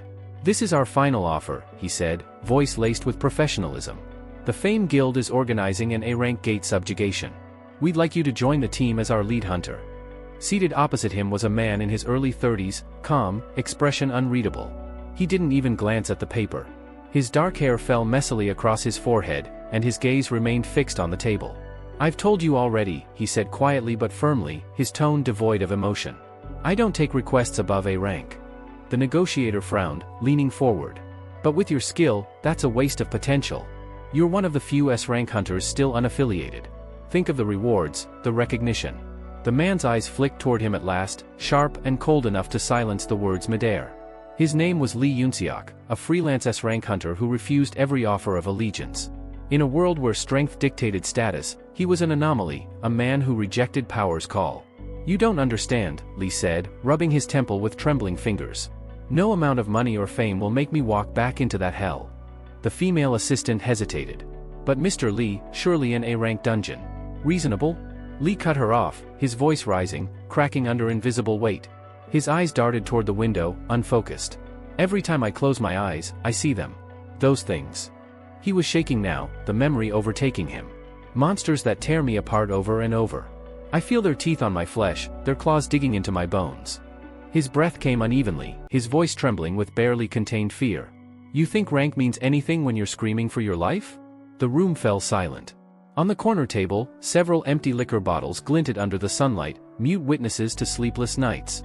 Please, he whispered finally, voice barely audible. Leave. The representatives exchanged uneasy glances before quietly gathering their papers. As they stepped into the hallway, the woman hesitated. Should we really just give up on him? Her superior exhaled slowly, adjusting his tie. You saw it yourself. That man's a shell of an S rank. What use is power when the mind's already broken? They didn't notice the presence that brushed past them, a tall figure moving in the opposite direction. His footsteps were slow, deliberate. His eyes gleamed faintly gold. The woman glanced back, sensing something off. Sir, wasn't that? But the stranger was already gone, climbing the stairs toward Lee's floor. Inside the apartment, the knock came softly. Lee didn't answer. The door creaked open anyway. Who the hell? Lee froze mid-sentence as the figure stepped into view. The man's aura pressed down on the room like a heavy fog. You're from the Reaper Guild, Lee said sharply. You people really don't understand boundaries, do you? The intruder ignored the jab. His voice was calm, almost gentle. I came because I heard there's an S-rank hunter who trembles at the sight of monsters. Lee's jaw tightened. So you came to mock me? No, the man said simply, stepping closer. I came to fix that fear. Lightning crackled across Lee's arms in warning, his mana flaring bright blue. Another step and you're ash, he growled. But the apostle was faster. In a blur of motion, his hand shot forward, pressing a radiant star fragment against Lee's forehead. Light erupted, blinding, searing. Lee's cry was lost in the rush of energy that poured into him. The fragment sank beneath his skin, pulsing once before vanishing completely. The apostle's voice dropped to a whisper. Don't be afraid, Hunter Lee Yunseok. From now on, you'll never have to face monsters again. Lee's pupils widened. His body went still. Golden light spread through his veins like liquid fire. The apostle studied him closely, eyes narrowing with satisfaction. If the fragment takes, he'll serve perfectly. His thoughts drifted to Sung Suho and Arsha, the heirs who stood on opposite sides of the coming storm. The game board is changing. The tide turns in my favor. He turned to leave. Behind him, Lee's body twitched, his aura flickering, reshaping. Golden energy flooded the apartment, crackling through the air. Lee slowly raised his head, eyes burning with divine brilliance, all traces of humanity erased. At the doorway, the apostle paused and allowed himself a quiet, chilling smile. Good, he murmured. Even the strongest walls crumble from within. The quiet hum of routine filled the South Korean air traffic control tower. Rows of monitors flickered with light, radar screens pulsed with steady rhythm, and the low murmur of controllers coordinating incoming flights created a sense of calm efficiency. Dozens of planes were moving through the country's airspace, everything was normal. Until one controller's monitor flashed red. A burst of static tore through his headset, followed by a strained voice, urgent and shaking. This is KAL-472, Control Tower, do you copy? The operator straightened instantly. KAL-472, this is Control. Go ahead. The reply came, uneven, tinged with disbelief. We're currently at flight level 570, inbound to South Korea, but I have a question. The controller frowned. What kind of question? At this altitude, the pilot hesitated. Is it supposed to be snowing? The room stilled. Negative, the controller said firmly. There's no precipitation above the cloud layer. You shouldn't be seeing snow up there. The pilot gave a nervous laugh. Yeah, that's what I thought. Then his tone changed, his voice low and tight. Then what the hell is that? Through the cockpit windows, the clouds were no longer white, they glowed with an eerie blue light. The sky itself seemed to ripple as a colossal shadow took form above them. Space twisted, bending inward like a whirlpool of colorless light. The captain's knuckles went white on the controls. God, it's a gate, he breathed. A dungeon gate, in the upper atmosphere. Down in the control tower, alarms screamed to life. Every radar screen lit up at once, red warnings flashing across the walls. Repeat that, KL-472. Confirm a gate sighting. Static crackled. Then the captain's voice broke through, breathless. There's a storm forming, snow, ice, and wind. Visibility 0, we're losing altitude. Requesting emergency. The transmission cut off. For a heartbeat, silence gripped the room. Dozens of eyes turned toward the operator. His hand trembled against the console, the color draining from his face. What just happened? Someone demanded. He swallowed hard, his gaze locked on the flickering radar. A gate, he whispered. A dungeon gate, is opening in the sky. Far beneath the earth, in a cavern reeking of blood and mana, a monstrous wolf roared. Its fangs dripped black venom, and its crimson eyes gleamed with hunger as it lunged forward. A streak of motion, too fast to follow, cut through the darkness. The beast froze midair. Then, thin red lines traced across its massive body, and in the next instant, it was torn apart, shredded into ribbons of flesh and fur. Sung Suho landed silently among the remains, his shadow dagger humming with lingering energy. The black gauntlet on his arm, greed, gleamed faintly, its surface pulsing as if alive. Suho exhaled, wiping blood from his cheek. His brows furrowed in irritation. Wait, he muttered. I forgot to activate greed's skill again. He looked down at his hand, sighing under his breath. At least just wearing it boosts my stats. A system notification blinked into existence before his eyes. Stats increased. Strength plus 14. Agility plus 10. Stamina plus 11. Intelligence plus 7. Sense plus 10. Suho's expression hardened, his eyes narrowing with renewed focus. The air around him darkened, and his shadow stretched like something alive. Something was coming, and this was only the beginning. As its manifestation grows, my stats keep climbing too, Suho muttered under his breath, flexing his fingers as black energy pulsed faintly around his gauntlet. At this rate, I'll hit S-rank numbers before I even notice. Behind him, hundreds of shadow soldiers stood in perfect silence, their empty eyes gleaming faint violet. The entire cavern pulsed with the rhythm of their master's mana, the air thick with the scent of crushed mana stones. Mining's done, Suho said, glancing around the ruined dungeon. Time to get out before this place caves in. A faint chime echoed in front of him.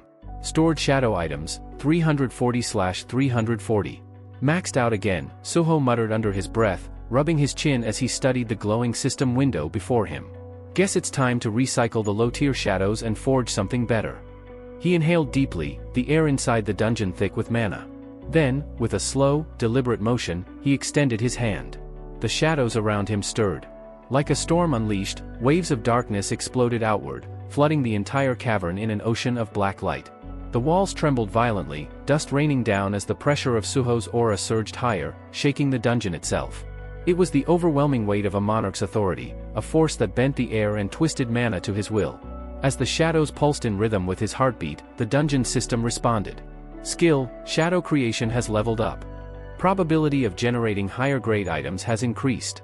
Suho froze for a second, blinking in disbelief.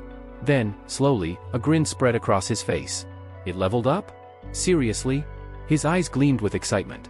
So, it finally evolved. Without hesitation, he summoned his inventory. The air warped as the dimension opened, and a flurry of weapons emerged, hundreds of them, floating in perfect formation before him. Swords with serrated edges, lances tipped with shadow fire, shields humming with protective runes. Each piece shimmered with a faint, black glow, resonating with his mana. Not bad, he murmured, walking between them like an artist admiring his work. Fewer common ones this time. More advanced gear. Maybe I'll even pull a heroic item next. One after another, the weapons dissolved into mist, then reformed, each reshaping itself as Suho examined the results. His attention finally landed on a newly formed pair of gauntlets, sleek and dark, their contours edged with faint traces of violet mist. He reached out, taking them in his hands. A heroic-grade gauntlet, huh? He said quietly, a mix of satisfaction and irritation in his tone. Another one? Didn't I just get greed? He turned the gear over, studying the texture. The surface shimmered faintly, pulsing with contained energy like a heartbeat. Too bad you can't alter how heroic items look, he sighed. The stats are good, but weaker than greed. Still, not bad. He flicked his wrist, storing it back into the shadows. Just then, the dungeon began to quake. Cracks spiderwebbed across the walls, mana lines flickering like dying veins as the space started to collapse inward. Suho didn't flinch.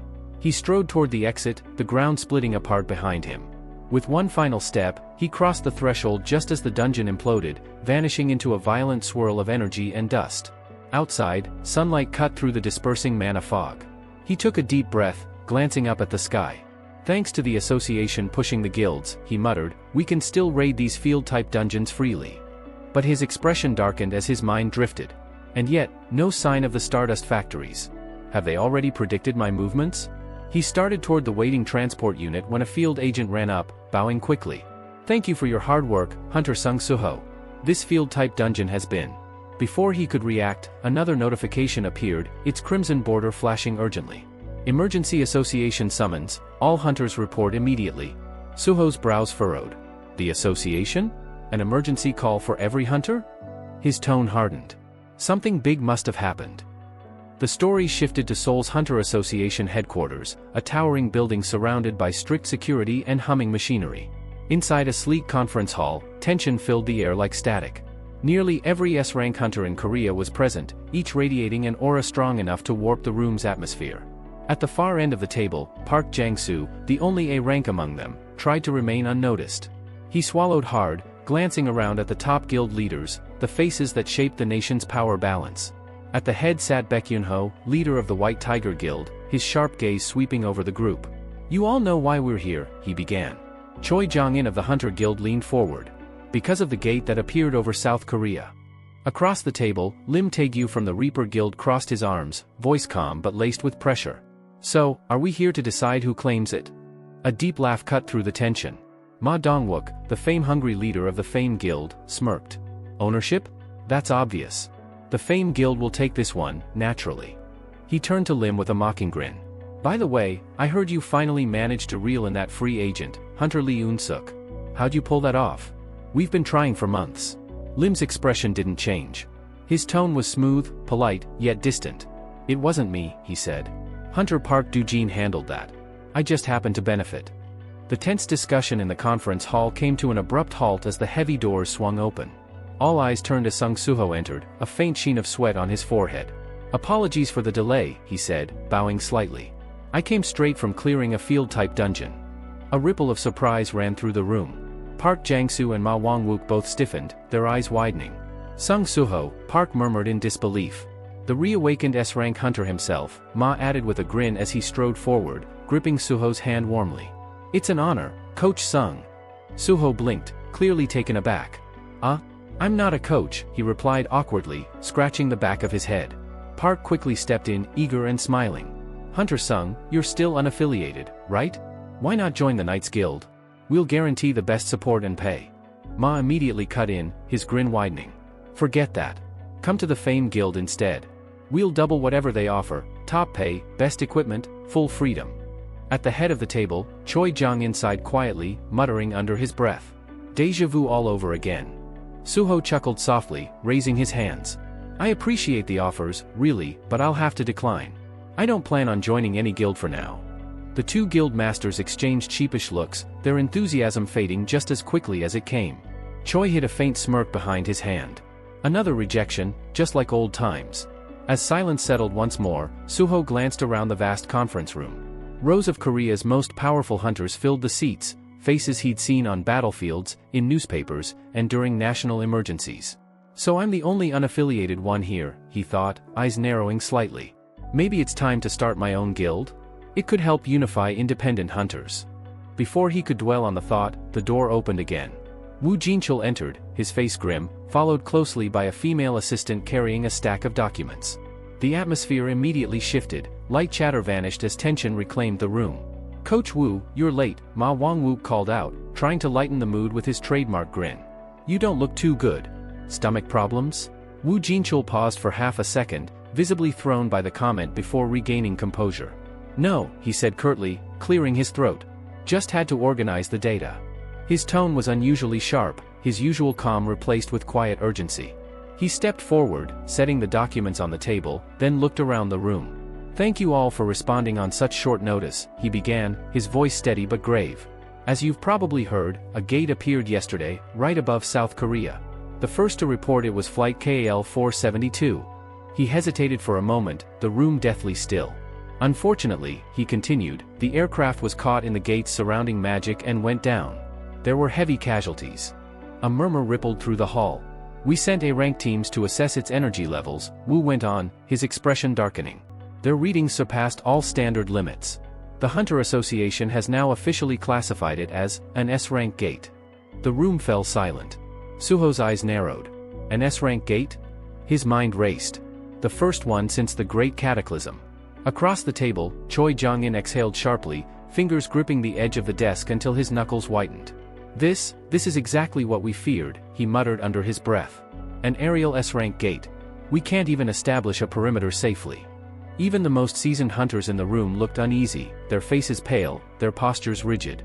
Suho's gaze drifted across them all, noting the fear that lingered in their eyes. If even veterans from the old era are this shaken, just how devastating were S-rank gates back then? He leaned back slightly, breaking the tension with a calm voice. Still, if we cooperate and plan strategically, we can handle it. But before anyone could respond, a deep, chittering voice echoed from behind him. I'm afraid it won't be that simple, young monarch. The temperature in the room seemed to drop as Beru emerged from Suho's shadow, his tiny insectoid form casting a small silhouette across the conference table. His crimson eyes gleamed like molten rubies as every hunter froze in shock. Even if every hunter here combined their strength, Beru rumbled, his mandibles clicking, you would all still be nothing more than insects before what waits beyond that gate. Beru? Suho barked, his face flushing. Half the hunters had already jumped from their seats, some instinctively reaching for their weapons. Ma Wangwook's jaw hung open. That's him, he gasped. The rumored summoned beast of Sung Suho. But his words faltered. A cold sweat ran down his back as his body began trembling uncontrollably. Why can't I move? His instincts screamed at him to run. His heart pounded violently in his chest as he met Beru's unblinking, predatory stare. Beru? Suho snapped again, smacking the towering ant soldier on the head. Stop scaring everyone. You don't even know what's in that gate, so quit making wild claims and get back inside. Beru lowered his head slightly, though his voice carried the same grave tone. My apologies, young monarch, he said solemnly, but I do know. Every hunter turned toward him, their expressions frozen between disbelief and dread. Beru straightened to his full height, his gaze distant, voice echoing like a memory from another world. For in the previous world, he began, his tone dark and heavy, the creature that commanded an S-rank gate, the one that annihilated countless S-rank hunters, was none other than me, Beru, the Ant King. A wave of unease swept through the room like a silent tremor. shoulders stiffened. Breaths caught in throats. Even the most seasoned hunters could feel their instincts screaming at them to bow before the unseen dominance that emanated from the tiny creature. Suho blinked, momentarily speechless. He'd always known Beru was powerful, but to learn that this loyal summon had once been a monarch-level entity, the boss of an S-rank gate feared by elite hunters, made him view the creature in a far more intimidating light. Choi Jong-in turned, his face tightening as realization dawned. "Wait," he muttered, glancing at Beru. Baek Yunho's eyes widened as the missing piece clicked into place. "That ant, it's the same species hunter Sung Jinwoo once summoned." At that name, Beru's aura flared violently. The atmosphere thickened, heavy and suffocating, as if a primordial predator had awakened within the room. His mandibles curved into something resembling a smirk, and a chilling laughter buzzed through the air. "Now you remember," Beru said, voice echoing with ancient pride. "Your instincts recognize what stands before you. I am the predator, and you are the prey." The command in his tone was undeniable, regal, ancient, and terrifying. "Kneel," he ordered, his words thrumming with authority. "Prostrate yourselves before me and beg for mercy." The tension broke with a thunderous smack. Suho's fist had come down hard on Beru's head. "What are you doing, Beru?" he scolded, his tone sharp. "Why threaten people who are on our side?" Beru crouched low, his wings folding inward as he muttered, "Forgive me, young monarch. It has been far too long since I felt such dominance surge through me." Before the atmosphere could settle, Choi Jong-in addressed Suho, his voice tense with realization. "If what he says is true, then could you not clear an S-rank gate with just that summon alone?" Suho exhaled slowly and shook his head. "It's not that simple. I don't know how powerful he once was, but right now, he's weakened. In his current state, he can't fight at that level." Beru threw his hands up in mock despair. "Young monarch, please, do not speak such cruel words." Across the table, Park Jang-soo and Ma Dongwook exchanged puzzled looks. Park leaned in and whispered, "I don't understand a word of this." Ma nodded, sighing. "Same here. They sound like they're talking about another world entirely." Choi Jong-in adjusted his glasses thoughtfully. Perhaps an experience would explain it better than words. He turned to Suho. "Hunter Sung Suho, can you allow them to regain their past memories as well?" Suho nodded. "I can." He reached into the darkness beside him and drew out the shadow key. The moment it appeared, its ominous energy spread across the room like rolling fog. Both Park and Ma recoiled, eyes widening as they felt the chilling aura. "Past memories?" they repeated, confused. Suho gave a faint, reassuring smile. "You'll understand soon enough." The next instant, both men trembled violently as fragmented visions flooded their minds, memories of an older world consumed by chaos, titanic monsters tearing through cities, and the sky itself burning under the weight of fear. Park's voice quavered. So, the world truly was reset. Ma's face turned pale. An S-rank gate, like Jeju Island. "Don't tell me, we'll have to face a creature of that scale again." Before Suho could answer, Woo Jinchul stepped forward, his tone grave. "A dungeon break occurs 7 days after a gate appears. If an S-rank dungeon breaks above Seoul, the destruction will be unimaginable." Park's brows furrowed. "But if the gate is floating in the sky, wouldn't the monsters fall to their deaths the moment they appear?" Woo Jinchul shook his head. "The association has already investigated that. The gate's altitude is steadily dropping. At this rate, on the 7th day, the moment the break happens, it will descend directly above the heart of Seoul." The room fell into a heavy silence. Everyone could feel it, the weight of the coming catastrophe pressing down like a storm waiting to break. Park sank back into his chair, the color draining from his face. "A moving gate," he muttered, his voice trembling. "That means there's no escaping it. We'll have to clear it." The words hung heavy in the air. Silence wrapped around the room like a suffocating fog, pressing down on every heartbeat. Baek Yunho sat rigid, staring down at his clenched fists. His knuckles whitened as his thoughts spiraled. He remembered the warnings of the past, the interdimensional invaders, the Iterim beings who shattered entire civilizations. They had once fought a war against entities that defied understanding. And now, even before such horrors reappeared, they were already hesitating before an S-rank gate. His eyes flickered toward Suho. That young hunter, the one who defeated Hwang Dong-soo without breaking a sweat. Yunho's chest tightened. "He's different. Stronger than any of us realized." The tremor in his hands betrayed the storm within him. "When was the last time I felt this powerless?" No one dared speak. The room pulsed with the weight of unspoken memories, old battles, fallen comrades, and the ghost of the man who had once led them all. Lim Tae-jo finally exhaled, his voice breaking the silence like a brittle branch snapping under pressure. The only reason we managed to subdue that S-rank dungeon in the past was because he was there. Choi Jong-in's gaze lowered. He didn't need to ask who. If only Hunter Sung Jin-woo were here. The name rippled through the room like a cold wind. No one looked up. No one disagreed. Their silence was their answer. Every hunter present had felt the same thought claw at the back of their mind. Without him, we might not survive this time. Suho, watching them, frowned. Why are they so shaken? To him, these were veterans, people who had faced death 100 times over. Yet now they sat like children before a storm. He turned to Beru, his confusion plain. Why are they acting like this? Beru's voice was calm, tinged with an unsettling reverence. Do not burden yourself with their fear, young monarch. When my liege defeated me, his power was already beyond what you currently possess. Suho froze. The words struck like a blade of realization. Father was stronger than I am now? For a moment, doubt coiled in his chest. Could he really overcome a threat his father once faced? Could he fill the void that man left behind? But then, like a spark in the dark, he remembered. The night of his class advancement. The feeling of his blood surging, his shadow answering his will. When he cast aside the word impossible. His father's shadow wasn't something to chase, it was a path to surpass. He straightened his back, resolve solidifying in his eyes. Around him, the hunters were drowning in uncertainty. He could feel their fear, their hesitation gnawing away at their strength. They're all thinking the same thing, without my father, we're doomed. Suho clenched his jaw. No. That's not the answer. Whether we're ready or not, the gate is already here. Fear won't save anyone. I have to find a way, fast. Then, a faint shimmer blinked before his eyes. Quest, S-rank gate. Objective, mobilize all available strength to clear the S-rank gate in the sky. Progress, 0 of 1. Suho's expression hardened. Even the system expected him to lead this fight. As he stared at the glowing window, something cold brushed his shoulder, like the touch of a hand made from smoke. He spun around instantly. Nothing.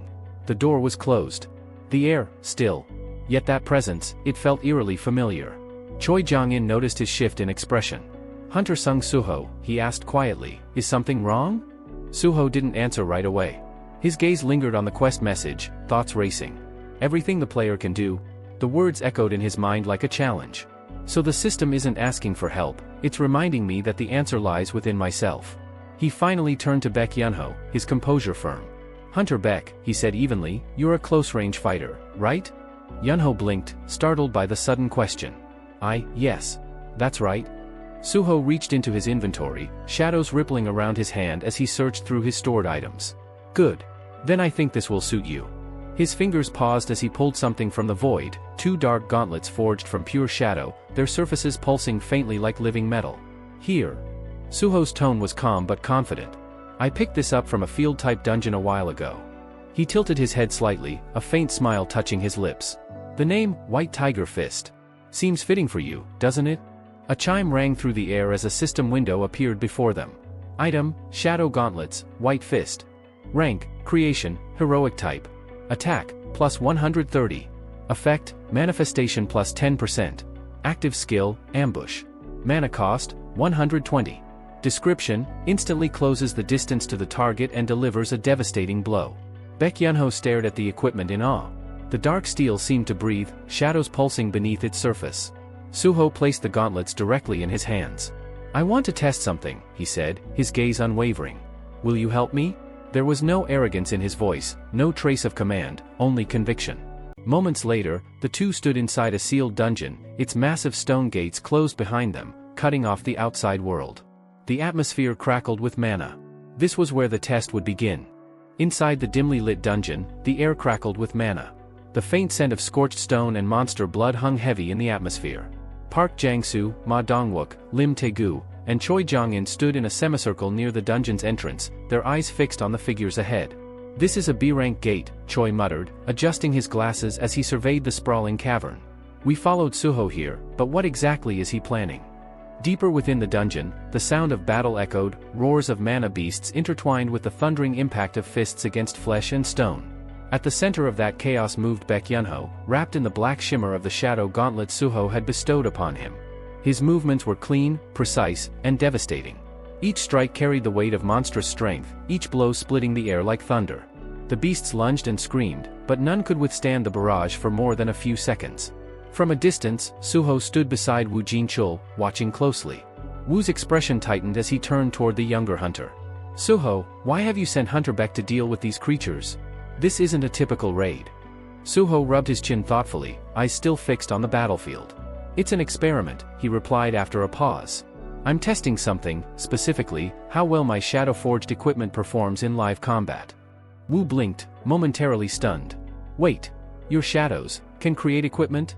Suho gave a quiet nod. Yes. My ability is similar to my father's, but not identical. His gaze grew distant, his tone dipping with something that sounded like reluctant honesty.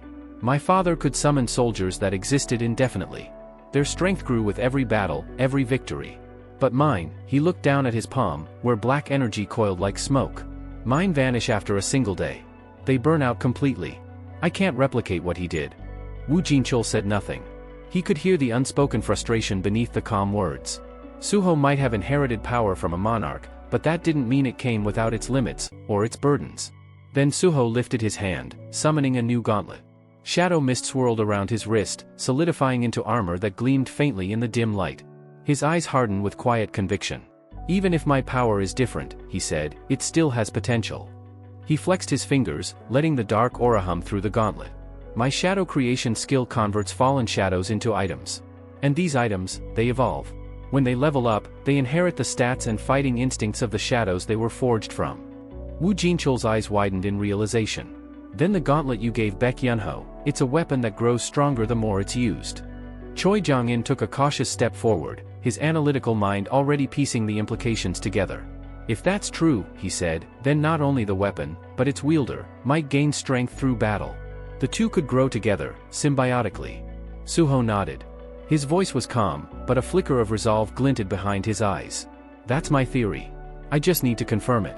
He turned his attention back to the fight. In the distance, Baek Yunho struck another beast square in the chest, sending it flying into a wall with a dull explosion of dust and rock. The shadow gauntlets gleamed with every strike, faint tendrils of black energy pulsing along his arms as though the weapon itself was alive. Baek could feel it too, the gauntlets were responding to him.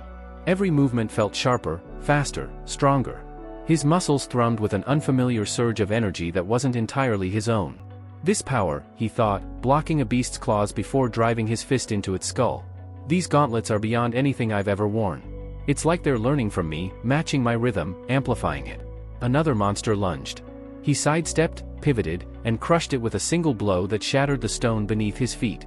As the creature's body dissolved into mana dust, Baek caught his breath and stared at his shadow-clad hands. Suho, just what kind of ability have you created? The instant Baek Yunho equipped the gauntlet, something deep within him stirred, an unfamiliar sensation, primal and powerful, as though a dormant instinct had suddenly been awakened. A system window blinked open before his eyes. Active skill, ambush. Mana cost, 120. Effect, instantly close the distance to a target and strike with explosive force. Movement speed increases by 30% for 1 second after use. Without hesitation, Baek moved. His body blurred, vanishing and reappearing in front of the monster. The ground cracked beneath his landing, dust spiraling around him. The rhythm of his heartbeat remained steady, precise, completely in sync with the pulse of the gauntlet.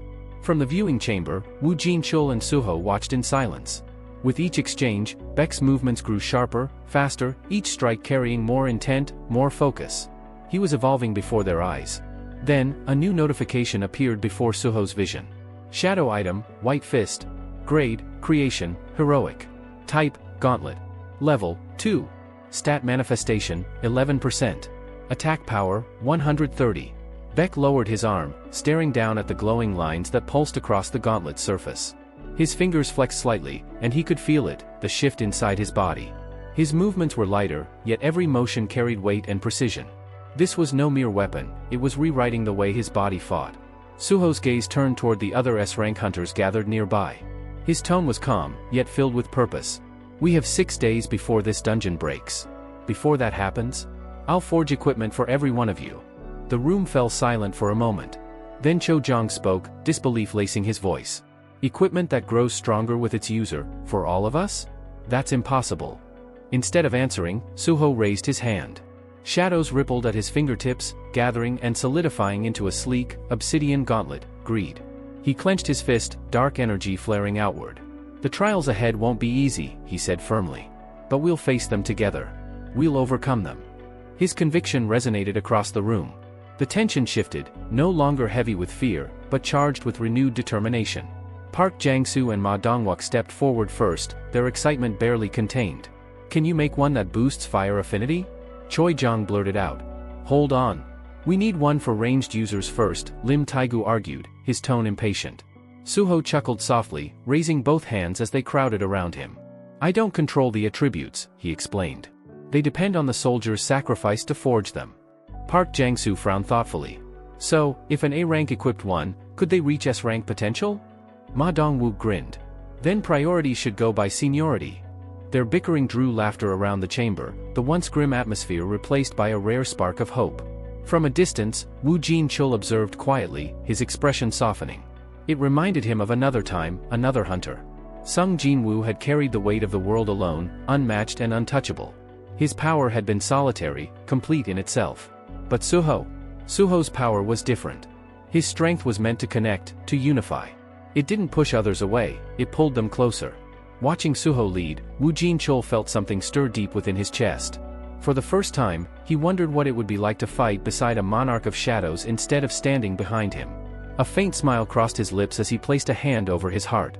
This time, it wouldn't be one man against the world. This time, they would fight together.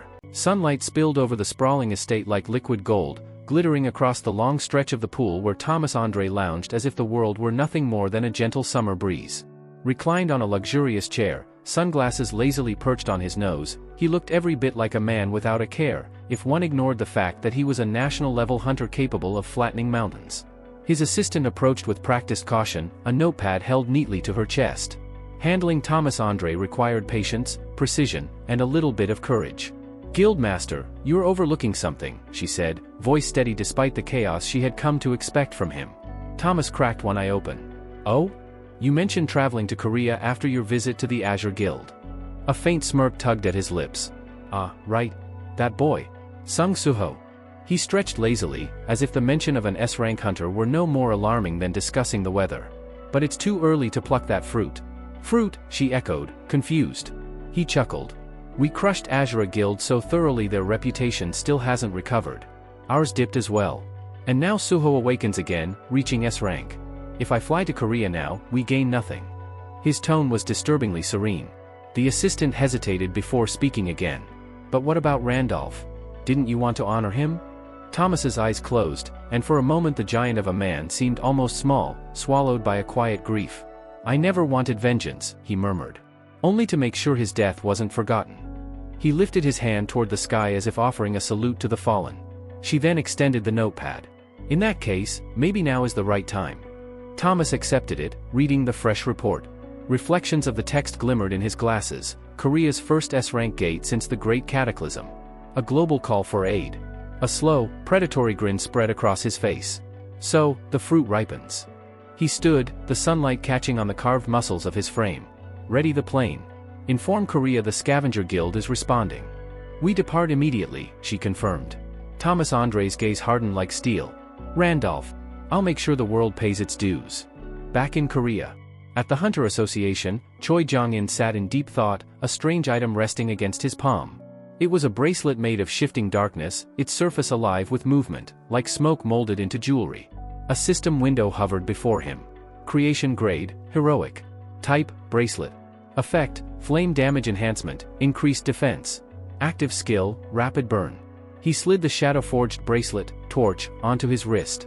Across from him stood Suho, looking worn but steadfast. "That one's yours," Suho said.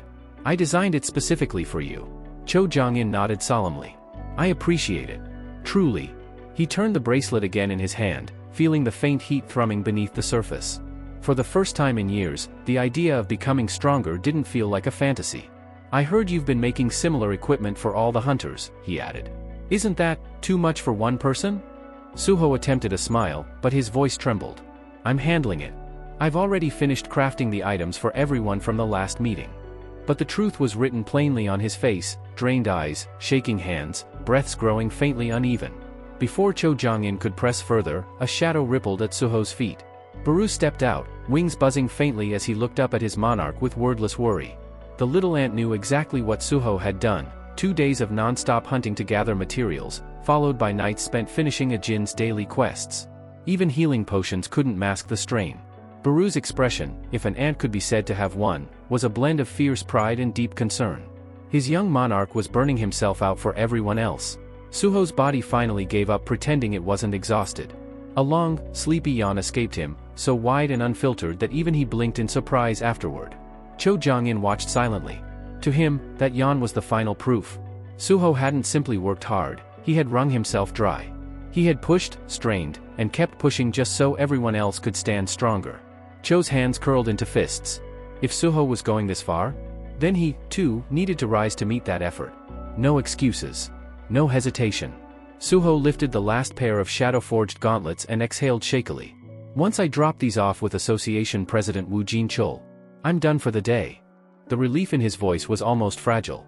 If you're heading there, I'll join you, Cho Jong-in said immediately. You really don't need to follow me. Suho's smile wavered, still gentle. But Cho stepped forward with clear purpose. It's not for you. I have a meeting there as well.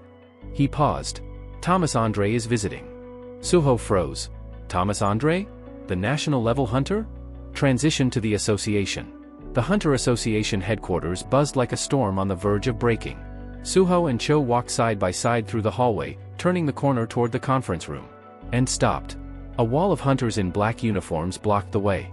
Their collective aura felt like a collapsing mountain, dense, sharp, suffocating. Every gaze snapped toward Suho and Cho, cold as drawn steel. There are a lot of hunters outside the president's office, Suho murmured, eyes narrowing. Scavenger Guild, Cho Jong-in said quietly. Thomas Andre's people. He lifted a hand, signaling Suho to halt. Hunter sung Suho. Please wait here. Suho didn't argue.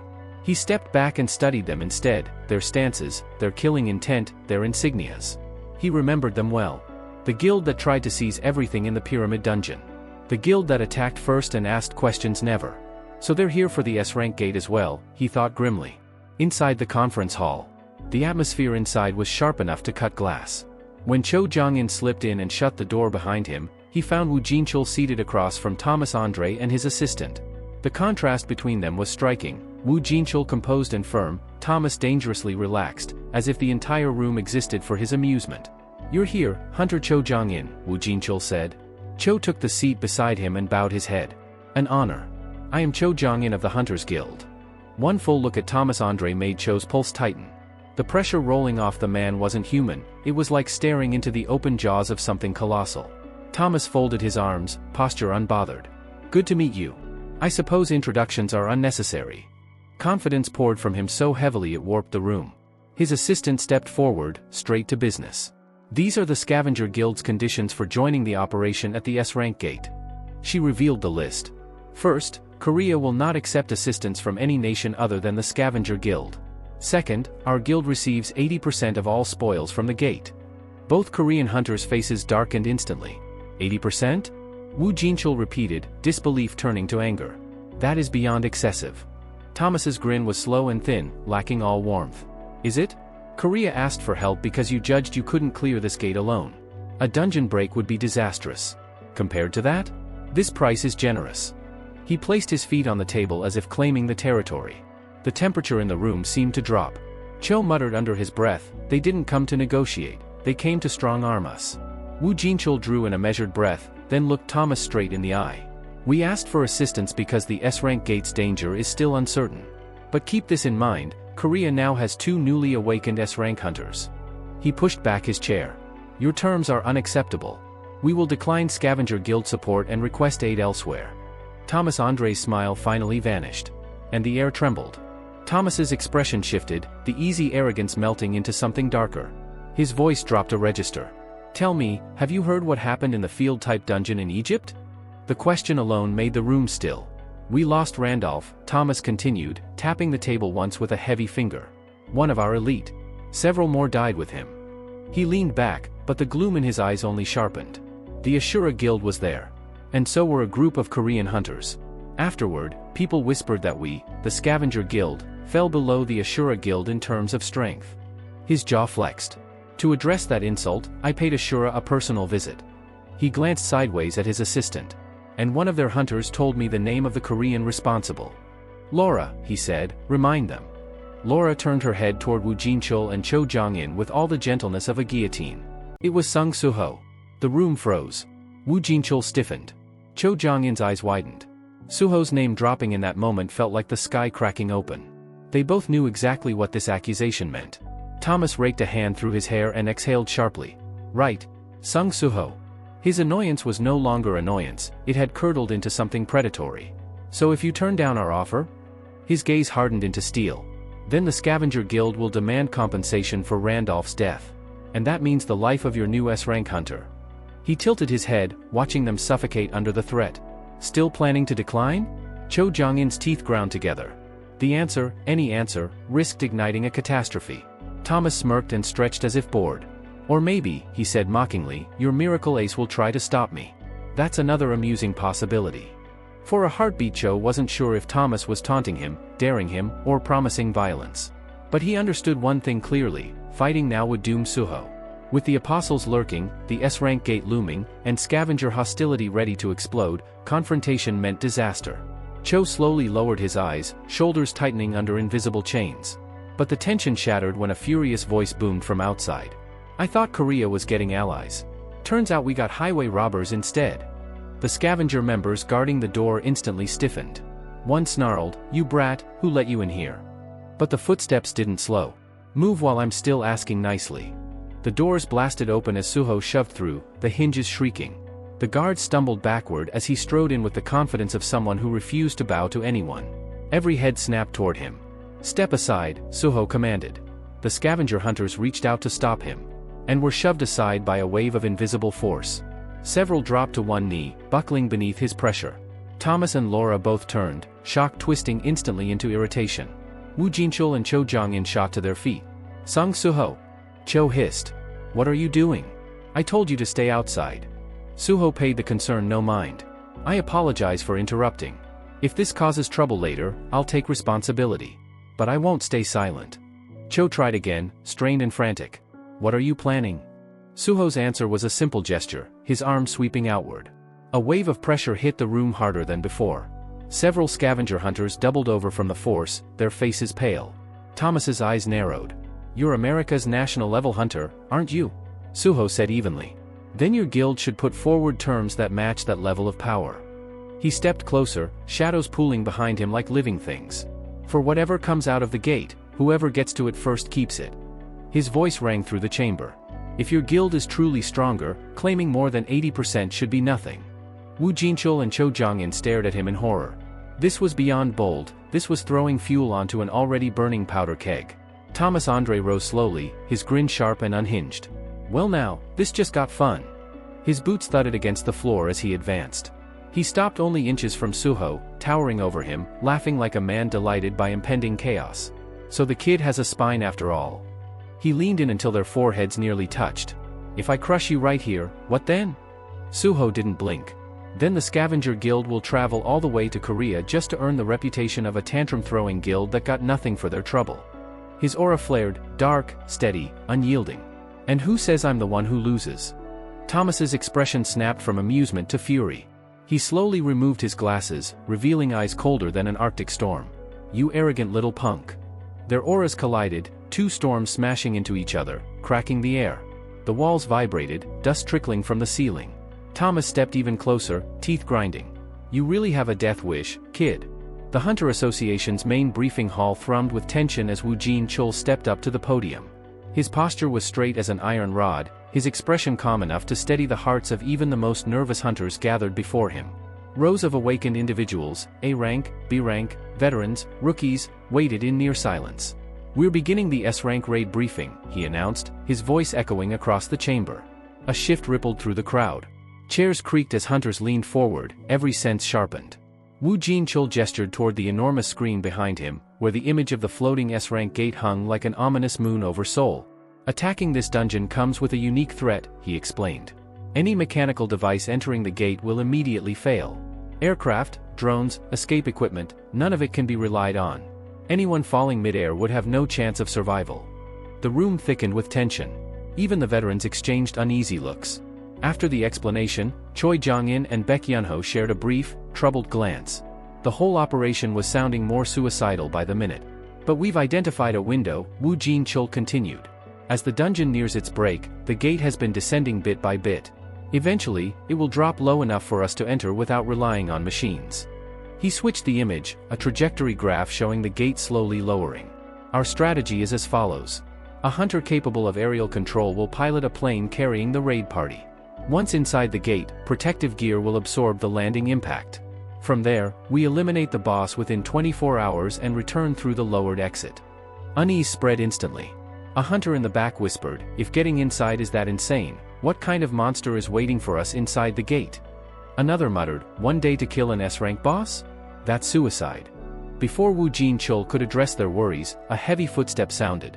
Thomas Andre stepped forward. His mere presence swallowed half the hall in shadow. His confidence was a weight in the air. "The Scavenger Guild," he said evenly, "won't be joining Korea's team. We'll clear the gate ourselves." A stir of murmurs swept through the rows. Wu Jinchul tried to keep the briefing on track. "For a threat at this level, cooperation between nations." "It was your association," Thomas cut in sharply, "who suggested turning this into a contest. You insisted each team only use what they have inside the dungeon." His gaze drifted to an empty seat near the front row. His eyebrow twitched upward. Suho isn't here? Did the kid run off?" Wu Jinchul froze for half a second. Images flashed in his mind, yesterday's confrontation, the explosive hostility in the air when Suho and Thomas nearly tore the building in half. As expected, he thought grimly. Letting those two meet again would end in catastrophe. Before Thomas's irritation could escalate, another figure stepped forward. The white-haired apostle bowed politely. "Sung Suho is currently engaged in a raid." Thomas clicked his tongue, displeased. Still overexerting himself. Doesn't even manage his stamina. What a rookie. Then his eyes swept over the apostle with a calculating air. "And who might you be?" "Park Dojin," he answered in a controlled tone. Recognition flickered in Thomas's expression, followed by a faint smirk. "Another S-rank who awakened around the same time as Suho. At least you know how to address people. If you ever consider changing allegiances, come find me. I can offer far better terms than whatever deal you're stuck with now." For the first time, Park Dojin's composure cracked, just slightly. "I will give it some thought," he said, his voice carrying a hint of shock. From the side, Lim Taegu nearly choked on air. His eyes flew wide. Did Thomas Andre just try to recruit his hunter during an international raid briefing? Thomas Andre slipped a hand into his coat, his lips curling into the kind of daring grin athletes wore right before landing a game-winning shot. With a flick of his wrist, he produced a gleaming coin, holding it up between two fingers. "Simple solution," he said, voice smooth and confident. "Heads, Scavenger steps in first. Tails, the Korean Association." He sent the coin spinning skyward with a practiced snap. It cut through the lights in a glittering arc. No one answered. No one dared to. The moment that sliver of metal left his hand, the entire briefing hall fell into a hush. Wu Jinchul watched with his jaw tight. Baek Yunho leaned forward, brows drawn. Choi Jong-in's fingers curled against his knee, knuckles widening. One toss would decide which group stepped into the most lethal dungeon humanity had ever seen. The coin turned, flipped, whirled. Among the tense hunters, only one person appeared strangely at ease, the apostle. His golden eyes tracked the spinning metal with unsettling serenity, a faint, almost hungry smile playing at the edge of his lips as though he already knew the outcome. The coin reached its apex, stalled, then dropped. Clang! The sharp metallic echo ricocheted through the hall with enough weight to feel like a verdict. The scene dissolved. Far away, deep inside a dungeon, Arsha sauntered forward with her arms crossed and her usual sharp-edged confidence. "So," she drawled, tilting her head, "I hear you're joining the S-rank gate raid too." The apostle stared back at her without a hint of reaction, no curiosity, no annoyance, nothing but cold, polished silence. Only when she teased him about stalking her did he finally respond, his tone as empty as a winter wind. "I already warned you. Stop monitoring me through the insects." Arsha laughed lightly, unfazed. "I wasn't checking up on you. I was following Sung Suho. You just happened to be standing nearby, coincidence." Her eyes narrowed slightly as she murmured more to herself than to him, "He's been fighting nonstop, trying to catch up to Thomas Andre. He probably hasn't even noticed anyone else moving."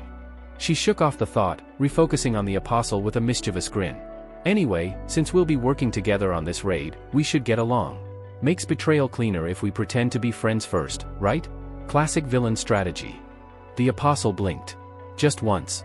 I don't understand why anyone would fake friendship for that." Arsha snickered. "Figures.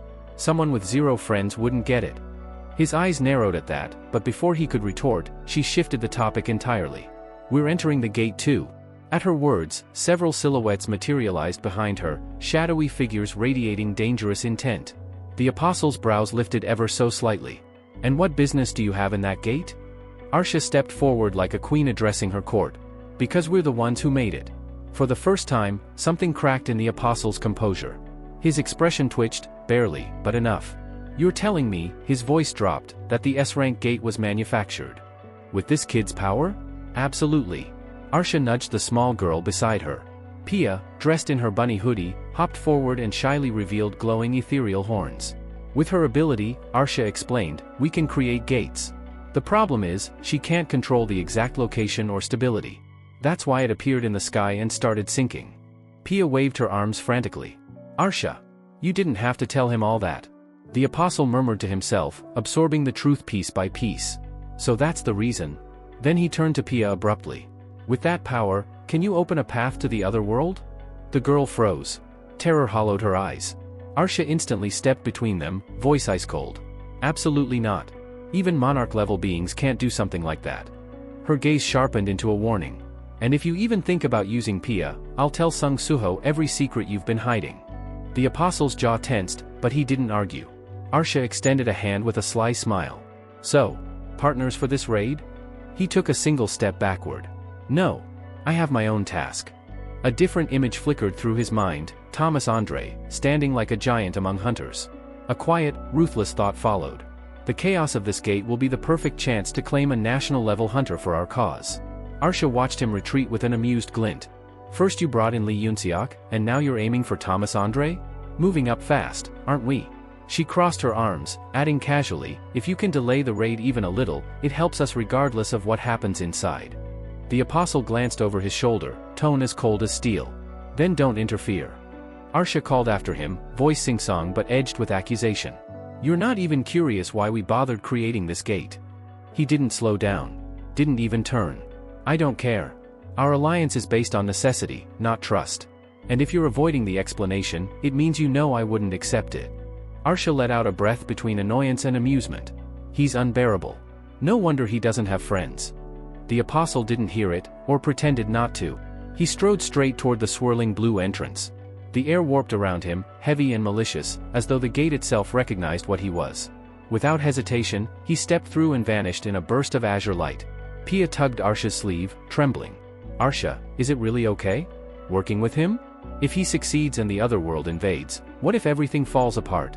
I can feel my body breaking from holding the gate open, and the system isn't helping us. I'm scared. Arsha slowly turned toward her. Pia. Her voice was soft, too soft. Then her expression shifted. Her eyes darkened, glowing with a cold, dangerous brilliance as a shadow swept across her face. Arsha's tone shifted from stern to downright chilling, her whisper coiling through the air like a cold blade. You're questioning the system that carried us this far, she murmured. That makes you a very troublesome child. Pia's shoulders jerked back, but Arsha was relentless. Her voice sharpened even further, every word cutting with icy precision. She reminded the trembling girl that, despite her unstable abilities, she had followed the system's commands perfectly, enough to generate an S-rank gate powerful enough to rattle even monarchs. Arsha leaned forward until her gaze locked onto Pia's with unsettling clarity. Understand this, she said softly. Your growth isn't yours. It's the quest's blessing. The system is the force destined to refine us into flawless monarchs. Without warning, Arsha dropped into a crouch and pulled Pia into her arms. The embrace was tight, comforting only in appearance. Her voice, however, stayed rigid and commanding. Never question the system again. Then, almost unnervingly, her tone melted into something gentler, warmer, yet completely orchestrated. She reminded Pia that she was only rescued from that drifting dimensional tear because the system had pointed Arsha directly to her. Arsha stroked Pia's hair slowly. As long as we obey every quest, we will ascend. Perfect bodies. Perfect forms. Perfect monarchs. Overwhelmed, Pia broke down sobbing, clutching Arsha's clothes as she stammered apology after apology, promising she wouldn't doubt again. Arsha nodded with calm satisfaction. Good. Obedience suits you. Behind them, a shadowed figure observed the exchange, his silence carrying a heavy disapproval he did not voice. Arsha rose smoothly and flicked her hand through the air. A system window shimmered into existence, glowing with frost blue light. Now then, she said with a confident smile, let's welcome our newest comrade. The window expanded, revealing the quest's next directive. Locate and recruit the heir of frost within the S-rank gate. The scene snatched away from the eerie blue glow to the world outside, a restricted zone sealed off with bold warning tape. Military trucks rumbled. Cameras flashed. Reporters yelled over each other. Hunters gathered in precise formation as emergency preparations reached their peak. A massive aircraft slammed down onto the runway, its engines howling like beasts. Through the mayhem strode Thomas Andre, with Laura right behind him. He moved as if the chaos belonged to him. A raid so massive they even need B ranks for excavation, he mused. Quite the spectacle. Laura didn't break her professional composure. Thomas tipped his sunglasses down slightly, grinning at her. An unprecedented S-rank gate. Do you know what this means? She gave him a flat look. To you? Nothing matters except wealth and power. He burst into laughter. Exactly. But let me sprinkle in some romance. He gestured at the swirling monstrous gate overhead, its storming vortex twisting violently. In moments like these, the world demands heroes. And places like this are where heroes are minted. Laura nudged him. So you're playing hero now? Thomas shrugged casually. If the payout is big enough, I can play whatever role you want. His laughter stopped abruptly when someone familiar entered the airfield. Sung Suho. He walked through the bustling crowd with the kind of presence that made the world go a little quieter. The air itself seemed to acknowledge him. Thomas's confident grin faltered for the briefest moment. Well, look who appeared, Thomas drawled. Sung Suho. Scavengers entering first this time. That gap between us? It's about to widen. So, what's your plan? Suho didn't even blink. He didn't take the bait, didn't flinch, didn't reveal a flicker of annoyance. He simply tilted his head slightly, eyeing Andre with unreadable calm. Then he lifted a hand lazily. I'll treat it as your handicap. A simple remark, yet sharper than any insult. Thomas squinted as Suho walked away.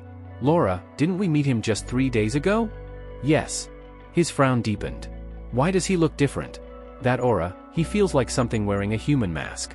Before he could decipher it, the gate detonated in a burst of blinding light. The vortex roared open like a cosmic maw. Wind slammed across the field. Hunters shielded their eyes against the pressure pouring out. Suho looked up, sensing the oppressive force radiating from the swirling center. So this is an S-rank gate, he thought, jaw tightening. This is on a completely different level. Cho Jang stepped up beside him, with Lim Taiju, Baek Yunho, Ma Dongwook, and the rest of the high-rankers forming up behind. What's with the grim face? Cho Jang asked. Everything went smoothly. You're not worried about losing to Scavenger, are you? Suho's voice was even and unwavering. I don't lose. Thomas's grin stretched, delighted by the confidence. A little distance away, Park Dojin, the apostle, stiffened. He sensed something.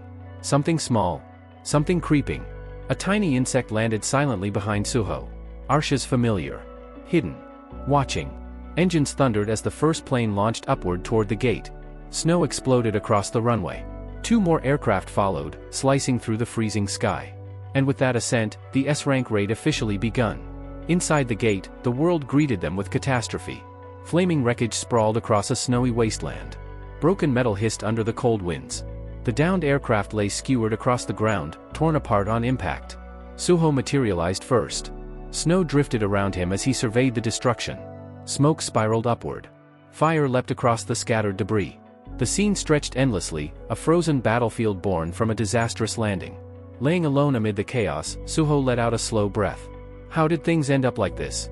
The transport carrier groaned as it tore through the blizzard, slicing into the screaming winds like a metal beast fighting for every inch. The engines trembled, coughing against the cold as the swirling storm cloud ahead revealed the colossal S-rank gate, an enormous, spinning vortex swallowing half the sky. Inside the dimly lit cabin, tension was thick enough to taste. Hunters sat strapped in tight, their breaths fogging the air, knuckles white around harnesses and weapon hilts. Every shutter of the aircraft made the overhead lights flicker.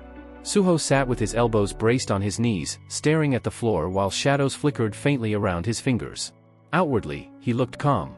Inwardly, his thoughts were buzzing like hornets. A prickle on the back of his neck told him he was being watched. He lifted his gaze. Park Dojin sat across from him, posture straight despite the relentless shaking, eyes fixed on Suho in quiet scrutiny. You're awfully stiff, Hunter Sung Suho, Park remarked, voice level despite the turbulence. Suho exhaled slowly and faced forward. Just thinking, he answered. A beat of silence, then he added dryly, mostly about how the Scavenger Guild gets to swoop in first. Again. Annoyance flickered through him as the memory returned, Thomas Andre's smug expression, the careless grin, that ridiculous coin toss decided while he wasn't even present. The irritation rose in his chest, but he pushed it down before it showed. Park rested his hands neatly on his knees.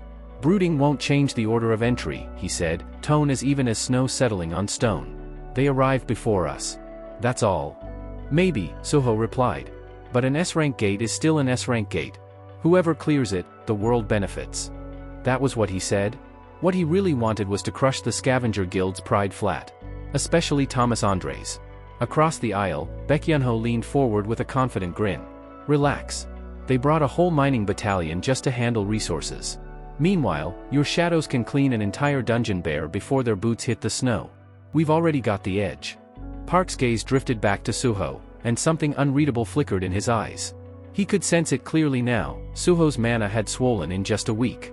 Not a mild increase, an alarming spike. Denser. Sharper. Hungry. His eyes then slid toward Ma Wangwook and Lim Taegyu. Their auras, too, had changed, strengthened by the shadow weapons biting into their skin like living tattoos. The conclusion clicked quietly into place. This surge, it all ties back to him. Before the thought settled, Suho reached toward him. Oh, right. I never gave you anything yet, he said casually as shadows curled from his palm. A ripple of dark mana coiled and condensed, forming a weapon in midair like metal being forged from midnight. The hum of magic prickled through the cabin. Park's muscles tensed instinctively. Take it, Suho said, offering the shadow item. Consider it a thank you for your help during the Jison facility mess. Park studied the item, his golden eyes narrowing faintly. This thing, it doesn't track me, does it? He asked, voice edged with suspicion. Suho practically jolted upright. What? No. Absolutely not. If you're uncomfortable, just forget. Park didn't answer immediately.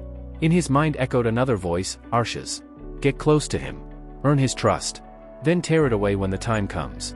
Her mocking tone scratched at him. You don't have friends? How pathetic. He looked down at the item again. After a long, heavy pause, he accepted it. If you're being truthful, Park said quietly, then I'll use it. Relief flickered through Suho's posture. Good. Let's aim to finish this raid together. Before their conversation could go further, the aircraft suddenly bucked hard. Choi Jong-in gripped the controls, his voice rising above the shaking metal. Brace yourselves. We're breaching the gate. The plane surged forward, and the world outside smeared into swirling blue light. A heartbeat later, they burst through. Snow-white emptiness awaited them, a frozen world of razor cliffs and endless blizzard plains stretching beyond sight. The wind slammed against the hull like a living creature trying to rip the aircraft apart. Hunters pressed toward the windows, breath catching. A few whispered curses. The sheer scope of the dungeon was staggering. Before awe could settle, the engine sputtered. Once. Twice. Then died completely. The cabin fell into a heavy, terrible silence as the plane began sinking through the storm. Choi Jong-in adjusted his glasses with steady hands. This is expected. The plane can't fly inside the gate. Move to the descent capsules. He rose to address them, the stormlight flashing across his determined features. Our mission is simple, clear this dungeon. No hesitation. No retreat. We're the first line of the coming war. Stand together. The hunters answered with a thunderous shout, their fear hardening into resolve. Park Dojin watched them, one by one, their faces set with determination, and something cold tightened in his chest. This squad, they were assembled for another purpose. To counter me. To counter the apostles. A faint golden spark glided across his shoulder. His ability stirred with predatory precision. Without anyone noticing, he slipped his power into Lee. Lightning gathered in Lee's arm, faint but deadly. Park's thoughts whispered with chilling clarity. No one here will disrupt the apostles' objective. Lee moved. His hand slammed onto the cabin floor.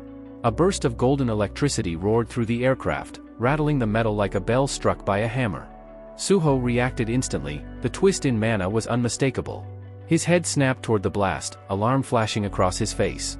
What was that? He barely had time to ask. A white-hot eruption flared outside. The sky split open in a bloom of fire.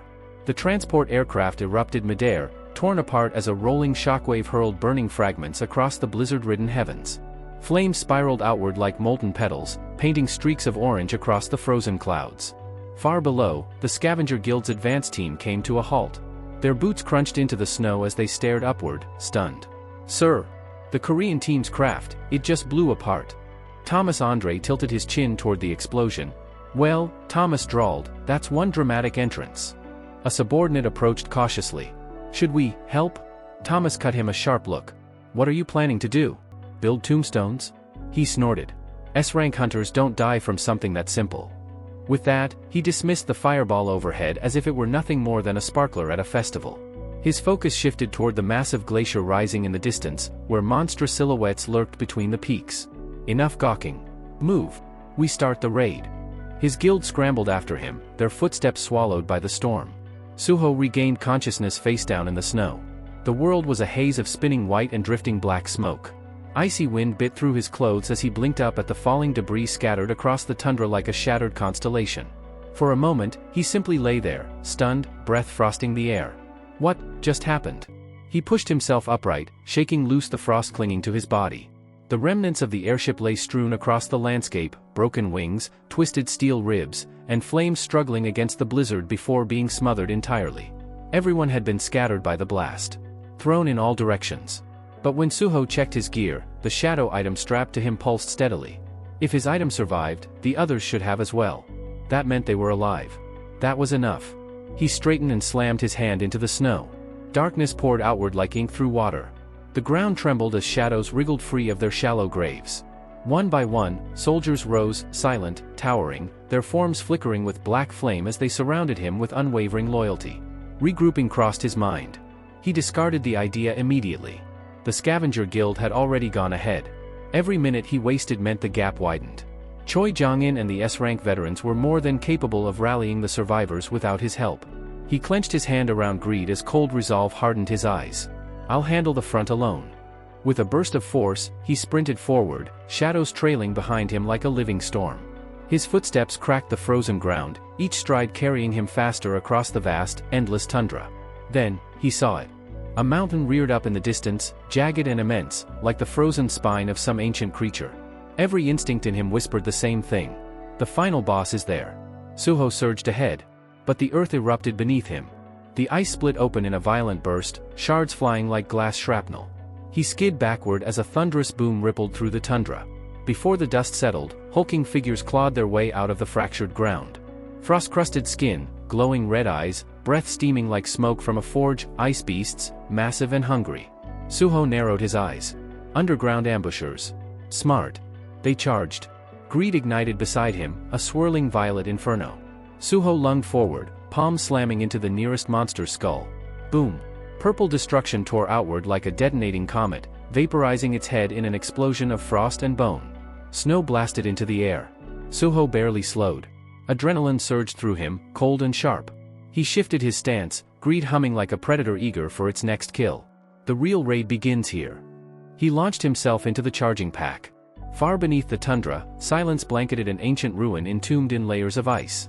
Massive pillars stood cracked and half swallowed by frost. The air was so cold it ached. At the heart of the chamber towered a statue, an enormous effigy of the frost monarch. Its expression was carved with regal indifference, its presence so immense it seemed to press down on the entire temple. Kneeling at its feet was a small frostborn child. Its translucent hands were pressed tightly together, trembling as it whispered a prayer. But, what do we do now? The words quivered through the hollow temple, barely more than a frightened breath. I know that someday. Cha-Cha will leave the village. When she does, I'll be the oldest left. The child's blue eyes lowered, anxiety fogging their shimmering glow. That means, the others will rely on me. Its voice cracked like a thin layer of ice. But, can I really lead them alone? The frost statue loomed above, silent and unyielding. Its cold shadow fell across the child, making them appear impossibly small beneath the weight of destiny. Memories tugged at the frostling's heart, memories it wished it could forget, yet could never let go of. There was a time, not too long ago, when the entire village had awoken to silence. Not peaceful silence. The kind that swallowed every hut, every path, every familiar voice. The adults had vanished overnight, leaving only frightened children wandering through the snow-packed streets, calling for parents who would never answer. The cold had felt heavier back then, as if the winter itself mourned with them. But just when despair seemed absolute, a miracle tore through the sky. A roar, deep, ancient, echoed across the plains. Then a shadow swept over the village, stretching wide as the frozen lake itself. A massive wyvern, dark as a moonless night, descended in a spiral of wind and snow. Its wings stirred blizzards into twisting vortices as it landed amidst the terrified children. Upon its back stood the figure they would come to call Cha-Cha. The Frostling could still picture that moment as if carved in ice, the awe, the terror, the spark of impossible hope.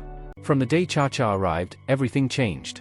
She taught them which storms were safe to travel through and which meant certain death. She showed them how to hunt prey hidden beneath the snow crust, how to build shelters from the tundra's bones, how to survive in a world where winter never ended. Under her guidance, the abandoned village learned to breathe again. But every time she spoke of her homeland, some distant place she belonged to, the Frostling felt a twisting fear beneath their ribs. A fear that one day, just like the adults, she would be gone too. And they would be alone again. The Frostling's soft steps echoed through the ancient temple halls as they left their prayer behind. Loose snow drifted from the shattered ceiling like falling feathers. Outside, the tundra stretched endlessly, a world of blue-white emptiness. They hugged their small arms around themselves, whispering into the wind, "If Cha-Cha leaves, I'll be the oldest. Then everything falls on me." The thought barely settled before the world itself ruptured. A monstrous roar barreled across the plains, vibrating through the ice underfoot. The Frostling's head snapped up, eyes widening in alarm. Something enormous plummeted from the heavens. The ground exploded as a colossal figure slammed into the tundra, sending shards of frozen earth fanning out in all directions. Steam and frost erupted from the impact site as an ice mountain giant rose, towering, furious, its jagged body groaning under its own weight. The Frostling stumbled backward, heart thundering. Giants never came this far south. Whatever drove it here was catastrophic. Stealing her breath, she drew her blade. Wind screamed around her as she braced for the inevitable clash. The giant charged. Its arm ripped down like a falling glacier. The child leapt aside just as the ground burst open where she'd stood. Ice fragments shredded the air while the Frostling rolled, sprang to her feet, and drew her twin blades with a fierce determination that belied her small size. She sprinted forward with a quiet promise burning in her chest. "I'll protect the village. I'll slay you myself if I must." But her strike never landed. A shape of pure darkness, massive, mirroring the outline of an ice giant yet corrupted with shadow, smashed into the monster from the flank. The collision shook the ground, sending cracks racing across the tundra. The Frostling froze mid-motion, stunned. A giant made of shadow? It defied every rule of the tundra. Before they could process it, another real frost giant, clearly terrified, turned tail and ran, bolting across the snowy plains without hesitation. The Frostling blinked in disbelief. Why would one flee? More shadow-forged giants emerged, moving with disciplined precision as they subdued the ice behemoth. Their tactics were coordinated, their movements unervingly intelligent. A little distance away, a lone figure watched the escaping giant with narrowed eyes, calculating its every footfall. Suho. There was something predatory in the way he analyzed the battlefield. "That one always runs when things turn bad," he muttered. "If I want to stop him, I'll need to watch him more carefully." The Frostling's breath caught. Everything clicked together in a single, chilling realization. He drove the giants out of their home. The child bolted forward, blades raised, intent on stopping the intruder who threatened their world. Yet before she could reach him, Suho stepped into their path, calm, immovable, a shadow storm burning behind his gaze. The cliff behind him trembled as frost cascaded down its face, reacting to the rising tension. The child lunged with a swift kick. Suho caught it effortlessly, his grip firm as ice. Shadows rippled around him, distorting the cold air with raw, commanding power. His gaze locked onto the young elf, unwavering, deeply probing. And with a voice that cut colder than the wind itself, he asked, "Tell me, are you one of the monsters as well?" That's it for today. Thank you so much for watching. If you enjoyed the video, don't forget to hit that like button and subscribe for more. We'll see you in the next one.